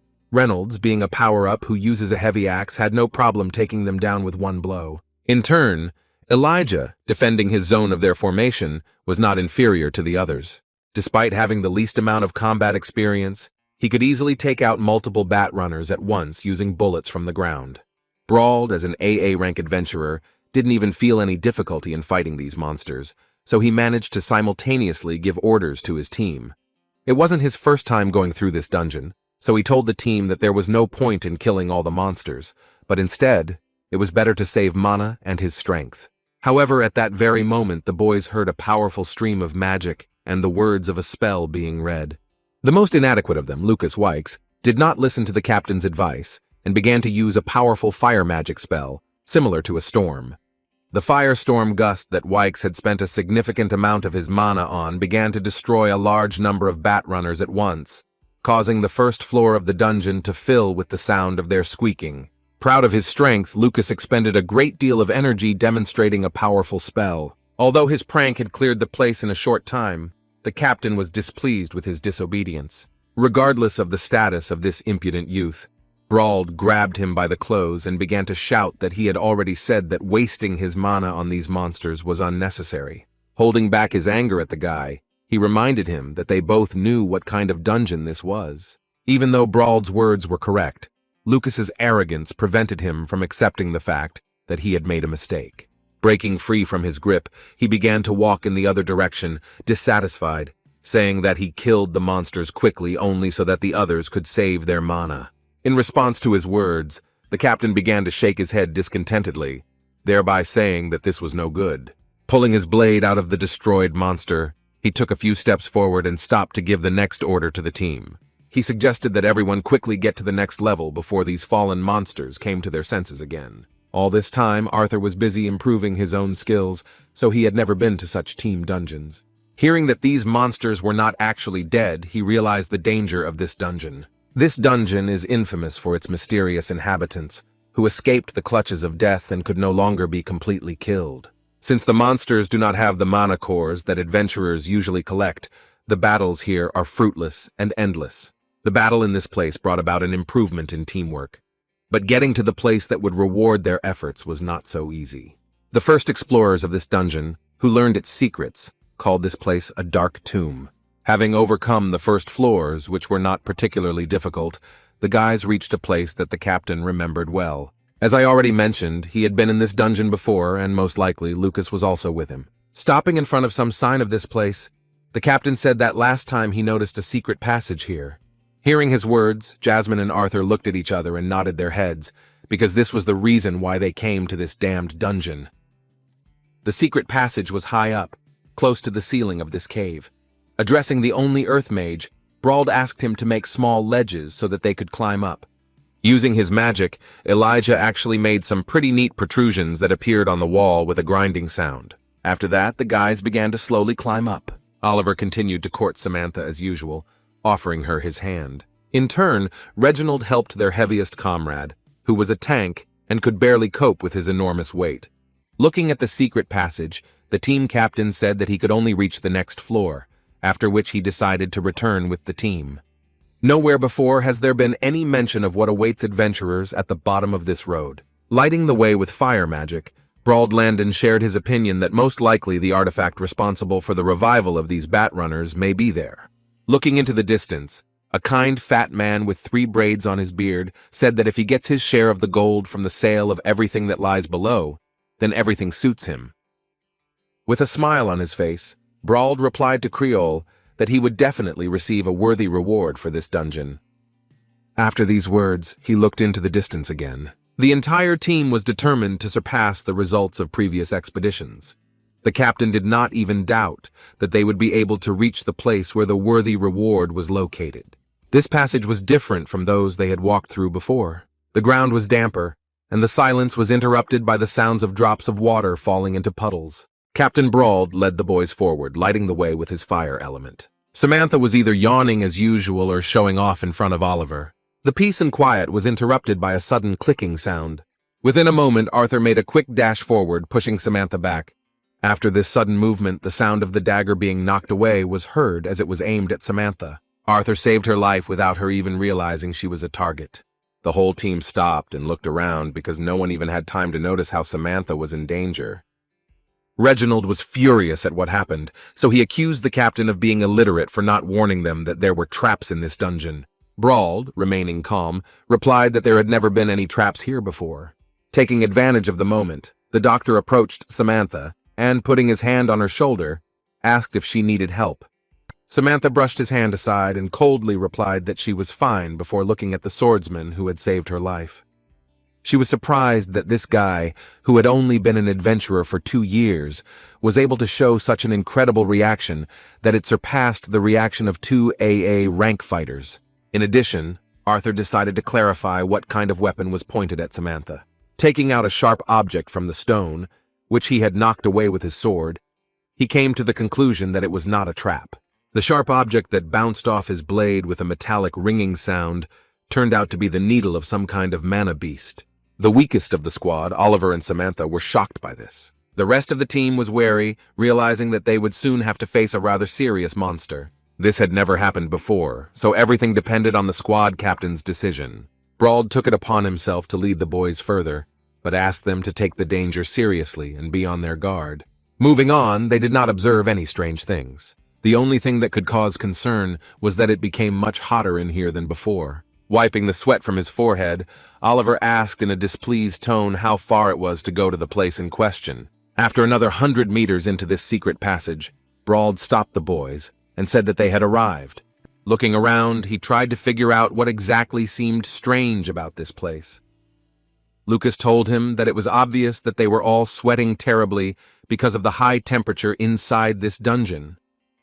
However, Brauld believed that this was not the case at all. Arthur understood what was being discussed. He also felt some kind of danger. As they moved forward, the more experienced members of the team realized that it was not the barely perceptible heat that was the issue, but a powerful aura that was somewhere nearby.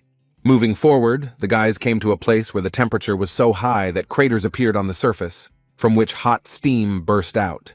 At the captain's order, the entire crew stopped to look around. Suddenly, Arthur felt a powerful energy approaching. This feeling was followed by a loud roar, causing the dungeon to shake. The strange roar that was accompanied by a phenomenon similar to an earthquake began to frighten even experienced members of the team. Nothing like this had ever happened before. Even the veteran adventurer didn't know what it was connected with. A moment later, a huge mana beast, a worm of terrifying size, burst out of the ground in front of them. Oliver was so shocked by what was happening that he could barely stay conscious. Feeling responsible for all the guys who came with him into this dangerous dungeon, Brauld immediately gave the order to the tank. Despite the terrifying sight ahead and the powerful aura of the mana beast, Creole fearlessly leapt forward, drawing his enormous shield. Being an experienced adventurer, he immediately assessed the level of danger of the enemy. There was no room to conserve mana here, so Creole immediately used a large amount of energy. Using water element magic, he further strengthened their defense with a water barrier. While holding the monster's enormous pressure, Creole asked if this terrifying thing was in this place last time. When Brauld replied that he didn't, their tank began to complain, as he thought it was impossible for a new breed of mana beast to enter such a dungeon. At that moment, the huge worm began to move again, and began to rise above their barrier. Readying his shield, Brauld warned the team that the monster was approaching them. However, a moment later it became clear that everything was not quite so. They all found themselves in the shadow of the worm's huge body as it passed the barrier and crashed back into the ground. Even though the monster didn't strike, the barrier still collapsed. Luckily, the worm that was making passages in the surface did not intend to strike directly. Elijah logically noted that, judging by everything, they were not his target. Arthur didn't want to rush to conclusions, so he stopped to continue observing the situation. The calm and reasonable atmosphere of the team, which found itself in a difficult situation, was suddenly broken by Oliver. Previously, he was the one who was most afraid of the huge worm, But now, feeling temporary safety, he decided to show off in front of Samantha, saying that they should not just stand there and watch the worm dig the ground. Instead, he suggested not to be afraid and go get the artifact. Not understanding the situation, he, without listening to the captain, began to walk forward and suggested that Samantha follow him step by step. The naive liar, who did not understand the situation, said that although it was difficult for him to bear everyone else, he would gladly protect the beautiful lady. In response, Samantha, with a trembling voice, showed some reasonableness, saying that this was a bad idea. Oliver began to move away, and Brauld shouted after him that they needed to analyze what had happened before their eyes before moving further into the cave. Realizing the stupidity that the ridiculous doctor of their team was doing because of his narcissism, Brauld went after him to stop him and prevent a possible incident. At that moment, Arthur felt that something was wrong. The tunnels that the worm had made suddenly began to boil, and the presence of mana inside the dungeon became unstable. Realizing that danger was approaching, Arthur jumped up. He began to run towards Oliver and Brauld, at the same time asking Lucas to create a fire barrier. The team captain did not yet understand what was happening, because he himself had lost his vigilance due to Oliver's antics. Suddenly he felt Arthur, who was running towards him, grab him by the clothes. Turning back to Lucas, the masked swordsman shouted at him to use his power immediately. Arrogant Lucas didn't yet understand what was happening. He felt the danger, but it was hard for him to accept the fact that he had to obey the order of some impudent man. Despite his pride, he still began to release fire magic. With his power, he protected the boys from danger using a fire barrier. Oliver was too far away. He was caught right in the stream of fire magic that burst out of the tunnel next to him. Arthur didn't have time to save him, so he shouted for him to use the barrier. However, it was already too late. Oliver disappeared from sight under the noise of a powerful eruption of boiling liquid, similar to magma. The barrier Lucas had created could barely cope with this force. By continuing to put more mana into his spell, he was able to overcome the pressure from the outside. Samantha, looking at all this, began to be afraid to stay away. She decided to support the team's efforts by using her magic. Using her element of fire, she created a water barrier. Due to the temperature difference, a rainbow appeared under the barrier, but even it could not reduce the atmosphere of horror that this incident created. When the barrier spells were cancelled, Brauld looked around and fell to his knees. The team captain couldn't believe what had happened. Samantha clutched her head when she saw what was left of Oliver's body, and Lucas barely held back his nausea. Despite their efforts, they were unable to prevent the loss of their foolish comrade. Everyone understood perfectly well that their recklessness and self-confidence were to blame for this. The whole team was worried about this, but only Arthur remained cool. He walked over to where Oliver's remains lay and picked up the magic stone next to him. He threw this stone to Samantha, who was a spellcaster. Seeing her surprise, Noda explained that it would be better if she changed the crystal in her wand to this one, which was more powerful. In a confused tone, she agreed to do as he asked. After this, Noda suggested getting out of this place, and the captain, who had just begun to come to his senses, nodded in response and began to rise to his feet.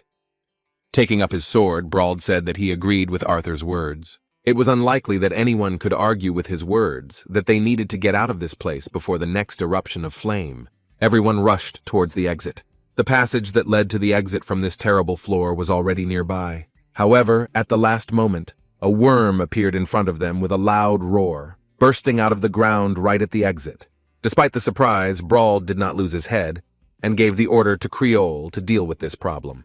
Their team's tank stepped forward and began using its shield to push forward. By using water magic, he was able to suppress most of the giant worm's power. However, this was still not enough. Despite his strength and experience, he could not handle such a serious mana beast on his own. Realizing the situation, the captain gave the order to Samantha and Elijah to join the attack. Samantha began to use water magic.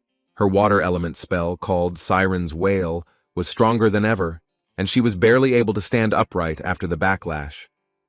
Thanks to the crystal that was left from Oliver's wand, she was able to amplify the spell to the point that it pushed back the massive mana beast. After her, the Earth Mage also rushed into the attack. A boy with an affinity for earth magic, which is related to his origin, used a powerful stone snake capture spell. No matter how much strength he put into this attack, the stone snake was not enough to hold back the huge worm. Moreover, according to the captain's observations, Elijah's spell did not even leave a scratch on the monster they were fighting. At this point, he asked Jasmine and Reginald to rush into the attack with him. Using his body's fire magic enhancement, Brawl showed his seriousness in fighting the monster. They began to run towards the monster. The captain and Jasmine were going to distract the huge worm, while the less agile Reginald was supposed to get into the gap between the monster's eyes. In case that wasn't enough, the captain ordered Lucas and Note to find the enemy's weak spot. Using wind magic, Jasmine and the team captain appeared above the worm, preparing a powerful attack. Brawl was the first to attack, using a sword enhanced with the element of fire. His attack was not enough to cut the worm in half, but it left serious wounds on its body. Jasmine launched the next attack, leaving 2 more cuts on the monster's body, which still weren't enough. Reginald was the last to strike and thus consolidate the result of the combined attacks. He aimed at a place that was above the supposed neck of the huge worm. His heavy axe, enhanced with earth magic, dealt significant damage to the huge monster and caused it to lose its balance. Watching the team fight so harmoniously against a monster that could incinerate them in the blink of an eye, Lucas couldn't even move from his spot. Gritting his teeth, he tried to figure out if he was really so scared that he was even willing to let these weaklings eclipse his glory. While he was sweating standing still, Noda also rushed to attack. As Arthur approached the monster, he realized that regular fire spells would not have enough firepower to harm this worm. Furthermore, even when outside his tunnels, he could continue to resist by attacking with seething magma. Dodging these attacks, cutting through some of the volleys with his sword, Arthur decided that he could deal with this worm's strong defense if his fire spell was even hotter than before. Using fire magic, Arthur increased the concentration of mana to such a temperature that the flames changed their color to blue. With this advanced use of the fire element, he heated the blade of the sword to the point where it became truly dangerous to the monster. Using a fire element-based explosive step, Arthur dashed towards the monster with lightning speed. He then delivered a swift blow with his blue flame-enhanced blade, severing several sharp appendages from the worm's mouth. As expected, it was enough to pierce the monster's thick skin, reinforced by a barrier of mana aura.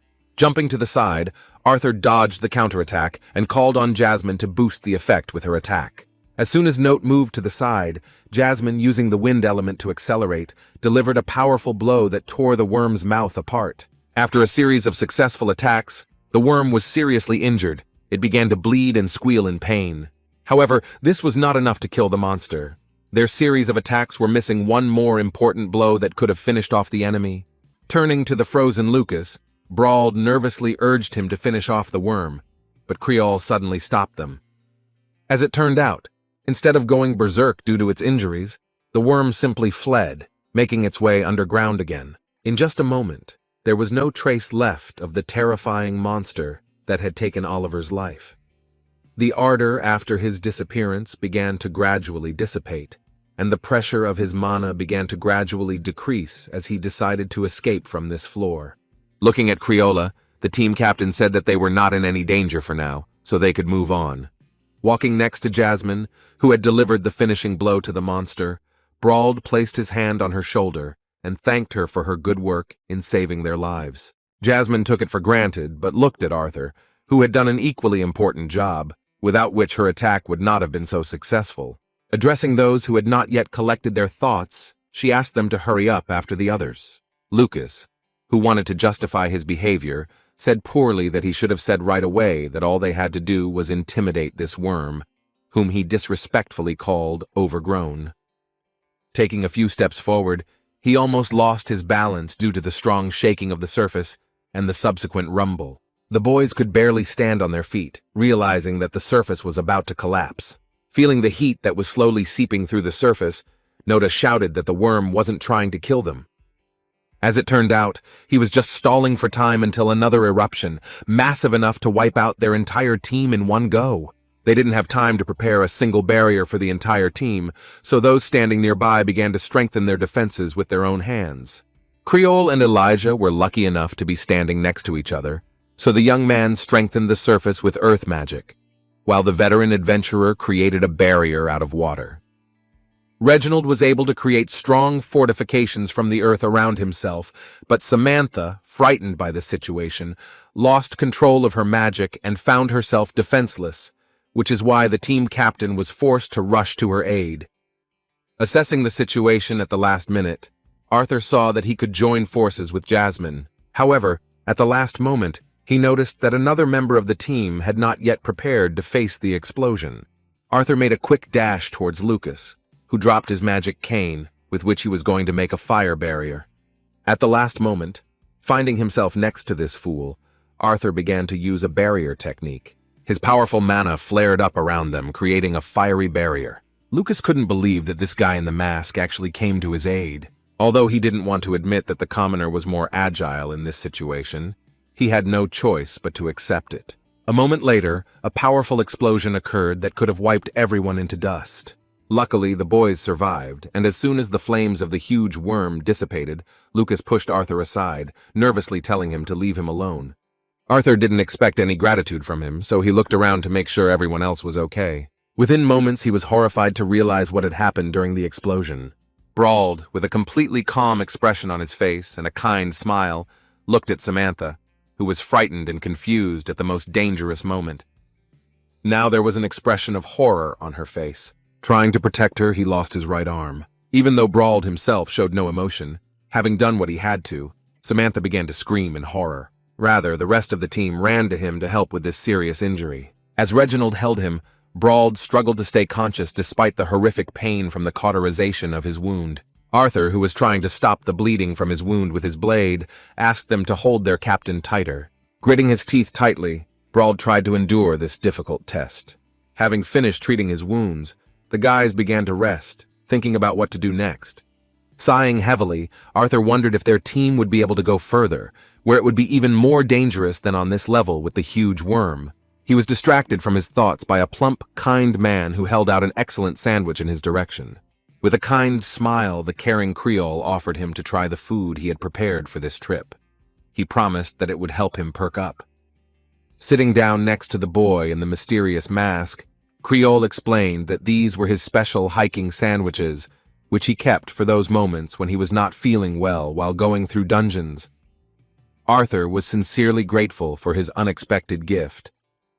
Before the young man began to eat, the good man clarified that the best way to eat these sandwiches was to warm them slightly from the inside, just enough to melt the cheese. Hearing this, Arthur moved the top of the bun and heated the sandwich from the inside using a light fire spell. He was pleasantly surprised to smell the aroma of lightly toasted cheese. At this point, Creole laughed kindly and asked to have his sandwich warmed up too. One might have assumed that he was a cunning manipulator who only wanted to take advantage of Arthur's fire elemental power, but that was not the case. While enjoying a nice snack, which relaxed the atmosphere a little, they even had a heart-to-heart talk. Arthur remarked that he had never eaten such delicious beef sandwiches. Creole replied with a happy expression that his fiancée had come up with the recipe, right down to how to dry and season the beef. Adjusting his mask after the snack, the mysterious Nota thanked his friend for the sandwich, saying that he was a lucky man that his fiancée was so concerned about his snack. He asked him to convey his thanks to his fiancée for such an incredible meal. The young man's words caught the experienced adventurer by surprise because no one had said anything like that before. With a kind smile, he said in an uncertain voice that he would definitely pass on his words. Suddenly, their heartfelt conversation was interrupted by a quarrel between the rest of the team. When it seemed like everything was over, Lucas started a conflict with the team captain who was trying to protect his comrades. The brash kid from the Wykes family shouted that the only reason he agreed to participate in this was because their leader was a veteran AA rank booster. Pointing a disrespectful finger at their captain, he shouted that he was now a cripple, and the crew had lost their only emitter. Such a vile slander from Lucas made Brauld angry, and he angrily clenched his teeth before answering. Jumping up, he nervously asked how Lucas could even complain after dropping his own weapon, forcing Nota to save his miserable life. After saying this, he shouted that he had everything under control, unlike the confused brat. Reginald tried to hold them back, but it seemed like they were heading for a fight. Brauld was right, after all. He had to cover Samantha, which he might not have had to do if Lucas had been alert and put up a barrier for the team in time.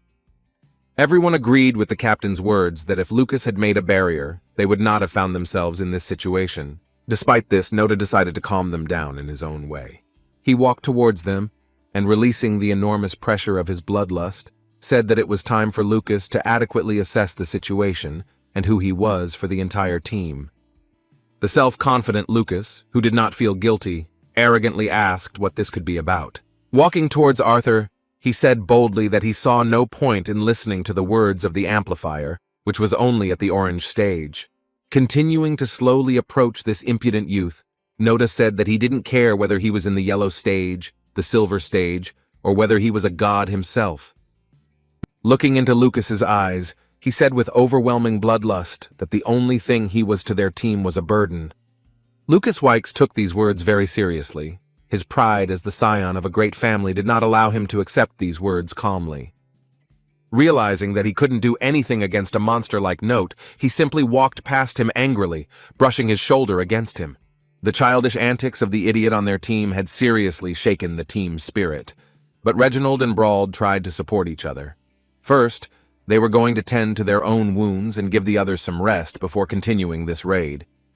It was obvious that if they went any further, they would find themselves in danger again and again due to Lucas's irresponsibility. Arthur asked this question to the captain of their team, who was already convinced that there was a burden among them. Turning to Brauld, Arthur said that before moving on, the captain had to make a decision. Analyzing the situation, he noticed that Reginald had a couple of burns that could be easily treated, while the others should also cope, since their lives were not in danger. On the other hand, he directly pointed out the captain's health condition, reminding him that he needed to decide whether he wanted to continue with such a wound or not. It was a difficult moment, the pressure of responsibility making Brauld clench his teeth nervously. Gathering all his determination, he replied that he would continue on, and that this would definitely be his last raid into the dungeon. With this idea, he made it clear that he was obliged to go to the very end. Samantha, worried about the captain's decision, was scared, because she did not understand how he was going to fight with only one arm. Brauld replied that despite his serious injury, he was still an AA rank booster, so he would not hold up the rest of the team. Yet it was no less a difficult decision that he asked Noda to lead the group. It was a surprise to Arthur, but he couldn't deny the captain's words that he was the most level-headed of them all, even when faced with unforeseen circumstances. Brauld thought that the masked man definitely had the talent to lead the crew. The rest of the team agreed with Brauld's words, nodding their heads. Jasmine supported him as always, and Samantha, who was alive only thanks to Arthur, could not deny what the captain said. Lucas's opinion could be ignored, so Noda, sighing heavily, agreed with Brauld's proposal. After an hour's rest, they continued moving forward. Brauld, who had been in this place before, began to see more and more strange things. Looking ahead, he said that he did not understand anything, because even this part had somehow miraculously changed. According to him, this tunnel had not been blocked before.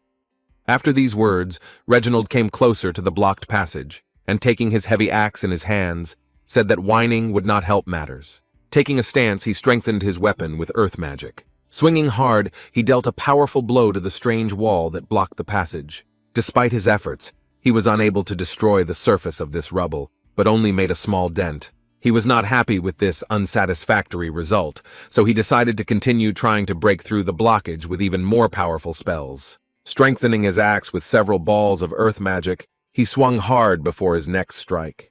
With a loud roar, he launched the explosive strike attack again. Although this blow was much stronger, this wall again absorbed most of the force, and instead of a crack, only a dent appeared. Reginald, sighing heavily, said that this was already a real challenge. Before he could continue to waste mana mindlessly, Jasmine stopped him. He looked around, not understanding if she was going to do it for him. As it turned out, Jasmine had no doubts about the effectiveness of his brute force, but she was going to support his attack with double use of wind magic. Reginald Bastian rushed forward first, and Jasmine ran after him. He swung his axe and aimed it at the wall, while Jasmine sped up his weapon, sending a powerful stream of wind energy towards his axe. The combined efforts created even more pressure on the rubble. Upon impact with the surface, Bastian's axe created a powerful explosion. This time they managed to knock down the wall that was blocking the way. As soon as the passage in the tunnel became clear, the boys began to cover their faces because of the blinding blue light. Reginald, who stood in front of the others, could not believe his eyes. In the middle of the dungeon, there was a blooming oasis full of vegetation. Moving forward, the guys began to look around, because they had never seen anything like this inside the dungeons before. There was not only surface vegetation such as grass and flowers, but even perennial trees. All this was separated from the previous part of the dungeon by a large wall that resembled ice. This place was more dreadful than delightful. Looking around, Arthur could not understand how this place had not collapsed yet, because there were no pillars that were supposed to hold up the vaults of this cave. Samantha, as the weak link, was touched by the beauty of the local vegetation and did not even think that some danger could be hidden here.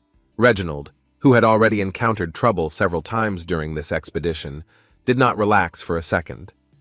In contrast, another veteran of the expedition, Creole, asked the team with a good laugh if the rest of them wanted to rest in such a beautiful place.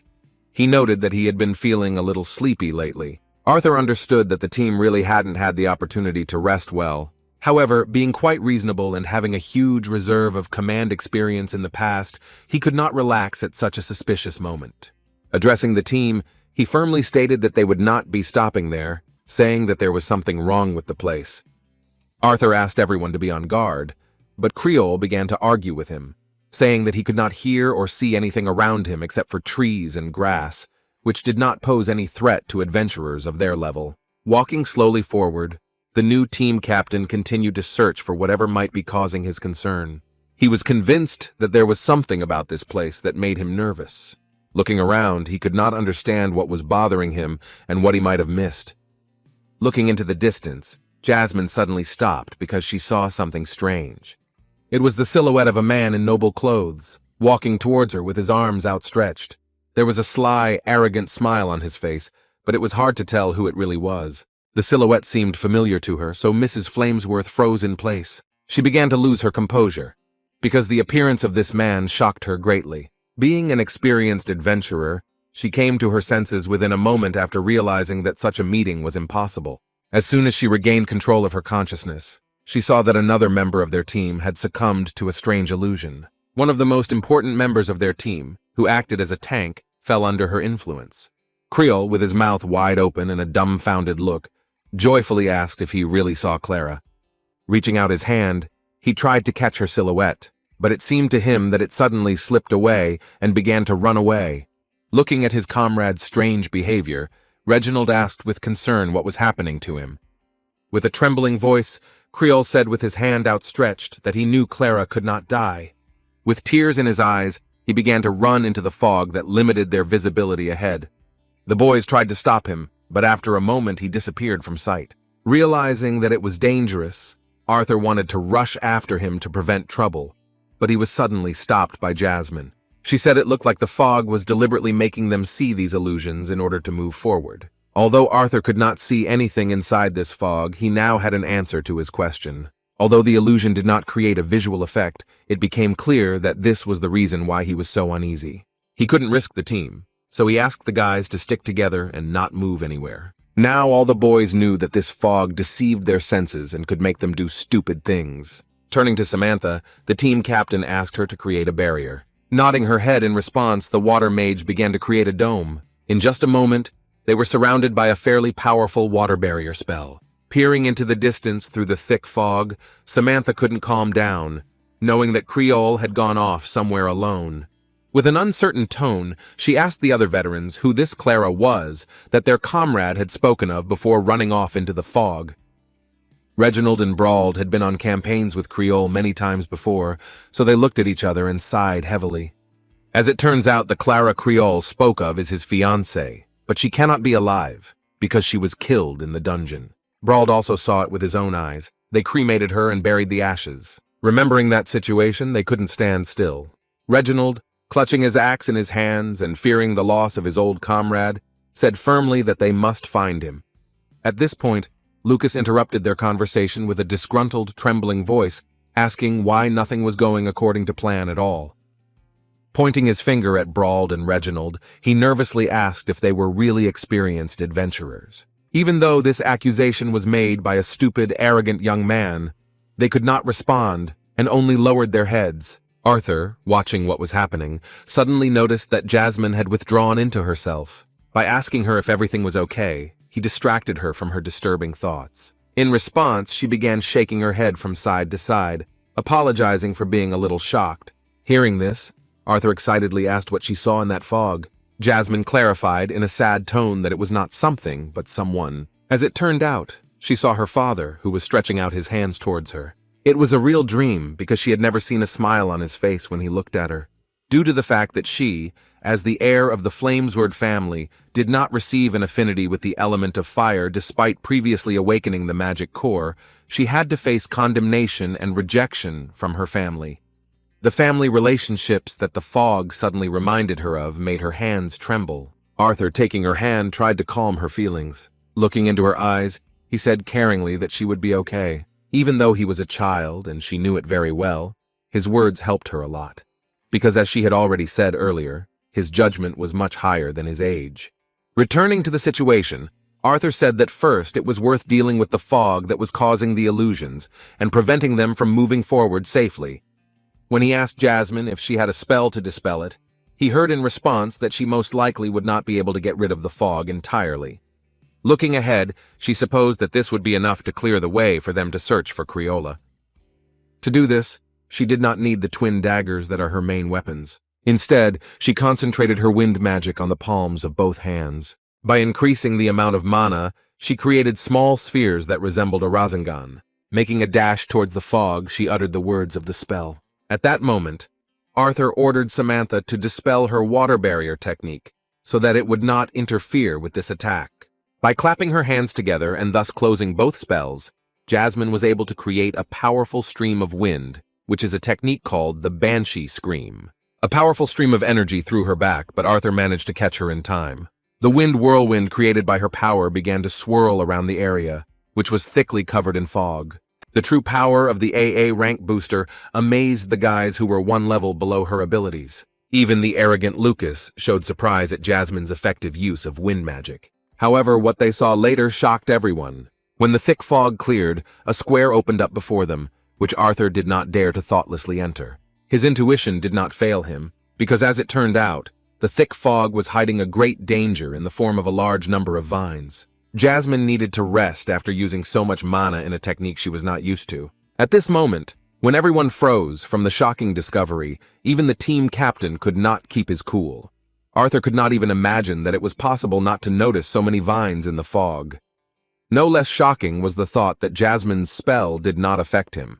Seeing the open vines begin to approach quickly, Arthur suggested that Lucas take advantage of the moment and show his best side. Showing unsurprising displeasure, he shouted back that there was no need to tell him such obvious things. Raising his magic cane upward, he began to release a large amount of fire element magic, creating a large spell. After that, he directed the smoldering crescent moonstrike at the vines, which began to burn from the mere contact with his magic. However, the result he expected was never achieved. Although these vines had caught fire due to his spell, they began to quickly recover, continuing to grow and move towards them. Lucas was truly horrified to realize that one of his most powerful spells had been ineffective. Even the team captain was alarmed, realizing that things couldn't be that simple. Without wasting a single precious second, he ordered Reginald to protect the spellcasters while they prepared their most powerful attacks. Together with Lucas and Samantha, he was ready to remain in the rear, unquestioningly carrying out the orders of their new captain. Preparing for a serious battle, Arthur strengthened his blade with an especially hot blue flame and asked Brauld and Jasmine to follow him.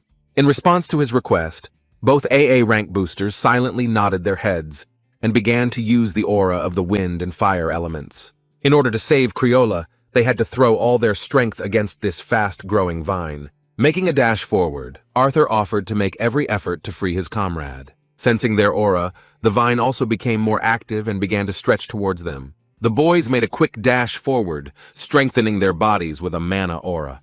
As expected, Jasmine's blades were quite effective and cut through the vines with ease.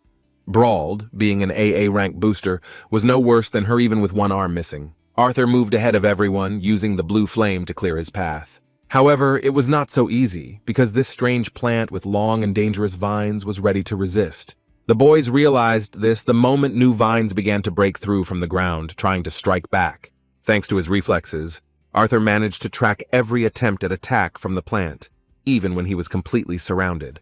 With a quick strike to the area around him, he easily got rid of all the vines that were about to harm him. The sword, enhanced by blue flame, did the job perfectly. However, even despite the even cuts, the vines still recovered. Seeing this process once again, Arthur realized how they managed to continue to regenerate after his blows. The vines were cut, but did not burn because they retained a fairly large amount of moisture inside. To test his theory, he concentrated even more mana into the blade of his sword. Swinging his blade, he delivered another slashing blow, simultaneously spreading a stream of flame. Looking at these vines, he noticed that the moisture inside them began to evaporate due to the increased exposure to high temperatures. As it turned out, this time his attack worked perfectly and the vines could no longer recover. Turning to Brauld, he shouted that he should use a draining spell on his sword. As he spoke these words, looking towards the former captain of their team, he saw something that shocked him.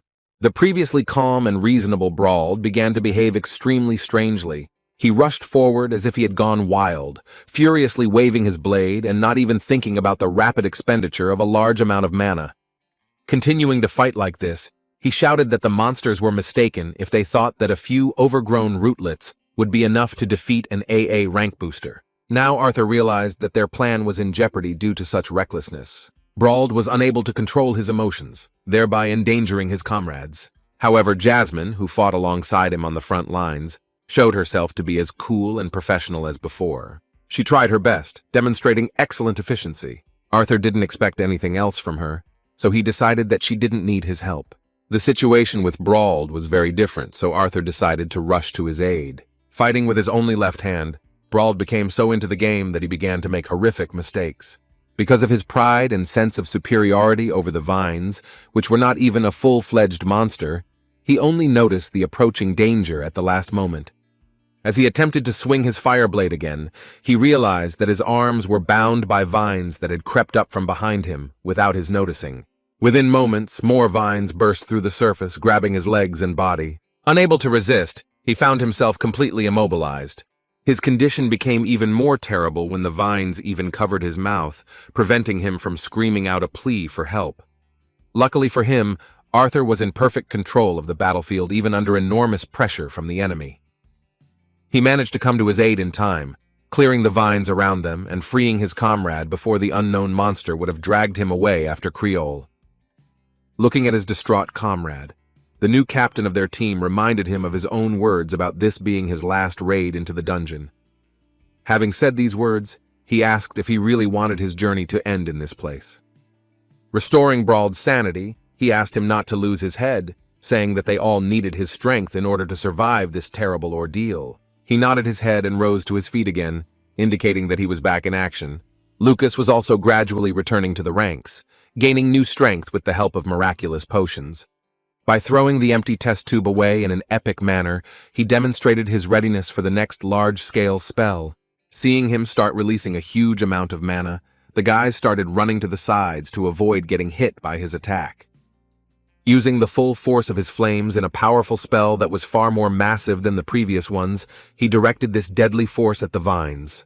The effect of his attack was beyond praise, because the vines could not recover further, as they practically melted from the high temperature, losing all their moisture. According to Arthur's observations, he managed to slightly change the essence of the spell.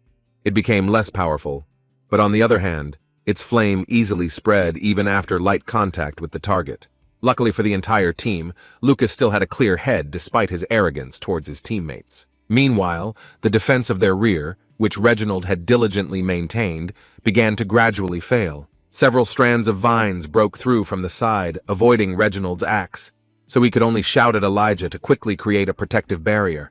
It happened at the most inconvenient moment because Elijah reacted too late, and his mana was already busy preparing an attack spell. In an instant, this dangerous situation was remedied by the precise cutting of the deadly vines. This time, Brauld, who had recently found himself defenseless against these attacks, came to the rescue. The former captain of their team returned to the ranks, and Elijah nodded his head gratefully in response to his help. Thanks to the support, he was able to safely finish preparing a truly effective earth element spell. Using most of his mana reserves, he cast a spell on the surface, causing the entire ground to shake. A loud crack of dry earth broke the silence like thunder on a clear day. The ground in front of them began to move, and its destruction created a huge funnel that began to bring a large number of vines into one place. The collapsed ground and the spread of liquid fire that Lucas created made it even more difficult for the vines to regenerate. Looking at Samantha, who was preparing the last spell in their combination, Arthur assumed that after this, they would have enough time to search for Creola, who had disappeared into this illusory fog. Releasing a massive amount of her mana, Samantha demonstrated a powerful spell called Water Extraction. By directing it at the remaining vines, she intended to immobilize them so that they would lose their properties and dry out completely. The effectiveness of this spell was hard to overestimate. Water extraction is a useful technique that is commonly used to gather water from the environment for larger-scale attacks. However, in this case, it was needed to make the enemy plants wither, losing their properties. Her attack was so good that Arthur turned to Samantha to praise her.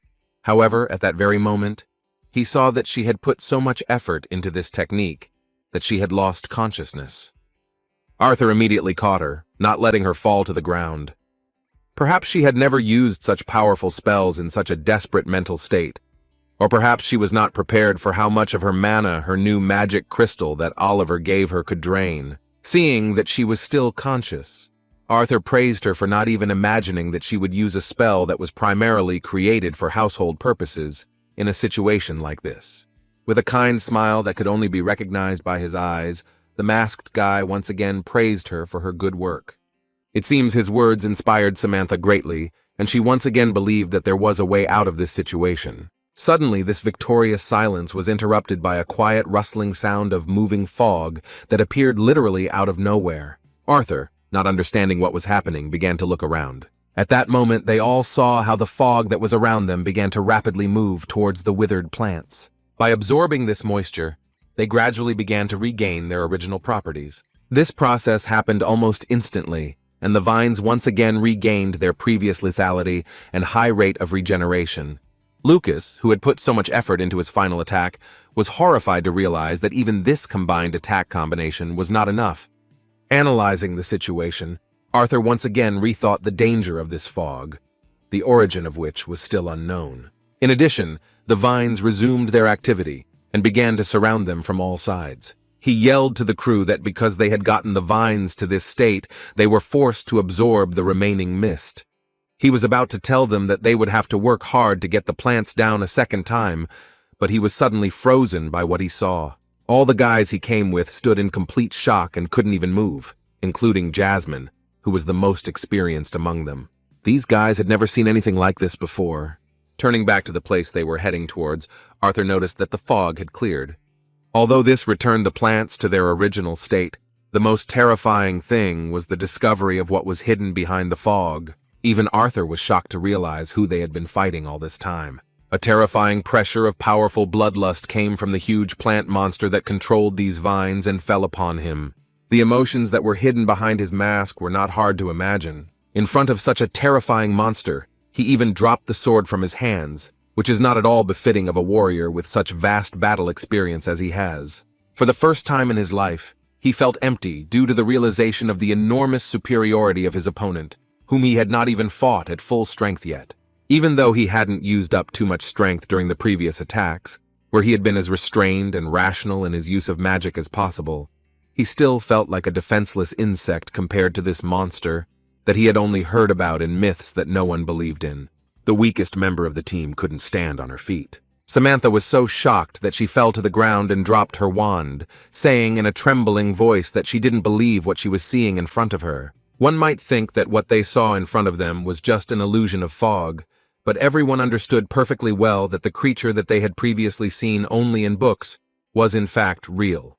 Pointing her finger at the terrifying creature, she said with horror and a breaking, trembling voice that in front of them was none other than the guardian of the ancient forest. A sick, mad smile appeared on Brawl's face. He completely lost his mind, shouting that the gods really did not want them to stay alive. Looking in his direction, Arthur realized that he was definitely not himself. Reginald was also in shock. He shouted that fate had been mocking them from the very beginning of this campaign. They were well prepared for the battle, and their composition this time turned out to be stronger than all previous options, but life did not prepare them for a meeting with an S-rank mana beast. What horrified them even more, however, was that they now knew what had happened to their comrade. The guardian of the forest captured Creola, placed him in his chest, and began to suck out all of his mana as he continued to rave about Clara, gradually losing touch with life. The tears on his face made it even more terrifying. Everyone present was shocked by this horrific sight. The forest guardian had no intention of simply looking at them. The riotous, deadly vines began to rapidly approach again. Reginald, like his friend, began to lose his composure. He was filled with anger at what was happening. With tears in his eyes, he let out his emotions as he screamed the name of his friend who was slowly dying because of this powerful mana beast. With a furious cry, he began to release a huge amount of mana, gathering rocks around him. Arthur knew that such a strong release of energy would immediately attract the attention of the monster.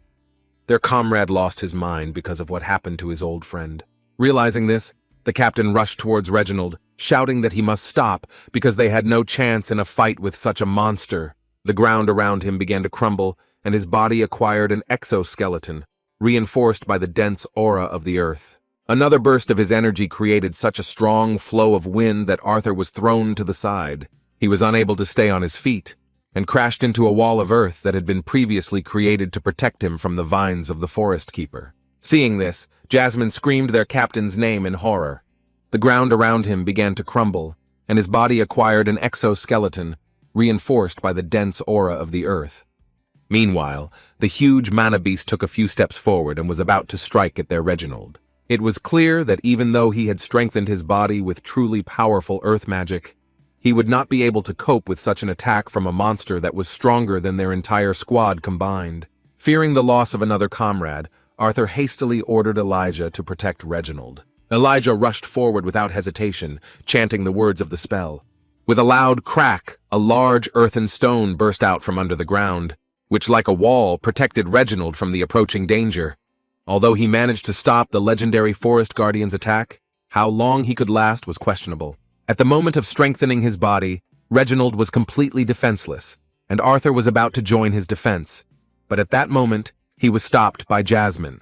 She said that they needed to leave immediately. In response, Arthur asked what would happen to the rest of their squad then. Elijah was barely conscious. He was still inexperienced in battle, and his body could barely cope with the force he was using. Moreover, maintaining such a huge wall was a very difficult task, and the pressure of the forest keeper did not decrease for a second. This guy tried his best to save a person he didn't know very well. Seeing this, Arthur said that he promised them that he would do everything to ensure that they returned alive, and also saved Crayola. In response, Jasmine excitedly shouted that she had promised his family that she would take care of him. There was less and less time to make a decision because Elijah's barrier had already collapsed, and he flew to the side, finding himself in the danger zone. Jasmine held Arthur with both hands, trying to stop him. Feeling deeply guilty towards his parents, she said that she had promised them that she would keep him out of danger this time. Time was running out, and the monster hadn't even begun to attack at full force yet. Luckily for Elijah, he was once again safe. This time, he was saved by Reginald, who had already completed the preparation of his strongest amplifier form, strengthening his own body with earth magic and increasing the size of his axe several times. He rushed into the attack, shouting that he would destroy this damn plant. Taking her hands, he tried to calm her down with words that they would definitely leave, but not in this way. Removing his hand, he began to slowly walk towards the team, who were already fighting the terrifying monster. After taking a few steps, he stopped and, looking at Jasmine, said that they couldn't just abandon these guys. Jasmine gritted her teeth and tried to control her nerves. Sighing heavily, she calmed down a little, deciding to trust Arthur once again. Meanwhile, the pressure increased and the battle became more and more intense. In his strongest form, Reginald attempted to single-handedly defeat the monster created by the vines of the forest guardian. He was completely controlled by his anger, losing his mind. While fighting the monster, he screamed furiously that he would destroy everyone in his path. The danger of an S-rank mana beast could not be underestimated, but Reginald was not worried about it. He actually dealt with a small part of it. This small copy of the forest guardian was damaged after his blows. The team booster's furious strikes had an effect, but in doing so, he did more harm to himself than to the monster. The forest keeper's endurance was on a whole other level, and the destruction of his vines once again sent the monster into a rage, and he began to rampage with even greater force. The rest of the team also had no rest. As the tree's activity increased, they had no choice but to dodge and use barriers. The cracking sound of the vines breaking the surface scared everyone, and only Brauld could somehow repel these attacks using his sword. which was enhanced by fire magic.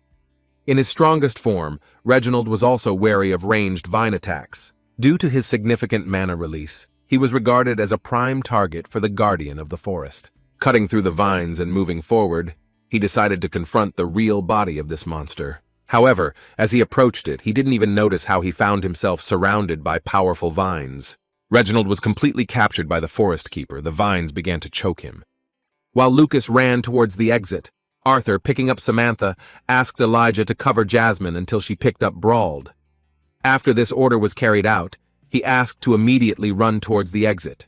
Despite his condition, the exhausted Elijah tried his best to cover his comrades. Looking towards the monster, the team captain saw something terrible. The boys froze in place when they saw that the powerful plant monster had managed to grab Reginald.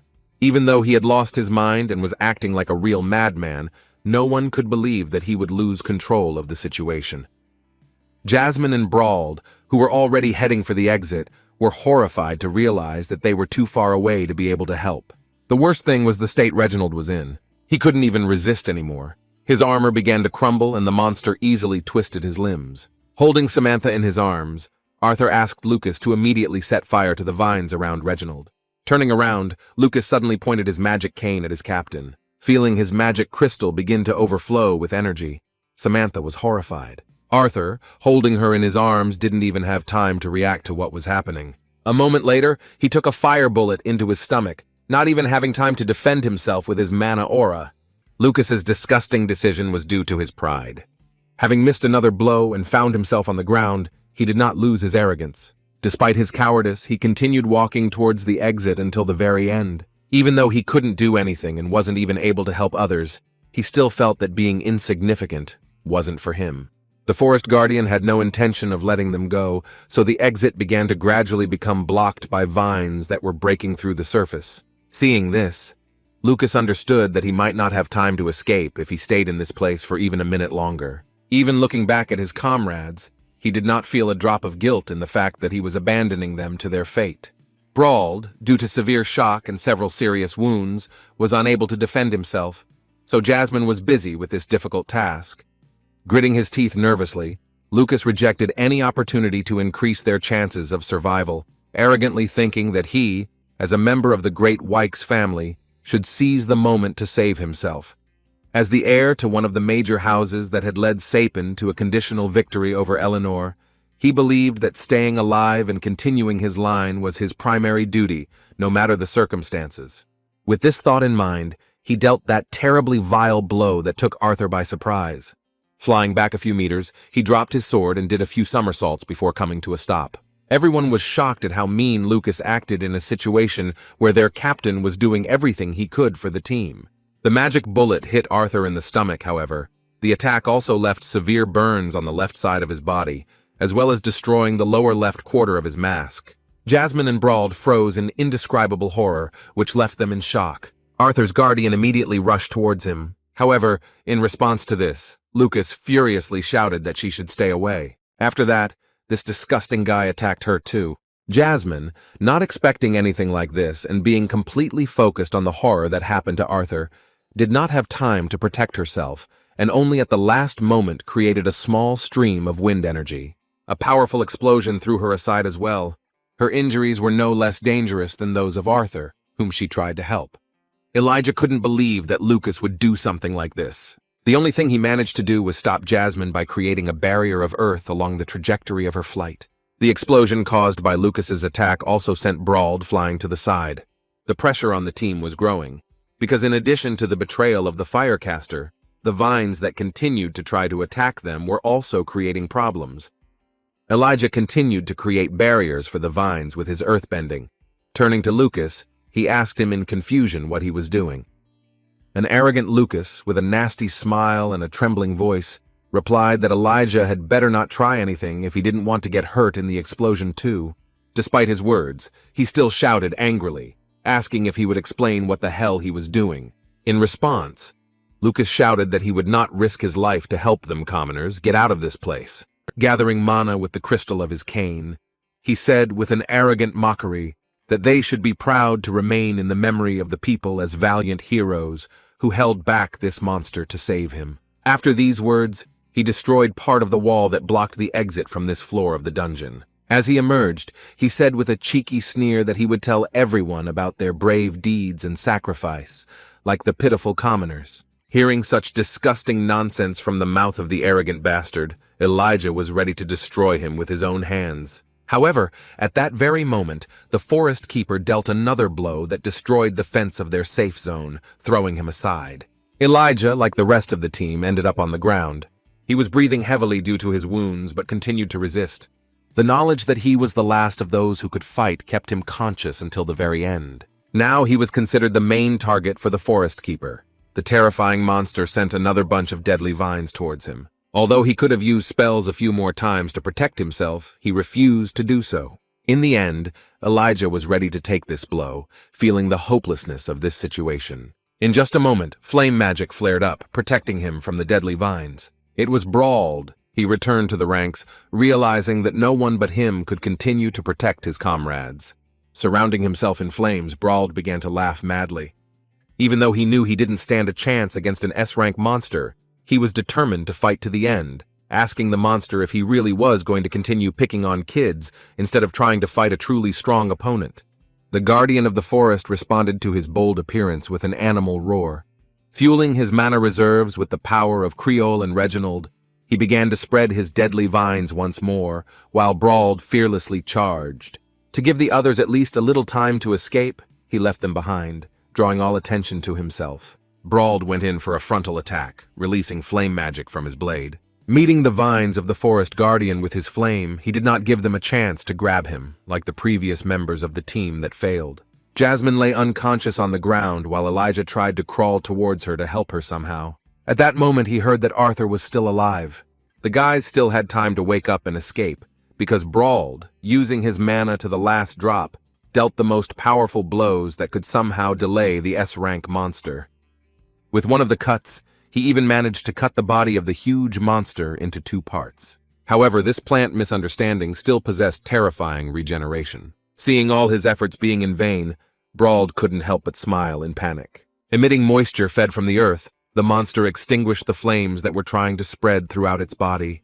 His restoration complete, the forest keeper looked at Brawled again with a terrifying gaze. That gaze, which was accompanied by the release of a terrible pressure of bloodlust, destroyed the last drops of hope in the soul of the AA-ranked adventurer. Brawled was already at his limit and understood that he could no longer hold back this monster. He was shocked, realizing that he didn't have a chance. Lowering his sword, he seemed to have resigned himself to the fact that the raging vines would leave him no chance of survival, and he would follow the example of his comrades who had fallen to the vines of this plant monster. The powerful roar of the plant spreading through the ground began to fill the entire floor of the dungeon. Meanwhile, Arthur tried to get up from the ground. He was leaning on his elbows, no longer worried about his mask falling off his face. Elijah, trying to crawl to his comrade who had survived the vile attack, said his name in a weakened voice. Arthur's internal organs were severely damaged and blood was coming from his mouth. He raised his head with difficulty and looked around to see what had changed in the short time he had been unconscious. Elijah, who was crawling towards him, was unable to continue fighting. A few meters behind him, Jasmine lay unconscious. Arthur had no idea what had happened to her. There were still no roses around them. He felt that they would be relatively safe for some time yet. However, looking into the distance where the exit from this floor was, he saw that it had long been blocked by the vines of the forest guardian. Realizing that he wouldn't be able to get out of this place with the others, Arthur assessed the situation around the S-rank monster. At that moment, he saw that the protective walls that Elijah had made had already been destroyed, and Brawled, who had tried to resist the monster and give them some time to escape, had already been captured and could barely hold out for another minute. Leaning on his knees, Arthur thought that he really had no other choice. Even though he didn't know if he could survive the recoil in this state after using the power he inherited from Sylvia, he still activated it. Runes of connection with the dragon's power began to spread throughout his body. Arthur's eyes glowed purple as he was forced to use the second stage of his dragon awakening in battle for the first time in his life. Arthur's training in Eleanor had led to several breakthroughs in his development as a beast tamer, and this had continually baffled Virian. His first breakthrough led to the discovery of the first stage of the dragon's will, called acquisition. By using one of Sylvia's innate skills, he could temporarily be outside of time and space. The use of this stage was largely limited due to the enormous strain it placed on his mana core and physical body. However, the breakthrough to the second stage of the Dragon's Will was much more unexpected for everyone, including Virian, because what he achieved only after decades took Arthur only 2.5 years. The seriously wounded Arthur, despite his unfortunate condition, managed to take advantage of the Dragon's Will integration stage. In addition to the runes appearing all over his body, his red hair changed color to white, similar to Granny Sylvia's feathers. While in this form, he began to emit a completely different, terrifyingly powerful, all-overpowering aura. As soon as he entered the second stage of the Dragon's Will, Sylvie felt it happen. Over these 2 years, she changed a lot and became similar to her mother. In her true form, she looked like a beautiful dragon. Her strength had increased many times over, and she could now easily hunt large prey such as mana tigers. Sensing that Dad was in such danger that he decided to use the Dragon's Will, she immediately took off and flew towards him. Turning to Arthur, she said that she would soon arrive at his dungeon. Wiping the blood from his face, Arthur told her that everything was fine. He made it clear to her that he wanted her to stay away from him for now. Looking at his comrades whose mana was dangerously low, he, understanding the gravity of the situation, asked his daughter to return to Helstia's house for him in the event that something happened to him. Sylvie was reluctant to agree to his request, saying that she could help him. She felt that Dad was really in a serious condition, and his pulse had become much slower. Despite the pain in his chest, Arthur asked her to listen again. He didn't have much time to finish it all using this form. Sylvie still trusted her father, so he could finish what he started without any obstacles. In this state, he no longer saw the point in using the mask. Moving towards the terrifying monster, he asks Sylvie to be careful. In this form, he looked like a real threat. Despite his injuries, he still had enough mana to use deviant forms of magic. As for his speed, it had increased significantly, and he could move quickly even without using the fire magic-enhanced quick step. In almost an instant, he climbed up onto the elevated area, which was the previously destroyed stone wall that Elijah had created with earth magic. Arthur had no intention of giving the enemy an easy fight. To end it in the blink of an eye, he resorted to using the most formidable force in his arsenal. Releasing the magic of icing from his hands, he suggested that the Guardian of the Forest try to withstand what he came to him with. The Guardian of the Forest, a terrifying S-class monster, sensed the danger posed by the adventurer for the first time. Arthur charged as the huge monster began using all of its vines to prevent him from reaching his main body. Huge entwined vines were aimed at the captain of the destroyed adventurer team. Arthur used magic with only one hand.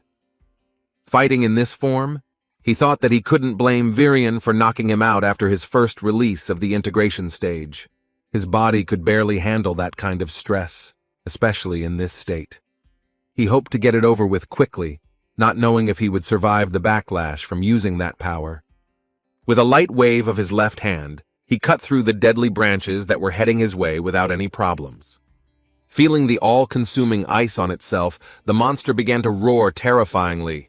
With just one touch, the vines began to freeze instantly, and the ice continued to spread towards the main body of the Forest Guardian. While fighting this monster, Arthur immediately created a safe zone for himself in the form of ice under his feet, made up of frozen mana beast vines. Even though he had practiced using this magic before, it was still difficult for him, and his already wounded body could barely withstand the strain. Even though he could use all the surrounding mana in this form, his body still couldn't handle this spell as well as it should have. The only way out of this situation was to end the battle before he fell unconscious, facing the consequences of using the force. Dodging another attack of vines, he stopped them with ice magic and again made a dash towards the Forest Guardian. His main enemy in this form was time, so he dodged the attacks and hurried towards the monster. The limitless supply of mana that he drew from the surroundings at high speed did not allow his spell to weaken for a moment.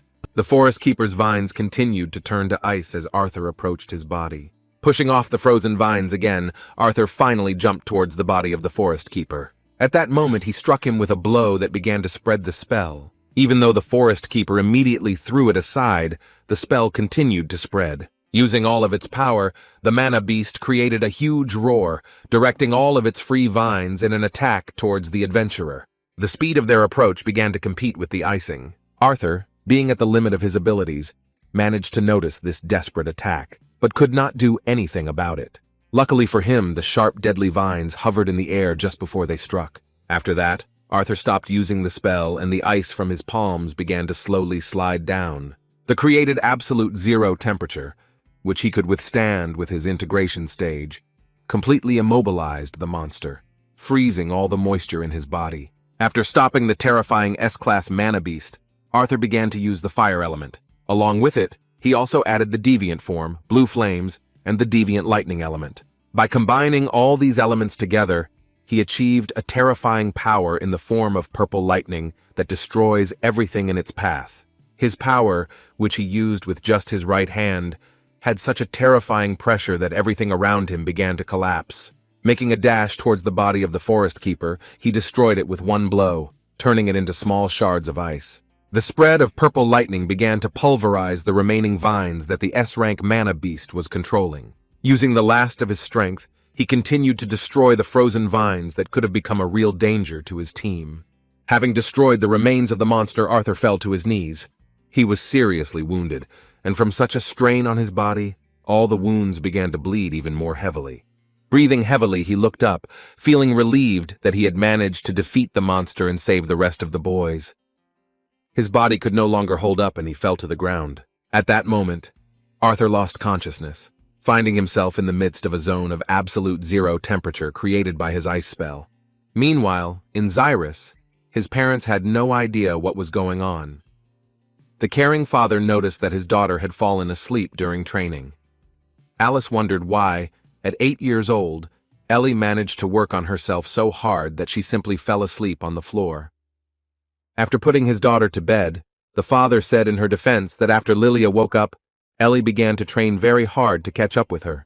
They hoped that this was her real reason, because in this she was eerily reminiscent of her father in his youth. Ray, who was happy to look at his sleeping daughter, was suddenly distracted by a bright glow. At that moment, their worst fears became reality, because the glow came from Alice's ring, which indicated that Arthur's mana level had dropped to a critical minimum, foreshadowing the death of her son.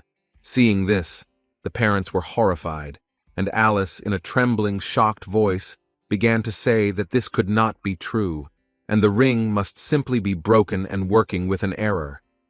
After some time, Arthur finally opened his eyes. As soon as he regained consciousness, he clenched his teeth because of the terrible pain throughout his body. He could barely move his own body. It seemed to him that his legs were not obeying him. The excruciating pain from the severe injuries was what he faced as a return for using the power of Dragon Will integration. Due to multiple internal injuries, he began coughing up blood again. Through his heavy breathing, he suddenly heard someone say his adventurer name. He didn't know where they were, but he could barely make out Elijah, who said he was glad he was finally awake.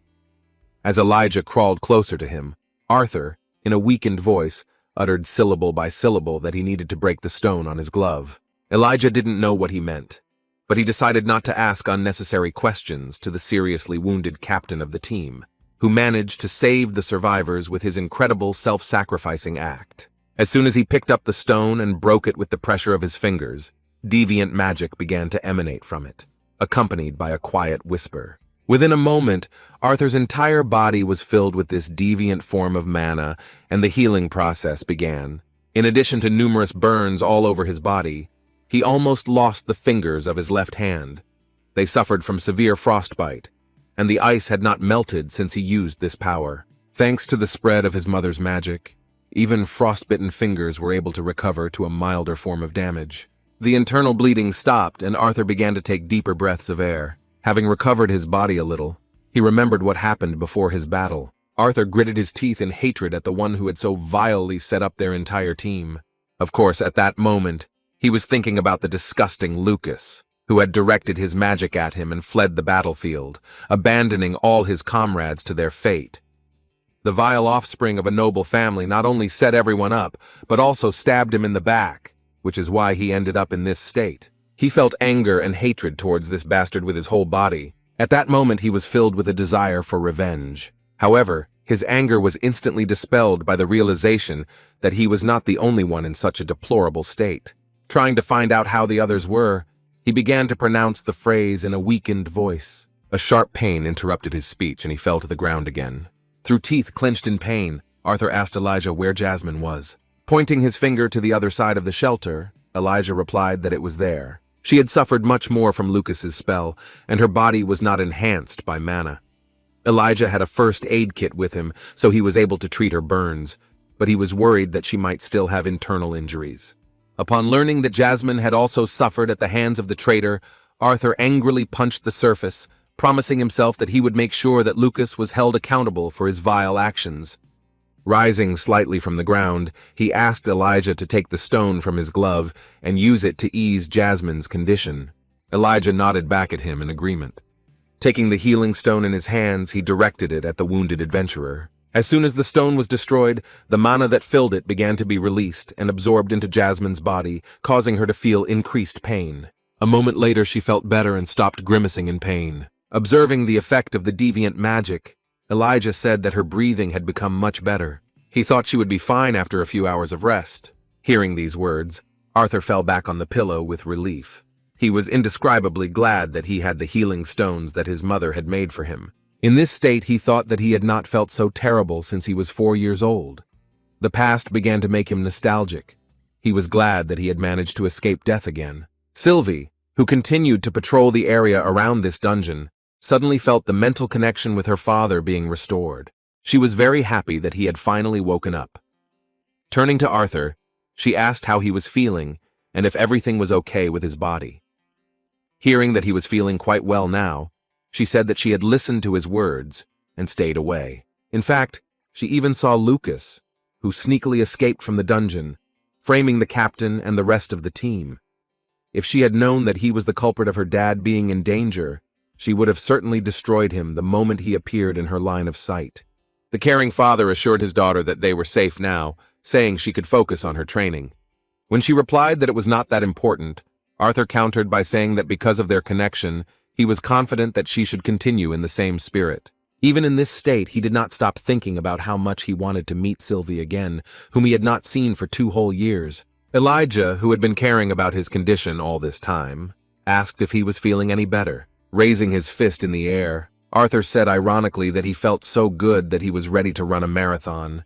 Just a second after these words, his hand fell to the ground again, and Elijah, nodding his head, began to laugh amiably. He still needed to rest a little before continuing on his way. While in this shelter, they spent more than a day together, but were worried about their problems.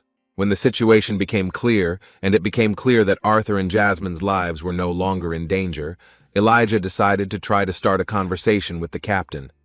The first words he spoke were that he never thought that Noda, the legendary masked swordsman he had taken the exam with, would be the same age as him.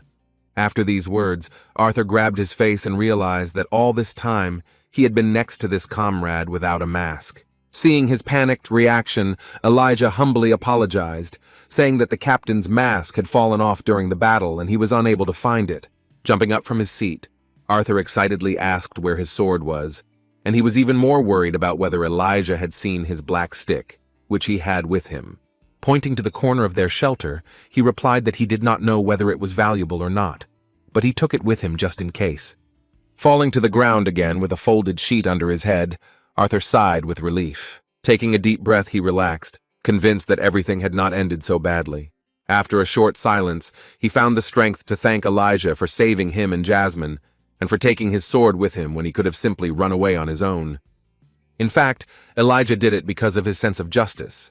He believed that leaving them half dead in this place would put him on par with that asshole Lucas. In response to these words, Arthur said with a kind, painful laugh that this was not at all true. After these words, Elijah wanted to satisfy his curiosity about why he stayed when the guardian of the ancient forest showed up. He remembered that he saw Jasmine trying to make him leave, so he assumed that he stayed for some special reason. Arthur first made a silly joke about his past self, saying that a king would never betray his people. Becoming a little more serious, he admitted that he had promised someone important to him that he would become a better person and value the people around him. Elijah couldn't even imagine that a boy his age could say something like that. With a good-natured, embarrassed laugh, he admitted that it sounded like the words belonged to an old man. Noticing the wisdom of his words, Elijah asked what kind of life he must have lived to promise someone such a thing. Arthur could not reveal the secret of his origin in this world, so he answered cryptically that sometimes he surprised himself. While avoiding this topic, he remembered that before this, he had been in a rather long blackout. When Arthur asked how long he had been unconscious, Elijah found it difficult to answer, but was convinced that more than a day had passed. Trying to get to his feet again, Arthur said in a weakened voice that it wasn't that bad. With difficulty, sitting down next to the wall, he made his savior worry and asked him to be more careful. Given their situation, Arthur assumed they would have to linger a little longer in this place until Jasmine recovered. To save time, he suggested getting to know each other better. After these words, he extended his hand towards the shy guy, who had previously been uncommunicative, but well-mannered and reserved. Offering friendship to his savior, Arthur reintroduced himself by his real name. Elijah was as embarrassed as ever by this, but shook his hand without hesitation. With a glint in his eye, Arthur said that Elijah could also just call him Art. Addressing Elijah Knight, Arthur showed his interest in his abilities, commenting that their shelter did not appear to be of natural origin. Indeed, when he tapped his hand on the outer wall, he heard a metallic ringing sound. Noticing this metal shell, he assumed that its existence was the work of Elijah. Recalling the moment he used this rare ability, Elijah admitted that he created this shell just as the cave began to collapse. Based on the fact that the cave began to collapse immediately after the floor boss was defeated, he assumed that the body of the guardian of the ancient forest was supporting the entire cave. And yet, even after these words, it remained a mystery to Arthur how he had mastered it. He said that even if Elijah was a deviant, there was no doubt that he should only have the ability to manipulate existing metal, not create or summon it. With a shrewd smile, he added that in that case it could be assumed, as an exception, that he was a gnome. Elijah looked down with a smile on his face and said that it was indeed a secret. Supporting his words, Arthur laughed sincerely. He asked his friend with good interest to tell him about it. Elijah thought about it because despite everything they had been through together, he still wasn't sure whether he should bare his soul to him. It was the first time he had met a man like Arthur, so he found a compromise that would make it easier for him to open up his soul. With a smile on his face, he said that he would tell him everything if he also explained what he was doing at that moment when they were all on the verge of death at the hands of the guardian of the dense forest. He was truly delighted by what he saw, saying that Arthur's hair had turned snow white and that shining symbols had appeared all over his body. No less excitedly, he said that at that moment their captain's eyes were flickering with a purple light. Pushing him aside, Arthur nevertheless made concessions to him and agreed to tell him about the origin of his power. Speaking about his abilities and his origins, Elijah began by saying that Arthur was right in one of his suspicions. Even though he grew up in the kingdom of Darv, he was still not sure where exactly he came from. He said Elder Radius had cared for him for as long as he could remember, but had always avoided talking about his parents. His only memories of the past came in painful and disconcerting flashes. Despite this, he lived quite normally, but everything changed the moment he reached the dark orange stage of the Mana Core. At that moment, a mysterious surge of energy occurred which even caused him to lose consciousness. When he woke up, for the first time in his life, he saw what had so interested Arthur.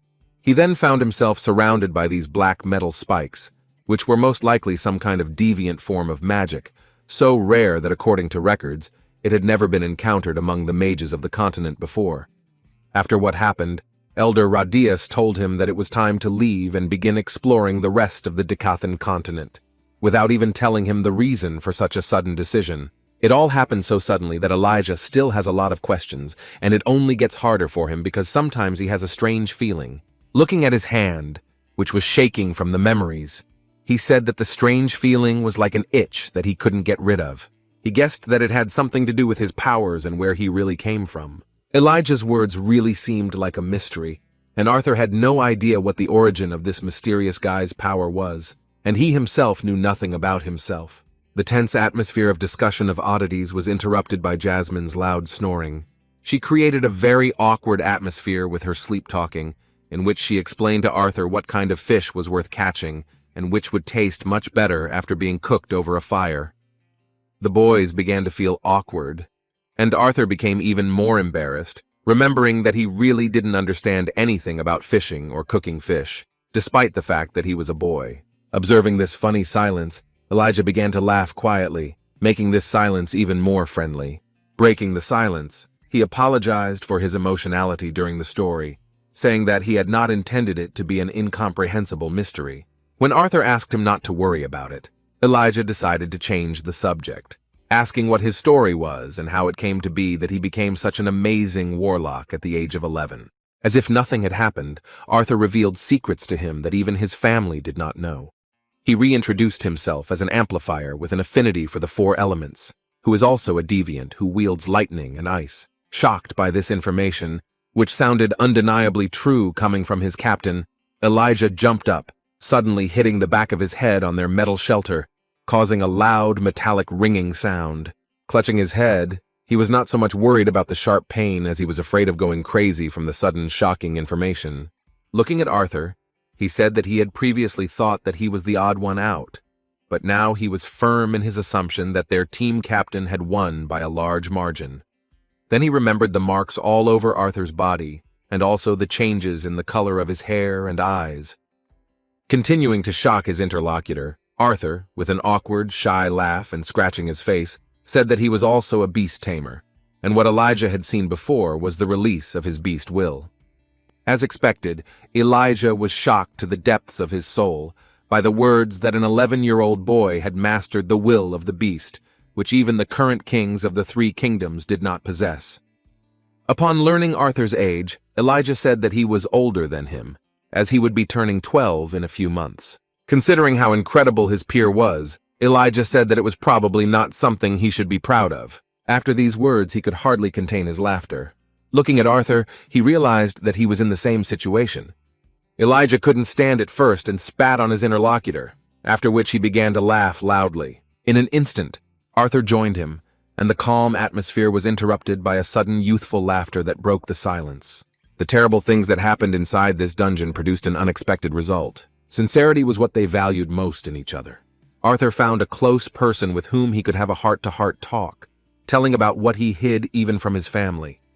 Even though quite a long time had passed since he had used the integration stage, he was still experiencing the effects of using the power. Seeing him in pain, Elijah worriedly asked if he was okay. Nodding his head, Arthur used another crystal to ease the pain in his internal organs. The bright light from the release of his mother's warm healing magic spread throughout the shelter. At that moment, Jasmine felt this power and woke up. Opening her eyes, she looked towards the flash and saw Arthur. Her reaction to the fact that he was alive was immediate.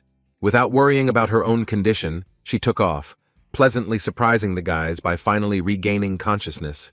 When Arthur joyfully said that he was immensely glad that she had woken up, Jasmine threw herself at him with hugs. She couldn't contain her emotions, and with a trembling voice said words of apology for what happened. At that emotional moment, she burst into tears, drenching everything around her with her tears. In a trembling voice, she spoke of how much she regretted not being able to save him from that bastard. Arthur didn't fully understand why she felt such deep guilt, knowing that he was capable of taking care of himself. Still, her concern touched him, and he couldn't help but be grateful to her for worrying so much about him. Stroking her head, he said that everything was fine. Hugging Jasmine, he asked her not to worry, and to return to her place to rest before they tried to leave this cave. In response to his words, she burst into tears even more, calling it terrible that she could not protect him again. Placing all the blame on himself, Arthur reassured her by saying that it was he who had been stubborn at the moment when she had suggested that he calmly escape from danger. He said he was very ashamed for dragging her along with him into the crazy mess that happened inside the hidden floor. As Arthur hugged her, he noticed something unexpected. Jasmine looked quite small now. Most likely, he was still not used to how much he had grown in the last 2 years. Suddenly he winced in pain again. Jasmine, seeing this, excitedly said that they needed to take good care of his injuries. Elijah still had all their things. Jasmine wiped away her tears and said that her bag should have an emergency first aid kit and that it should be enough to patch them both up. Arthur's entire body was covered in burns that were not covered by clothing. That's why it was most logical to bandage his wounds first. Jasmine had excellent medical skills. Surprisingly, Arthur did not even lose any mobility in his limbs after this bandage. Once the 3 had finished treating the wounds, Arthur thanked Jasmine and Elijah for taking such good care of him. With a smile on his face, he said that he felt much better. Trying to rise to his feeble feet, he made it clear to everyone that he was not yet able to walk alone. Elijah was there, and without hesitation he threw his arm over his shoulder to help him move. Although they had not fully recovered, They could no longer waste time and were already preparing to return home. Approaching the wall of their shelter, Elijah used this deviant iron magic to create an exit outside. The bright light coming from this cave blinded the boys. The iron shelter began to expand with a crackling sound, revealing the field of their recent battle. The temperature dropped significantly. Everything around was frozen with the ice element that Arthur used. Taking his hand from Elijah's shoulder, Arthur fell to the ground, asking the boys to stop for a moment. He wondered if there was anyone else who might have survived. In response, Elijah sadly said that the guardian of the ancient forest had absorbed Reginald and Brawled even before the captain's fight with him began. No one even doubted that they could no longer be helped. When Jasmine asked about what had happened to Samantha, Elijah hesitantly replied that he had been able to create a metal patzer around her before they were separated by the cave-in. According to him, she was in quite serious condition. Even though no one was sure if Samantha had survived, they still felt it was their duty to try to find her.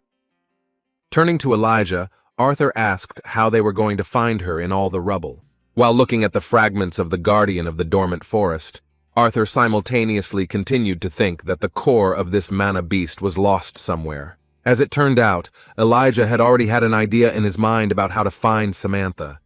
He couldn't do it while they were underground, he said, but once outside he thought it would be worth trying to find her.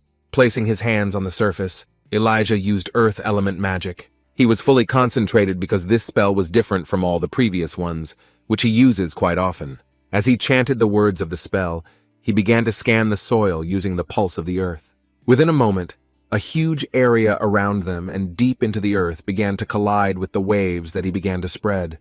The slight ringing sound of the impact with the mestal indicated where her hiding place was. Sensing this, Elijah suddenly shouted that he had found Samantha and also learned that her heart was still beating. Then he jumped up and started running to the side, asking the guys to follow him. Arthur was surprised, because he had previously thought that this spell was supposed to scan only the surface of the earth. It remained a mystery to him who this guy really was. After looking at Jasmine, they nodded to each other in response, agreeing to follow Elijah. Elijah led them somewhere down, where the entire surface was also covered with ice, through which the destroyed vines of the guardian of the dense forest could be seen. When they came to this place, they saw the protective armor that Elijah had spoken about earlier. Placing his palms on the armor, Elijah once again used his incredible magic of control and metal creation. As soon as he waved his hands upward, the metal armor rose up with a cracking sound.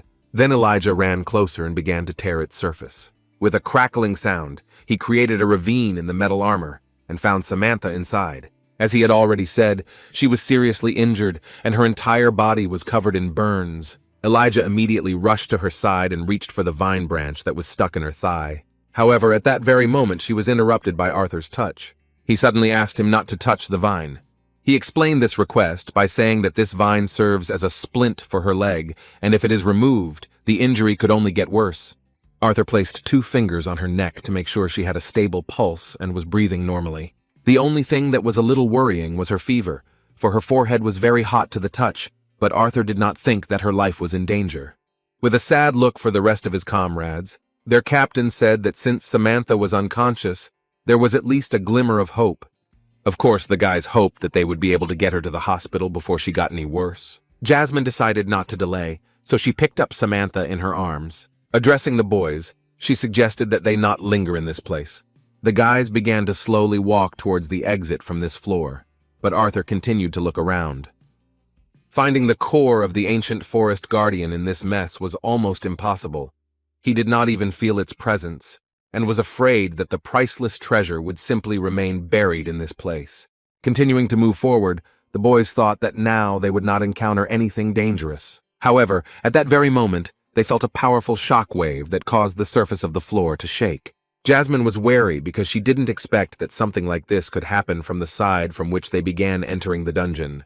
Releasing earth element mana, the magic caster, who was prepared for the unexpected, began to worry about the sudden shocks and prepared for battle. At that moment, Arthur interrupted him by touching his hand. He said with a kind look that everything was fine.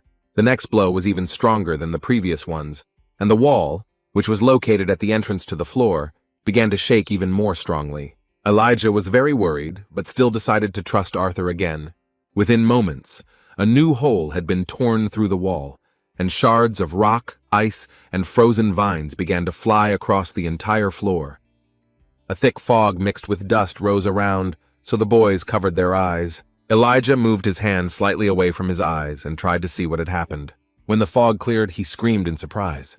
Looking up, Jasmine was also genuinely surprised because she couldn't believe what she saw in front of her.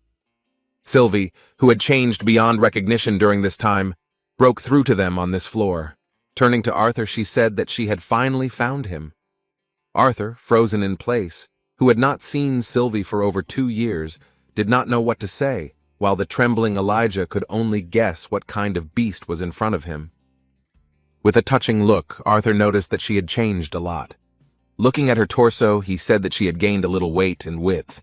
Naturally, he continued with words about her incredible growth, realizing that she was really starting to look like a real dragon. In response to his compliments, Sylvie washed his face, demonstrating how big the difference was in their actual sizes. In these 2 years, everything had changed so much that Arthur was forced to just accept the fact that now he would not be able to drag her into the shower. Distracted by Elijah's trembling tone, he heard the suggestion that his pet was a wyvern.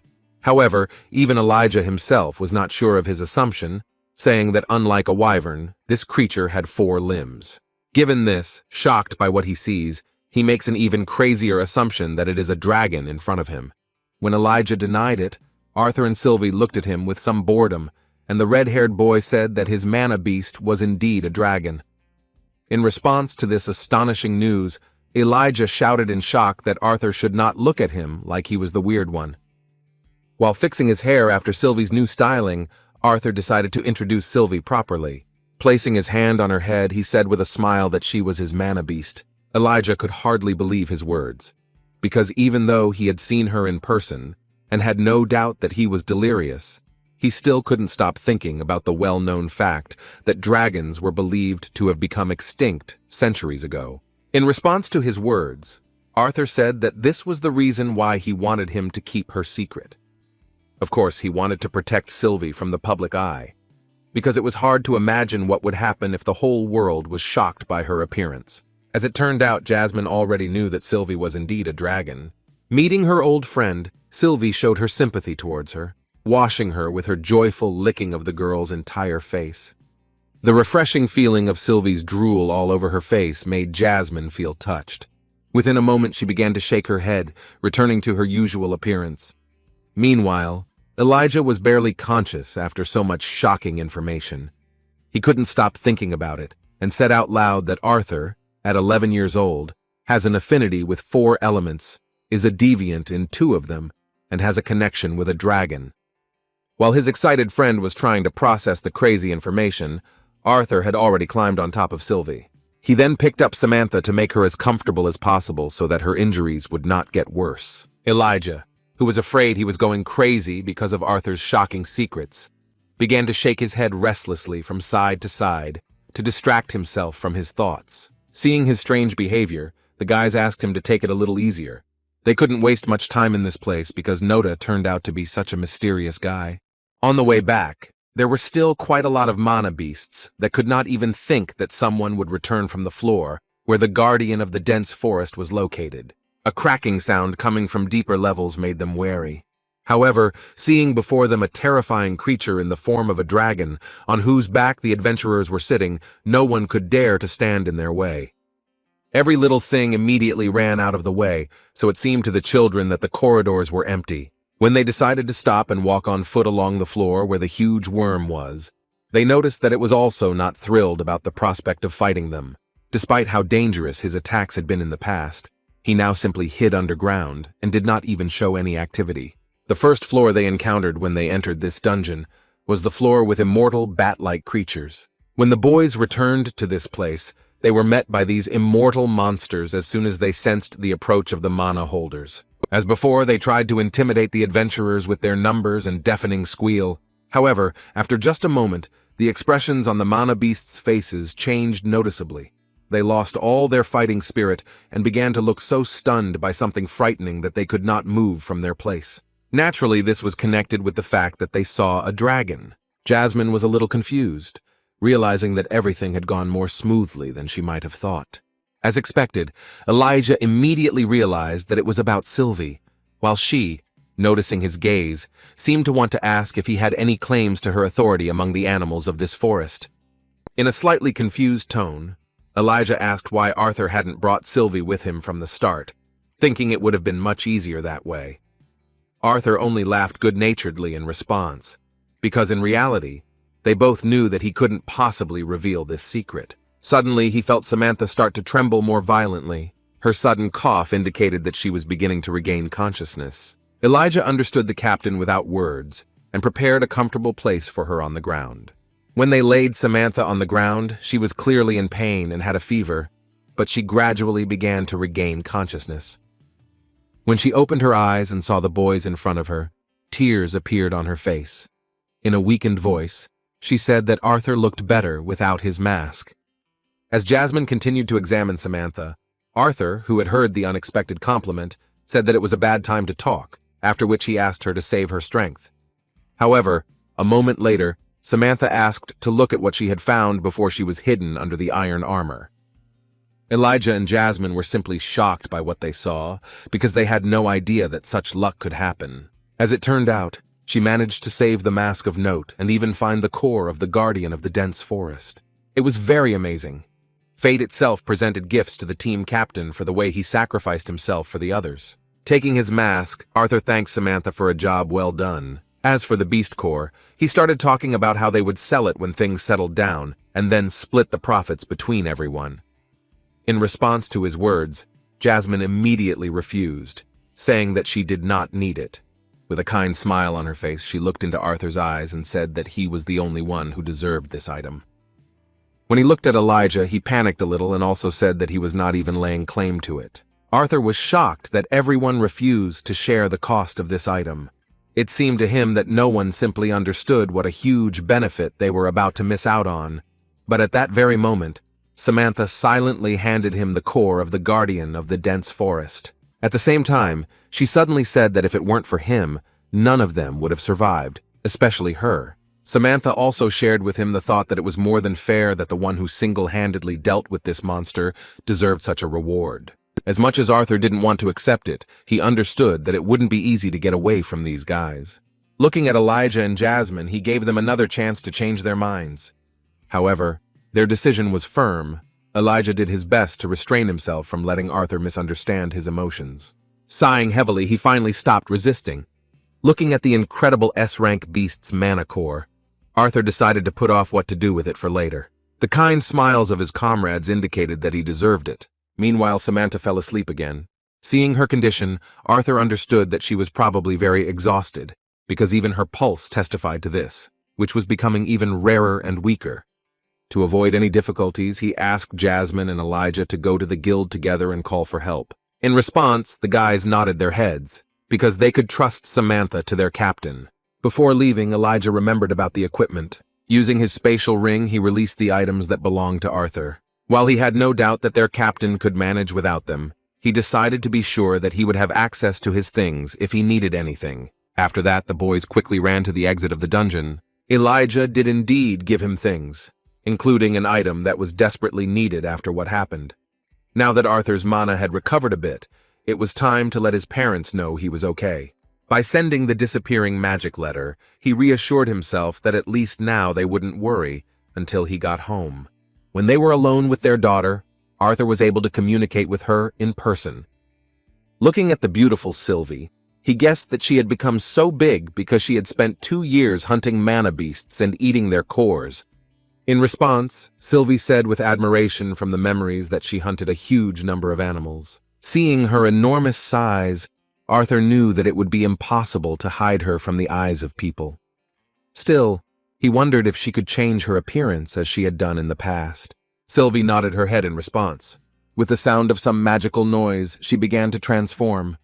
Her dragon paws transformed into something like cat paws. At the same time, the dragon's tail became less noticeable. Eventually, Sylvie was able to regain her small size, as well as her appearance, which resembled some kind of mix between a cat and a dragon, which looked very cute. Arthur began to feel nostalgic, seeing her in a form in which he could still take her into the bathroom. As Sylvie came closer, he stroked her head. They missed each other very much, because for 2 years, they were forced to stay away from each other for the common good. A moment later, this beautiful moment was interrupted again by sudden pain. Arthur had already managed to forget that he had many internal wounds due to Lucas's vile blow and the consequences of using the integration stage. He didn't want to worry Sylvia even more, who was already worried about his ill appearance. He only had a couple of hours before they returned. So, with this beast core and his body having undergone the assimilation of Sylvia's will, he had no doubt that he would be able to almost fully recover. There was more than enough time for this, so Arthur decided not to overload himself with a large amount of mana in a short time. He continued to breathe calmly as he filled his body. The wounds began to heal gradually due to the spread of mana. Burns and muscle tears have also begun to heal. Even though the danger had passed, Arthur couldn't stop thinking about the one who had gotten them into such a desperate situation. He knew that Lucas Wykes was the son of a noble family that was infamous for its vile methods of training the best mages in their line. Because of what this scum did, Brauld died, although it would not be superfluous to say that if Lucas had fought with them, then Reginald could have survived. Besides, many of them suffered because they were forced to stay inside that deadly dungeon for so long. Arthur could not forgive him for raising his hand to the defenseless Jasmine, who suffered even more than he did. To deal with this properly, the adventurer knew he had to be extremely careful. As he put on his mask, he was fully confident that no matter how long it took, Nota or Arthur, someone would make the bastard answer. The cold bloodlust in his eyes told him that he would not be satisfied with some banal revenge. After some time, they returned to the Adventurers Guild building, and a professional team began investigating the incident inside the dungeon. In a small hospital, Samantha received the treatment she needed, as her condition was worse than everyone else's. She was constantly monitored by doctors, and there was no longer any reason to worry. Brauld, whose body survived, was handed over for investigation. Behind the closed door of the Adventurers Guild manager's office, the surviving participants of that terrible expedition into the dungeon gathered. While Nota sat on the couch, Elijah and Jasmine talked about what happened. As expected, the shocking events were retold in the most detailed manner. The boys were forced to remember that horror again, reliving every moment anew. Interrupting this conversation, Nota asked the manager if the information they had already provided was not enough. Although such cases were rare, he saw no point in keeping the boys for such a long time. Having finished writing down the information, Caspian agreed with him, saying that it was enough, and now they could rest until the hearing of the case. Suddenly, the silence in the office was interrupted by the loud and brazen opening of the door. All the guys, and even Caspian, were very surprised by what happened, because no one allows themselves such impudence in the office of the manager of the Adventurers Guild. As it turned out, it was Lucas and his guards. The disgusting hypocrite began to feign joy that they had managed to get out alive. As expected, no one was happy to see him. Jasmine immediately reached for her blades, and Elijah immediately turned to using earth magic. They couldn't accept that this scum dared to behave like this after what he had done. The guys were simply furious, but the commander stopped them. Without raising his head, Nota asked the boys to restrain their anger. Continuing to play with the boys' wounded feelings, Lucas made an expression of surprise, saying that he couldn't believe the tension between his teammates and the attitude towards him, despite what they had been through together inside that horrible dungeon. Caspian clutched his head, realizing that such provocations would lead to nothing good. He could do nothing about Lucas's behavior because he was taking advantage of his position as the beloved heir of the Wykes family. Looking at Arthur, he hoped that he would keep his cool. Arthur really didn't even raise his head, but only shook the dust off his pants, hoping that Lucas would stop being insolent and just leave. However, he only continued to add fuel to the fire, saying that he was wildly interested in how they managed to escape from that terrible monster. These words did not end at all, because he dared to touch on the most painful topic. With a look of horror on his face, he assumed that they had to sacrifice someone to save themselves. These words went beyond all reasonable bounds.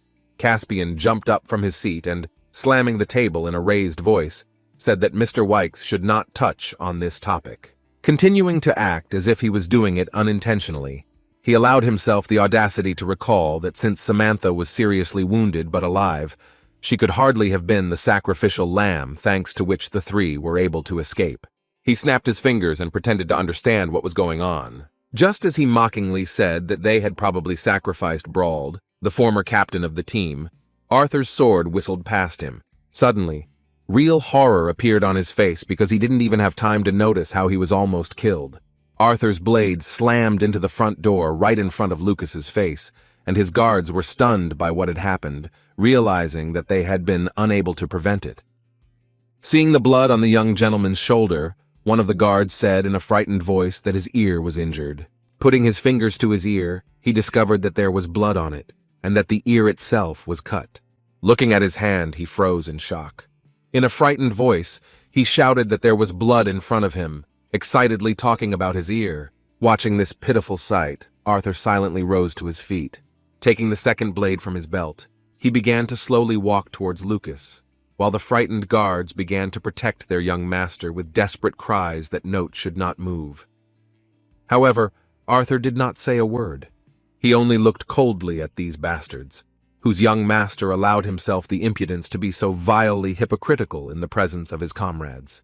The atmosphere suddenly changed, and cold sweat appeared on the guards' faces from the overwhelming force of Arthur's bloodlust. They felt like their bodies had become heavy, as if they had mercury instead of blood. The tension was rising, the boys were panicking terribly, while Arthur continued to slowly walk towards them. Lucas, clutching his cut ear, began to panic and ask the guards what he was paying them for. Pointing his finger at Arthur, he screamed in fear for them to grab him. A moment later, the guards rushed towards the guy in the mask, making a quick lunge towards him. The bravest of the guards attempted to strike him with a sword right in the room of the adventurer's guild manager. Not afraid that all this was happening before his eyes. A moment later, he realized his mistake, because Arthur, without taking his blade out of its sheath, shattered the bones of his hand with a precise blow. Having knocked the sword out of the hands of the impudent guard, he followed up this attack with another blow, with which he dislocated the attacker's elbow. All this happened in an instant, without any unnecessary movements. The second attacker, using the mana enhancement of the sword, attempted to deliver a deadly slash. However, a moment later he realized that he had not been able to reach the goal that was right in front of him. A second later, he received a blow to the face with a blunt object, causing him to spin in the air and somersault onto the floor. The next, no less frightened guard shouted that he would kill the little impudent fellow. However, Arthur easily avoided his blow here too, without even looking in his direction. Mr. Note appeared right in front of Lucas. Caspian, alarmed by the situation, shouted a warning that he would be in no better position if he did anything before their hearing took place. It seemed that Arthur could not be stopped. Standing at the door, trembling, Lucas could not even move, seeing the palm of a cold-blooded killer approaching him. However, when Lucas, scared to death, looked down and grabbed his head, Noda calmly apologized for his behavior and reached out to his blade, which was stuck in the door. Taking out his sword, he said that his sword had simply slipped from his hand and he wanted to put it back in place. Raising his tearful gaze, Lucas continued to tremble in fear, realizing that he had been mocked no worse than he had been. Caspian sighed heavily, realizing that in fact Mr. Note had not intended to make a stupid mistake, but had merely carried out a counter-provocation. Everything was under Arthur's control, no matter how much he wanted to destroy Lucas once and for all. Even while he was in the dungeon, he firmly decided for himself that his revenge would not be as banal as a simple murder on encounter. Breaking the dead silence, Caspian asked a stunned Lily to take Mr. Wykes to the infirmary to be patched up before the hearing began. Mrs. Lydia led the wounded guards and Lucas himself out of the room, while Arthur, turning to his friends, asked them to wait outside the room as well. After looking at each other again, Jasmine and Elijah decided to listen, realizing that Arthur was in control of the situation and was unlikely to do anything stupid while they were not around. Trusting their friend, they left the room silently.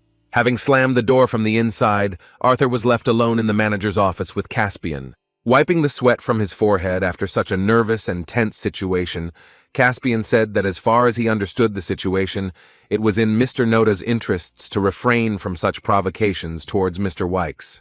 Turning to his interlocutor, Noda coldly asked why he thought so. With a cold look, he said that he had the strength to grind this pathetic bug into dust. As he walked towards the meeting, he also noted that even if he did so, his identity would be unknown to his family. Although all these words were a provocation to see Caspian's reaction, the manager could not fully comprehend it, because what he knew about Note was not enough to know the limit of his madness. Moving closer to the manager, Arthur looked him straight in the eye and said that he couldn't help but think that he had directly tried to threaten him. With a frightening, murderously cold look, he asked the manager if he really thought he was strong enough to protect the pathetic scum from his justice. Caspian was horrified at the sight of that look, realizing that he had never been like that before. He couldn't even imagine how many people and animals Noth had killed over the past 2 years to achieve such a piercing look. Caspian knew all the rumors about the mysterious swordsman and understood that they were no longer equals. Sighing heavily, he decided that it was worth avoiding a conflict with a man who was such a danger to the entire guild. Looking at Arthur, he calmly said that there was no threat in his words, after which he noted that regardless of whether Mr. Noda believed him or not, he was acting in his own interests. Adjusting his glasses, he decided to clarify that even if Mr. Noda was capable of killing Lucas, the Wykes family would not remain idle just because his identity was unknown. He was sure that they would come for not only Miss Flamesworth, but everyone she had ever been involved with. Of course, he couldn't help but mention that those madmen would also come for the twin Horns, who are the closest people to Miss Jasmine. It is unknown whether Caspian guesses Arthur's origin, but he turned out to be damn perceptive.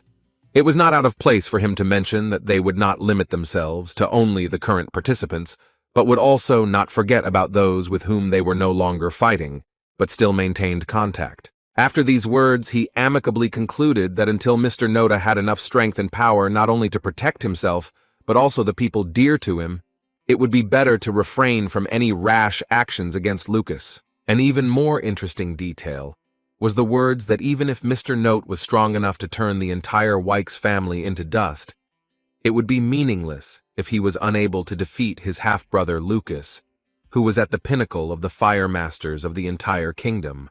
Arthur understood without him that in order to carry out such revenge, he needed to get the power that could protect all his loved ones. Stopping the manager's monologue, he thanked him for his concern and said that he understood perfectly well what was being discussed. Turning away from Mr. Caspian again, he suggested returning to the main reason why he had remained to talk to him alone. To continue this conversation, Arthur, demonstrating his importance, sat down at a chair. Crossing his legs, he said that the manager was an intelligent man who had already realized beyond a shadow of a doubt that helping people like him was not only in his own interests, but also in the interests of the guild. Arthur's guess was incredibly accurate and brought a smile to Caspian's face. He was puzzled, because he could not tell for sure whether Noda was arrogant or just so confident. Adjusting his glasses, he decided not to play guessing games and just follow the path that the mysterious adventurer, who possessed a piercing mind and truly terrifying power, the potential of which had not yet been revealed, had prepared for him. Placing his hand on his chest, he politely vowed that as long as it lay in their power, he would be happy to give any support they might ask of him. Sitting in the guild manager's seat, the impudent youth thanked him for his good choice, after which he spoke about what would be required from the guild for his undertaking. After talking with the manager, Arthur went out into the corridor where his friends were waiting for him.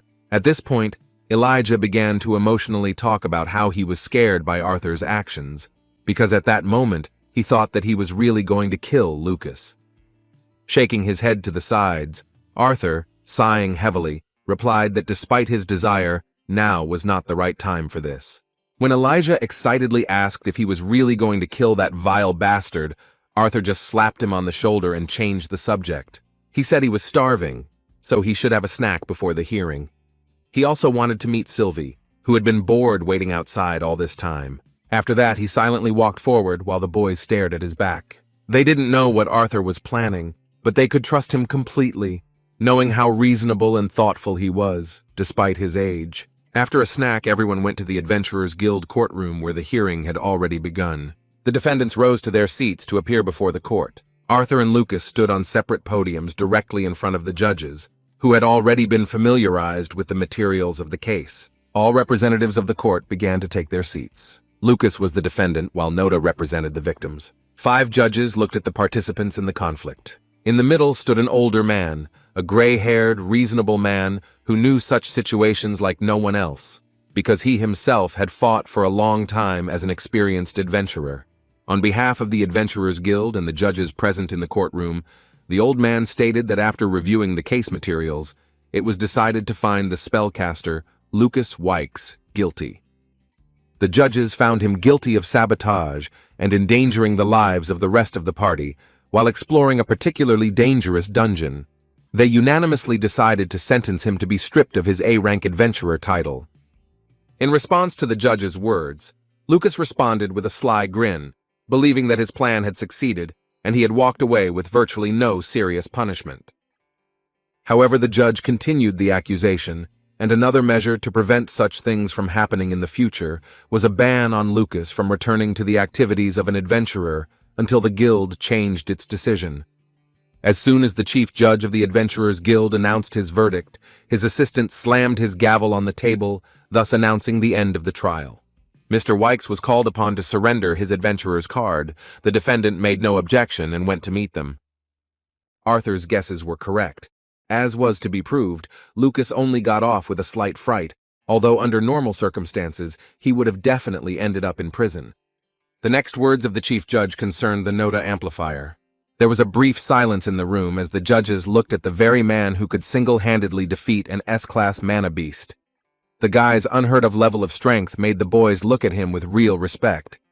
The Chief Justice could not help but mention that given his obvious hostility towards Lucas Wykes, and possibly the entire Wykes family, as well as his aggressive actions against the defendant, they were forced to announce additional security measures.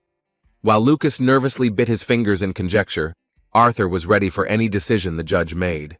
The judges looked over their shoulders, nodding to each other that their decision was not subject to discussion and was unanimous. In the name of the Adventurers Guild and the Board of Judges, Mr. Note has been sentenced to be banned from the city of Zyrus for the duration of Lucas Wykes' education at the Zyrus Academy. After these words, the judge's gavel struck the table for the second time. It seemed like the trial was already over, and Lucas had really gotten off so lightly that it seemed like there was no point to it all. Despite the unsatisfactory result, Arthur's mask hid a satisfied smile. Before the trial was due to end, Noda shouted out his protest against the decision. Putting his hand on his heart, he shouted that he sincerely did not understand why he should be punished for an act of justice towards Lucas, who betrayed them in the dungeon, creating a situation dangerous for the entire team. However, even though Lucas knew full well that 2 high-class adventurers had died because of him, he remained just as confident and arrogant, looking at Arthur with a disgusting grin.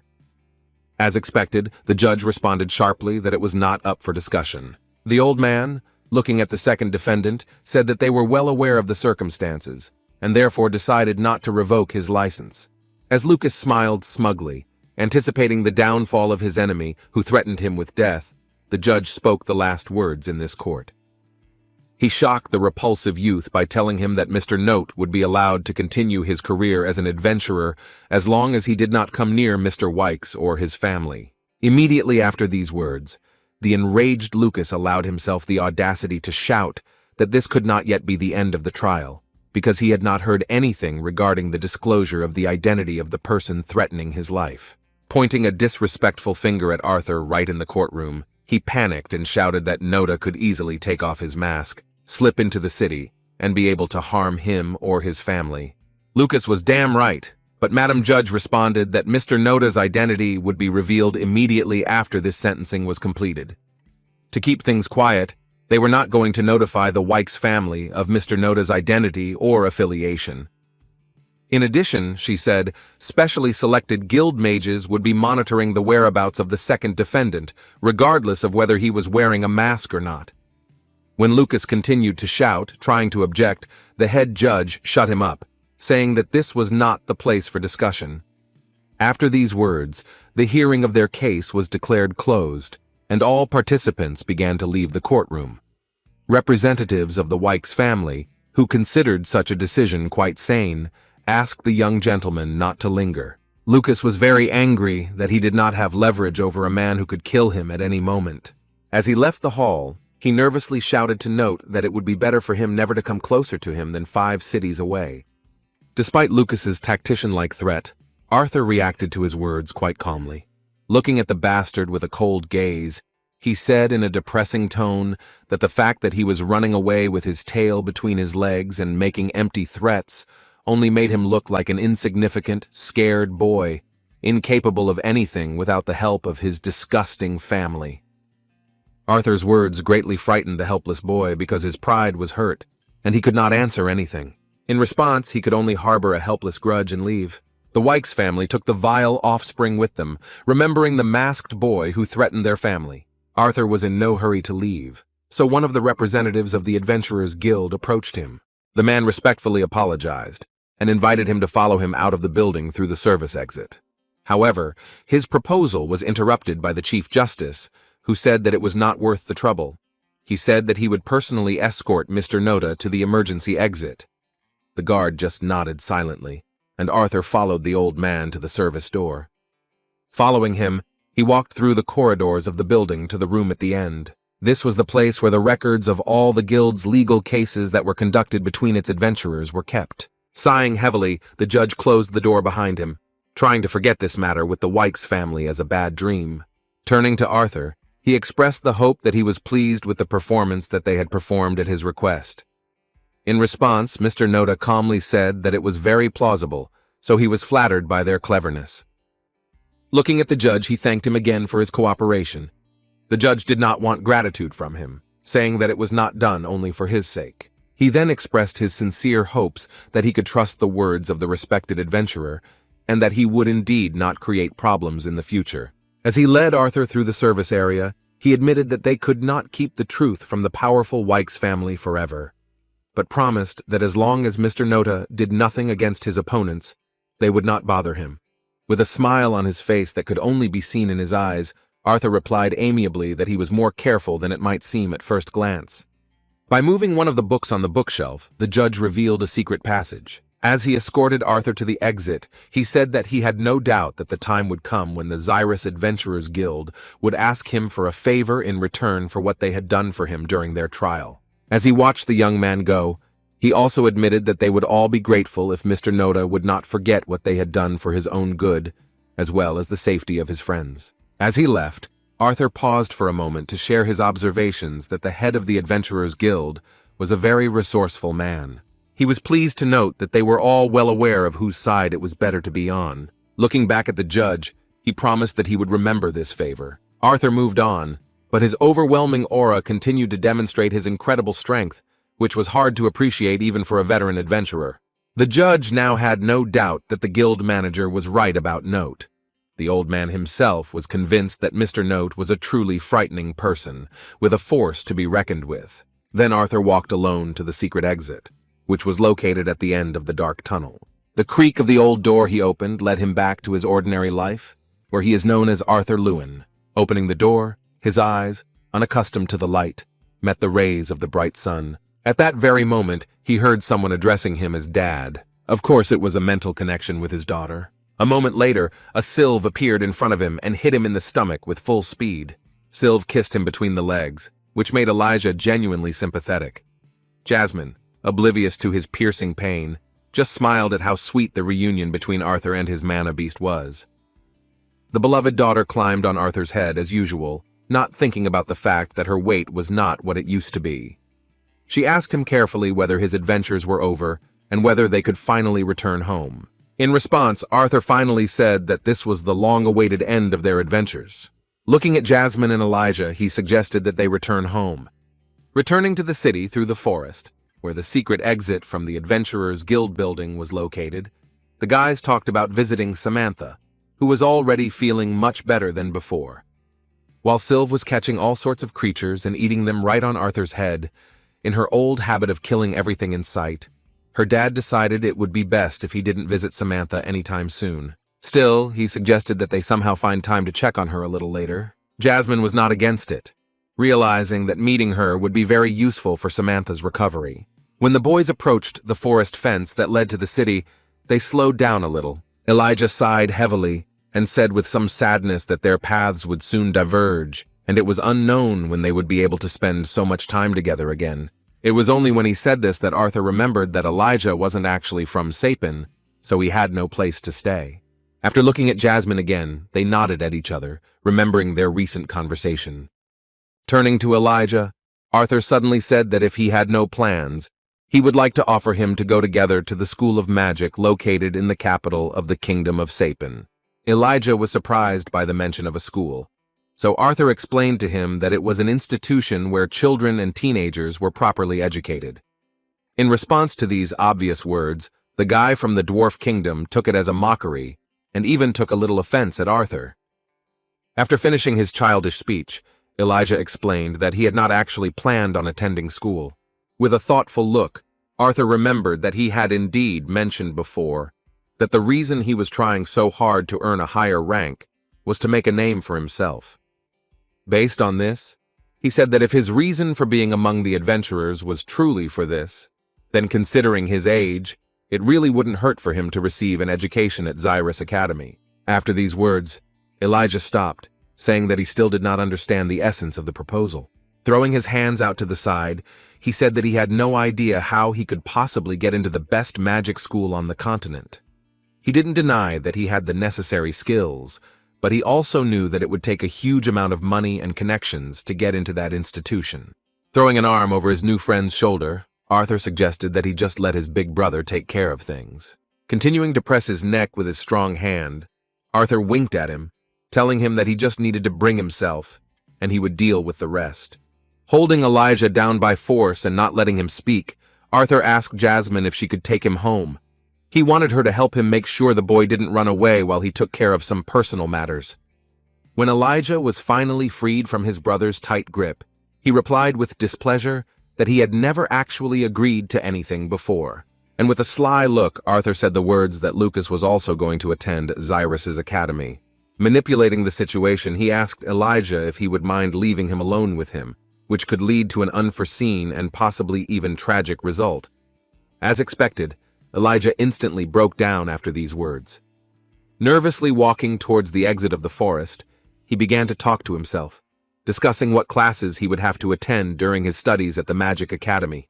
As he left, Elijah addressed Note again, but by his real name. Trying to hide his emotions, he thanked him shyly without turning around for everything he had done for him. Arthur himself was glad to hear this, because this strange but sincere guy became a real friend to him.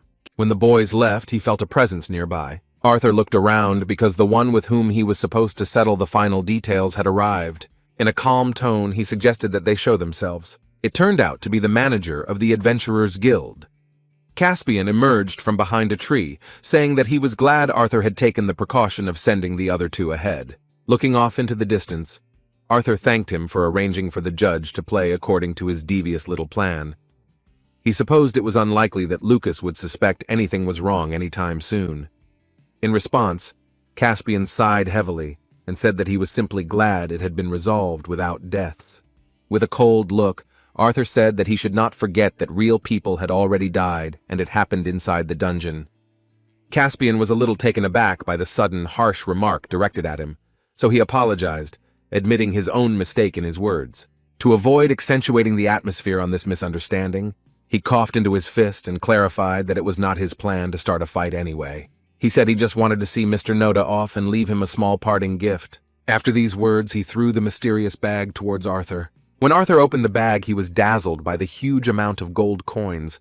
Looking up at Caspian, who was already slowly returning to the Adventurers Guild, Arthur asked why this was done. As he left, Caspian briefly explained that this was so that Mr. Note could take additional precautions. As for precautions, Arthur knew he had to get rid of his old sword. He didn't have to worry about the Ballad of the Dawn. It wouldn't be a problem as long as he didn't show its blade during the campaign. The only potential problem was that Lucas had seen Sylvie's appearance. However, at the same moment that Arthur thought this, Sylvie suddenly changed her appearance, and now she looked more like a cute white fox. Gently touching Arthur's face, she asked if these changes were enough. Arthur was surprised by her ability, so he asked in surprise how many forms she could take. In response, Sylvie lazily replied that she had no idea, after which, saying that she was very tired, she went to sleep right in her dad's arms. Sylvie's unique abilities allowed them to change their personalities without any hindrance. Now Arthur had no doubt that there were some privileges in having a connection with a dragon. Before returning home, Arthur went to the local market. This place on the outskirts of the city is usually where adventurers shop, so Arthur made sure no one recognized him. Having hidden his mask, he changed his hairstyle slightly and acquired several new items of clothing. With his hair covering his left eye, he looked like some kind of homeless emo boy, so Arthur had no doubt that it would work. Luckily, Sylvie was still fast asleep and did not see the horror that her beloved dad had become. His next stop was an artifact shop where he was greeted by a shop assistant cleaning the display cases at the entrance. Seeing an 11-year-old boy in front of him, he was a little upset, thinking that this was not a potential customer, so he assumed that he was lost.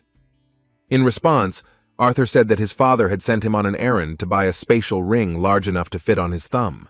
The salesman awkwardly scratched his neck and addressed Arthur, calling him boy, saying that even though the spatial rings were indeed small in size, they were indeed expensive, and his father should have known that this purchase was quite serious. Apologizing for his behavior, Arthur reached into the backpack from which Sylvie's snores were coming. When he showed the shopkeeper the bag of gold, asking if it was enough, the white-haired man's jaw literally dropped in surprise. As they left the shop, they exchanged expressions. The shopkeeper was pleasantly surprised by the little customer's purchasing power, while Arthur was horrified, unable to believe that he had to spend most of his gold to buy a ring that barely contained a sword and a cannonball.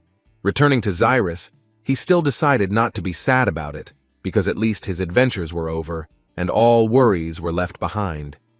In addition, thanks to his journey as an adventurer, he finished preparations for normal school life, including acquiring a ring.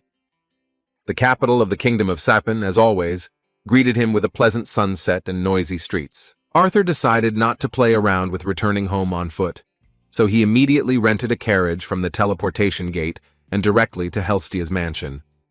Fortunately, there was enough gold left to travel this way for another year. With the creaking of old wheels, he drove home to meet his family. While in the carriage, he looked sadly at the mask of Mr. Note, which was an integral part of his life. Almost 2 years had passed since he first put on this mask, which made him a completely different person, not limited by the age of an ordinary young man. A cool evening breeze blew through the window into his carriage. Looking out the window, Arthur felt a little sad that his peaceful time in Jasmine's company had already come to an end. On the other hand, the changes promised to be no less exciting than what had happened over the past 2 years. In the distance, he could see the Zyrus School of Magic. Arthur couldn't wait to find out what it was like to be a normal student. As night approached, Arthur finally arrived at the Helstia family mansion. He began to slowly climb towards the front door, the silence of the cold evening interrupted only by the occasional snores of Sylvia, who was sleeping behind him. As he was climbing the steps, he suddenly heard a disgruntled, accentuated cough. Raising his head, he saw that the door was open and a very displeased look was looking at her. As it turned out, in front of him was his younger sister, Ellie, who had grown noticeably over the past 2 years. She folded her hands on her hips and greeted him with a rather rude look. To relax the atmosphere a little, Arthur greeted his little sister with a sincere smile and said that her beloved brother had finally returned home. A moment later, Ellie flew into his stomach like a bullet, knocking him off his feet. Only thanks to the magic of the wind did Arthur miraculously manage to stay on his feet. Hugging her little brother, Ellie greeted him home in her sweet, still lisping voice. Even Sylvia woke up from this greeting. Arthur, who had not heard it the first time, asked her to repeat it. Raising her eyes, which were filled with sincere tears of happiness, Ellie, continuing to appear stern, once again uttered words of greeting for the missing son of the Levin family. Smiling back at her, the homeless emo boy said that coming home was the best thing that had ever happened in his life. Raising his hands, he nevertheless asked if she could let him go. In response, Ellie angrily said that it depended only on him and whether he was going to leave them again. When Arthur falsely justified himself that he would not abandon them again, Ellie, who fell for his cunning trick, ran inside the house and asked him not to lag behind. It was hard not to notice that Eleanor was growing up quickly. As soon as Arthur thought about it, he was horrified to realize that he would not even notice when the worst event in the life of any older brother happened. He was afraid that before he knew it, she would forget about him, declaring her desire to go on a date with some weirdo with a strange name. Arthur couldn't bear the thought that she would one day fall into the arms of some disgusting blonde named Decapriardus IV or something like that. Horrified by such a future, he grabbed his head with such shock that he had not experienced even when he met the most terrible monsters during his adventurer's travels. He was distracted from this disturbing thought by the joyful greeting of his parents, who ran to meet him the moment they learned from Ellie about his return. Ray acted as usual, picking him up. He, trying to joke, said that his beloved son's hair had only grown in that time. Pulling his father's beard, Arthur replied that he could say the same about his beard, which had become even longer than before. When he suggested that his father was trying to hide his wrinkles with his beard, his father began to laugh, and his mother began to ruffle her son's ridiculous hairstyle and jokingly said with displeasure that she would not tolerate such comments about her long-haired husband. The warm touch of his mother's hands and her always gentle voice evoked pleasant feelings in Arthur. Looking up, he looked again into her kind, caring eyes. At that moment, Alice hugged her son tightly, saying that this time she would skip the part where she would be the worried mother. With tears in her eyes, she decided not to remember the horror they had gone through due to his extreme mana loss, so she simply said in a trembling voice that she was incredibly glad that he had returned home safely. The pleasant words brought a feeling of real happiness to her beloved and irresponsible son. In response, Arthur thanked her for her concern and apologized for always making her worry. The touching moment was interrupted by some impudent person who even dared to say that he didn't particularly want to ruin such an atmosphere. Peeking out from behind the door with Elijah, who seemed to have become like a son to him, Vincent said that they too would like to welcome Arthur back. A moment later, Tabitha suddenly appeared behind him, angrily slapping him on the back of the head with a disgruntled cry about how she had told him to be quiet so that they could spend some time together after the long-awaited moment of reunion. This funny moment did not worsen the atmosphere inside the building in the least. The Elven family, who were finally reunited, began to laugh good-naturedly at what a strict and principled woman Mrs. Tabitha was. The guys decided not to rush Arthur, and he even managed to take a shower and bathe Sylvie. Returning to the hall, he met two families in one place and a shy Elijah, who was not yet accustomed to this noisy atmosphere. When Arthur stopped and began to look around, his mother asked him what he was looking for. In response, he said that he expected to see a couple more faces here. Understanding what he was talking about, Elijah held out a small letter towards him that Jasmine had left before she left on a mission with the guys from the Twin Horns team. In this letter, she thanked him for the fun time they had and promised that they would definitely see each other later. Carefully folding the letter that he intended to keep as a memento, Arthur said with some sadness that he was really sorry that he couldn't see her off. Waving his hand, Ray asked him with a cheerful laugh not to be sad about this, because soon the Twin Horns would return, like warts, which were not so easy to get rid of. After these words, Arthur said that he only found out where Jasmine had gone. Looking at Helstia's family, he let them know that he was interested in where his daughter was. Tabitha decided to calmly share the good news about why Lily wasn't with them, but she was suddenly interrupted by her overly emotional husband, who shouted with a gleam in his eyes that their daughter was at the Zyrus Academy, which she had entered last fall. A moment later, Tabitha, who was very angry at her husband for interrupting her solemn story, grabbed her overly emotional husband by the hair and made him scream in pain. Arthur reacted to this news with genuine joy, seeing that the dream of such a close and caring family had finally come true. With a kind look, Tabitha said it was all thanks to him. She promised that the Helstia family would be forever in his debt for what he had done for their daughter. Sitting down on the sofa, Vincent continued to emotionally talk about how his wife's words were pure truth, because they could not even imagine that after several generations, a magician would finally appear in the Helstia family. Arthur was touched by their words, but tried to reassure them by saying that he was not sure whether he should say that they owed him anything. And yet, looking at Elijah, he clarified that he had actually been thinking of asking them for a favor or two. Then, the pleasant atmosphere was broken by the loud stomping of feet from Ray. He jumped up from his seat in delight and shouted that they all wanted to hear his story about exploring the dungeon. While Alice was trying to calm her unstable husband down a little, Arthur, who despite his difficult experience was still going to share the story, asked to give him a little time to think about where to start. As expected, the story was very emotional, even though Arthur was forced to miss out on the most exciting and terrifying moments. Elijah also did a great job of avoiding topics that could make his parents even more worried. After listening to the story to the end, Vincent, shocked by the guy's story, leaned back in his chair and sighed heavily, saying that he could not believe that they had gone through this. He admitted that he had previously thought that his work with annual tax reports was something exciting. Mistress Tabitha also couldn't contain her surprise at the mention of the guardian of the ancient forest, because she couldn't even think that their team of adventurers would be able to subdue that mana beast that her parents scared her with in her childhood for her bad behavior. When the topic of beasts and mages mana came up, Arthur asked his dad what stage he was in. Ray, a little sheepishly, replied that he was actually stuck between the dark stage and the solid orange stage ever since his son had gone on a quest, no matter how much he meditated or purified his mana. Although the news was quite sad, Arthur said that it was not a problem. He then threw an item overflowing with powerful mana to his father and asked him to use it. Arthur explained that he had used some of the mana from that beast core to heal his wounds. According to him, there should have been enough left to help him break through to the next stage. Holding such a valuable object in his palm, Ray couldn't help but tremble, knowing that it had been earned by his son with blood and sweat. Moreover, he couldn't stop thinking about the fact that he held the entire fortune of a small town in his hands. Turning to his son, he sheepishly said that this was something he had risked his life for. Ray really couldn't just take away such incredible power. Vincent, trying to ignore it, being shocked by the stories, stared at the ceiling, and Tabitha found words of encouragement for Alice, saying that their son brought a truly valuable gift. She could not even imagine that the core of an S-class beast could be used like this.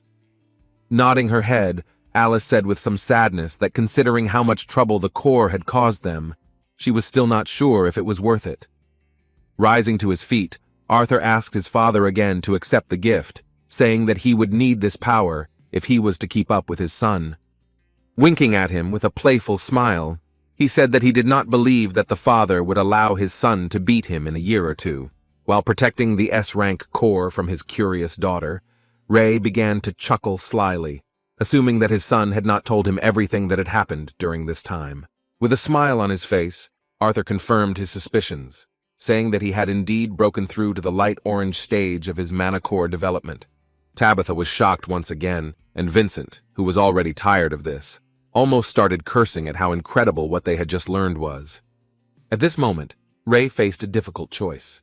Looking at the mana core he received from his beloved son, he could not refuse such a valuable gift.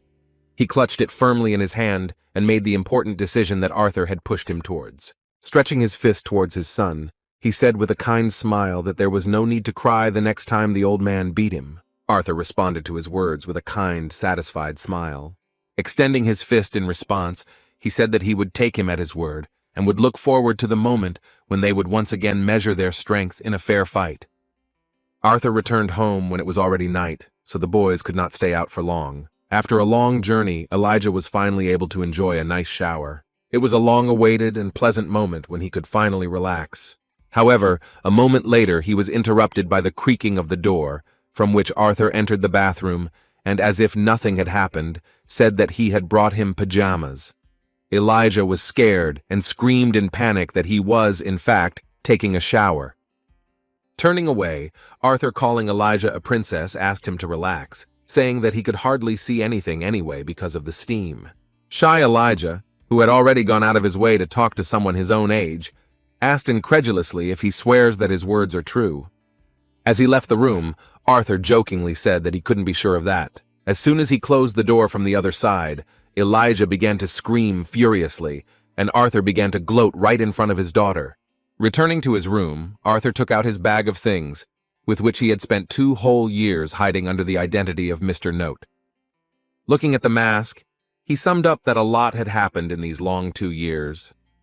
Sylv nodded her head in response, saying that she had even become much taller than her dad.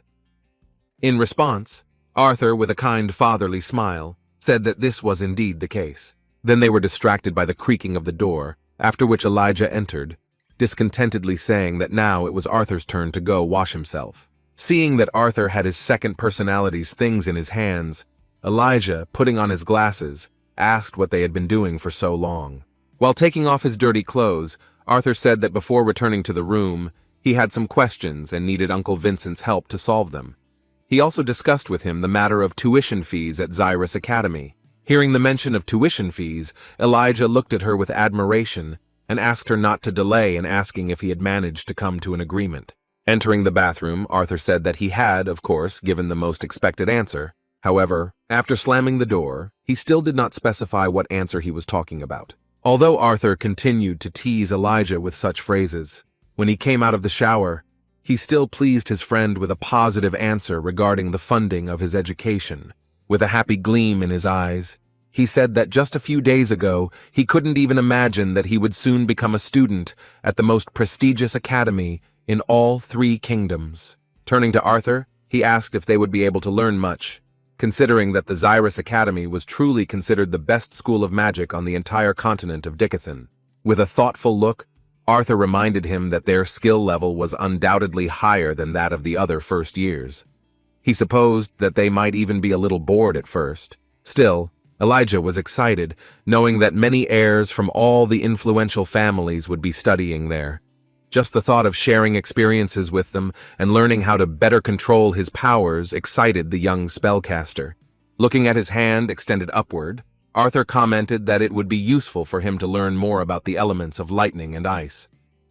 He once felt the need to improve his skills, and at that moment he was lucky to survive. Thinking back to when he fought the guardian of the ancient forest, Arthur remembered that he still needed too much mana to use lightning and ice magic, even though he absorbed all the surrounding mana during the beast will integration stage. He also still had trouble controlling these for the element even with his deviant affinity and dragon power. Arthur had already begun to yawn from the desire to finally fall asleep. But Elijah asked him another exciting question regarding whether he had thought about what to do with Lucas. Despite his anger and desire for revenge, Arthur concluded that Lucas had no idea who Mr. Note really was, and he himself could not yet be sure that he could challenge his entire family. Based on this, he decided to leave everything as is, because for now, training was much more important. With a kind smile and admiration, Elijah remembered being very surprised that he had retreated rather than using all his strength against the asshole.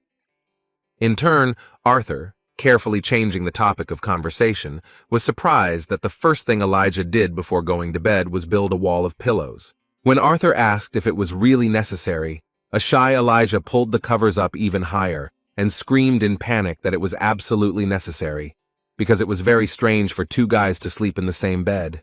Looking at Elijah through the wall, Arthur coquettishly asked if Elijah would like his friend to be a girl. The awkward moment was interrupted when Elijah simply couldn't take it anymore and threw one of the pillows that made up the impenetrable wall in his friend's face. Falling on his back, Arthur began to laugh cheerfully and carefree because of his new friend's shyness. At that moment, he was interrupted by Elijah, who shyly peered through the wall of pillows and hesitantly touched on the topic of girls, asking if he would be able to find a girlfriend at Zyrus Academy. Arthur was taken aback by the suddenness of the question, so he replied that for a guy who looked so serious, he was strangely suddenly worried about the most ordinary things. Yawning before a long-awaited sleep, he asked his friend not to worry, saying that he was sure that he would meet a pretty black-haired girl with glasses, and then they would get married and have children with the same black hair and glasses. Elijah was surprised because he thought Arthur thought that children were born with glasses or something. With some childish envy, he said that he had no doubt that Arthur would have no end of girls with his disgustingly royal appearance. Feeling a hint of envy, Arthur asked his 4-eyed friend not to worry, saying that to him, girls their age seemed almost like babies. After these words, he wished his friend good night. Their pleasant conversation was over, and Elijah fell asleep easily in the pleasant bed of his new home, where Arthur's family had so sincerely welcomed him. Sylvie, in her new form, has long enjoyed the sleep she calls training. The next morning, Arthur slept through everything as usual. As he walked out of the room, stretching upwards, he was met by Vincent. Putting his hand on the shoulder, he remembered that since he was curious to talk to the inventor, he said that he already had an appointment with one of them. With a smile on his face, he added that the name of that interesting scientist was Gideon. He introduced him not only as a famous researcher, but also as the most skilled inventor and craftsman in the entire kingdom of Sapin. The Gideon in question would be returning to Zyrus in 3 days, and the 2 of them would make a detour to visit him. After that, they planned to join everyone else in the center of the capital. It sounded like a good idea, but Arthur was surprised to hear that the center of the city would be interesting. As it turned out, he hadn't heard before that the royal families from all over the world would gather in Etistan to make an important announcement, and it would be broadcast in the central square of Zyrus. This news was unexpected, but Arthur did not pay due attention to it, and instead thanked Vincent for arranging such an important meeting with the inventor for him. Taking advantage of the moment, Vincent admitted that he was curious about why Arthur wanted to meet with Gideon. In response, Gideon said that he wasn't sure that Arthur specifically needed anything. As it turned out, he just wanted to discuss an idea. He could not admit that through this meeting he wanted to use his knowledge from his past life. The boy's words seemed like a mystery. Vincent couldn't even guess what the talented young magician and brilliant inventor might be talking about. At this point, they were interrupted by Ray's cheerful greeting. He squinted and looked at Vincent with some prejudice. After that, he pointed at him and caught him off guard, asking why he was still in such casual clothes. He thought Vincent was going to meet someone that morning. Vincent had actually forgotten his plans, so he hurried into the room, saying goodbye to the boys. With a cheerful laugh, Ray asked him not to look back, so as not to trip and break his lovely glasses. The son and father were left alone, and Arthur, giving Ray a friendly punch in the stomach, asked how his training was going. With a cheerful laugh, he proudly replied that he had officially made it to the solid orange stage. When the conversation turned to training, he remembered an interesting detail. Holding the core out towards Arthur, he said that for some reason, even after he had absorbed everything from the core, it did not crumble and retained its original shape. After handing the core over to his son, he asked him to have a good rest and enjoy himself while he went away to complete his preparations before leaving. He couldn't stop admiring his son, whom he hadn't seen for 2 whole years. Before leaving to finish his business, Ray clapped his son on the shoulder. After this gesture, he thanked him with a sincere smile for giving him a chance to break through to a new level. They said goodbye until they met for dinner. On the way outside, Arthur wondered why the core had managed to survive even after it had exhausted all of its mana. This made him think, so he went outside to avoid being distracted. In fact, it was the first time he had held such an object in his hands, so he could not even guess why it continued to retain its original shape. Arthur clutched the mana core in his hands and concentrated on his own feelings. The surface of this object had not changed at all, but he was completely certain that there was not a single drop of mana left in the core. He then placed the core on his chest and began to use the mana aura, connecting himself with the object. At that very moment, he felt the presence of a truly powerful being inside. The realization of why the core had not yet collapsed simply shocked Arthur. As it turned out, the will of an S-rank mana beast was preserved inside. Obtaining such an item turned out to be a great success, because the will of the beast is a power desired by many, which grants its owner access to powerful and unique magic. Only those to whom a powerful mana beast willingly passed it on can possess it, as in the case of Virian. On the other hand, it is still possible to obtain such power in another, more difficult way, when the will is preserved within the core of the slain beast. With an anticipatory smile, Arthur wondered what would happen if he had 2 whole wills of the beast inside him. He didn't know if this was possible, so he decided to use the only available method to clarify the situation. Pouring a small amount of his mana into the core, he came into contact with the mana beast again. Within a moment, he felt the presence of the terrifying guardian of the ancient forest. As expected, this monster was hostile towards Arthur. While in contact with this creature, Arthur felt the approach of its power, which was going to harm him. Just as the flow of restored mana from this beast began to approach Arthur, a barrier suddenly appeared in front of him. He didn't create this barrier, but it appeared exactly at the moment when the will of the beast from the core tried to make contact. Feeling the power that Arthur possessed, the keeper of the ancient forest was horrified. The will of the dragon, the most powerful of magical creatures, protected Arthur from the S-rank mana beast.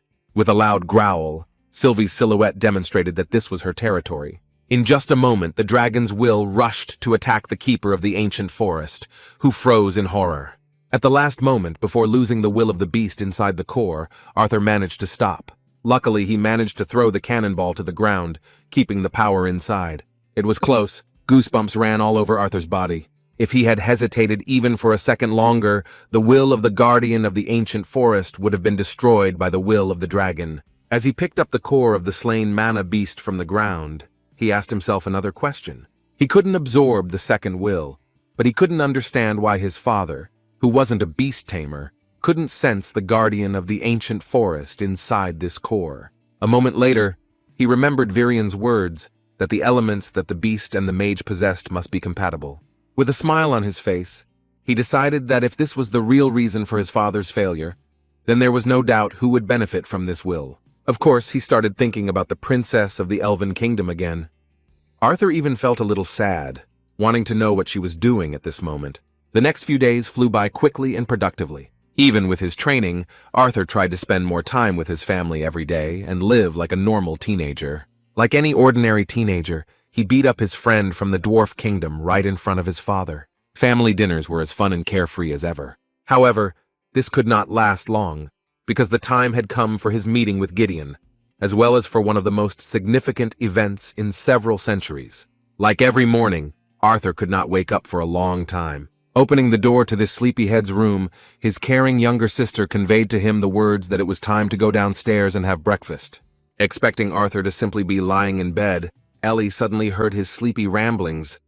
Looking at the bed, she was surprised to see the following picture, where Arthur had thrown his legs over the sleeping Elijah, and Sylvie was sleeping right on his head. Walking slowly towards the bed, Ellie spoke in a menacingly calm tone as her mother told her that they should all prepare for this announcement in the main square of the city. Her words again did not reach Arthur, so Ellie had no choice but to solve this problem in her own way.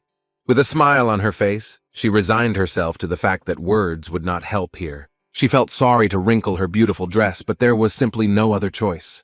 With a joyful cry, she jumped onto the bed where Elijah and Arthur were sleeping peacefully and carefree with Sylvie on their faces. Arthur woke up with a yelp from the sudden pain, while Sylvie was thrown into the air by the momentum of the impact. Waking up in such an unexpected way, he said that Ellie was already too big to wake him up like that. In response, she pretended to be offended by his words, with which he called her fat. Turning his back to her, Arthur said in an offended voice that they were teaching her some strange things in this so-called school for real ladies. Patting the poor guy on the back, Ellie, without losing her status, asked him to make sure he was really ready for the trip before going down for breakfast. Together with his mother and Aunt Tabitha, they were going to go first. Waking up in a less traumatic manner, Elijah said he wouldn't be surprised if his friend's sister turned out to be as cruel as he was in the future. An old, beautiful carriage with a mana beast harnessed to it took them to the center of the city. It was noisy here as always, with many people gathered here to spend time with their families and see the announcement that was the subject of so much noise. This time, Arthur and Elijah went to the city with Vincent. After getting out of the carriage, the red-haired guy immediately began to complain about being hungry. This was not strange because despite the usual excellent breakfast, he was not full because Sylvie stole quite a lot of food from his plate. Elijah said that if he didn't mind, they could go to some establishment, but first he planned to go to the nearby shops. Hearing his plans, Arthur was surprised at how he even had money for any sudden or even planned purchases.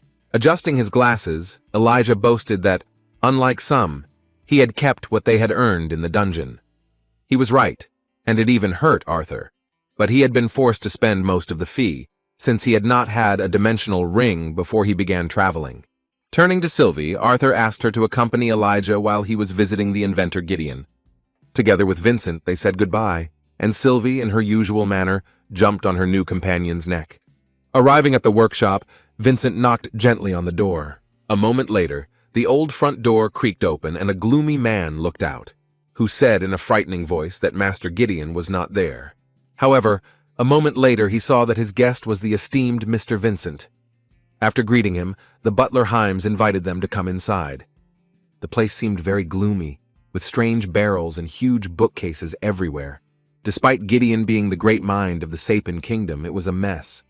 When Arthur entered the next room, the first thing he encountered was a terrible stench. When Arthur asked what was stinking, Himes said it would be easier to answer the question of what exactly wasn't stinking. Indeed, the entire room was filled with all sorts of garbage, and among it, one could even find all sorts of strange liquids on the floor.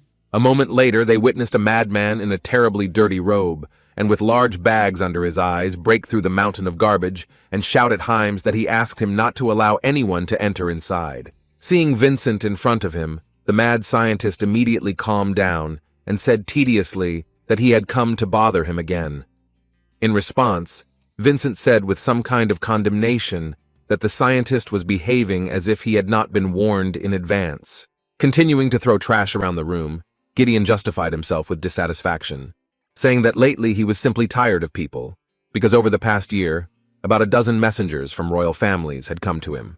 It seemed like a dozen people weren't a big problem, but as it turned out, they were chasing him and trying to force him to invent a way to travel across the ocean. Hearing this, The curious Arthur's ear twitched with interest, and he slyly asked why they needed to travel across the ocean. When Gideon brazenly replied that it was none of his business, Vincent asked him not to take his words to heart. After this question, the mad scientist finally noticed the small bug standing next to Vincent, so he couldn't help but ask what he was doing there. After these words, Arthur bowed respectfully and said that it was an honor to meet the great mind of the kingdom of Sapen. He explained that Uncle Vincent had told him a lot about his amazing works and inventions. Even though Arthur had introduced himself quite pleasantly, Gideon continued his disrespectful remarks by saying that Vincent was mistaken if he thought he was going to take some incompetent person as his apprentice. Looking at the young man, Vincent answered uncertainly that in fact he himself would like to know for what purpose Arthur wanted to meet him so much. Taking advantage of the moment of pique interest on both sides, Arthur said that he had actually come to make an offer to the one with the sharpest mind in his head. Remembering that Gideon was looking for a suitable way to travel across the ocean, Arthur decided to demonstrate his usefulness in practice and noticed the sheets for the drawing. Gideon, who was extremely arrogant due to his status and the lack of any competition, mockingly asked to repeat these ridiculous words about help. Understanding the scientist's displeasure, Arthur grabbed the drawing sheet, saying that it would be much easier to show in practice than to explain. After these words, Vincent and Gideon saw a strange sight, because the 11-year-old boy standing in front of them began to draw something on a piece of paper with great intensity, as if he immediately realized that he could help them travel across the ocean. A disgruntled Gideon, who began to walk towards Arthur, said that he did not know what kind of scribbles the child decided to draw, but he did not have time for such nonsense. Looking at the drawing that the young man had prepared with a sly smile on his face, Gideon, who had not yet had time to comprehend what he had seen, said that this was not a problem that a young man who had not even grown hair yet, you know where, could handle. In just a moment, his permanently half-closed eyes opened to their full potential, despite the terribly dark bags under his eyes. Realizing the genius of the drawing made in an instant, Gideon was so shocked that he could not hold back his cry of surprise. He even began to lose his breath from the realization of what had fallen into his hands. Not noticing Arthur on his way to the drawing, he began to rush towards this sheet of brilliant paper. He grabbed the blueprint and shocked Vincent with his reaction. He shouted that he had known all along that he needed an engine powered not by mana, but by steam, which was produced by burning certain materials. After shouting that he should have thought of this much earlier, his joy was suddenly interrupted when he noticed that something was missing from the drawing. Interrupting the scientist's euphoria, Arthur snatched the drawing from his hands, saying that he had left out some key details that he would be happy to provide much later. With a sly smile on his face, he said that these materials would be provided in full after the end of their negotiations. Hearing these words from the little boy, he was so shocked that a noticeable nervous tic appeared on his face. Pointing his finger at the harmless boy, he came to the very obvious conclusion that Arthur was not just a little bug. Waving his hand in front of Arthur's face, he said that none of this mattered anymore. He snapped his fingers and summoned his butler. A moment later, the door creaked open and Hames appeared with a box in his hands. With admiration in his tone, the scientist said that he was sure that even those things that were lying on his floor would surprise the curious young man. Opening the box of jewels, Gideon shouted that he was one of the few who could admire it with their own eyes. Vincent even cried out in surprise, realizing that in front of him was an iron diamond. Arthur, as expected, could not lose his status and only demonstrated his surprise. With his hands folded in front of him, the businesslike Gideon, anticipating victory in the negotiations, recalled Vincent's words that he was facing a young but promising mage. He introduced this diamond as one of the rarest gems on the entire continent, which contains a lot of mana. Vincent even put in a few words about how promising wasn't quite the right word to use. Shaking his head from side to side, Arthur politely declined with a sly, unwavering smile, saying that he wasn't interested in that sort of thing. Despite refusing such a rare jewel that even kings would bow to him for, Gideon signaled to Hames that they should move on to displaying all the items from the middle shelf of row C. In just a moment, a whole mountain of jewelry appeared in front of them, the glitter of which from the very beginning captivated the owner of the auction house, who wanted to make good money from selling these items. As he sorted through all these things, Gideon shouted that he had never shown anyone one very interesting thing before. Making the situation exclusive, he specified that he would make an exception for the young genius. With full confidence that this would be enough, Gideon presented a mirror that could deflect up to 5 magical spells at once. Unexpectedly for the scientist and everyone present, the young man once again shocked them with his steadfastness, responding to this crazy proposal with another polite refusal. The scientist was already at his limit when he let go of the mirror, which Himes fortunately managed to catch before it smashed to the ground. After that, a wild auction began, the likes of which Vincent had never seen before. He was amazed that Arthur was able to speak his mind right to the great Gideon's face. Throwing objects at Arthur that could have been the property of the royal treasury, an enraged Gideon began to beg him to take it all in exchange for that damn drawing. What was happening before Vincent's face was a real devilry that neither he nor Himes could believe. With his hands on Arthur's shoulders, Gideon found himself in a position where